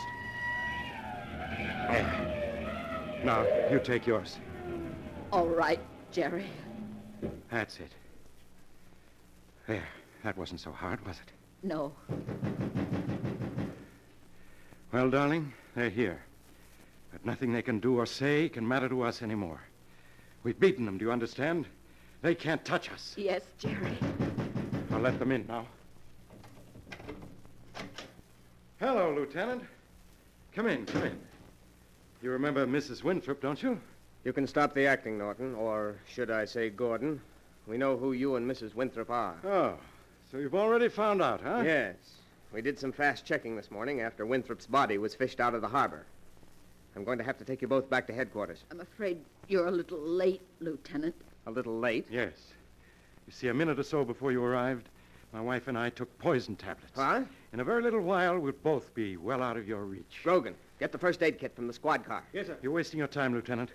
You're never going to send us to prison for John Winthrop's murder? Murder? We don't want you for Winthrop's murder. You don't want us for John's murder? No, for the simple reason he wasn't murdered. What are you saying? I shot and killed him myself. You only think you did. An autopsy this morning showed that John Winthrop died of heart failure. All you did was put a bullet into a corpse about an hour later. You mean he was already dead when I shot him? Yes, that's right. Lieutenant, Help us. Don't let us... Jerry, I can't breathe. Help me. Lieutenant. Lieutenant, don't let us die. Save us. Save us. Don't let us... Lieutenant, here's the first aid kit. It's too late, Grogan. You mean they're dead? Yes. The chief only wanted them for questioning, but if ever two people deserved to die, they did. There was murder in their hearts. Yet I'll be doggone if the law would have been able to do anything to them. We couldn't have held them for murder. Yeah, that's right. It would have been hard to make a charge of bigamy stick with Winthrop dead. I guess about the only thing we could have held them for was mutilation and illegal transportation of a corpse. Yes, justice sure has a strange way of working itself out.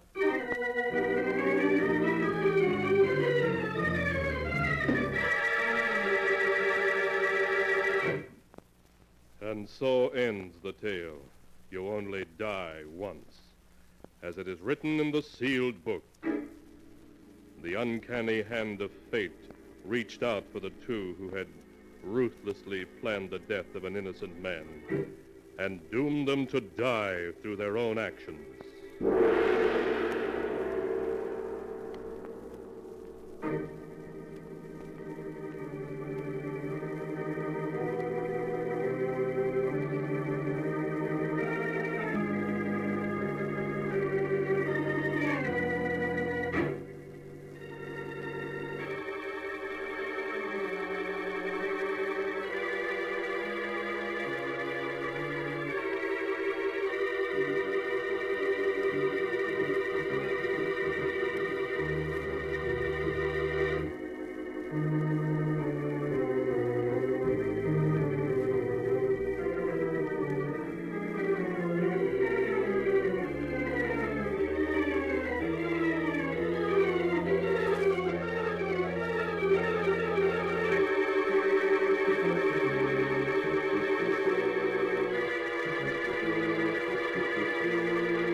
And now, keeper of the book, before you close the great volume, show us the tale we tell next time. This one. Ah, yes. A weird and magic tale of a strange life and an even stranger death. And of a murder terrible beyond all belief.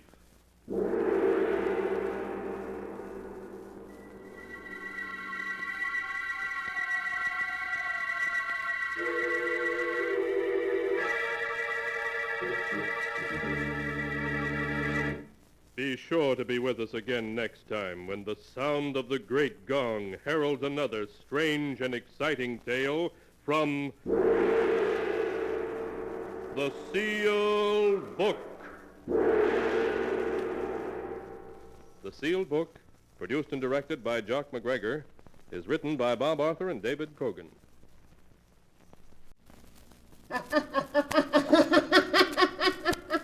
The Sealed Book.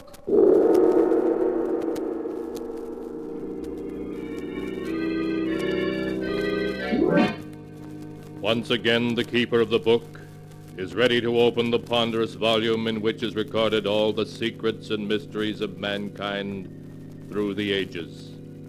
All the strange and mystifying stories of the past, present, and the future.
Keeper of the book, what tale will you tell us this time? What tale shall I tell you? I have here tales of every kind. Tales of murder, of madness, of dark deeds and events strange beyond all belief. Now, let me see. Yes. Here's a tale for you. A tale of a man who stole by force the secret of immortality, of life everlasting, and entered into a mad adventure. The title of the tale is King of the World. Here is the tale as it is written in the sealed book. It is late at night, and the wind howls over the desolate countryside. In the darkness, a man runs frantically through the woods, trying to elude his pursuers.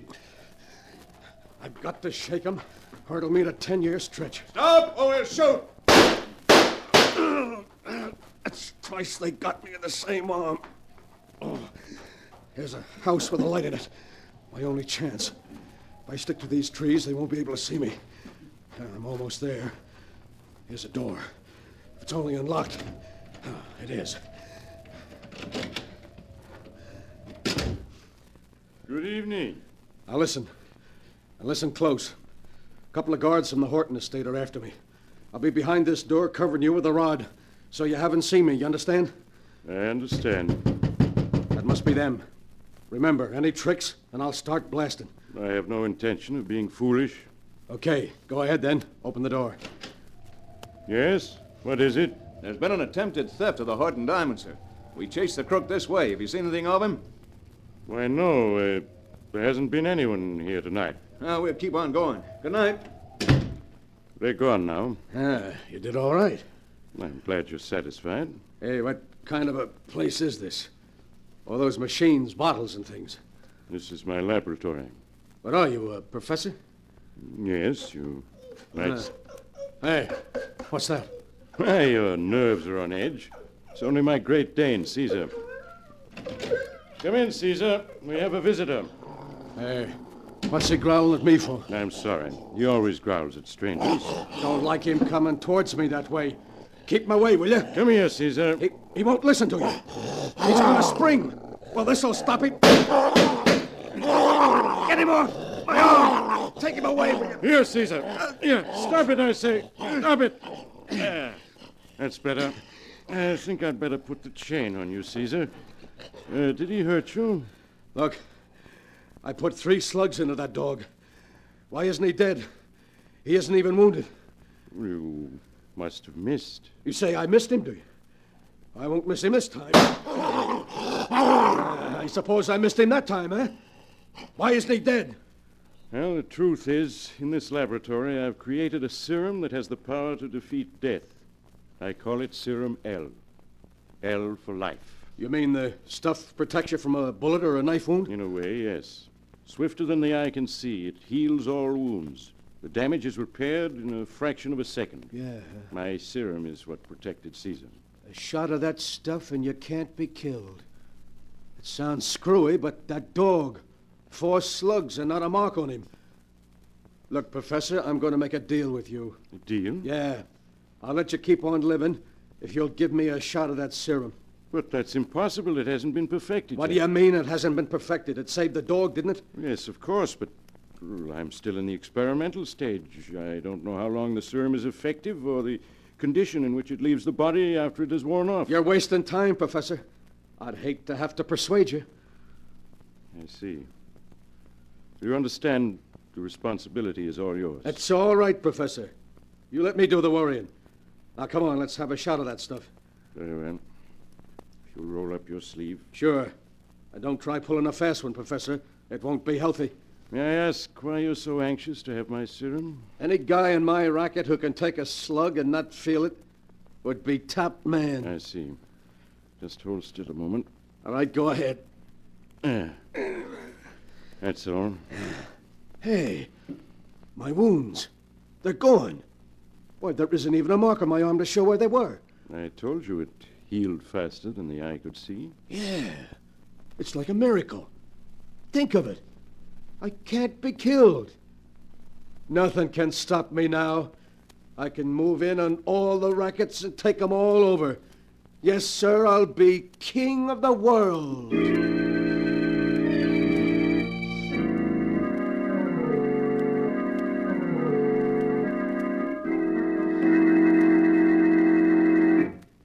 Hello, Duke. What do you want to see me about? I'm kind of busy. I won't take up much of your time. I'm after a job. Well, I'd like to give you one, but I haven't room for another man. You're wrong. There's one job in your racket that's going to be open soon. Yours. Mine? Yeah. Duke, you've got a funny sense of humor. Yeah, I know. But this is one time I'm not kidding. You better be kidding, or it might not be healthy for you. I don't have to worry about my health anymore. You'd better go while the going's good. I like it here. You're the one who's leaving. Right now. You haven't got a gun, Duke. The boys saw to that. And I have. You're a little nervous, ain't you, Williams? Stay where you are. I'll let you have it. I don't scare easily, not anymore. You asked first. Couldn't have missed. I won't this time. Don't seem to be able to stop me, Williams. I shot you. I tell you I shot you. Why did you fall? Oh, it can't be. I put 6 bullets into you. Why did you fall? Your gun is empty now, Williams. It's just you and me. No, Duke, don't. I'll do anything you say. Stay away, please.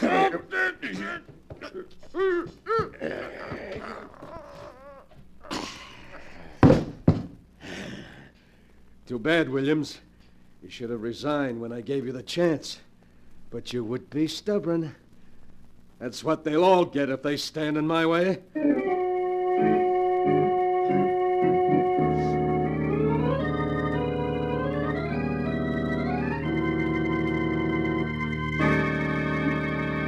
Hello, Mike. Come on in.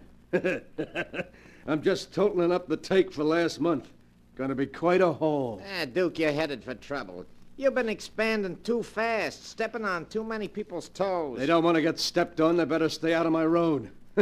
They've tried to bump me off a half a dozen times in the past month, and I'm still alive. Duke, what is it that keeps you up even after they put a dozen slugs into you? Your job is to carry out my orders, not to ask questions. Oh, I didn't mean anything by it. I hope you didn't. Now, look, I want you to pick up a fast car. We're going after the Horton Diamond tonight. The Horton Diamond? Yeah. Duke, that's suicide. We're cleaning up right here. Why risk our necks on a dangerous job? Because I want the Horton Stone. The way I got it figured, we can't miss. Remember, their guns can't stop me.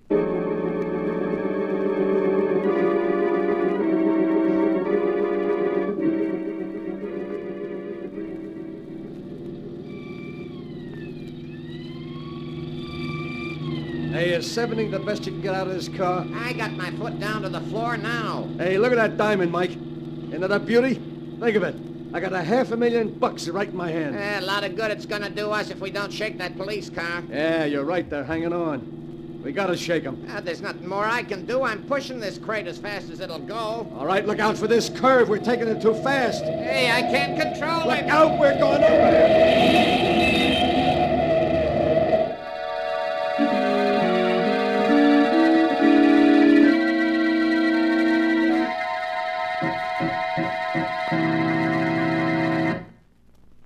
Look at that car, will you? They must have been doing all of 70 when they crashed. Yeah, they'll sure have a hard time identifying this guy behind the wheel. What a mess. What about the other guy? Let's have a look. Say, there isn't a mark on him.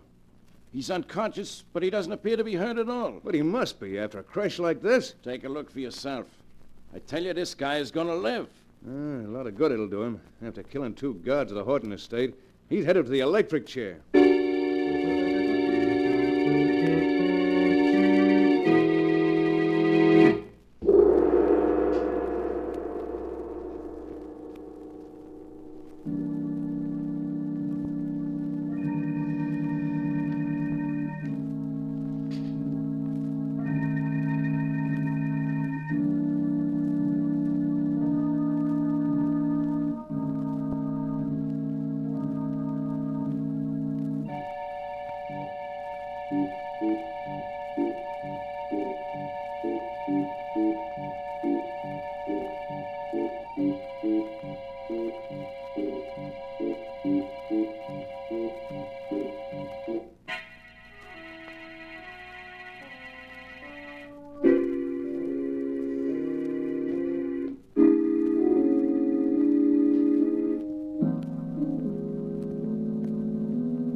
And now, to go on with the story of the King of the World, as it is written here in the sealed book.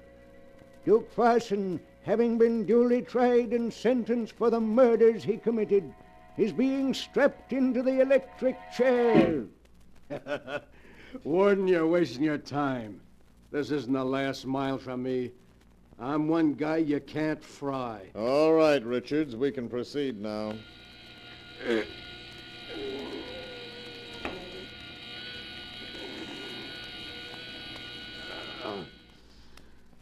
Will you examine the body, Doctor? Sorry to disappoint you, Warden, but I'm not dead. Yeah, but you must be. No man has ever lived through it. I'm not like other men, Warden. You can't kill me. Richards, unstrap the prisoner from the chair. What's happened must be due to a mechanical defect. That must be it. You look a little pale, Warden. It's good to get out of that chair. It's not very comfortable. But why are you all backing away from me? You afraid I'll hurt you? I'll just take this gun. That's better now. All right, Warden. Start marching. You're gonna lead me to freedom, if you want to live.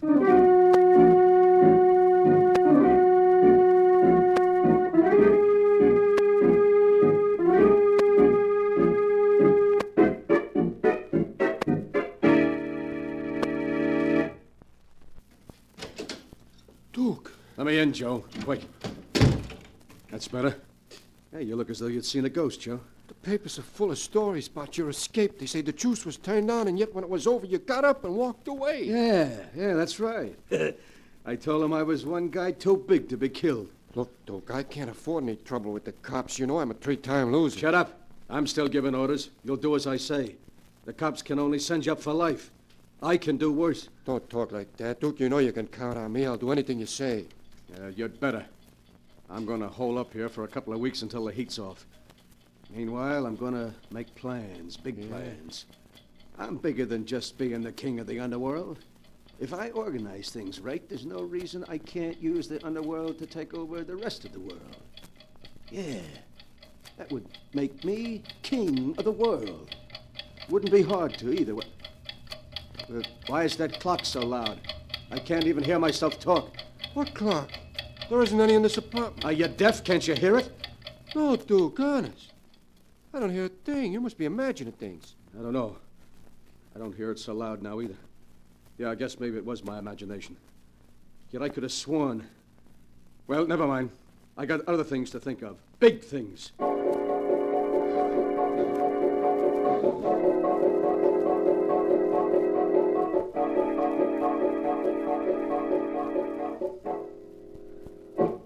Why don't you sit down, Duke, and take it easy? I'm tired of sitting. 3 weeks in this rat trap is enough for anyone. I've had about enough. The heat's on as big as ever, Duke. I never saw them as anxious to get anyone.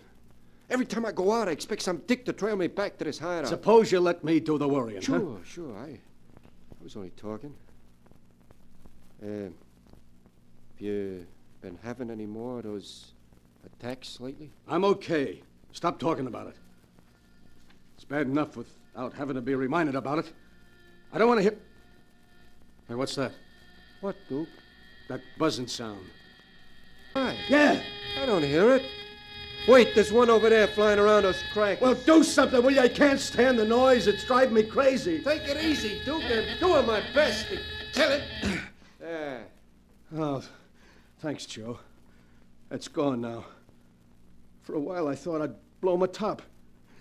Maybe you'd better see a doctor, Duke. You've been getting these attacks more and more these past 3 weeks. No doctor can do me any good. There's only one man that can help me. Who's that? That's the professor.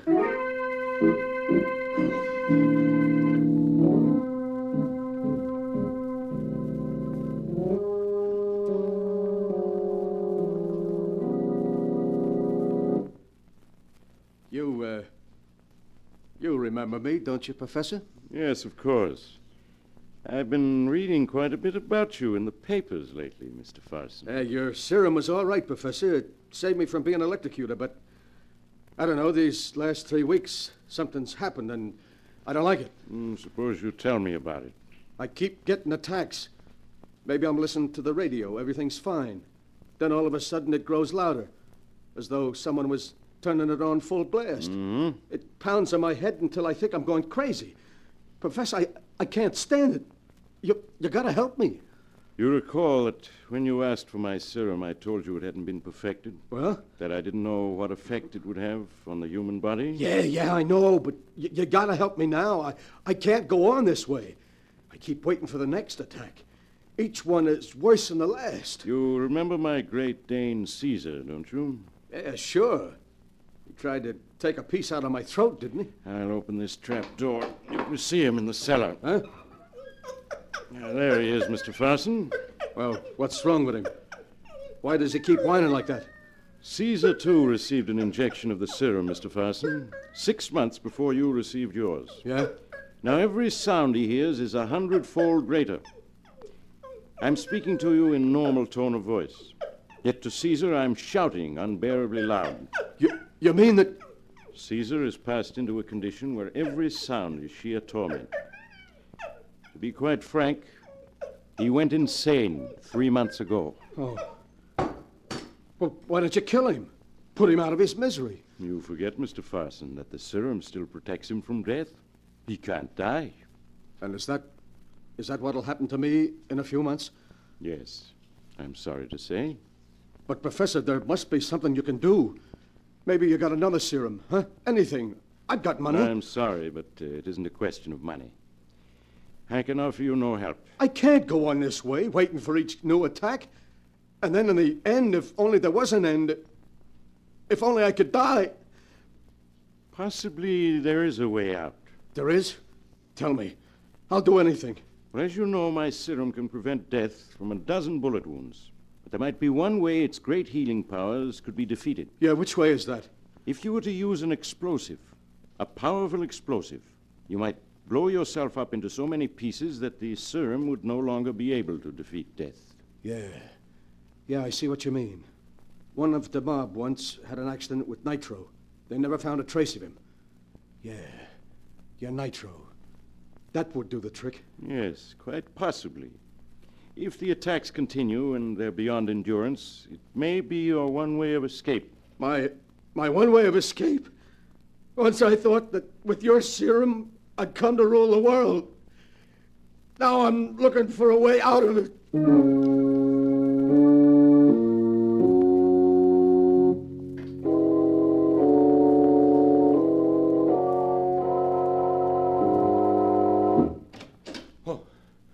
It's you, Duke. Yeah. You expecting someone else? No, of course not. What are you so jittery about? Oh, me? Yeah. I'm okay. What'd the guy you went to see say? He can't help me. No one can. What are you gonna do, Duke? There's nothing I can do but wait. Maybe he was wrong. Maybe I won't get them attacks anymore. After all, just because it happened to the dog doesn't mean that... Hey, what's that? That steady pounding. It's growing louder and louder. Must be another attack. I can't stand it. It keeps pounding, louder and louder. Maybe it's the faucet in the kitchen. It's been leaking lately. I'll have a look at it. I can't go on this way. I tell you, I can't. It's gone now, but there'll be another attack. And then another. The faucet was leaking. I just turned it off. Was that what was troubling you, Duke? Yeah. It's no use. I can't go on this way, waiting for it to happen all the time. And then ending up like that dog. What dog? Never mind. Get out the car. We're going on a little trip. Trip? Yeah. Where to, Duke? Upstate to the old hideout. I'm going to try to take the one way out.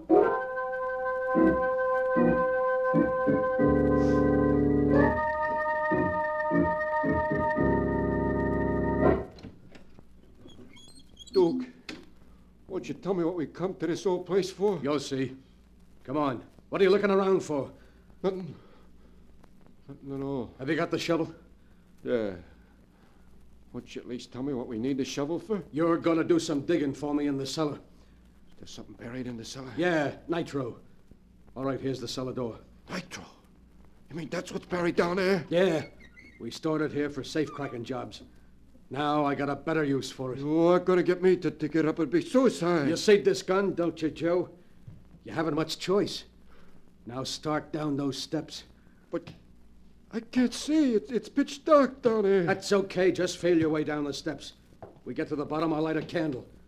Dude, please don't make me. Keep going.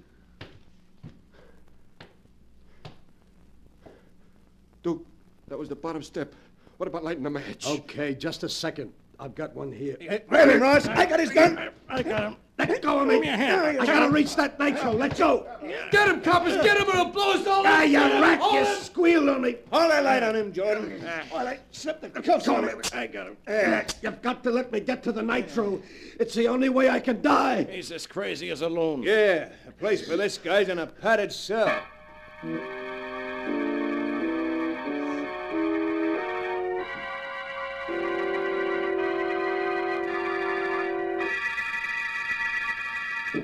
All right, Farson, in you go. All right. There. You won't be able to hurt yourself in that nice padded cell. And you won't be able to hear any of those loud noises again either. No noises. There aren't any radios or watches or automobile horns that can bother you in that cell. It's guaranteed 100% soundproof. Now be a good boy. Oh, you gotta let me go. I want to die, do you hear? You can't let me live and suffer these attacks. Let me out of here. Let me out, do you hear? I can't stay. Oh, it's starting again. Another attack. It's growing louder and louder. A steady pounding. Oh, it's my heart beating. Growing louder and louder. I can't stop it. I can't stop it. I can't stop it.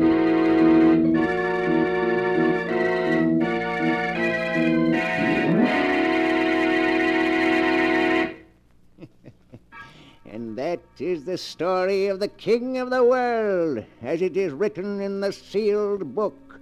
Years have passed, but Duke Ferguson is still locked up in the padded cell.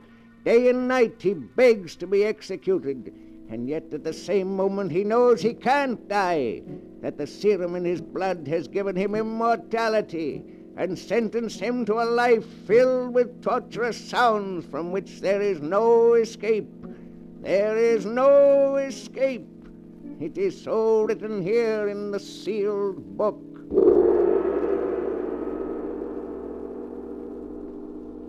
But the sound of the great gong tells me I must close the great book once again. One moment, keeper of the book. What story from the sealed book will you tell us next time? Next time? What shall it be? A tale of madness, of terror, of dark deeds in far lands? For I have them here, all the stories that ever happened, and many that have yet to come to pass. But I'll find one for you in just a moment.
And now, keeper of the book, have you found the story you'll tell next time? Yes, I found one. It's a story about a ruthless man who put money above all and wouldn't stop at murder to achieve his ends. The title of the tale is Death Spins a Web.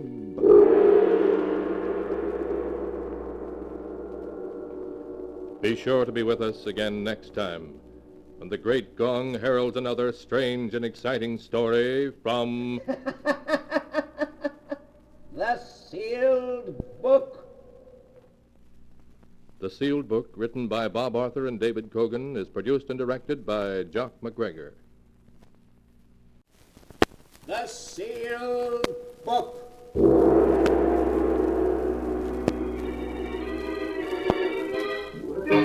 Once again, the keeper of the book is ready to open the ponderous volume in which is recorded all the secrets and mysteries of mankind through the ages. All the strange and mystifying stories of the past, the present, and the future.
Keeper of the book, what tale will you tell us this time? What tale shall I tell you? I have here tales of every kind. Tales of murder, of madness, of dark deeds and events strange beyond all belief. Let me see. Yes, here's a tale for you. The strange tale of an old woman and of 3 heirs greedy for her millions. A tale I call Death Spins a Web.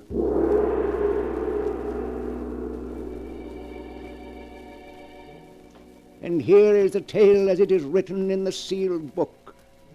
In a great mansion far from the city, Mrs. Oliver Drake lies dying. Her door opens, and her attorney, Henry Arnold, enters. Good morning, Mrs. Drake. How do you feel today? Henry, 2 days ago, Dr. Smith told me I had 2 months to live. Well, that's how I feel. Like somebody who has 2 months to live. You take it well, Mrs. Drake. Tell me, have those 3 worthless grandchildren gotten here yet? Blanche and Vivian have. They're outside in the hall now. But you want to see them? I don't want to see them, no. But I will. We have things to talk over. Of course. I'll send them in. Your grandmother will see you now. Oh, thank you. Oh, Granny, darling, it's so nice to see you again. Why, you don't look sick at all. That must be quite a disappointment to you, Vivian. Dear Granny, it's so good to see you again. How are you, darling? Dr. Smith says I may live for another 10 years. Now, Blanche, you mustn't look so downcast. Perhaps I can arrange to die sooner. Why, Granny, you know I didn't mean any... Hello, Granny. Sorry I'm late. Our family playboy has arrived. Chris, These are your cousins, Blanche and Vivian. Well, I'm very happy to meet both of you. Strange, Chris, that we've never met before. We've been to so many of the same places. Monte Carlo, Paris, Deauville. I'm sorry that we didn't, Blanche. Until now, I had no idea that I had such a beautiful cousin. Chris, I'm Vivian, one of your unknown polo admirers. I saw you play at Bentonhurst last year. You were magnificent. Chris is magnificent at everything that's a waste of time. By the way, Chris, whatever became of that princess you were married to? Oh, you mean Irina? We were divorced 2 months ago, Granny. Congratulations. What about you, Blanche? Are you still married to that third husband of yours? Oh, no, Granny. I got rid of him a year ago. What about you, Vivian? I'm free at the moment, darling. You know, if I were to search the entire world for the 3 most useless people, I don't think I could do better than you 3. As far as I'm concerned, you're undoubtedly right, darling. If I had my way, I'd cut you 3 vultures off without a penny and leave everything to charity. Unfortunately, under your grandfather's will, I have to divide the fortune among the 3 of you. But I'm permitted to divide it any way I see fit. But of course you're going to divide the money equally between us, aren't you, Granny? No, dear, that's just it. I'm not. What? I'm going to leave the fortune to just one of you. The other 2 will merely receive token inheritances. But why, Granny? I feel that one of you must be just a shade less useless to society than the other 2. And to that one, I intend to bequeath the fortune. I see. And have you made up your mind yet? No. Ah? I want the 3 of you to live with me for a few weeks, so that I can become better acquainted with each of you. And at the end of that time, I shall make my decision.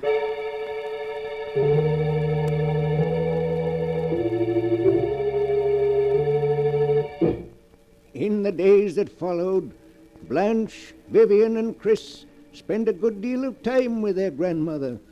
Mrs. Drake preferred to see them separately, and often, after one of the 3 had left her bedroom, there was a gleam of amusement in her eye, as though she were enjoying a private joke. Chris, meanwhile, working on a plan of his own, also saw a lot of his beautiful cousins separately. Oh, Chris. Isn't it beautiful out here? You're very beautiful, Blanche. As beautiful as the night itself. You don't have to say that, Chris. Just because there's a full moon. It's not the moon. Darling, life hasn't been the same since I met you.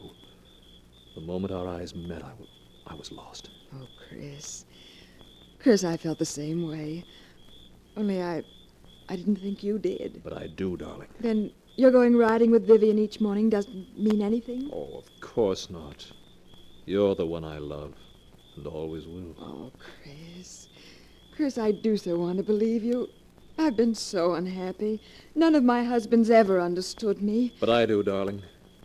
And I love you very much. Oh. Oh. You know that now, don't you? Yes, Chris. Yes. I do.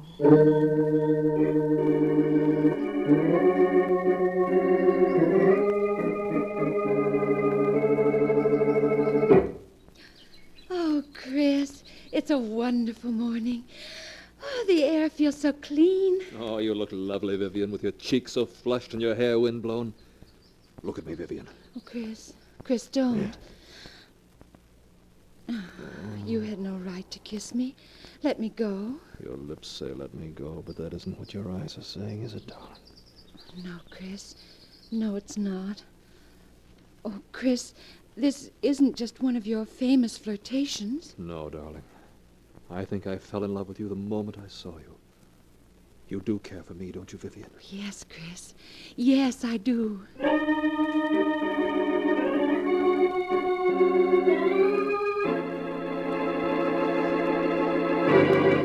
I understand you want to see me, Granny. Yes. Come over here, Chris. Well, how did you make out? What do you mean? I said, how did you make out? With Vivian, of course. So you know that I was out riding with Vivian. I know everything that goes on in this house. Vivian may not know that you took Blanche for a walk down by the lake last night, but I know. Oh, now, Granny, you're not going to give my little game away, are you? Oh, no, Chris, no. I find it very enjoyable watching an unmitigated scoundrel make love to two women at the same time. Well, after all, Granny, if you don't leave me the fortune, I have no choice but to marry whichever one of them inherits it. But they're such stupid women, Chris. You yourself are a rogue, but at least an amusing one. But those women... And that's the reason you ought to leave me the fortune, Granny. It's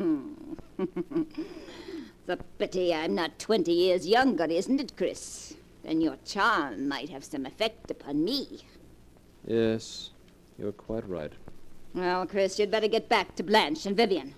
After all, one of them might be an heiress, and heiresses demand attention.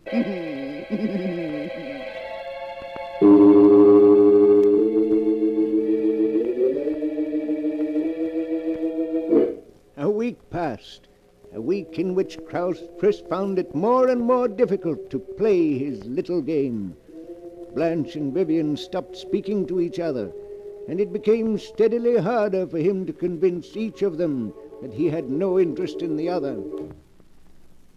Good morning, darling. Oh, hello, Blanche. What? Aren't you even going to kiss me? Oh, of course, dear.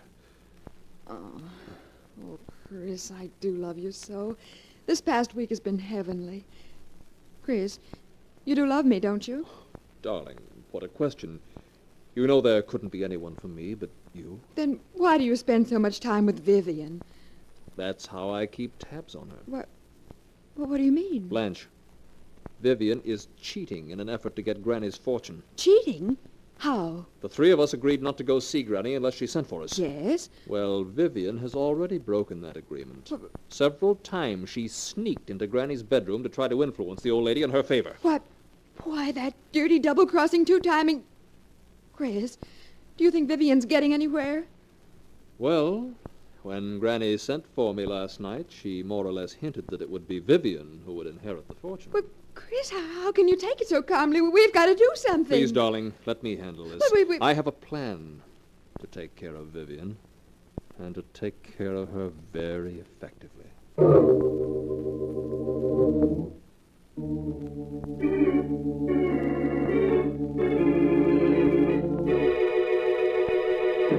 Hello, Vivian. How are you, darling? Let go of me, Chris. Let go. But what's wrong, darling? Aren't you afraid Blanche may be wondering where you are? Oh, so that's it. Yes, that's it. Vivian, listen to me. Whatever time I've spent with Blanche hasn't been because I wanted to. All I've been doing is protecting our interests. Protecting our interests? You may not know it, but Blanche has broken the agreement the three of us had. She's been sneaking in to see Granny behind our backs. Why, that low-down, conniving, peroxide blonde. That's the reason I've spent so much time with Blanche. To learn if Granny is being influenced by her. And is she, Chris? Blanche seems to feel certain she's going to inherit the fortune. Oh, Chris, what are we going to do? You can do as you please. After I've spent days with that hag trying to protect our interests and ensure our future happiness, you accuse me of making love to her. I didn't say that. Well, you intimated as much. Oh, please, Chris, don't be angry. I'm terribly sorry I lost my temper. Oh, please say you forgive me, darling. Please. I'll never doubt you again.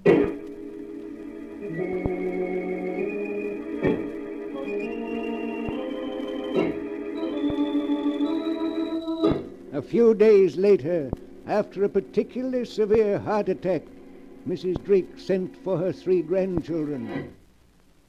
I suppose you're wondering why I sent for you, aren't you? Naturally. Oh, frankly, yes, Granny, darling. In the 2 weeks that you've been living with me, I've come to the conclusion that you 3 are the shallowest and most useless people alive. Why, Granny? If I could, I'd leave the entire fortune to charity. But the will of your grandfather provides that the fortune is to be divided among you. I want you to know that I've finally made my choice. You have? And who's the lucky one among us, Granny? My attorney, Mr. Arnold, is coming from the city the day after tomorrow to draw up my will. When I'm dead, He'll reveal to you who the fortune goes to. Until then, you'll just have to be patient and try to guess.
And now the story continues, as it is written here in the pages of the sealed book.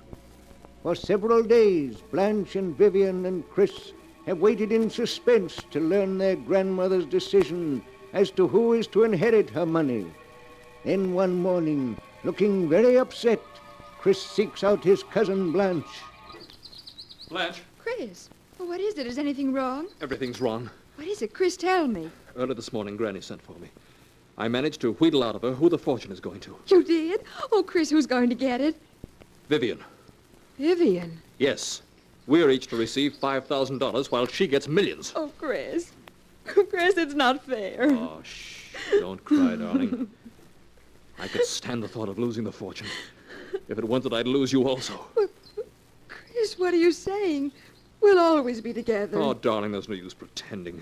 If we're both penniless, we can't get married. Oh, Chris, it wouldn't matter if we were penniless. Really, it wouldn't. That's what you say now, Blanche, but I know better. Oh, no. Both of us are too used to luxury to do without it. And listen, if somehow Vivian failed to inherit the fortune, it would mean that either you or I would be bound to.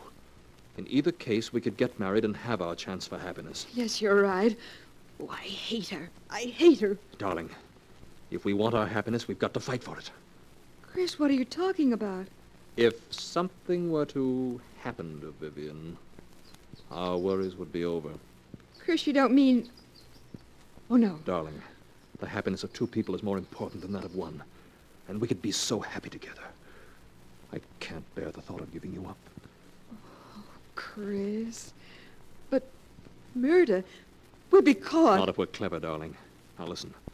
This afternoon, suggest to Vivian that the two of you take the canoe and paddle to the other end of the lake. When you get about a mile from shore, you'll see me approaching in the motorboat. That will be the moment for you to tip the canoe over.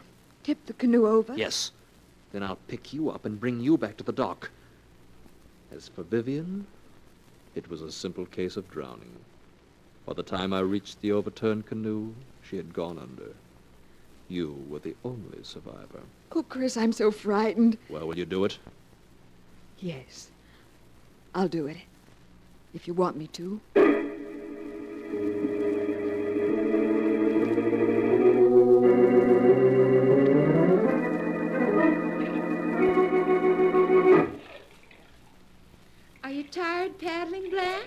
No, Vivian. The lake is certainly deserted today, isn't it? It always is this time of the year. Ooh, but that water's cold. Oh, I hear a motorboat. Oh, look, it's Chris. He's coming after us. Hello, you two. Who wants a lift? Let's just ignore him, Vivian. All right. We'll pretend he isn't there. He expects us to admit we're tired. Shall we change places? I'm tired of paddling in the stern. All right, if you like. But be careful. These canoes tip very easily. Yes, I know. Now you work your way slowly toward the stern while I make for the bow. Okay. Now, we have to slide past each other. This is a tricky part to changing places in a canoe. Blanche, look out. You're rocking the canoe. Oh, I can't help it. Look out. We're going over. Hey, what happened to you two? Chris, pick me up. Come over here and I'll help you into the boat. Chris, where are you? Here I am, Vivian. Chris, it's 30 yards to the boat. I can't swim that far. Chris, pick me up. My clothes are dragging me under. Swim to the boat and I'll pick you up. Oh, Chris, don't let me drown. Chris! Chris! It's only another 20 yards, Blanche. Oh, Chris, my clothes, they're so heavy. I'm getting so tired. Just a few more yards, darling. A few more yards. I couldn't swim beyond that if my life depended on it. I'm afraid you may have to, darling. Chris! Chris, come back! Chris, don't let me drown! Chris! Chris, no!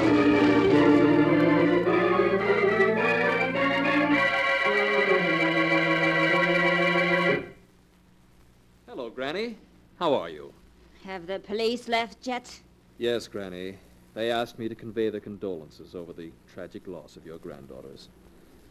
Oh, it was just one of those unfortunate accidents. Yes, wasn't it? It's a pity you weren't able to get there in time to save them, Chris.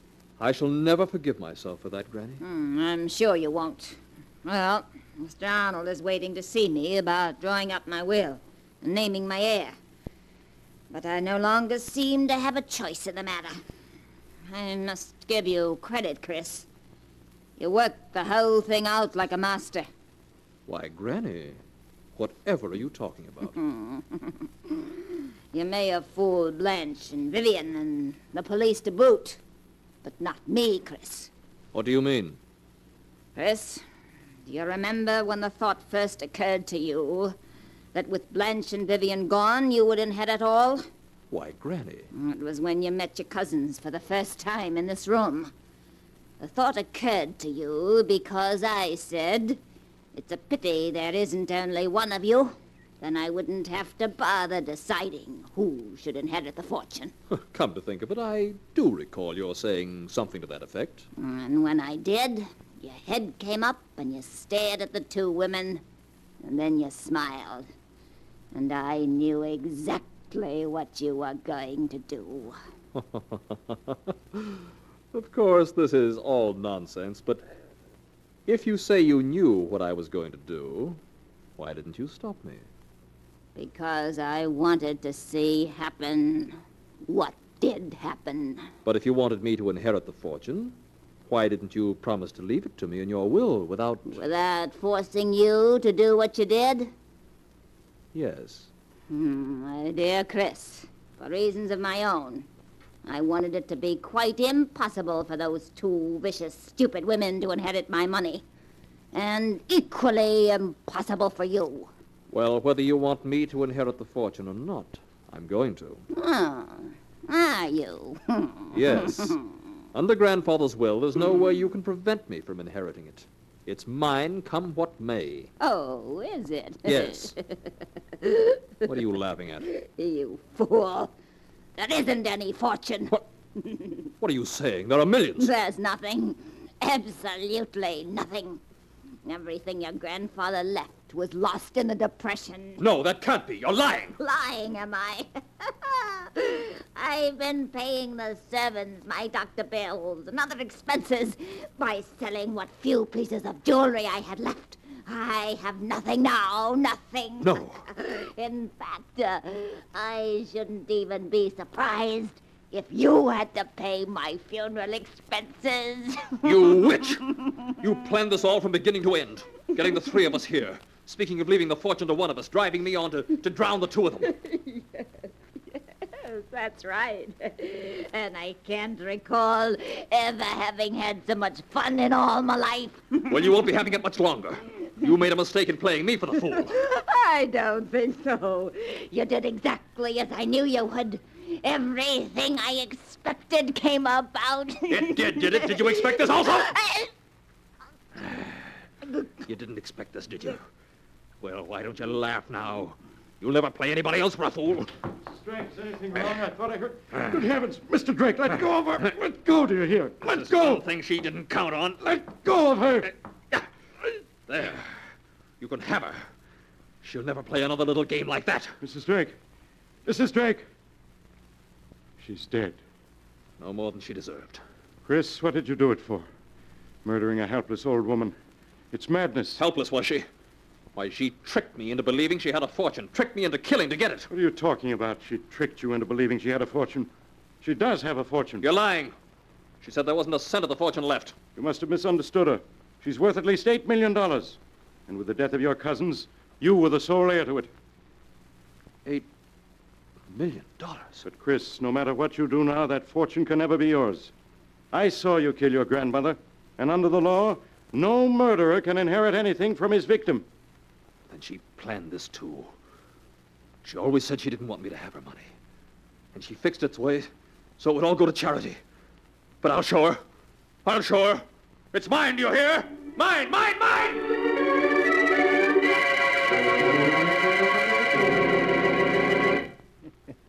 So in the end, old Mrs. Drake defeated her 3 greedy grandchildren after all. But what a strange way to disinherit anybody. It looks as if murder ran in the family, doesn't it? But the sound of the great gong tells me it's time to close the sealed book again. One moment, Keeper of the Book. What story will you tell us next time? Next time? Would you prefer a murder or a tale of the supernatural? Remember, I have all the stories that ever happened here and all that have yet to come to pass. But I'll find one for you in just a moment.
And now, Keeper of the Book, have you found the tale you'll tell next time? Yes, I found one.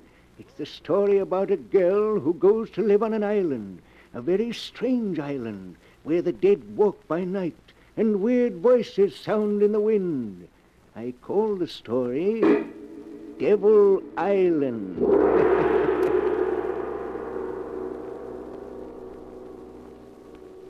Be sure to be with us again next time. The sound of the great gong heralds another strange and exciting story from The Sealed Book. The Sealed Book, written by Bob Arthur and David Cogan, is produced and directed by Jock McGregor.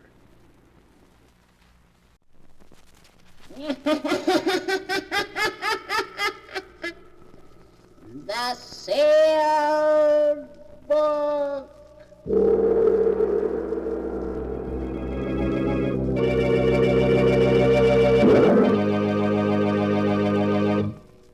Once again, the keeper of the book is ready to unlock the ponderous volume in which is recorded all the secrets and mysteries of mankind through the ages, all the lore and learning of the ancients, all the strange and mystifying stories of the past, the present, and the future.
Keeper of the book, what tale will you tell us this time?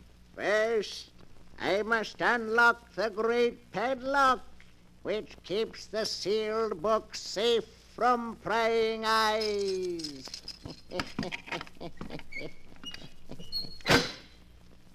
Now, what story shall I tell you? I have here tales of every kind. Tales of murder, of madness, of dark deeds, and of events strange beyond all belief. There.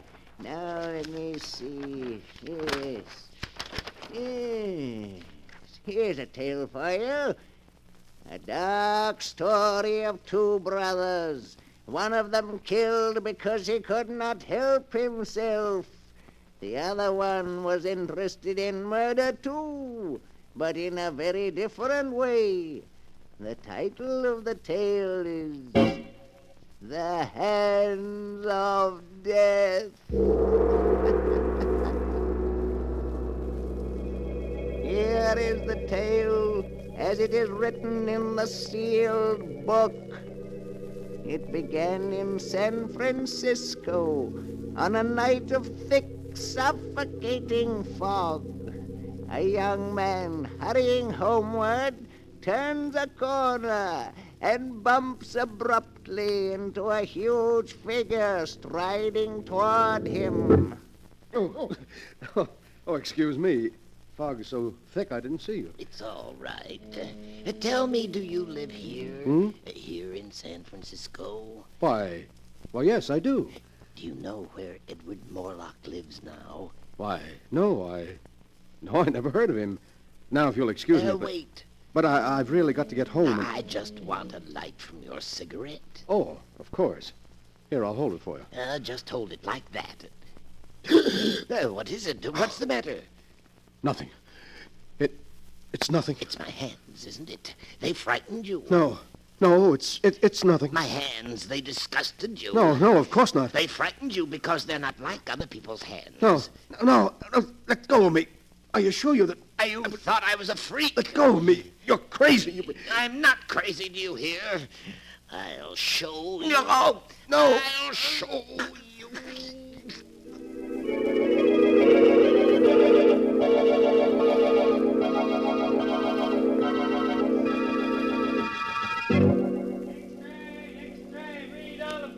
Phantom strangler in San Francisco, victim killed in fire.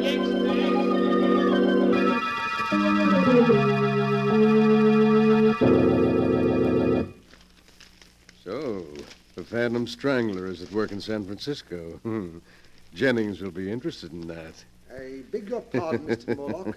Huh? Oh, yes, Jennings? The postman just brought this package, sir. Oh, package, eh? Give it to me. Yes, sir. Now, wheel me over to the window. Of course, sir. This is close enough, Jennings.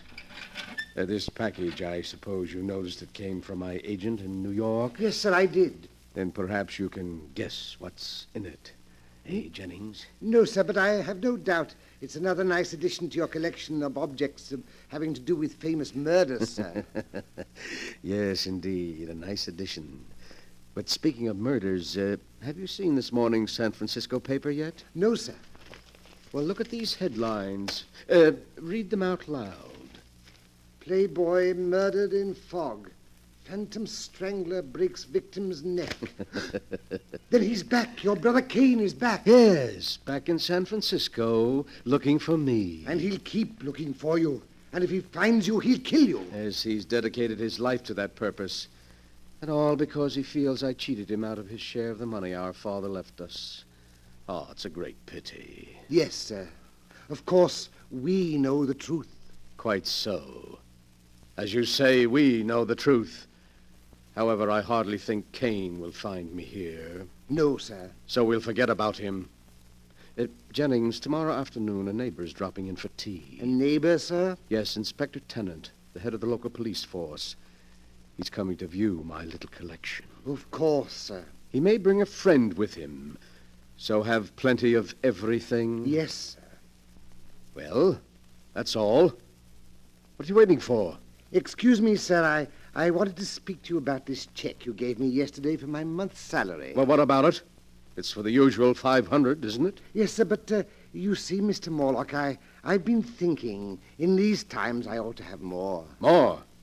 Just how much do you consider your services worth, Jennings? Shall we say 1,000 a month? 1,000 a month? It's quite reasonable, I think. After all, if I were to tell the authorities all I know about your father's will, and how it happened that the entire fortune came to you and none to Kane... Never mind, Jennings. I'll make out another check. Thank you, sir. But be careful you don't drive me too far, or you may regret it. Oh, I think I'll be safe enough, Mr. Morlock. After all, confined to that wheelchair as you are, you need me. That's enough. You'll get your check later. Yes, sir. Very good, Mr. Morlock. So you're getting greedy, are you, Jennings? I must find some way to discourage you. Yes, some way to discourage you.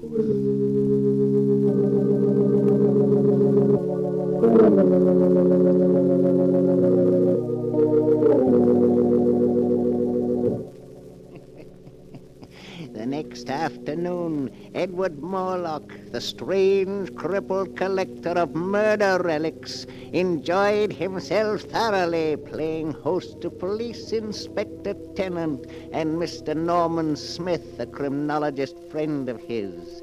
He began by showing them his latest acquisition, the one that had come by mail just the day before. And now, gentlemen, look. A cashmere shawl? Yes, but no ordinary cashmere shawl. Until last month, it was owned by two very old sisters who lived in a dingy house in Baltimore. In Baltimore? Yes. You mean that's the shawl? Exactly, gentlemen. That's the shawl with which the two old ladies were strangled by a sneak thief. Well, I'll be darned. It's a prize worthy even of my collection, which is, I flatter myself, the most complete of its kind ever assembled. Funny hobby, I'd call it. Every man to his taste, Inspector. Murder is your business, but it's my hobby. Now, if you'll just pull back those curtains there, the rest of my collection is on the shelves behind them. These curtains? That's right. Well, I'll be jiggered. This is most interesting, Mr. Morlock. Yes, I knew you'd think so. Look there on the wall. An authentic headsman's axe. It was used in the brutal murder of the Baron de Morlaix, an ancestor of mine in the 15th century. And right there below it is the blood-stained dress worn by one of the victims of Jack the Ripper. And on the next shelf, you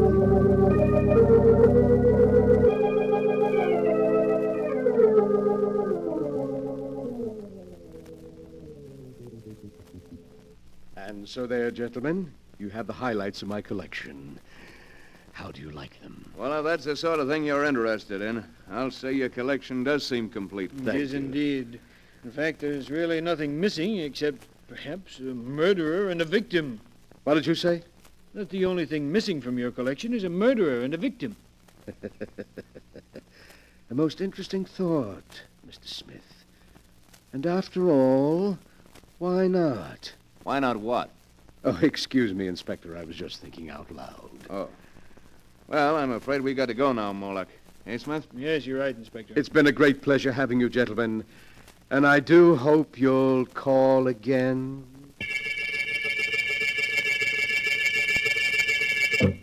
Yes, Mr. Morlock, you rang. Yes, Jennings.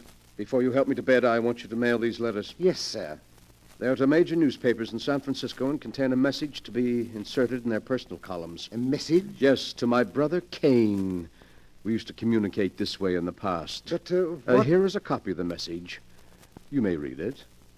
If the gentleman with the unusual hands will visit his brother in Santa Villa, he will learn something to his advantage. You're inviting him here? Exactly.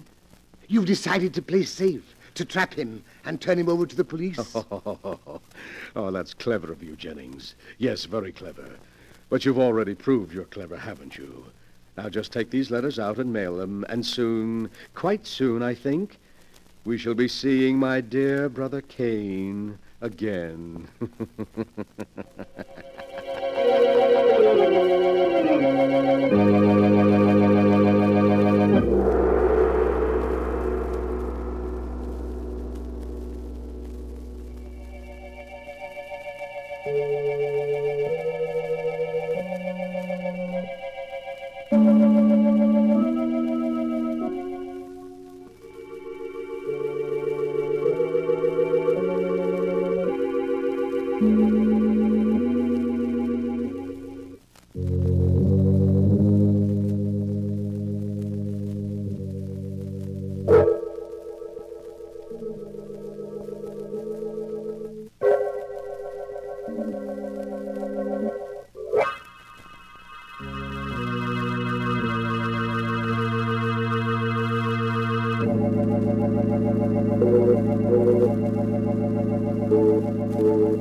for the rest of my story. The hand of death, as it is written in the sealed book. After Edward Morlock had put into effect his plan to bring his brother Cain to him, he sat in his wheelchair and waited, seeming much amused at some secret thought of his own. One day passed, then two, then three, and then the newspapers carried strange new headlines. Extra, read all about it. Phantom Strangler in Los Angeles. Extra, read all about it. So Brother Cain was in Los Angeles last night, Jennings. He's getting closer. I shouldn't be surprised if he arrived here tonight. I don't like it. Oh, nonsense, Jennings. You know you've got nothing to fear from Cain. Unless, of course, you're so careless as to make some remark about his hands. I know, but he intends to kill you. I think I'll be able to control him. I want you to bring me a glass of milk. Cain is very fond of milk. Glass of milk? With a triple dose of sleeping powder in it. But I don't understand. Never mind. Just do as I say. What's that? I imagine that's Cain now. Cain? Here, already? Quick. I'll let him in. You get that glass of milk ready. And bring it in when I ring. Yes, sir. When you ring, sir. Oh, come in, Cain. I've unlocked the window. Yes, I'll come in, Edward. Now that I've found you at last. Well, I'd hardly say you found me, Cain. I sent for you. It's the same thing. Now I'm where I can put my hands around your throat at last. I'm going to kill you. Do you hear? Kill you. Cain, sit down. What? Sit down. I want to talk to you. All right, I'll sit down, but you can't change my mind. Tell me, Cain, how many people have you killed since you got out of the penitentiary? 7. 7 murders? They looked at my hands. They were disgusted. I didn't kill them. My hands did. You hear? I didn't want to kill them, but my hands killed them anyway. Why, of course, I understand. Your hands. Your great-grandfather had hands like yours, you know, Cain. Don't talk about it anymore. Of course not, Cain. But you must be hungry. I'll ring for Jennings. He'll fix something for you. Yes, I am hungry. But please, Cain, don't startle the poor fellow. You know, he's very much afraid of you. Why? Why is he afraid of me? It's your hands. He says they give him nightmares. My hands give him nightmares? Oh, you mustn't blame him, Cain. He can't help it. My hands give him nightmares. Yes, sir. I brought you a glass of milk, Mr. Morlock. My hands frighten Oh, me. thank you, Jennings. Just put it down here. Yes, sir. Why are you looking at me like that, Jennings? I'm not looking at you, Mr. Cain. You're looking at my hands. They upset you. They give you nightmares. No, Mr. Cain, that's not true. I'll show you. I'll give you a reason to be afraid of my hands. Mr. Morlock, help me. I'll show you. I'll show Let go, you're you. kidding. Help. There. That'll teach you to be afraid of my hands. You can let him go now, Cain. He's dead. My hands, they've killed again. Yes, he's dead. Oh, you've been very wicked, Cain. I didn't want to kill him. My hands did it. My hands, you hear? You must be quiet now, Cain. You must rest. I didn't want to kill him. Here, drink this milk. Then lie down and rest for a while. We'll talk some more in the morning. All right. I'll drink it. I'll take care of everything. That's right, Cain. Lie back and sleep. Sleep soundly.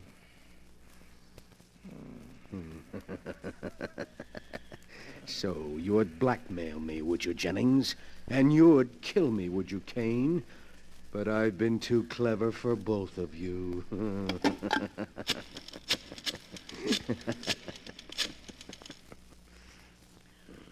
Hello. Hello, police headquarters. Connect me with Inspector Tennant, please. I want to report a murder.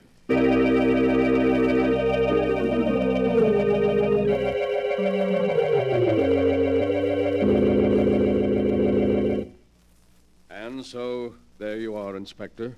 Kane was in the penitentiary for assault with intent to kill. Apparently, he escaped since then. He's been seeking for me, meaning to kill me. Good heavens, Morlock.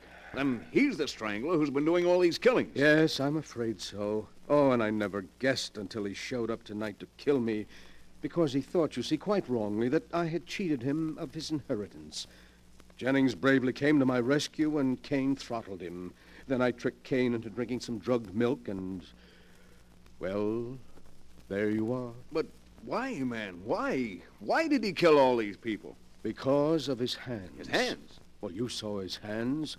Tremendously strong. Not hands at all, really, but more like demon's claws. Kane is morbidly sensitive about his deformity. When he feels someone is frightened by his hands, he kills them. Just like that. It's a good thing we got him at last. You can take him along now quite safely, but be sure to keep him well locked up, Inspector, and don't let anyone get within reach of his hands.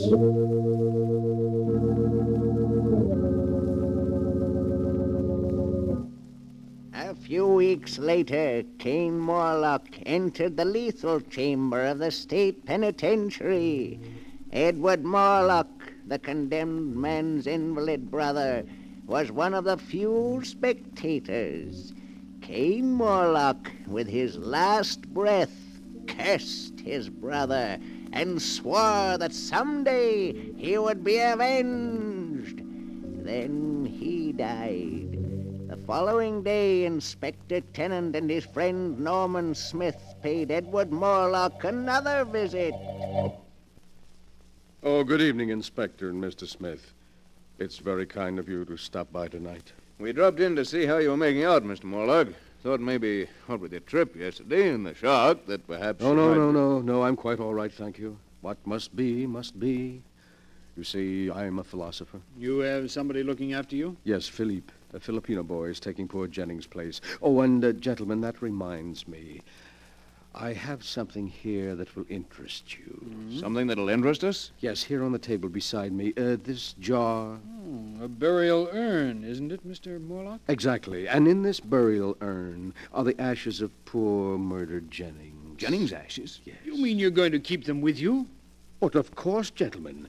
I was very fond of Jennings, very fond. What more fitting than that I should keep his ashes to remind me of his years of faithful service? Besides... well, I can always look upon them as part of my little collection. Your collection? Yes, Inspector. It was Mr. Smith here who pointed out that, complete as it was, it lacked both a murderer and his victim. Well, here are the ashes of the victim. Great heavens. That's rather a unique item, Mr. Morlock. Yes, indeed, an item any collector would be proud of. But the really choice addition to my collection is here in this box, which just arrived. Would you care to look at it, gentlemen? What in the world? Oh, now you needn't guess. I'll lift the lid and, see. Merciful heavens. A pair of hands. The hands of your brother Kane. Exactly. I can't believe it. But what is so strange about it, gentlemen? There are the ashes of a murder victim. Here are the unique and terrible hands that throttled him. Where in all the world will you find a collector who can boast such items as these? You must be mad. Morlock, did you plan all this from beginning to end? Plan it? Mr. Smith, but how could I? You're quite mad. We could never prove it. You could prove nothing. Nothing. Inspector, I think we'd better go. Yes. Come on, let's get out of here before I do something I'd regret. Call again any time, gentlemen. Easily upset, weren't they, Kane? Upset by your hands. Your great, strong hands that are going to become the prize items of my little collection. The distorted hands of a murderer. Ooh, how cold they are. And yet I can almost feel the murderous strength in them still. You wanted so bad that you'd close your hands about my throat, didn't you, Cain? But it's too late now. You're dead, and your hands are dead, too. Lifeless. Would you like to see how your hands look at my throat here? I'll place them there for you. See how nicely they fit around my neck. Just as if they... No! No! No! Let go of me! Your hands! They're choking me! I can't breathe! Morlock, what is it? Where are you? Inspector, look. They're on the floor. Good Lord. It's Morlock. And... No, it can't be. His brother's hands are clutched around his throat. They've strangled him.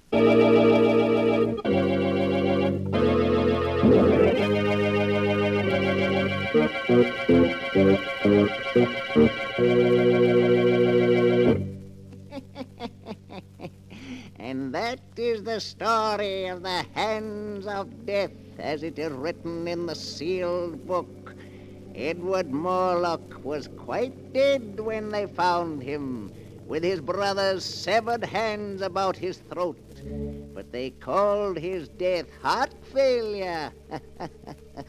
For who would believe that two dead hands by themselves could wreak the vengeance that Cain Morlock swore to have before he died? And perhaps it was heart failure. Perhaps Edward Morlock, thinking he felt the hands move, died of sheer terror.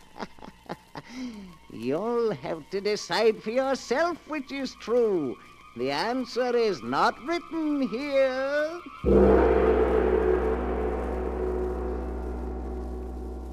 But the sound of the great gong tells me I must lock the book once again. One moment, Keeper of the Book. What story from the sealed book will you tell us next time? Next time? Are you sure you want to know? Perhaps my next story will be about you.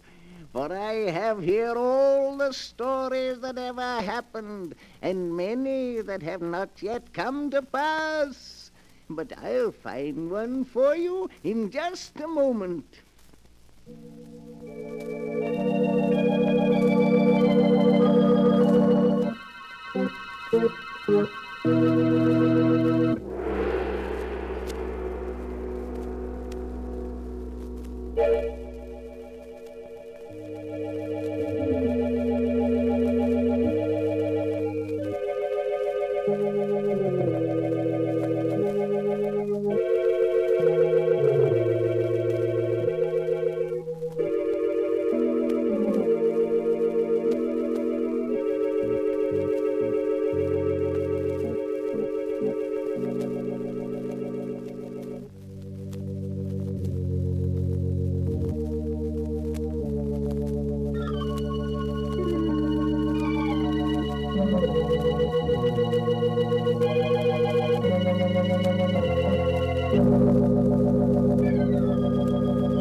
And now, Keeper of the Book, have you found the story that you'll tell us next time? Yes, I found one. It's a story about a man who found the secret of immortality, of life everlasting, and how he tried to use it to make himself master of the earth.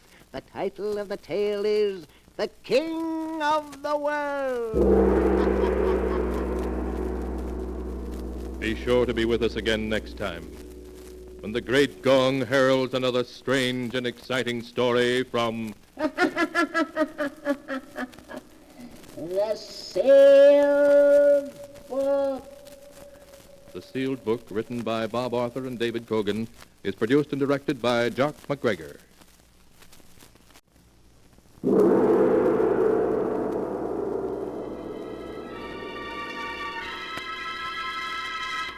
The Sealed Book.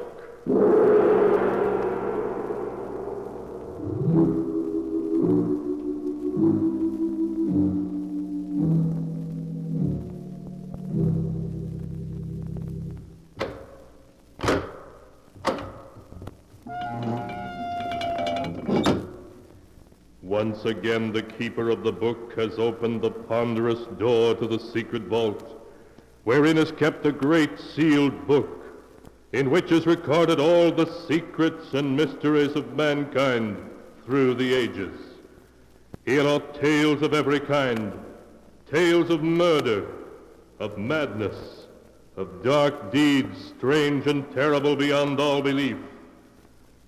Keeper of the book, I would know what tale we tell this time. Open the great book and let us read. Slowly, the great book opens. One by one, the keeper of the book turns the pages and stops. Ah, the strange story of a man who committed the perfect murder, only to discover that every murder must be paid for. A tale titled Death Laughs Last.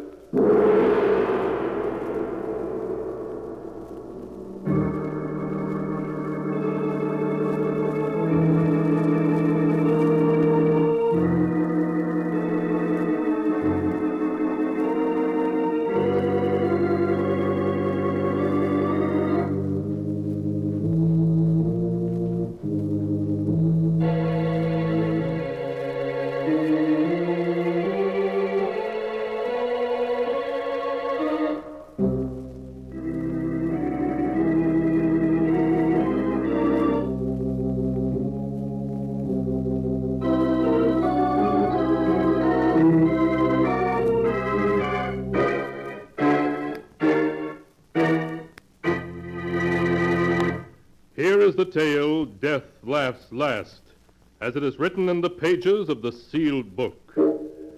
Our story begins in the office of Dr. Robert Smith.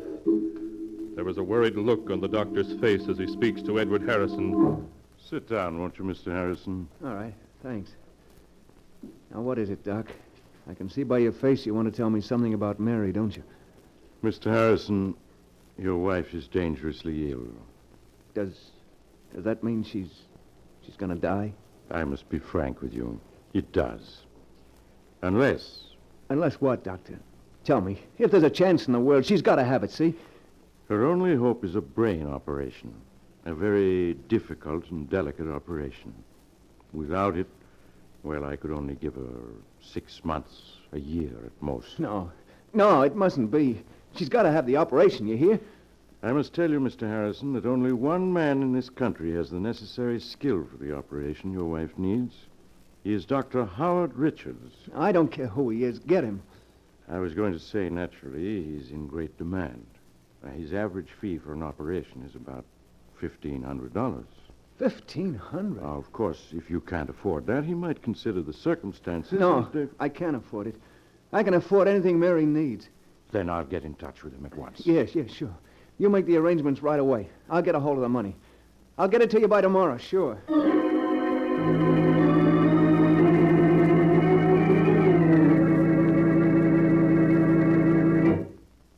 Mr. Danvers, I'm Ed Harrison. Oh, yes, Mr. Harrison. Please sit down. Thanks. They told me you have to pass on all the real estate loans here at the bank. Have you looked over my application yet? I have it here. I see that you want to borrow $1,500 from us. That's right, and it's urgent. I got to have the money right away. Unfortunately, the security you offer, your home... What's wrong with it? It's a swell little house, good section, all in good repair. Well, that's true, but you already have a first and second mortgage on it totaling $4,000, and, well, I'm afraid we can't make any further loans on it. But I've got to have the money, Mr. Danvers. I've just got to. I'm sorry to hear that, because there's nothing we can do to help you. Nothing we can do.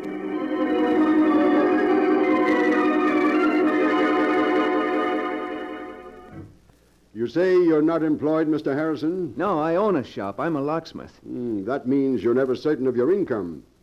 If you had a job now, a regular income you could depend on... What are you getting at? You mean you're not going to let me have the money? I certainly wish I could, but under the circumstances, I'm sorry, very sorry, but there's nothing I can do to...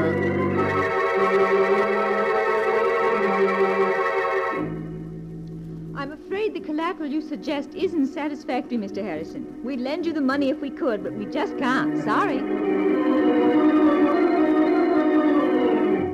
Sorry. Sorry. Sorry. Sorry. Sorry.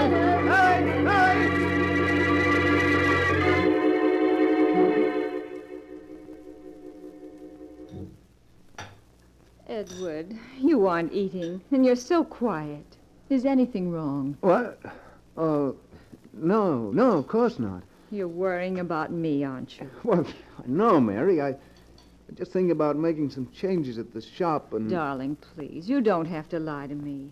I know that I'm not well, but I'm going to get better. Really, I am. I promise it. Of course you are. Dr. Smith said so. You're going to be well in no time. Of course I am, dear. No, I got to go out. I have an appointment over the other side of the city with Horace Latimer. We grew up together. He wants to see me about something important.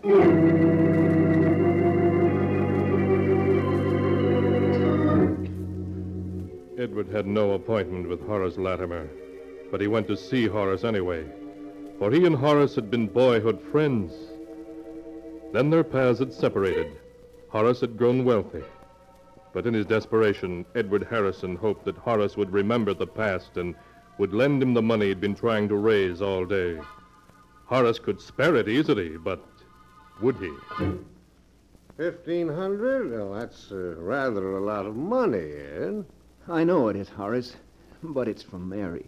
For an operation. I've got to have it. Well, why didn't you try the bank? You have a house, a business? I tried the bank and all the personal loan companies in town. They all turned me down. Said the security wasn't good enough. I see. Well, that's too bad. Now, you can bet I'd lend it to you, Ed, if I had it. Well, that's the trouble. I haven't any ready cash.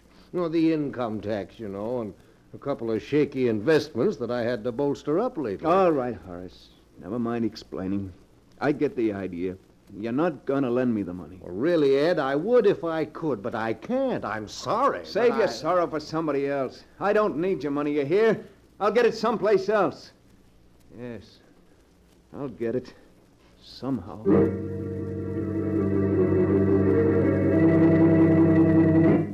After he had slammed out of Horace Latimer's expensive home, Edward stood for a moment on the dark street corner, staring back with bitterness in his face. Sorry. Yeah, you're sorry. In a pig's eye, you're sorry. Oh, what a sap I was to think you were a pal of mine. What's that, buddy? Huh? Was you speaking to me? Oh, no, sorry. I guess I was thinking out loud. That's okay. We all do it sometimes. Hey, you got a match? Match? Well, yeah, sure. Yeah. Thanks. Okay, just hold it like that. Make a move and I plug you. Gun? Why, you're... Yeah, this is a stick-up. Hand over your dough and make it fast, see? My dough? That's a hot one. I'm out trying to raise money myself. Now we're both out of luck. I've only got $1 on me. Take it if you want it. Anyway, it's more than I could raise. Don't try to kid me.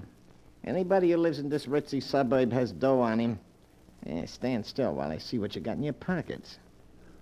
A wallet and a leather case of some kind. You'll find just $1 in that wallet. And I don't live in this neighborhood. I came here to try to borrow some money from a friend. $1. One measly buck. What a lousy break. But I bet you got a roll hidden in this leather case. It's heavy enough. You'll lose your bet. There's nothing in there but my emergency kit. Yeah? Well, I'll just see for myself.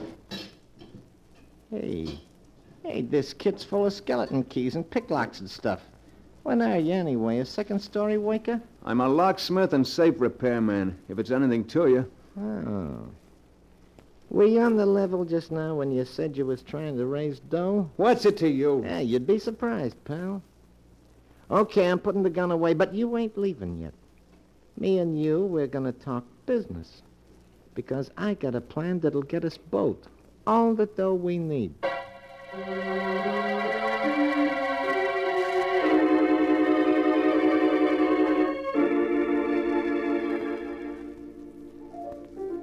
Two more beers, waiter. Well, is the deal on my proposition? I don't know, Mike. Sure you do. There's nothing to it. You can open locks and safes. I know where there's a house with plenty of dough in it. But burglary? I've never stolen anything in my life. Now, listen, you said you needed dough bad, didn't you? And so do I, plenty bad. But all you gotta do is get the back door open and then the safe. In half an hour, you'll have your 1,500 and more. How else you ever gonna get it? Answer me that. I don't know. You sure the money's there, Mike? Positive. I was casing the joint and looked in the window in time to see the old geezer put a whole roll of bills in a safe that's no stronger than a bread box. Hey, you can open it with your teeth. Gotta get the money somehow. All right, I'll do it.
And now to continue the story, Death Laughs Last, as it is written in the sealed book.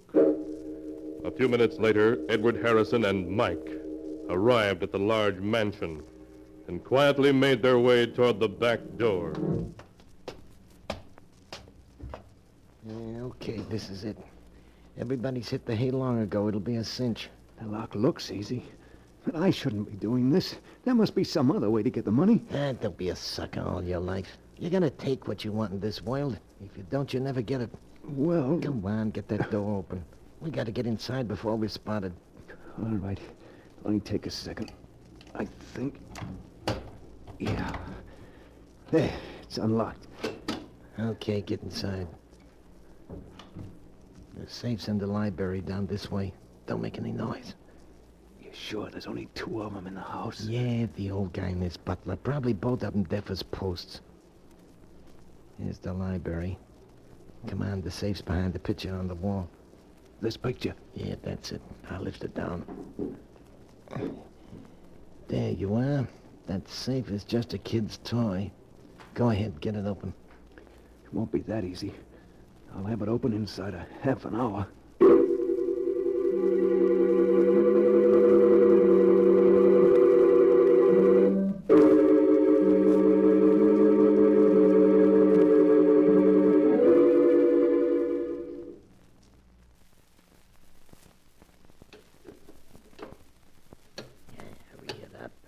than 40 minutes on that thing.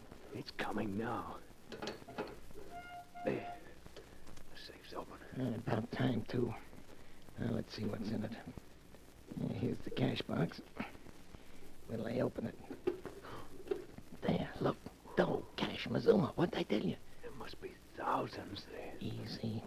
Come on, we'll count it and divvy it up. No, never mind. Just give me 1,500. That's all I want. You can keep the rest. Are you kidding? No, that's all I want. Just the 1,500 that I need. Okay, it's your funeral. Here you are.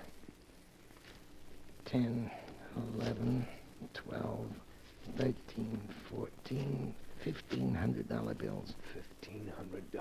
Yeah, for just an hour's work. Easy money, huh? What do you say we crack a couple of more cribs tonight, huh? No. I just want to get out of here now. Someone's coming. Someone's coming. Here, get behind this door. I'll take care of this. Who's there? Jenkins, is that you? Oh, where's that light switch? Burglars! Jenkins! Jenkins, call the police, quick! Nobody's calling any cops tonight, chum. Help, police! Help! Oh! Maybe that'll convince you. You hit him. What'd you expect me to do, shake his hand? You killed him. That's murder. Yeah, and you're in just as deep as me. Don't forget that. Yeah, I'm an accessory to murder. Cut the guff and let's get out of here. Or do you want to get caught? No, of course not. Then let's get going. Douse that light. I don't hear nothing. Come on, we'll get out the way we come in. But suppose we are caught. Murder. They'll hang us. Yeah, we ain't gonna get caught. We haven't left a clue, not even a fingerprint. Stand still, both of you. I have a gun and I have you covered. The butler. If you move, I'll shoot. I can see you perfectly. Standing on the stairs, he's got a gun. We're caught. Not yet. We ain't not by an old scarecrow with a rusty horse pistol. Put up your hands. I'm going to call the police. You've done something to the master. I heard him call. Okay. We'll put up our hands like this. Mike, you shot him. Come on. We gotta get out of here in a hurry. Them shots will bring the cops, but fast.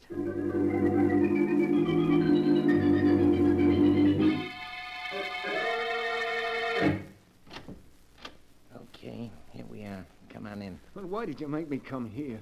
Why can't I go home? You heard me. Come on in. What? That's better.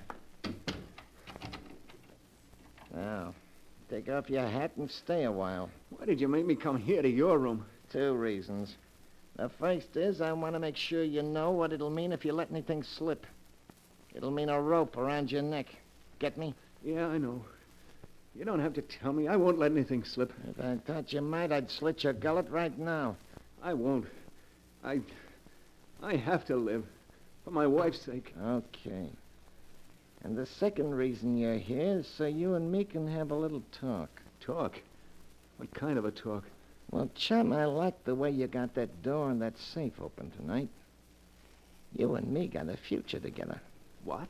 As soon as the heat's off, we're going to do another little job together. No. I won't do it. I won't. Sure you will. I won't do it. You can't make me. Oh, yes, I can. If you don't, I can always send a little note to the cops, telling them it's you they want for them killings tonight. You wouldn't. They'd get you, too. I'd be a long ways away by then. But you can't get away. You got a business here and a sick wife. You couldn't leave them. Well, you're going to do what I say? You devil. You... Don't say it. You don't think you can just dip into crime and then back out again without getting your hands dirty, do you? You don't think you can pull a job and then go on as if nothing had happened? You're mixed up in murder, and somebody's always got to pay for murder, one way or another. I only did it for Mary's sake. It don't matter why you did it. You're in it now, and you can't get out. Not without paying in some way. I've got a good mind to go to the police, to confess, to get it off my chest. No, you don't. You see this gun? I'd plug you in a second if I thought... No, you don't... Get away from me. Let go of my hand. Let go. You got me into this. You're not gonna make me go any further with it. I'll take that gun away from you and I'll... You fool. Let go or I'll plug you out. Mike. Mike! Dead. He's dead. I killed him.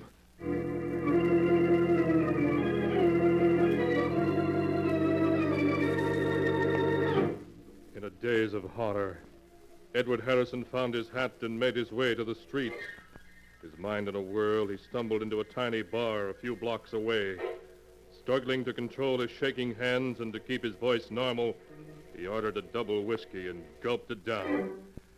Then, as his senses cleared a little, he heard the radio at the end of the bar broadcasting a warning to the city. Attention all residents of the city, attention all residents. The police department is asking you to be on the lookout for the following man, wanted for a brutal double murder committed in the Buxton Park section less than an hour ago. Please make a note of the following description. No. The man was... Hey, buddy, what's the idea? What'd you shut the radio off for? Because I was sick of listening to it, that's why. Oh, is that so? Well, I'm not, see? And I got an idea maybe there was some other reason you didn't want to hear it. So I'm going to turn it back on, see? No, you mustn't. Well, I'm gonna. If you try to make a break for it, I got a gun right here under the bar, see? So now let's hear what that dirty killer looked like. I repeat, be on the lookout for a man of medium height, lean and wiry, with reddish-brown hair, wanted for the double murder in Buxton Park earlier this evening. If you see such a man, report at once to headquarters. We now turn you back to our regular night hall program of popular dance tunes. Lean and wiry with reddish-brown hair, huh? Well, that ain't you. You're heavy-set and black-haired. Yeah, for a minute there, you had me going. I was positive you was the killer, the way you didn't want me to hear the description. Yeah, just jumpy, huh? Yeah, well, here, have another drink. On the house.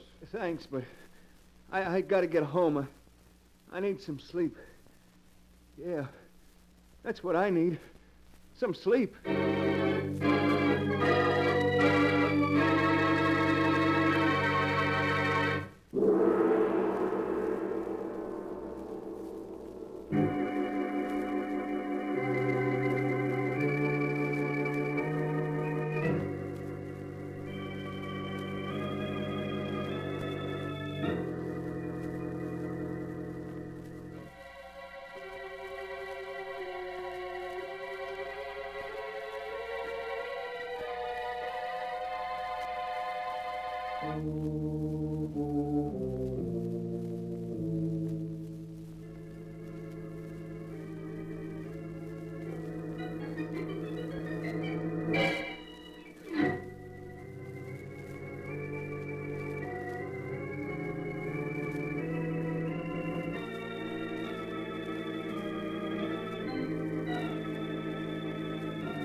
And now to continue the story.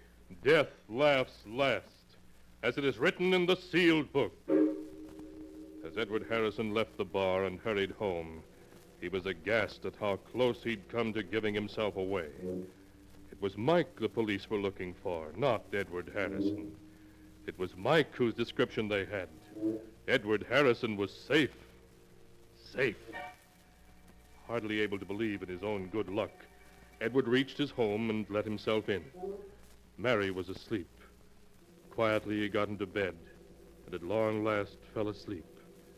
When he awoke, it was morning, and Mary was already preparing breakfast.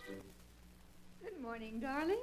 What time did you get home anyway? I waited up for you until almost 2. I was pretty late. I stopped at the shop and did a little work. I forgot to watch the time, I guess.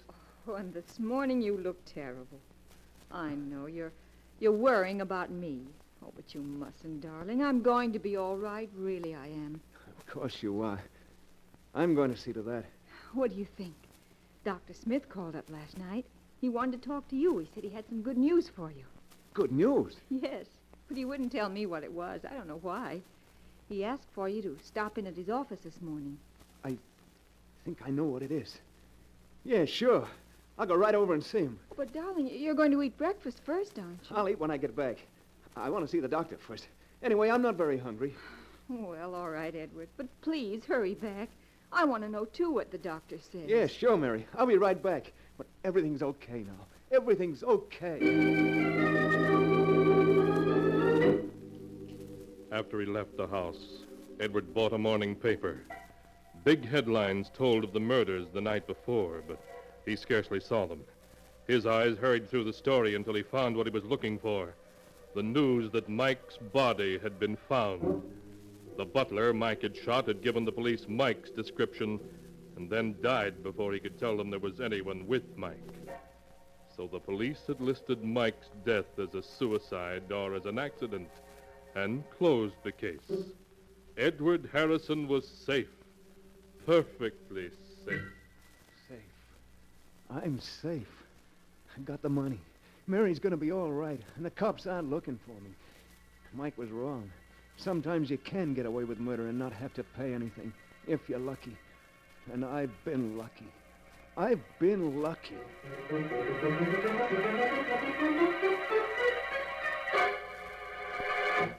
Good morning, Doctor. Mary said you'd phone and had some good news. Oh, yes, Mr. Harrison. I called you last night after I got in touch with Dr. Richards. I wanted to tell you that he had agreed to operate on your wife. Oh, that's swell, Doctor. I got the money right here in my pocket. The money, yes. I was also going to tell you that Dr. Richards had said not to worry about it.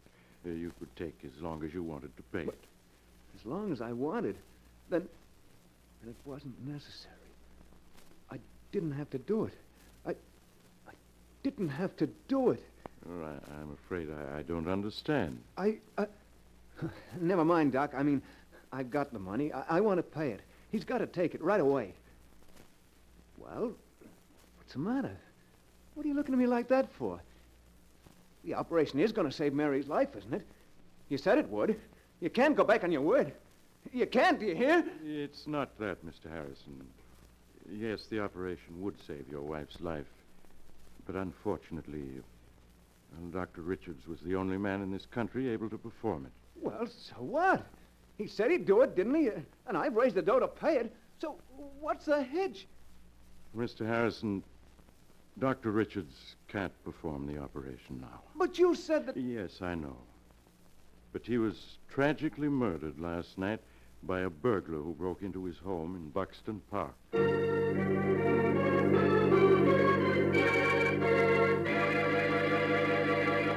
And so ends the tale. Death laughs last, as it is written in the sealed book. In an effort to save his wife's life, Edward Harrison had helped kill the one man who might have saved her.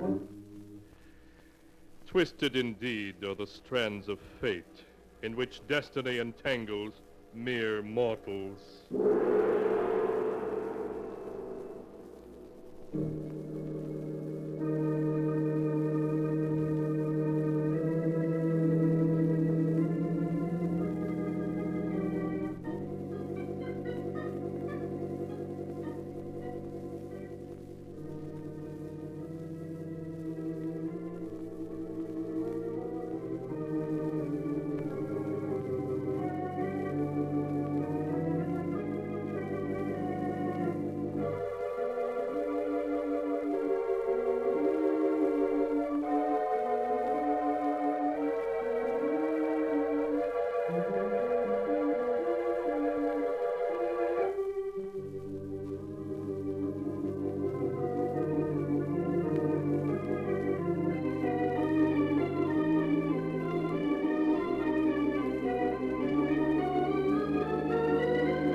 And now, keeper of the book, before you close the great volume, show us the tale we tell next time. This one? Ah, yes. The tale of a man who was murdered by his wife and her brother, and the strange way he rose from a watery grave to accuse them of his death. The tale is titled, You Only Die Once.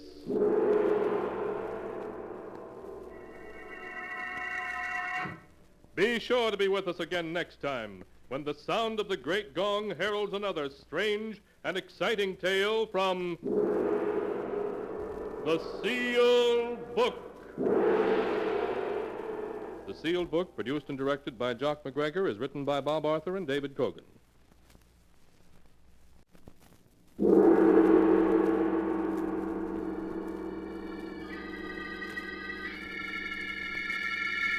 The Sealed Book.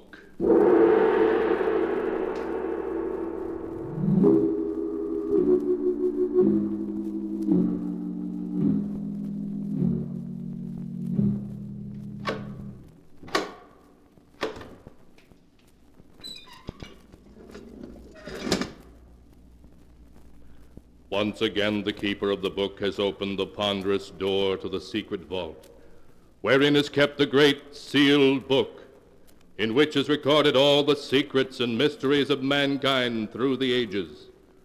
Here are tales of every kind, tales of murder, of madness, of dark deeds strange and terrible beyond all belief. Keeper of the book, I would know what tale we tell this time. Open the great book and let us read. Slowly, the great book opens.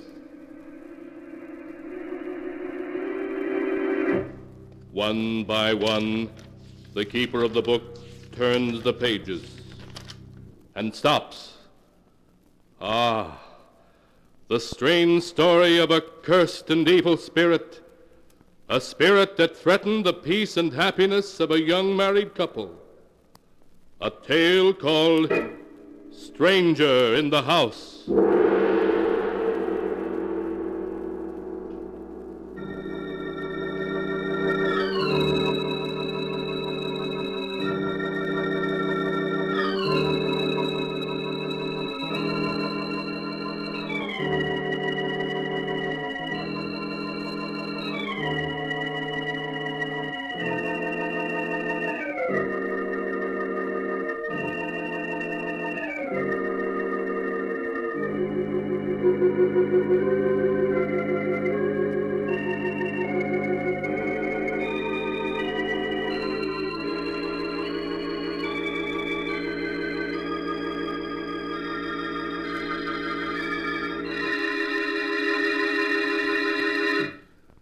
Here is the tale, Stranger in the House, as it is written on the pages of the sealed book. The tale was told by Jane Barton herself. From the first moment I saw Wickford Manor, I was filled with a sense of uneasiness, almost fear, a fear I couldn't explain. To all outward appearances, Wickford Manor was just another old, staunchly built colonial house, the kind you see through all New England. Roger, my husband, was delighted with the house. Its beauty and remoteness won his heart from the beginning. Say, take a look at that beautiful staircase. Look at this magnificent fireplace in the drawing room. Yes, it is beautiful, Roger. It's just the size house we need, with 4 rooms upstairs. 4 rooms upstairs? How do you know, Roger? The agent never mentioned how many rooms the house had. Didn't he? Well, there's only one way to find out. Let's go upstairs and look. Come on, Janie. All right, Roger. This house would require very little in the way of repairs. But it hasn't any electricity, Roger. Oh, well, we could use lamps until a line could be run to the house. Look, Janie, there are 4 rooms up here. So there are. It's as though you've been in this house before. Yes, I have a feeling I have. Well, perhaps that's the reason I like it. But, darling, you've been ever so quiet since we entered the house. Don't you care for it? I don't know. It seems unfriendly. Well, if you don't like it, then we'll keep on looking until we find a house we both like. Oh, nonsense. I've been married to you too long not to know you've got your heart set on this place. We'll never find anything nicer. Now, that room with the southern exposure will be our bedroom. Oh, Janie, you're wonderful. And we will be happy here. I know we will.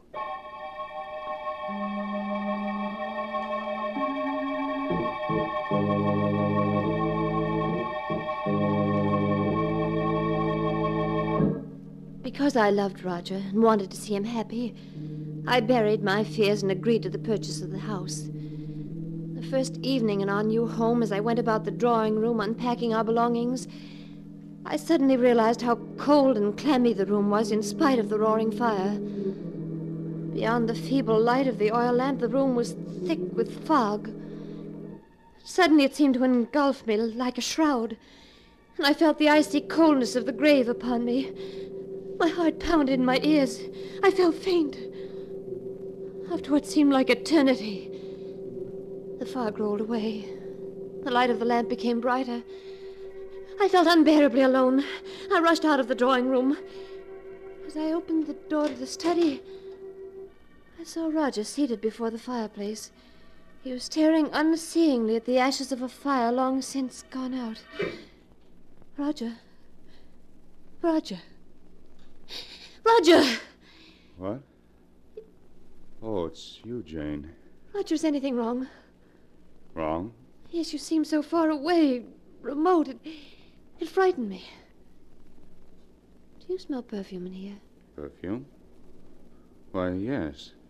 It's the perfume I gave you for your birthday, isn't it? No. No, it isn't my perfume. It smells like narcissus. Yes. So it does. How strange. Roger, what were you thinking of when I came in here? Why, I don't know. My mind was reaching out for something. Something in the past. But it was also confused. It was as if I were wandering in a fog. Wandering in a fog? Yes. Well, Jane, you're so pale. Aren't you feeling well? I'm just tired. It's been rather a tiring day. Now, you go up to bed, Jane. I'll be along later. All right, dear. Don't forget to turn out the lamp when you come up. I won't.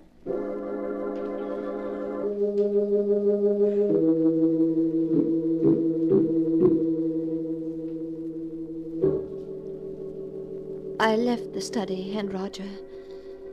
After tossing in my bed for hours, I fell into a fitful sleep. And I suddenly awakened to hear the clock in the hall striking the hour.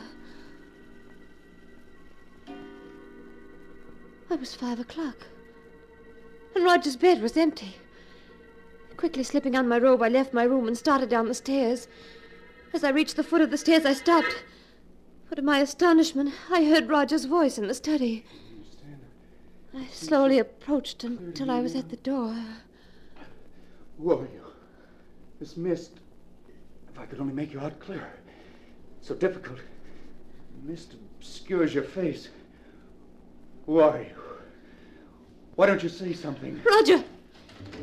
Roger! Unlock the door! It's Jane! What's wrong? The mist, it's coming between us. I can hardly see you. Oh, don't go. Come back, please. Please come back. Darling! Darling, please unlock this door. Please! Roger!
And now back to the story as it is written in the sealed book. It was 5 o'clock in the morning when Jane suddenly woke and found Roger locked in his study. He was apparently talking to someone, although there could be no one there. Hysterically, Jane pounded on the study door. Darling, unlock the door, please. Roger! Oh, Roger. What is it, Jane? I was so frightened. Who are you talking to? Talking to? I don't know. I must have been dreaming. Oh, yes. Yes, you must have been. There isn't anyone in here. Roger, the scent of narcissus. So strong in here. Yes. Much stronger than it was at midnight. Roger, what were you dreaming about? It was night. All around me was a mist. And there was a woman. A woman? Yes. I could barely make out her face in the swirling mists, but it was a beautiful face. The most beautiful face I've ever seen. Did you feel you'd seen her before? Yes. But I couldn't remember where. Oh, what do you make of it, Roger? Make of it? Oh, it was just a dream, I suppose. What else could it have been?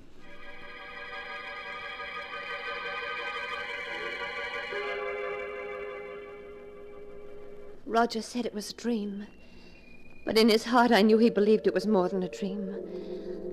During the days that followed, he'd pace incessantly in the study, paying no attention to me, living only for the coming of twilight. And when night did fall, he'd lock himself in the study, forbidding me to disturb him. Hours would pass, and then suddenly I'd hear him talking to her, begging her to come closer, pleading with her to speak to him. At last one night, I couldn't stand it any longer. When he began talking to her, I knocked on the door of the study until he opened it. What do you want? I thought I told you I wasn't to be disturbed. I must talk to you. You must be fool. She was about to speak to me for the first time. And you knocked on the door and caused her to vanish. Oh, Roger, you're not in love with her. You couldn't be. But I am. There's never a moment I don't think of her. Wish that I might see her. Oh, what you're saying is madness. You can't be in love with her. She's from another world, a phantom, an evil ghost. No, she isn't evil. She's beautiful. So beautiful I'd give my life for her. Roger, listen to me. You must come away from this house and from her. She's cast a spell over you, and it can only lead to disaster. Roger, we must leave this house at once. No, never. I insist. Get out, you hear? And don't come back. I'll never leave her, never.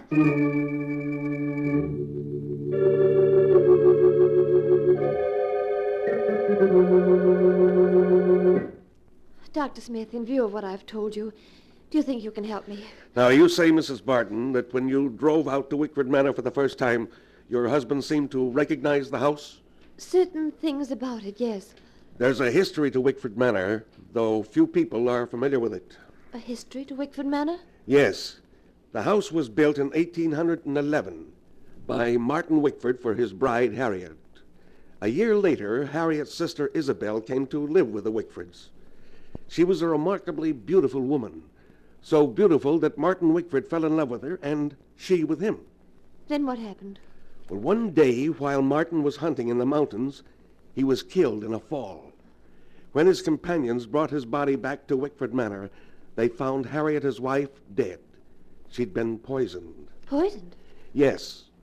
At the sight of Martin's body, Isabel went to pieces and confessed that she had poisoned her sister. Before she could be arrested, she committed suicide in the study. In the study? Yes. In the years that followed the tragedy, Wickford Manor had a succession of tenants, all of whom left after a brief residence. You mean they saw her, too? Well, the tenants made no claim of seeing anyone, but their fear of an unknown element in the house led them to leave. But if the other tenants never saw her, why should Roger see her? Mrs. Barton, you said that your husband seemed to know many things beforehand about the house. Yes, I recall joking with him about it. I said it was as though he'd been there before. Perhaps he had, long ago, as another person. As another person? Yes. You mean Roger had once known Wickford Manor in some previous life? How else do you account for his remembrance of things that he'd never seen in this life? Oh, you're trying to tell me something, Doctor. What is it? Perhaps your husband and the spirit of the woman Isabel are able to bridge the gap of time and space because they had once known each other in another life. Doctor, you don't believe that Roger was Martin Wickford? I don't know. What is happening at Wickford Manor is beyond the knowledge of the living. But this I do know. We must return to the manor at once, for the spirit that's abroad in the house is one to be feared more than death itself.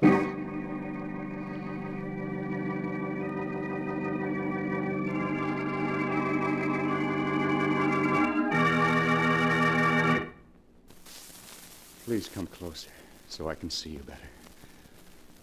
Oh, you're beautiful. Beautiful. Won't you tell me who you are? We have met before, haven't we? Yes. We've met before. What? You spoke. I've waited so long for you, Martin. Why do you call me Martin? My name's Roger. It was Martin. Then. Then? What do you mean? Look at me, Martin. Look into my eyes. Don't you remember me? Yes, but where? Think, Martin. Think. Time is the barrier between us, but we shall surmount it. Think back into the dim past when you lived in this house and we loved each other. Isabel. Yes, Martin.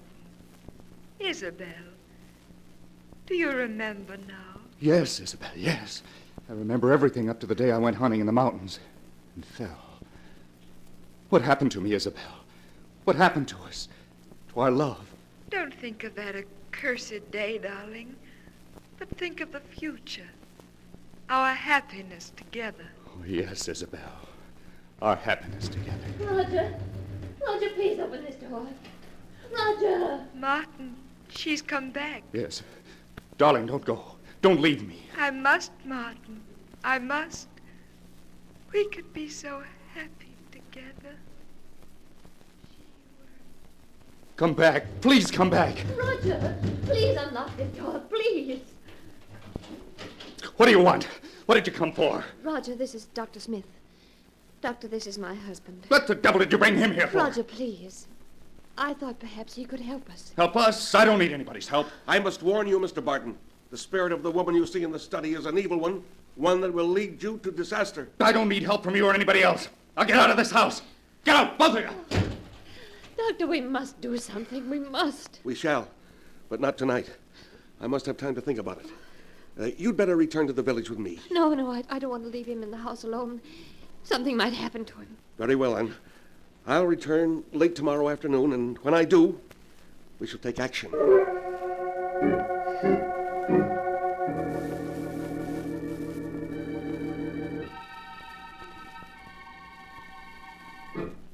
Isabel, where are you? I'm alone now, darling. Please come back.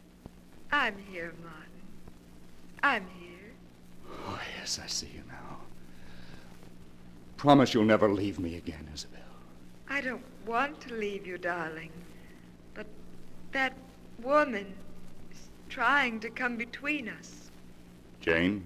Yes. She hates me, Martin. She will come between us if you don't get rid of her.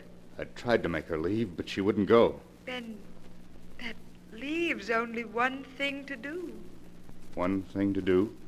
Yes. Come. We must hurry. It's almost dawn, and I'll have to leave you soon.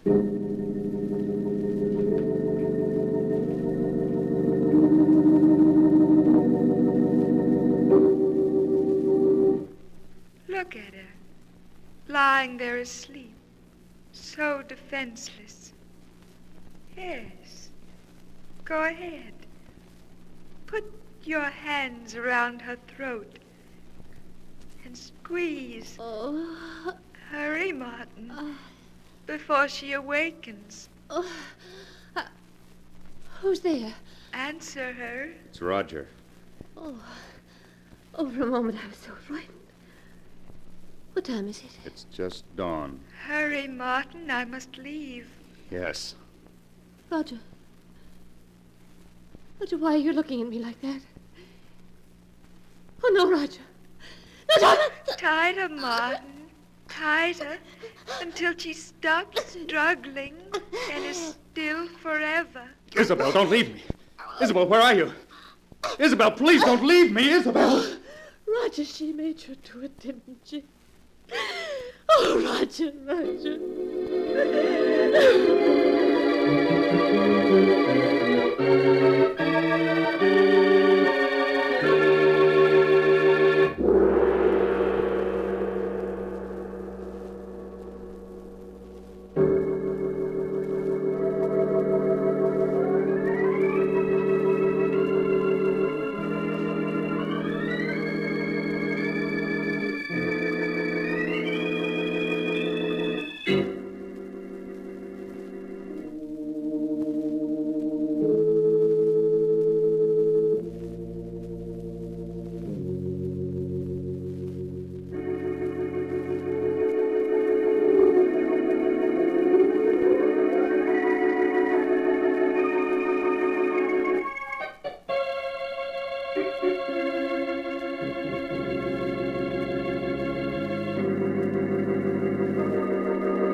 And now to continue the story as it is written in the sealed book. As Jane finished describing to the doctor how Roger, urged on by the sinister spirit he called Isabel, had nearly strangled her, the doctor spoke. And then, Mrs. Barton, you say your husband stopped choking you and ran out of your room and down to the study? Yes, Dr. Smith. Oh, I should have known better than to let you remain in this house last night. Don't you see? This Isabel knows that if he murders you, he will then join her cursed spirit forever in this house. Oh, look. Look, it's growing dark out. Soon she'll appear to bewitch him again. Doctor, we must do something. Very well. This woman, Isabel, has been denied the peace of the grave because her sister's blood is on her hands. She belongs neither to the living or the dead, only to this house. If we could get your husband to leave, perhaps it would break the spell she's cast over him. Yes, but he absolutely refuses to leave. Then we must force him to. I could very quickly give him a hypodermic and render him unconscious. Yes. Then we could carry him away. And to make sure he never returns to this house, we must burn it to the ground before we leave. Yes, we will burn it. And the evil that's in it. Then if you'll lead me to the study. All right, Doctor. Have you the hypodermic ready? Yes. Now, when your husband opens the door, just gain his attention for a moment. Long enough for me to give him the injection. Yes, very well. Roger.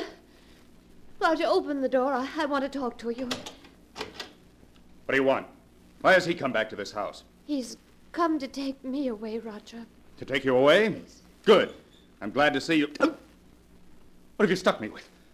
What's that in your hand? Just a hypodermic, Mr. Barton. A hypodermic? What are you up to? You're trying to take me away from this house. From her. Well, I won't go. I won't go. Do you hear? You'll... Oh, Doctor, quick, he's falling. I've got him, Mrs. Barton. Now I suggest you take that lamp and smash it on the floor. Yes. Let's burn the place down to the ground. Yeah, that's it. Now you'd better help me carry your husband out of the house. In a little while, this house will be a raging inferno.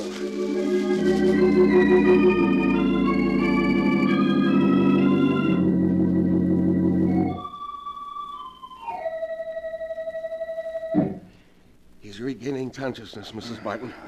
Will he remember what's happened? I don't know. How are you, darling? Oh, hello, Janie. Oh, but I had a terrible dream. I'm so confused. You've been very ill, but now you're going to be all right. Of course. Oh. Where am I? You're in my home, Mr. Barton. Yes, darling. Our house burned down last night. Burned down? Oh, that's too bad. Well, we only had one night in our new home. One night? Oh, yes, of course, Roger. Well, Mrs. Barton, in spite of the loss of your home, I think you were very fortunate, for there are things far worse than fire. Yes, Doctor. And I can never thank you enough for breaking the bridge between the past and the present. What are you two talking about? Oh, nothing, darling. Nothing at all.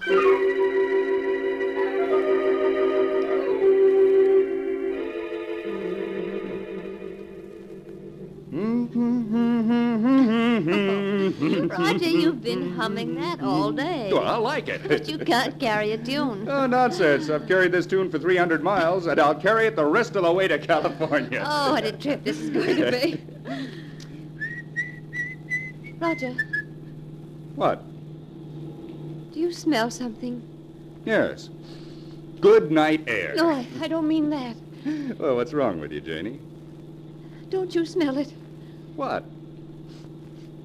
You mean that perfume? Yes, Seems familiar. What is it? Narcissus. Narcissus? Yes. Oh, Roger, we haven't escaped from her. She's here in this car. Martin, it's Isabel. Think, darling. Think. Roger, you look as though you're listening to her.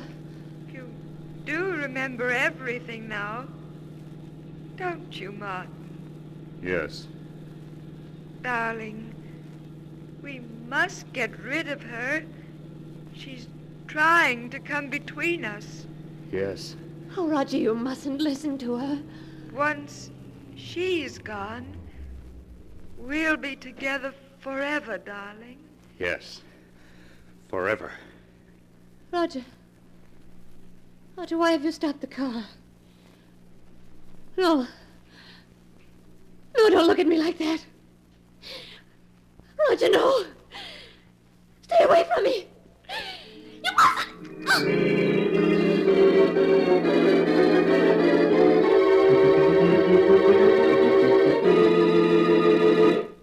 A few hours after Jane was found strangled in the abandoned car, state police arrested Roger Barton and charged him with murder. Strangely enough, as Roger was being hanged for his crime, witnesses at the execution noticed a strange scent of perfume about the gallows. Some people said afterwards that it was Narcissus, and they remarked on the expression of joy on Roger's face as he died.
And now, keeper of the book, before you close the great volume, show us the tale we tell next time.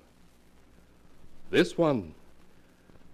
Ah, yes, a weird and incredible tale of a wife who was being blackmailed because of her past. But because she did not know the identity of her blackmailer, she suffered 1,000 times over. The tale is called Out of the Past. Be sure to be with us again next time when the sound of the great gong heralds another strange and exciting tale from The Sealed Book.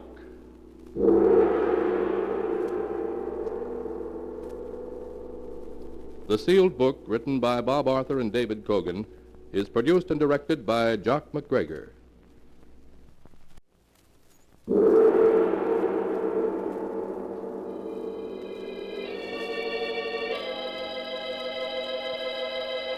The Sealed Book.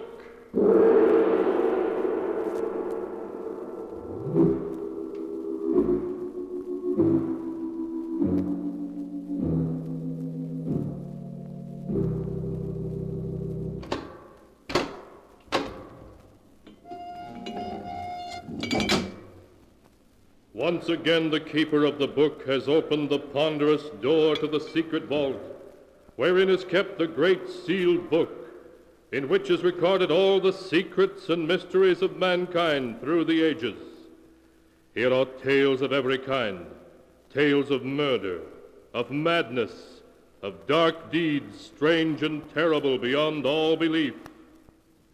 Keeper of the book, I would know what tale we tell this time. Open the great book and let us read.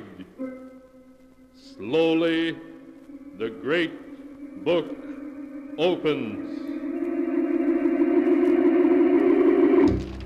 One by one, the keeper of the book turns the pages and stops. Ah, the strange story of a man who was down and out and was willing to do anything for money. A tale titled Time on My Hands.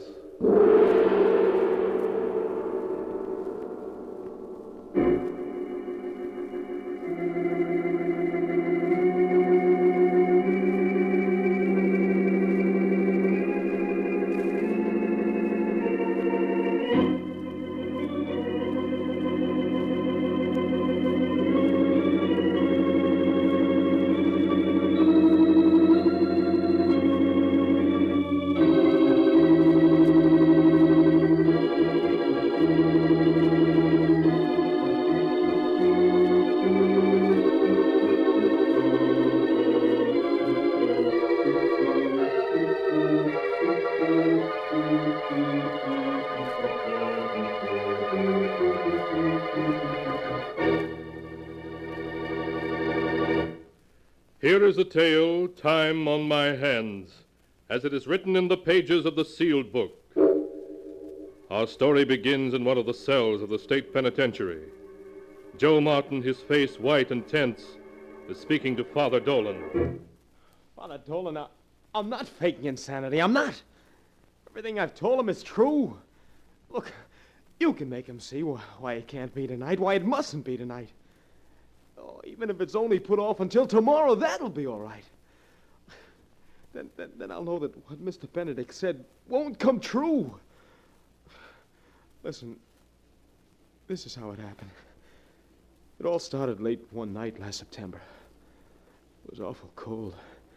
It had been getting darker and darker all afternoon. Then, just about midnight, the storm started. Can't sleep here in the park, Joe. Not with all this rain coming down. Yeah. Oh, it's really pouring now, isn't it? I still ain't raised the price of a flop. Oh, I just about sell myself to the devil for the price of a bed. Hey, look. Eh? What's that you're picking up? It's a fountain pen, see? I can hock it. Maybe I can get the price of a bed. It's only a 2-bit pen. You couldn't get a cent for it. Well, I'm going to have a try. What can I lose? Okay, and I'm heading downtown. I'll see you later. Yeah, if I don't keel over first. Oh, coming down so hard you can't see more than a couple of feet ahead. Oh, my feet are so wet. I feel hot and cold. Hot and cold. Oh, here's Rand's pawn shop. Come on. Oh, no. Closed. No luck. Never no luck. Try Morris's place. Right along here somewhere. Yeah, here it is. Oh, closed, too. Why does this have to happen to me? Arnold's hawk shop has got to be open. Can't see his window. Coming down so hard, he's got to be open. Nobody's luck can be that bad. Be open, be open, be open. Oh, closed. Oh, he's closed too. Now what? Gotta keep walking or I'll keel over. No one in sight. I'm all alone. No friends, no place. No... What's that? A hock shop. Never noticed this place before. Must be a new one. Yeah, I gotta get in. Gotta get some dough for this pen. I gotta. Must be the boss up there in the back of the shop working on his books. Yeah. Good evening. Good evening. Good evening. You're new on the street, huh? Why, yes, I am. But I've been in this business quite a number of years. Quite a number. You, have something you desire to pawn? Huh? Oh, yeah. This here fountain pen. May I see it, please? Oh, sure. It's a fine pen. Writes good, too. I'm afraid I wouldn't be interested in that. Well, look, mister, couldn't you let me have something on it? I'm sorry, but this pen is worthless. Yeah, just my luck. Possibly you have something else you can pawn. Something else? Me? Well, I got time on my hands. Time. Nothing to do with it. Nothing but starve and freeze. Ah, then perhaps we can do business after all. Huh? In fact, I can make you a very handsome offer. If you're prepared to sell, say, 5 years of your life. Sell 5 years of my life? Look, how can you buy 5 years of my life? Oh, it's very simple. Our firm, shall I say, does it all the time. You merely sign an agreement, and the 5 years are deducted from your lifespan. You mean I'd die 5 years sooner than I should? Yes, but then think how unhappy your years are. Well? Who are you, mister? Why, do business under a dozen different names. Benedict is as good a name as any. Now come. Are you willing to sell 5 years of your life? I'm prepared to offer you, shall we say, $1,000 a year. $1,000 a year? Yes, $5,000 in all. Think of it. With that money, you can live as you've always wanted to live. Yeah, I know, but 5 years? What will they mean to you? Cold, hunger, wet feet. Yeah, wet feet. Sure would feel good to have a new pair of shoes on my feet. You got the money here, mister? Yes, I always pay in cash. $5,000, huh? Sure, why not? Why not, indeed. I'll have to look your record up in my files. What is your full name, please? Joseph Henry Martin. Let me see. Joseph Henry Martin. You mean you got my name in that file? Why, yes. We try to keep our records complete. You were born December the 22nd, 1912. Yeah. Your father's name was Richard. Your mother's name was Margaret. Yeah, you're right. Very well, Mr. Martin. Your record is satisfactory, and we can do business. If you'll just sign this form, please. Yeah, mister. This line, huh? Yes, please. Your name in full and the date. Joseph Henry Martin, October 5th. Yeah. What about the dough? Of course. If you will just feel in the right-hand pocket of your coat. Money? A handful of $500 bills. Please count them to make sure the sum is correct, Mr. Martin. Yeah, be glad. 1, 2, 3, 4, 5, 6, 7, 8, 9, 10. It's all there. $5,000. It's been a pleasure to do business with you, Mr. Martin. Good night. Huh? Oh, yeah. It's mutual. Good night. $5,000. Ah, I'm rich. Oh, am I going to have me a time?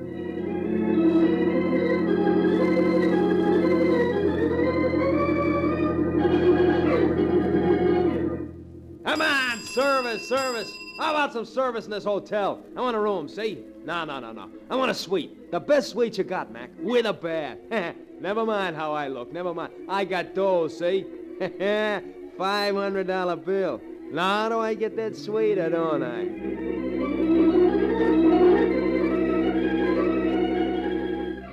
Six suits, brother. That's what I said. I want 6 suits. Tweed. Like them in the winter. Only with more color in them, see? When a guy's got dough, he wears tweeds. And I got dough, see?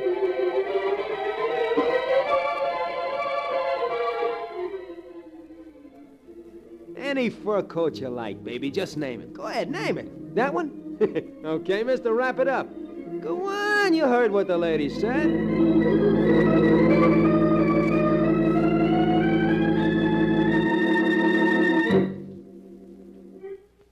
But one day, a little more than 3 months after Joe had come into his newfound wealth, he was shocked to learn that he was overdrawn at the bank. It seemed the $5,000 was gone. Even more, he owed a hotel bill of $400. Late that night, Joe skipped his hotel and took up residence at a cheap boarding house. One by one, his possessions began to go.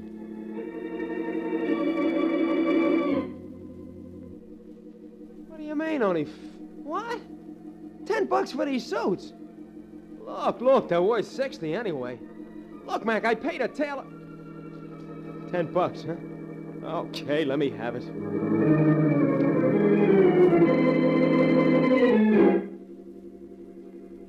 Only $1 for my hat. $1? But, well, I gotta have a bed tonight, so okay.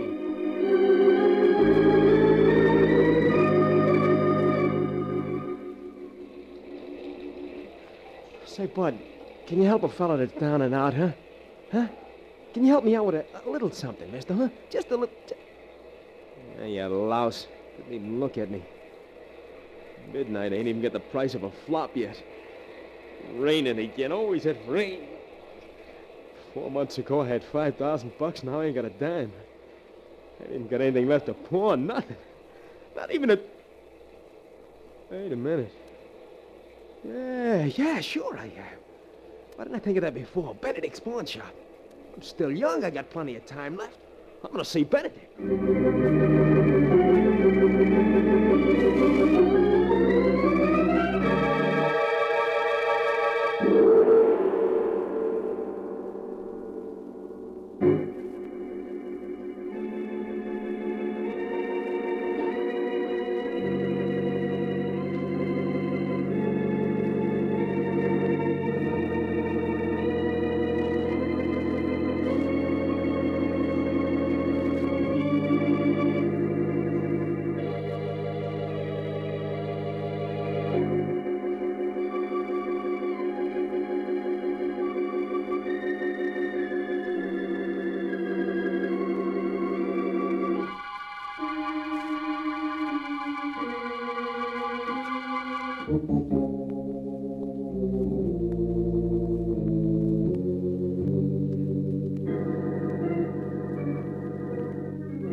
And now to continue the story, Time on My Hands, as it is written in the sealed book.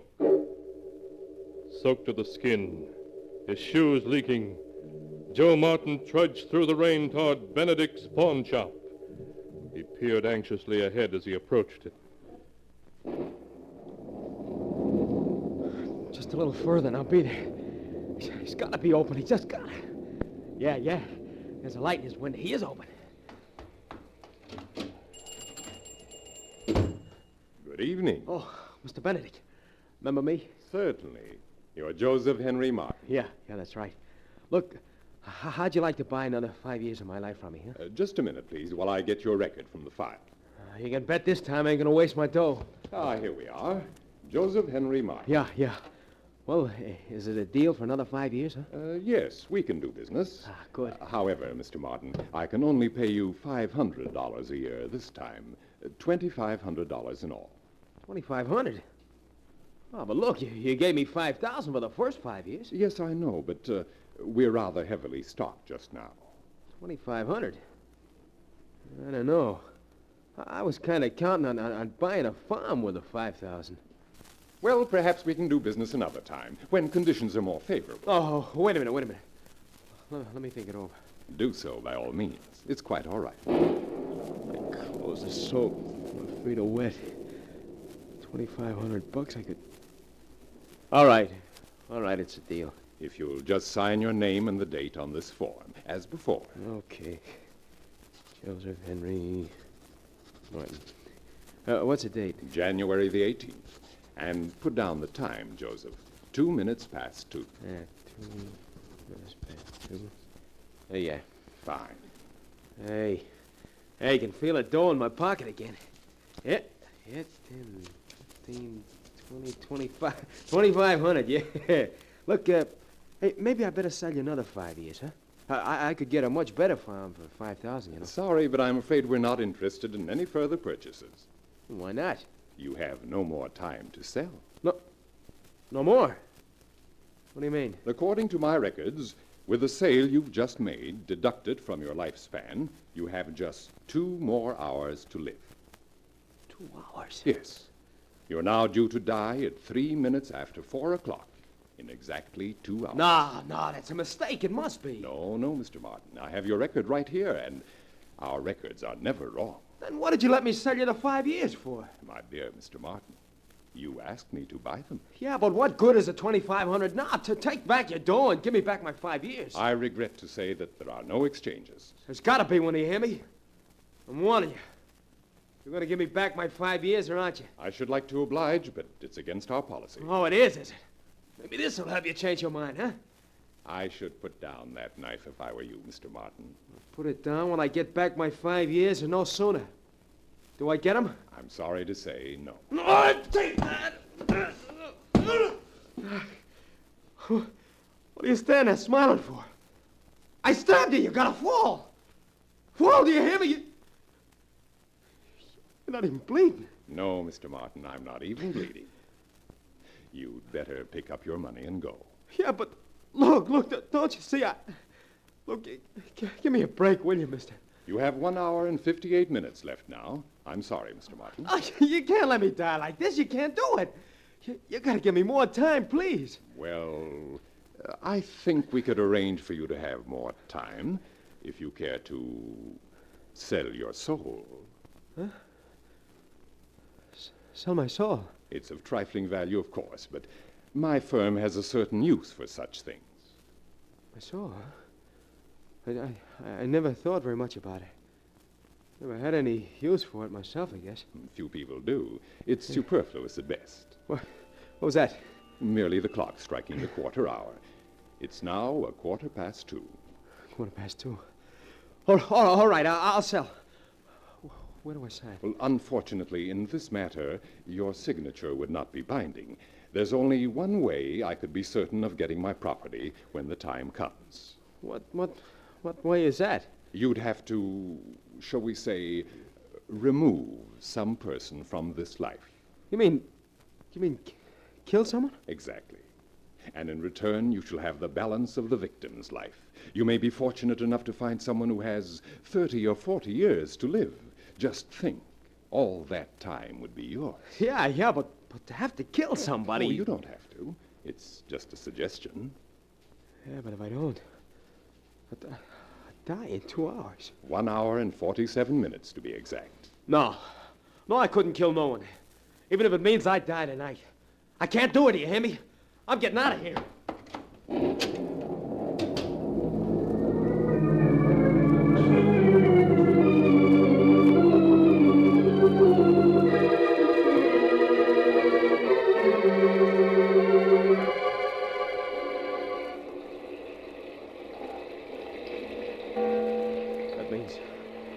That means 1 hour and 3 minutes to live. 1 hour and 3 minutes.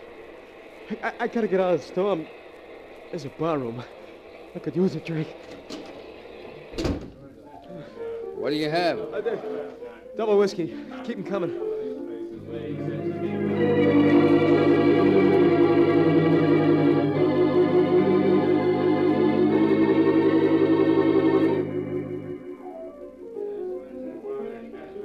me have another.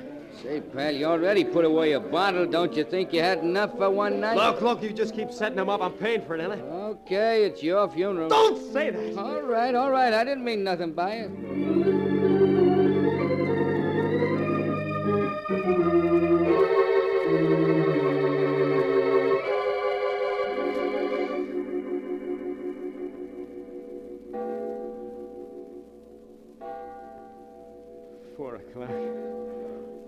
Last time I'll ever hear a clock strike. Only 3 minutes. 3 minutes. Did you say something? No! Listen. What's that? What's what? What's that clock ticking? Where is it? Clock? There ain't no clock ticking in here. There is! Listen, guy, you had a couple too many, I guess. Look, I can hear it, I tell you. It's ticking. Tell me I've only got 3 minutes left. Look, fella, it's time you was going. I don't like the way you're talking. Yeah. Gotta get out of here. Gotta get away from that clock.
And now to continue the story, Time on My Hands, as it is written in the sealed book. His heart pounding in his ears, Joe ran out of the bar and down the street, terror clutching his heart. Try as he would, he couldn't rid himself of one thought. The clock had just struck 4. The end was fast approaching. Breathless, he came to a stop, looked around wildly. 3 minutes to live. 3 minutes. No. Must be only 2 now. I don't want to die. I want to live. I've got to do it. I've got to. Time is going so fast. The street's empty. No. Here comes somebody. Mister, you got a match? Sure. Hey, why are you looking at me like that? Oh, no, you're old. You must be over 70. Yes, but you're no good to me. I want someone with lots of life left. Lots of life for me to live. You're mad. Wait a minute. Here comes somebody else. Somebody young. I can tell by the way he walks. Somebody with years to live yet. It's my last chance. Hey, mister. You call me? Yeah, you got the time? Yeah, sure. Exactly 2.5 minutes after 4. Means I got 30 seconds left. 30 seconds. What are you doing with that knife? Oh, don't. Well, don't!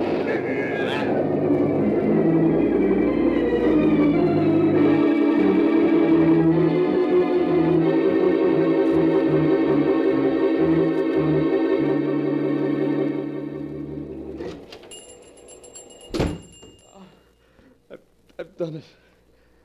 I've done what you said. I killed a man. I kill him, do you hear me? I kill a man. Yes, I know you have. I'm a murderer. But you're alive. And as you see, it's 4:15. I'm alive. On his time. I'm sure you'll put it to excellent use. Yeah. Took his wallet so as to get his name. Proved I did it. His name is Frank R. Caldwell. Frank R. Caldwell. I'll look it up in the files. He's young. He wanted to live too, but I killed him. Frank R. Caldwell. Here it is. How much? How much time I got to live? Now, let me see. His file expires on August 20th. August 20th? What year? This year. This year? Yes. You received just 7 months from him. 7 months? No, you must be wrong. He was so young. I'm sorry, but 7 months was all he had. Oh, no, he You'll can't. find our records are quite correct. So your card will be removed from our files at 10 minutes after 11 p.m. on August 20th. No. Ah, August 20th. Oh, that's wonderful. So that's what you've done to me. August 20th. Oh, no. August 20th. August 20th. That's the man who stopped me. Hey, you, just a minute there. Yeah, that's the man, all right. He's the one that killed that poor boy. Yeah, come along, you. You're under arrest. August 20th is there. 7 months. Just 7 months.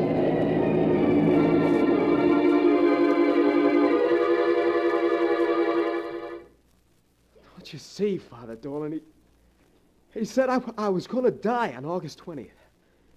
Oh, August 20th. So that's why it's got to be put off until tomorrow. Because today is the 20th, and if I go tonight, then he'll 11 o'clock. 11 o'clock. No. Sorry, Father Dolan. His time is up. You ready, Joe? Yeah. I sure wouldn't. I'm ready. It's time for me to go, isn't it? Just the time he said I'd go.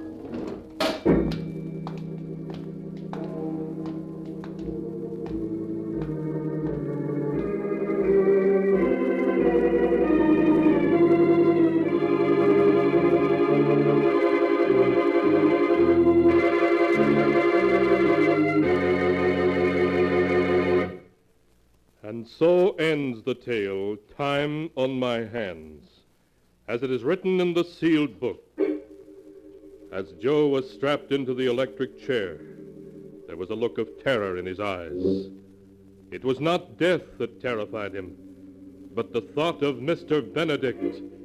Mr. Benedict, who would be waiting for him.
And now, keeper of the book, before you close the great volume, show us the tale we tell next time. This one? Ah, yes. The tale of a man who committed the perfect murder, only to discover that every murder must be paid for. The tale is titled Death Laughs Last.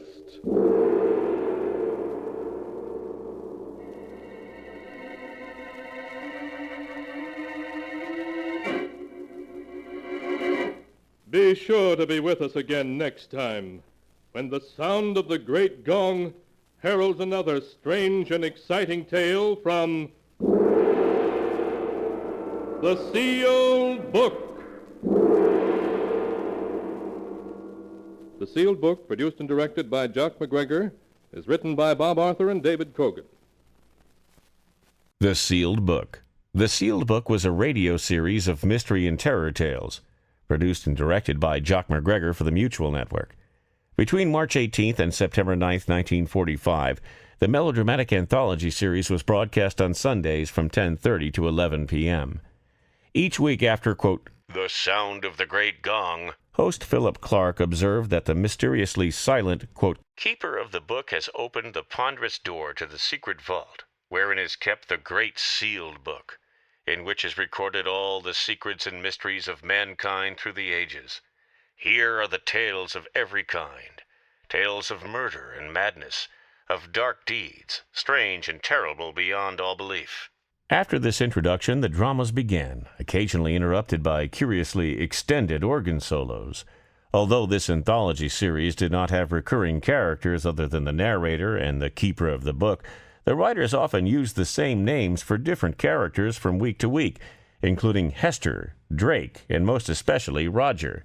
At the end of an episode, Clark told listeners to tune in the following week, when "The Sound of the Great Gong heralds another strange and exciting tale from The Sealed Book." Scripts were by Robert Arthur Jr. and David Cogan, who also were responsible for The Mysterious Traveler, and recycled many of the more popular stories from that parent program.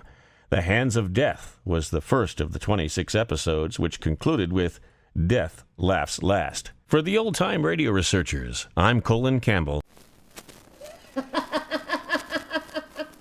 The Sealed Book.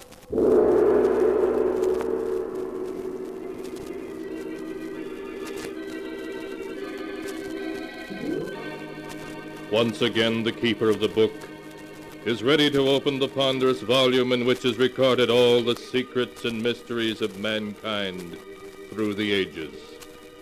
All the strange and mystifying stories of the past, the present, and the future.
Keeper of the book, what tale will you tell us this time? What tale shall I tell you?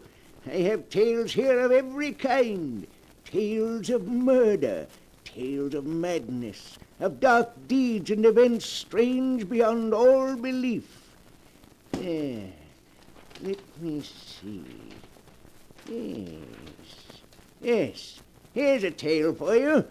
The strange and terrible story of two old ladies and how they tried to escape from their doom.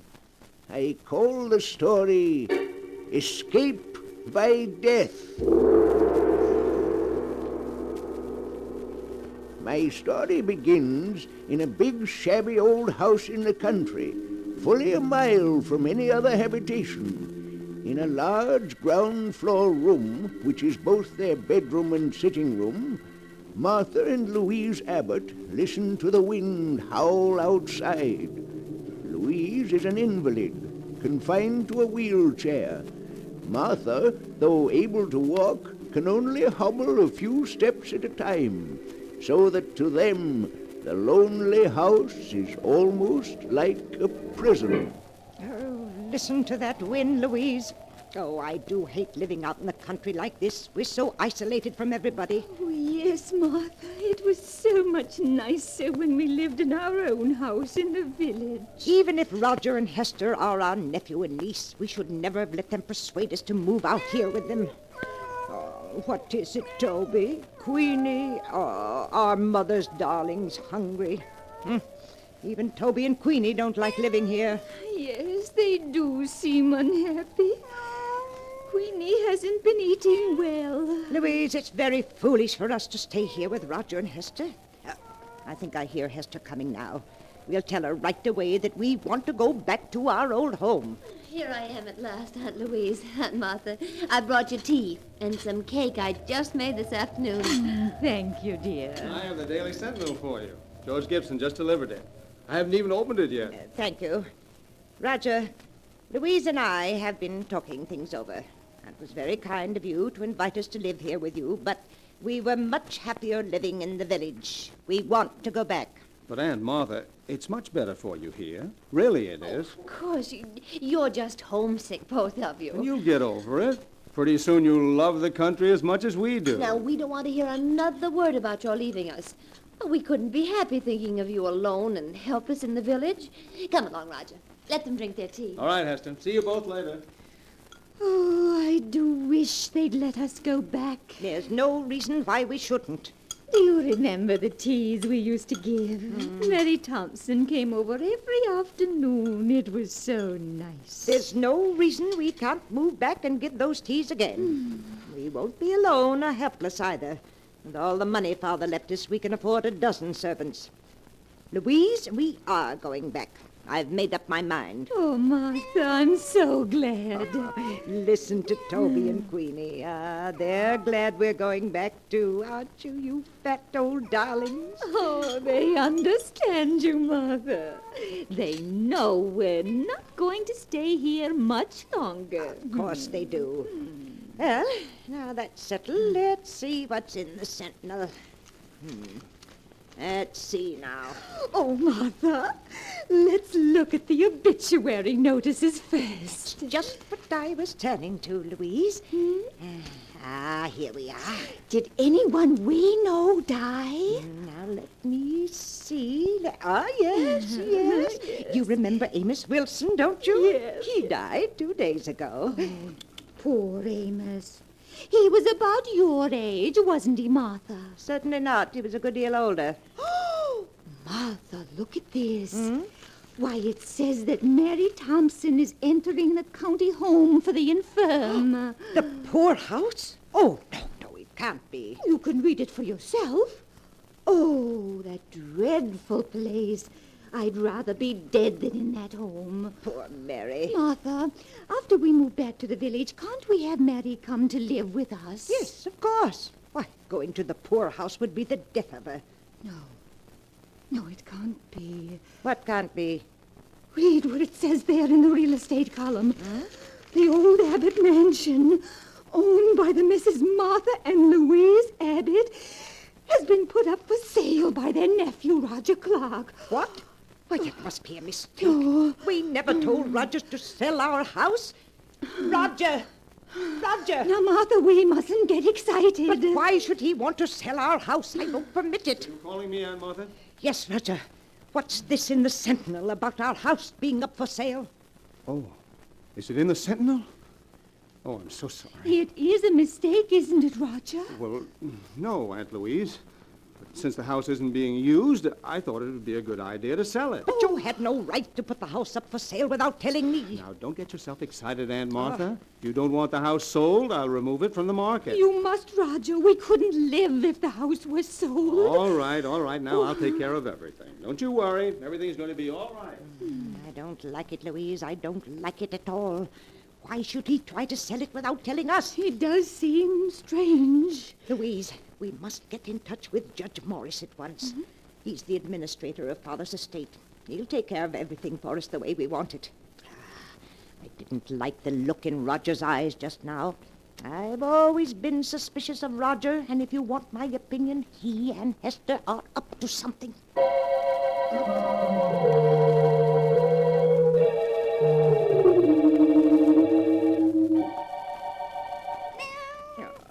is Mother's beautiful Queenie hungry? Well, here's a nice piece of meat from the lovely supper Hester just brought us. Oh, Queenie is hungry, Martha. She's got her appetite back since she learned we intend going back to the village. Yes, she has, but where's Toby? I don't see him around any place. He's probably in the kitchen. Martha, when are you going to speak to Roger and Hester again about our leaving? I'm waiting until we can get in touch with Judge Morris. He'll come get us whether Roger wants us to go or not. There's been something very strange about Roger's manner ever since we told him yesterday we didn't want to stay. Martha, look! Queenie's ill. Oh. That meat you gave her, it's made her sick. Queenie, oh, what's the matter with Mother's darling? Oh, Martha, there's something terribly wrong with her. Queenie, what is it? Oh, Louise, what can we do? Give her some water, maybe that'll help. Oh, Martha, she's fallen down. She's dead, Louise. Queenie is dead. Oh, no, she's gone. But she is, though she was perfectly all right until I gave her that meat. She was so hungry, she just bolted it down. Oh, Martha, she must have choked on it. She's choked to death. Did she? I'm not so sure. Martha, what do you mean? What else could it have been? She acted more as if she were poisoned. Poisoned? Yes, I'm sure of it. The meat was poisoned. That's why Queenie died. But how's that possible? It was poisoned because that meat was meant for us. Martha, you don't mean that Roger and Hester... Yes, Louise. Oh, I see it now. That's why they brought us out here. Why they won't let us leave. They're planning to kill us. They're after our money. Oh, Martha, what are we going to do? We've got to get in touch with Judge Morris right away. He'll save us. But, Martha, how can we? The telephone, it's upstairs in Hester's room, and neither of us can climb stairs. I know that. We've got to figure another way to reach him. Louise, our lives depend upon it.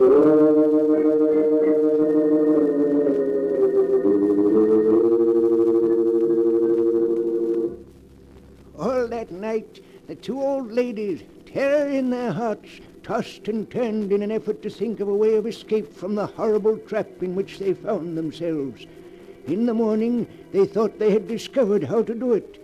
When George Gibson, the rural mail carrier, came by, Louise called to him and gave him a frantic message to Judge Morris, which he promised to deliver. However, a few minutes later, encountering Roger, their nephew, George Gibson told him what had happened, and Roger managed to persuade him not to deliver the message. Then Roger hurried home to consult with Hester. Roger, you say that while Martha was out here in the kitchen with me, Louise was giving George Gibson a message for Judge Morris? Yes, and she seemed so excited that George stopped me on the road to tell me about it. Hester, I'm afraid they suspect. Oh, no, they mustn't. We mustn't let them. I should say not, after all the trouble we've gone to. We would ruin everything. We've got to quiet their suspicion somehow. We've got to make them like it here, so they'd be perfectly content to stay with us until they die.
And now to return to the story of escape by death, as it is written in the sealed book.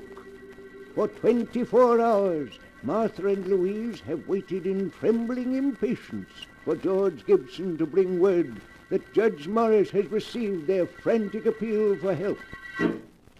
Oh, Martha, where can George be? He's more than an hour late. And he's probably just been delayed. Maybe the car broke down. He'll be here soon. Yes, here he comes now. He's turning up the drive.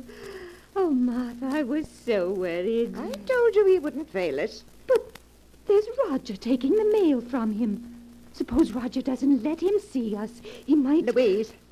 What is it, Martha? What's wrong? That isn't George Gibson delivering the mail. Not George Gibson? No, that's a much younger man. Now he's leaving.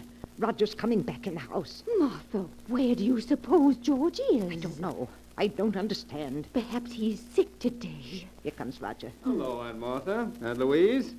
Here's a magazine that came in the mail. I thought you might like to see it. Thank you, Roger. Why didn't George Gibson deliver the mail today? Oh, you saw that there was a new driver. Well, I'm sorry to have to tell you this, but yesterday afternoon, poor George was killed. Killed? Oh, no. He had a bad accident as he was returning to the village. An accident? Yes. I'd rather not talk about it anymore now. It'll just upset you. Hester will bring you some supper soon. Poor George. Well, that means Judge Morris didn't get our message. Oh, Martha. Don't you see, Louise? That wasn't any accident. George was killed to keep him from going to Judge Morris.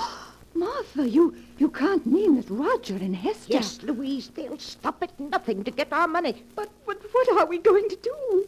We can't get a message to anyone. And they're poisoning our food. We haven't eaten a thing since poor Queenie died. We can't go on throwing the food away or we'll starve. There's only one thing to do. Toby must sample our food. You mean to see if it's poisoned? Yes. It's dreadful, having to risk poor Toby's life, but it's the only thing we can do.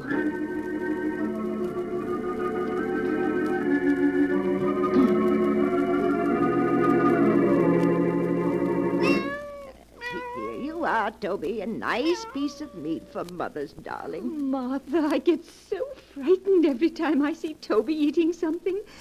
I keep remembering Queenie and the dreadful way she died. Now, Louise, we mustn't think of that. Here, Toby, dear.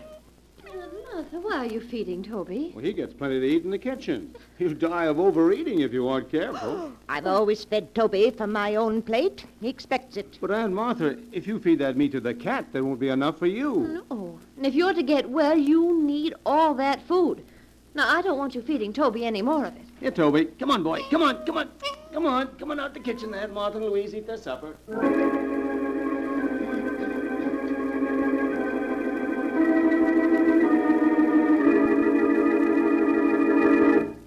Here you are, Aunt Martha. Aunt Louise, I've bought you your lunch. Doesn't it look good? Yes, Hester. It's very nice. Here, Toby. Here, kitty, kitty, kitty. Hester, have you seen Toby? No, Aunt Martha, I haven't. Oh, but where could he be? Toby's always on time for meals. Oh, he's probably someplace around the house. Now, eat your lunch before it gets cold. Oh, Martha, where can he be? Toby'll be along in a few minutes. We won't touch a bit of this food until he's eaten some of it. I do wish he were here. I'm so hungry. Louise, don't touch a thing on that tray. It isn't safe. Here, Toby. Here, kitty, kitty, kitty, kitty, kitty, kitty, kitty,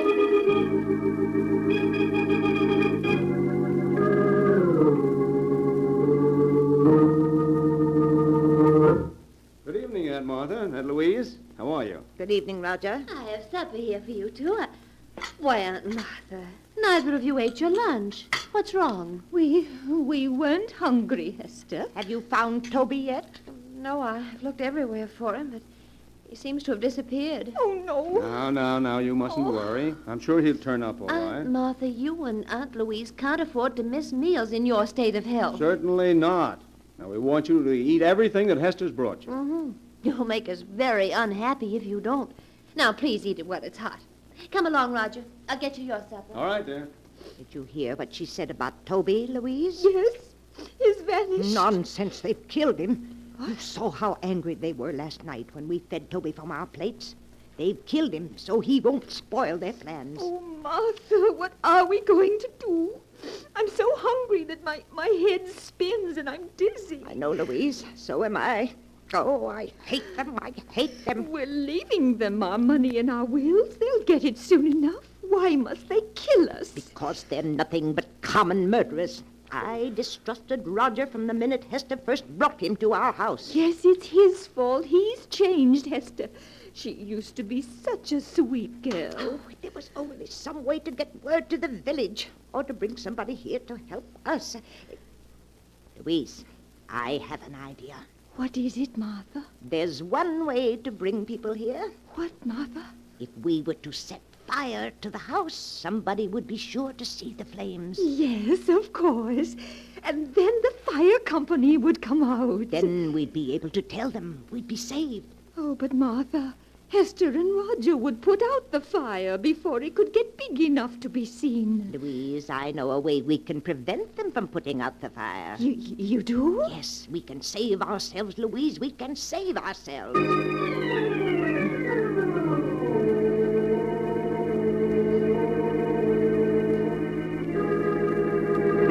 Eat, Toby, eat, kitty, kitty, kitty. Martha, why are you looking down the cellar stairs like that? Now, you should be in your room. Certainly should. It's drafty out here in the hall. Now, close the cellar door and go back to your room. But I heard Toby crying. He's down in the cellar, and I won't go to my room until I get him. But Aunt Martha... Roger, just to put Aunt Martha's mind at ease, why don't you go down the cellar and see if Toby is there? Oh, all right.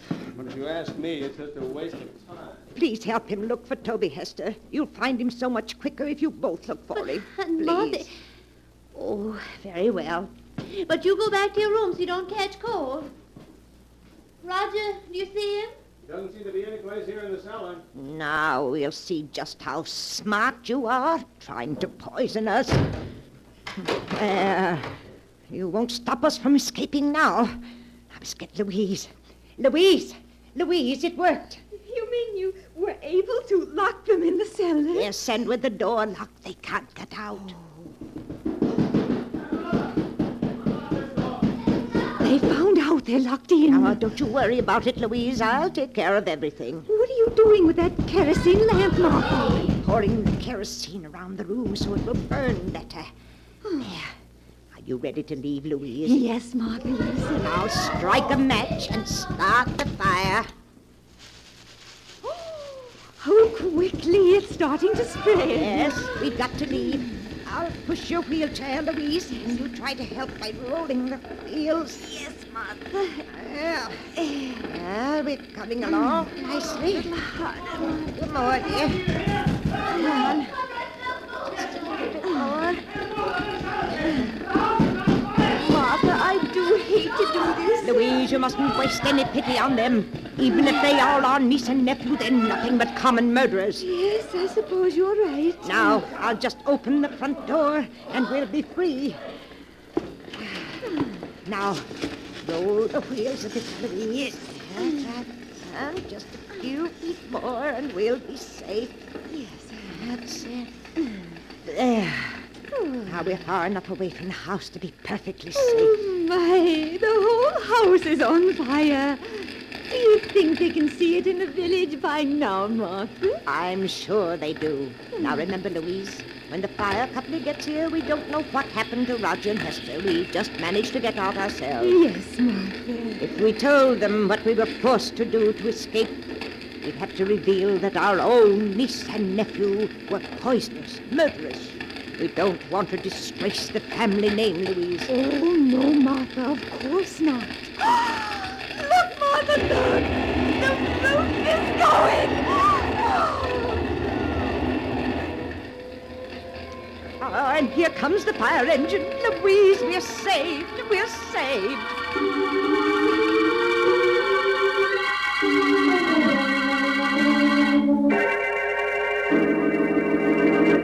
Good morning, Judge Morris. Good morning, Miss Martha, Miss Louise. I trust you're well after that terrible ordeal last night. Oh, we're feeling much better. Thank you, Judge Morris. I know it'll be painful for you, but now that your niece and nephew are gone, we must plan for your future. Oh, you don't have to bother, Judge. All we want to do is move back to our old house, hire a few servants, and live as we used to. Yes. And I was wondering if you could arrange to have Mary Thompson come live with us. I won't hear of her going to that dreadful home for the infirm. Why, the poorhouse would be the death of her. Oh, no, we can't let her go there. With all the money Father left us, there's no reason why she should. Ladies, I'd hoped I'd never have to reveal the truth to you, but now it appears I must. The truth? I don't understand, Judge. Some weeks ago, the bonds in the trust fund your father left you became utterly worthless. What? Your nephew and niece were afraid the shock of learning you were penniless would be too much for you. So it was decided to keep the news from you. That's why the three of us persuaded you to move in with them. Your house here in the village had to be sold to meet the debts of the estate. But that can't be. Father left us so much. It's all worthless now. Perhaps I should have told you this a month ago. But your niece and nephew wouldn't hear of it. In spite of the fact that they had only Roger's salary to live on, they were determined to prevent you from ever learning of your misfortune. Oh, but the deaths of poor Queenie and Toby, of George Gibson. George Gibson? Yes. I'm afraid I don't understand. Surely you heard that he was killed. A tire blew out and his car turned over. You mean he wasn't murdered? Certainly not. Oh. You feeling well? Has my news been too much for you? No. Well, now that your niece and nephew are gone, there's no one to support you, I'm afraid there's only one thing left. One thing left? What's that? I'm sorry to say, believe me, I am. The county home for the infirm. Oh. The poorhouse.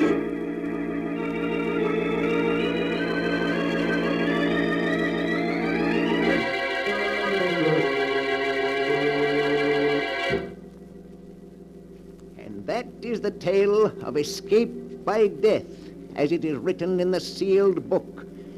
Louise and Martha, because they could not believe that the death of their cat was an accident, convinced themselves that they were in danger of being killed.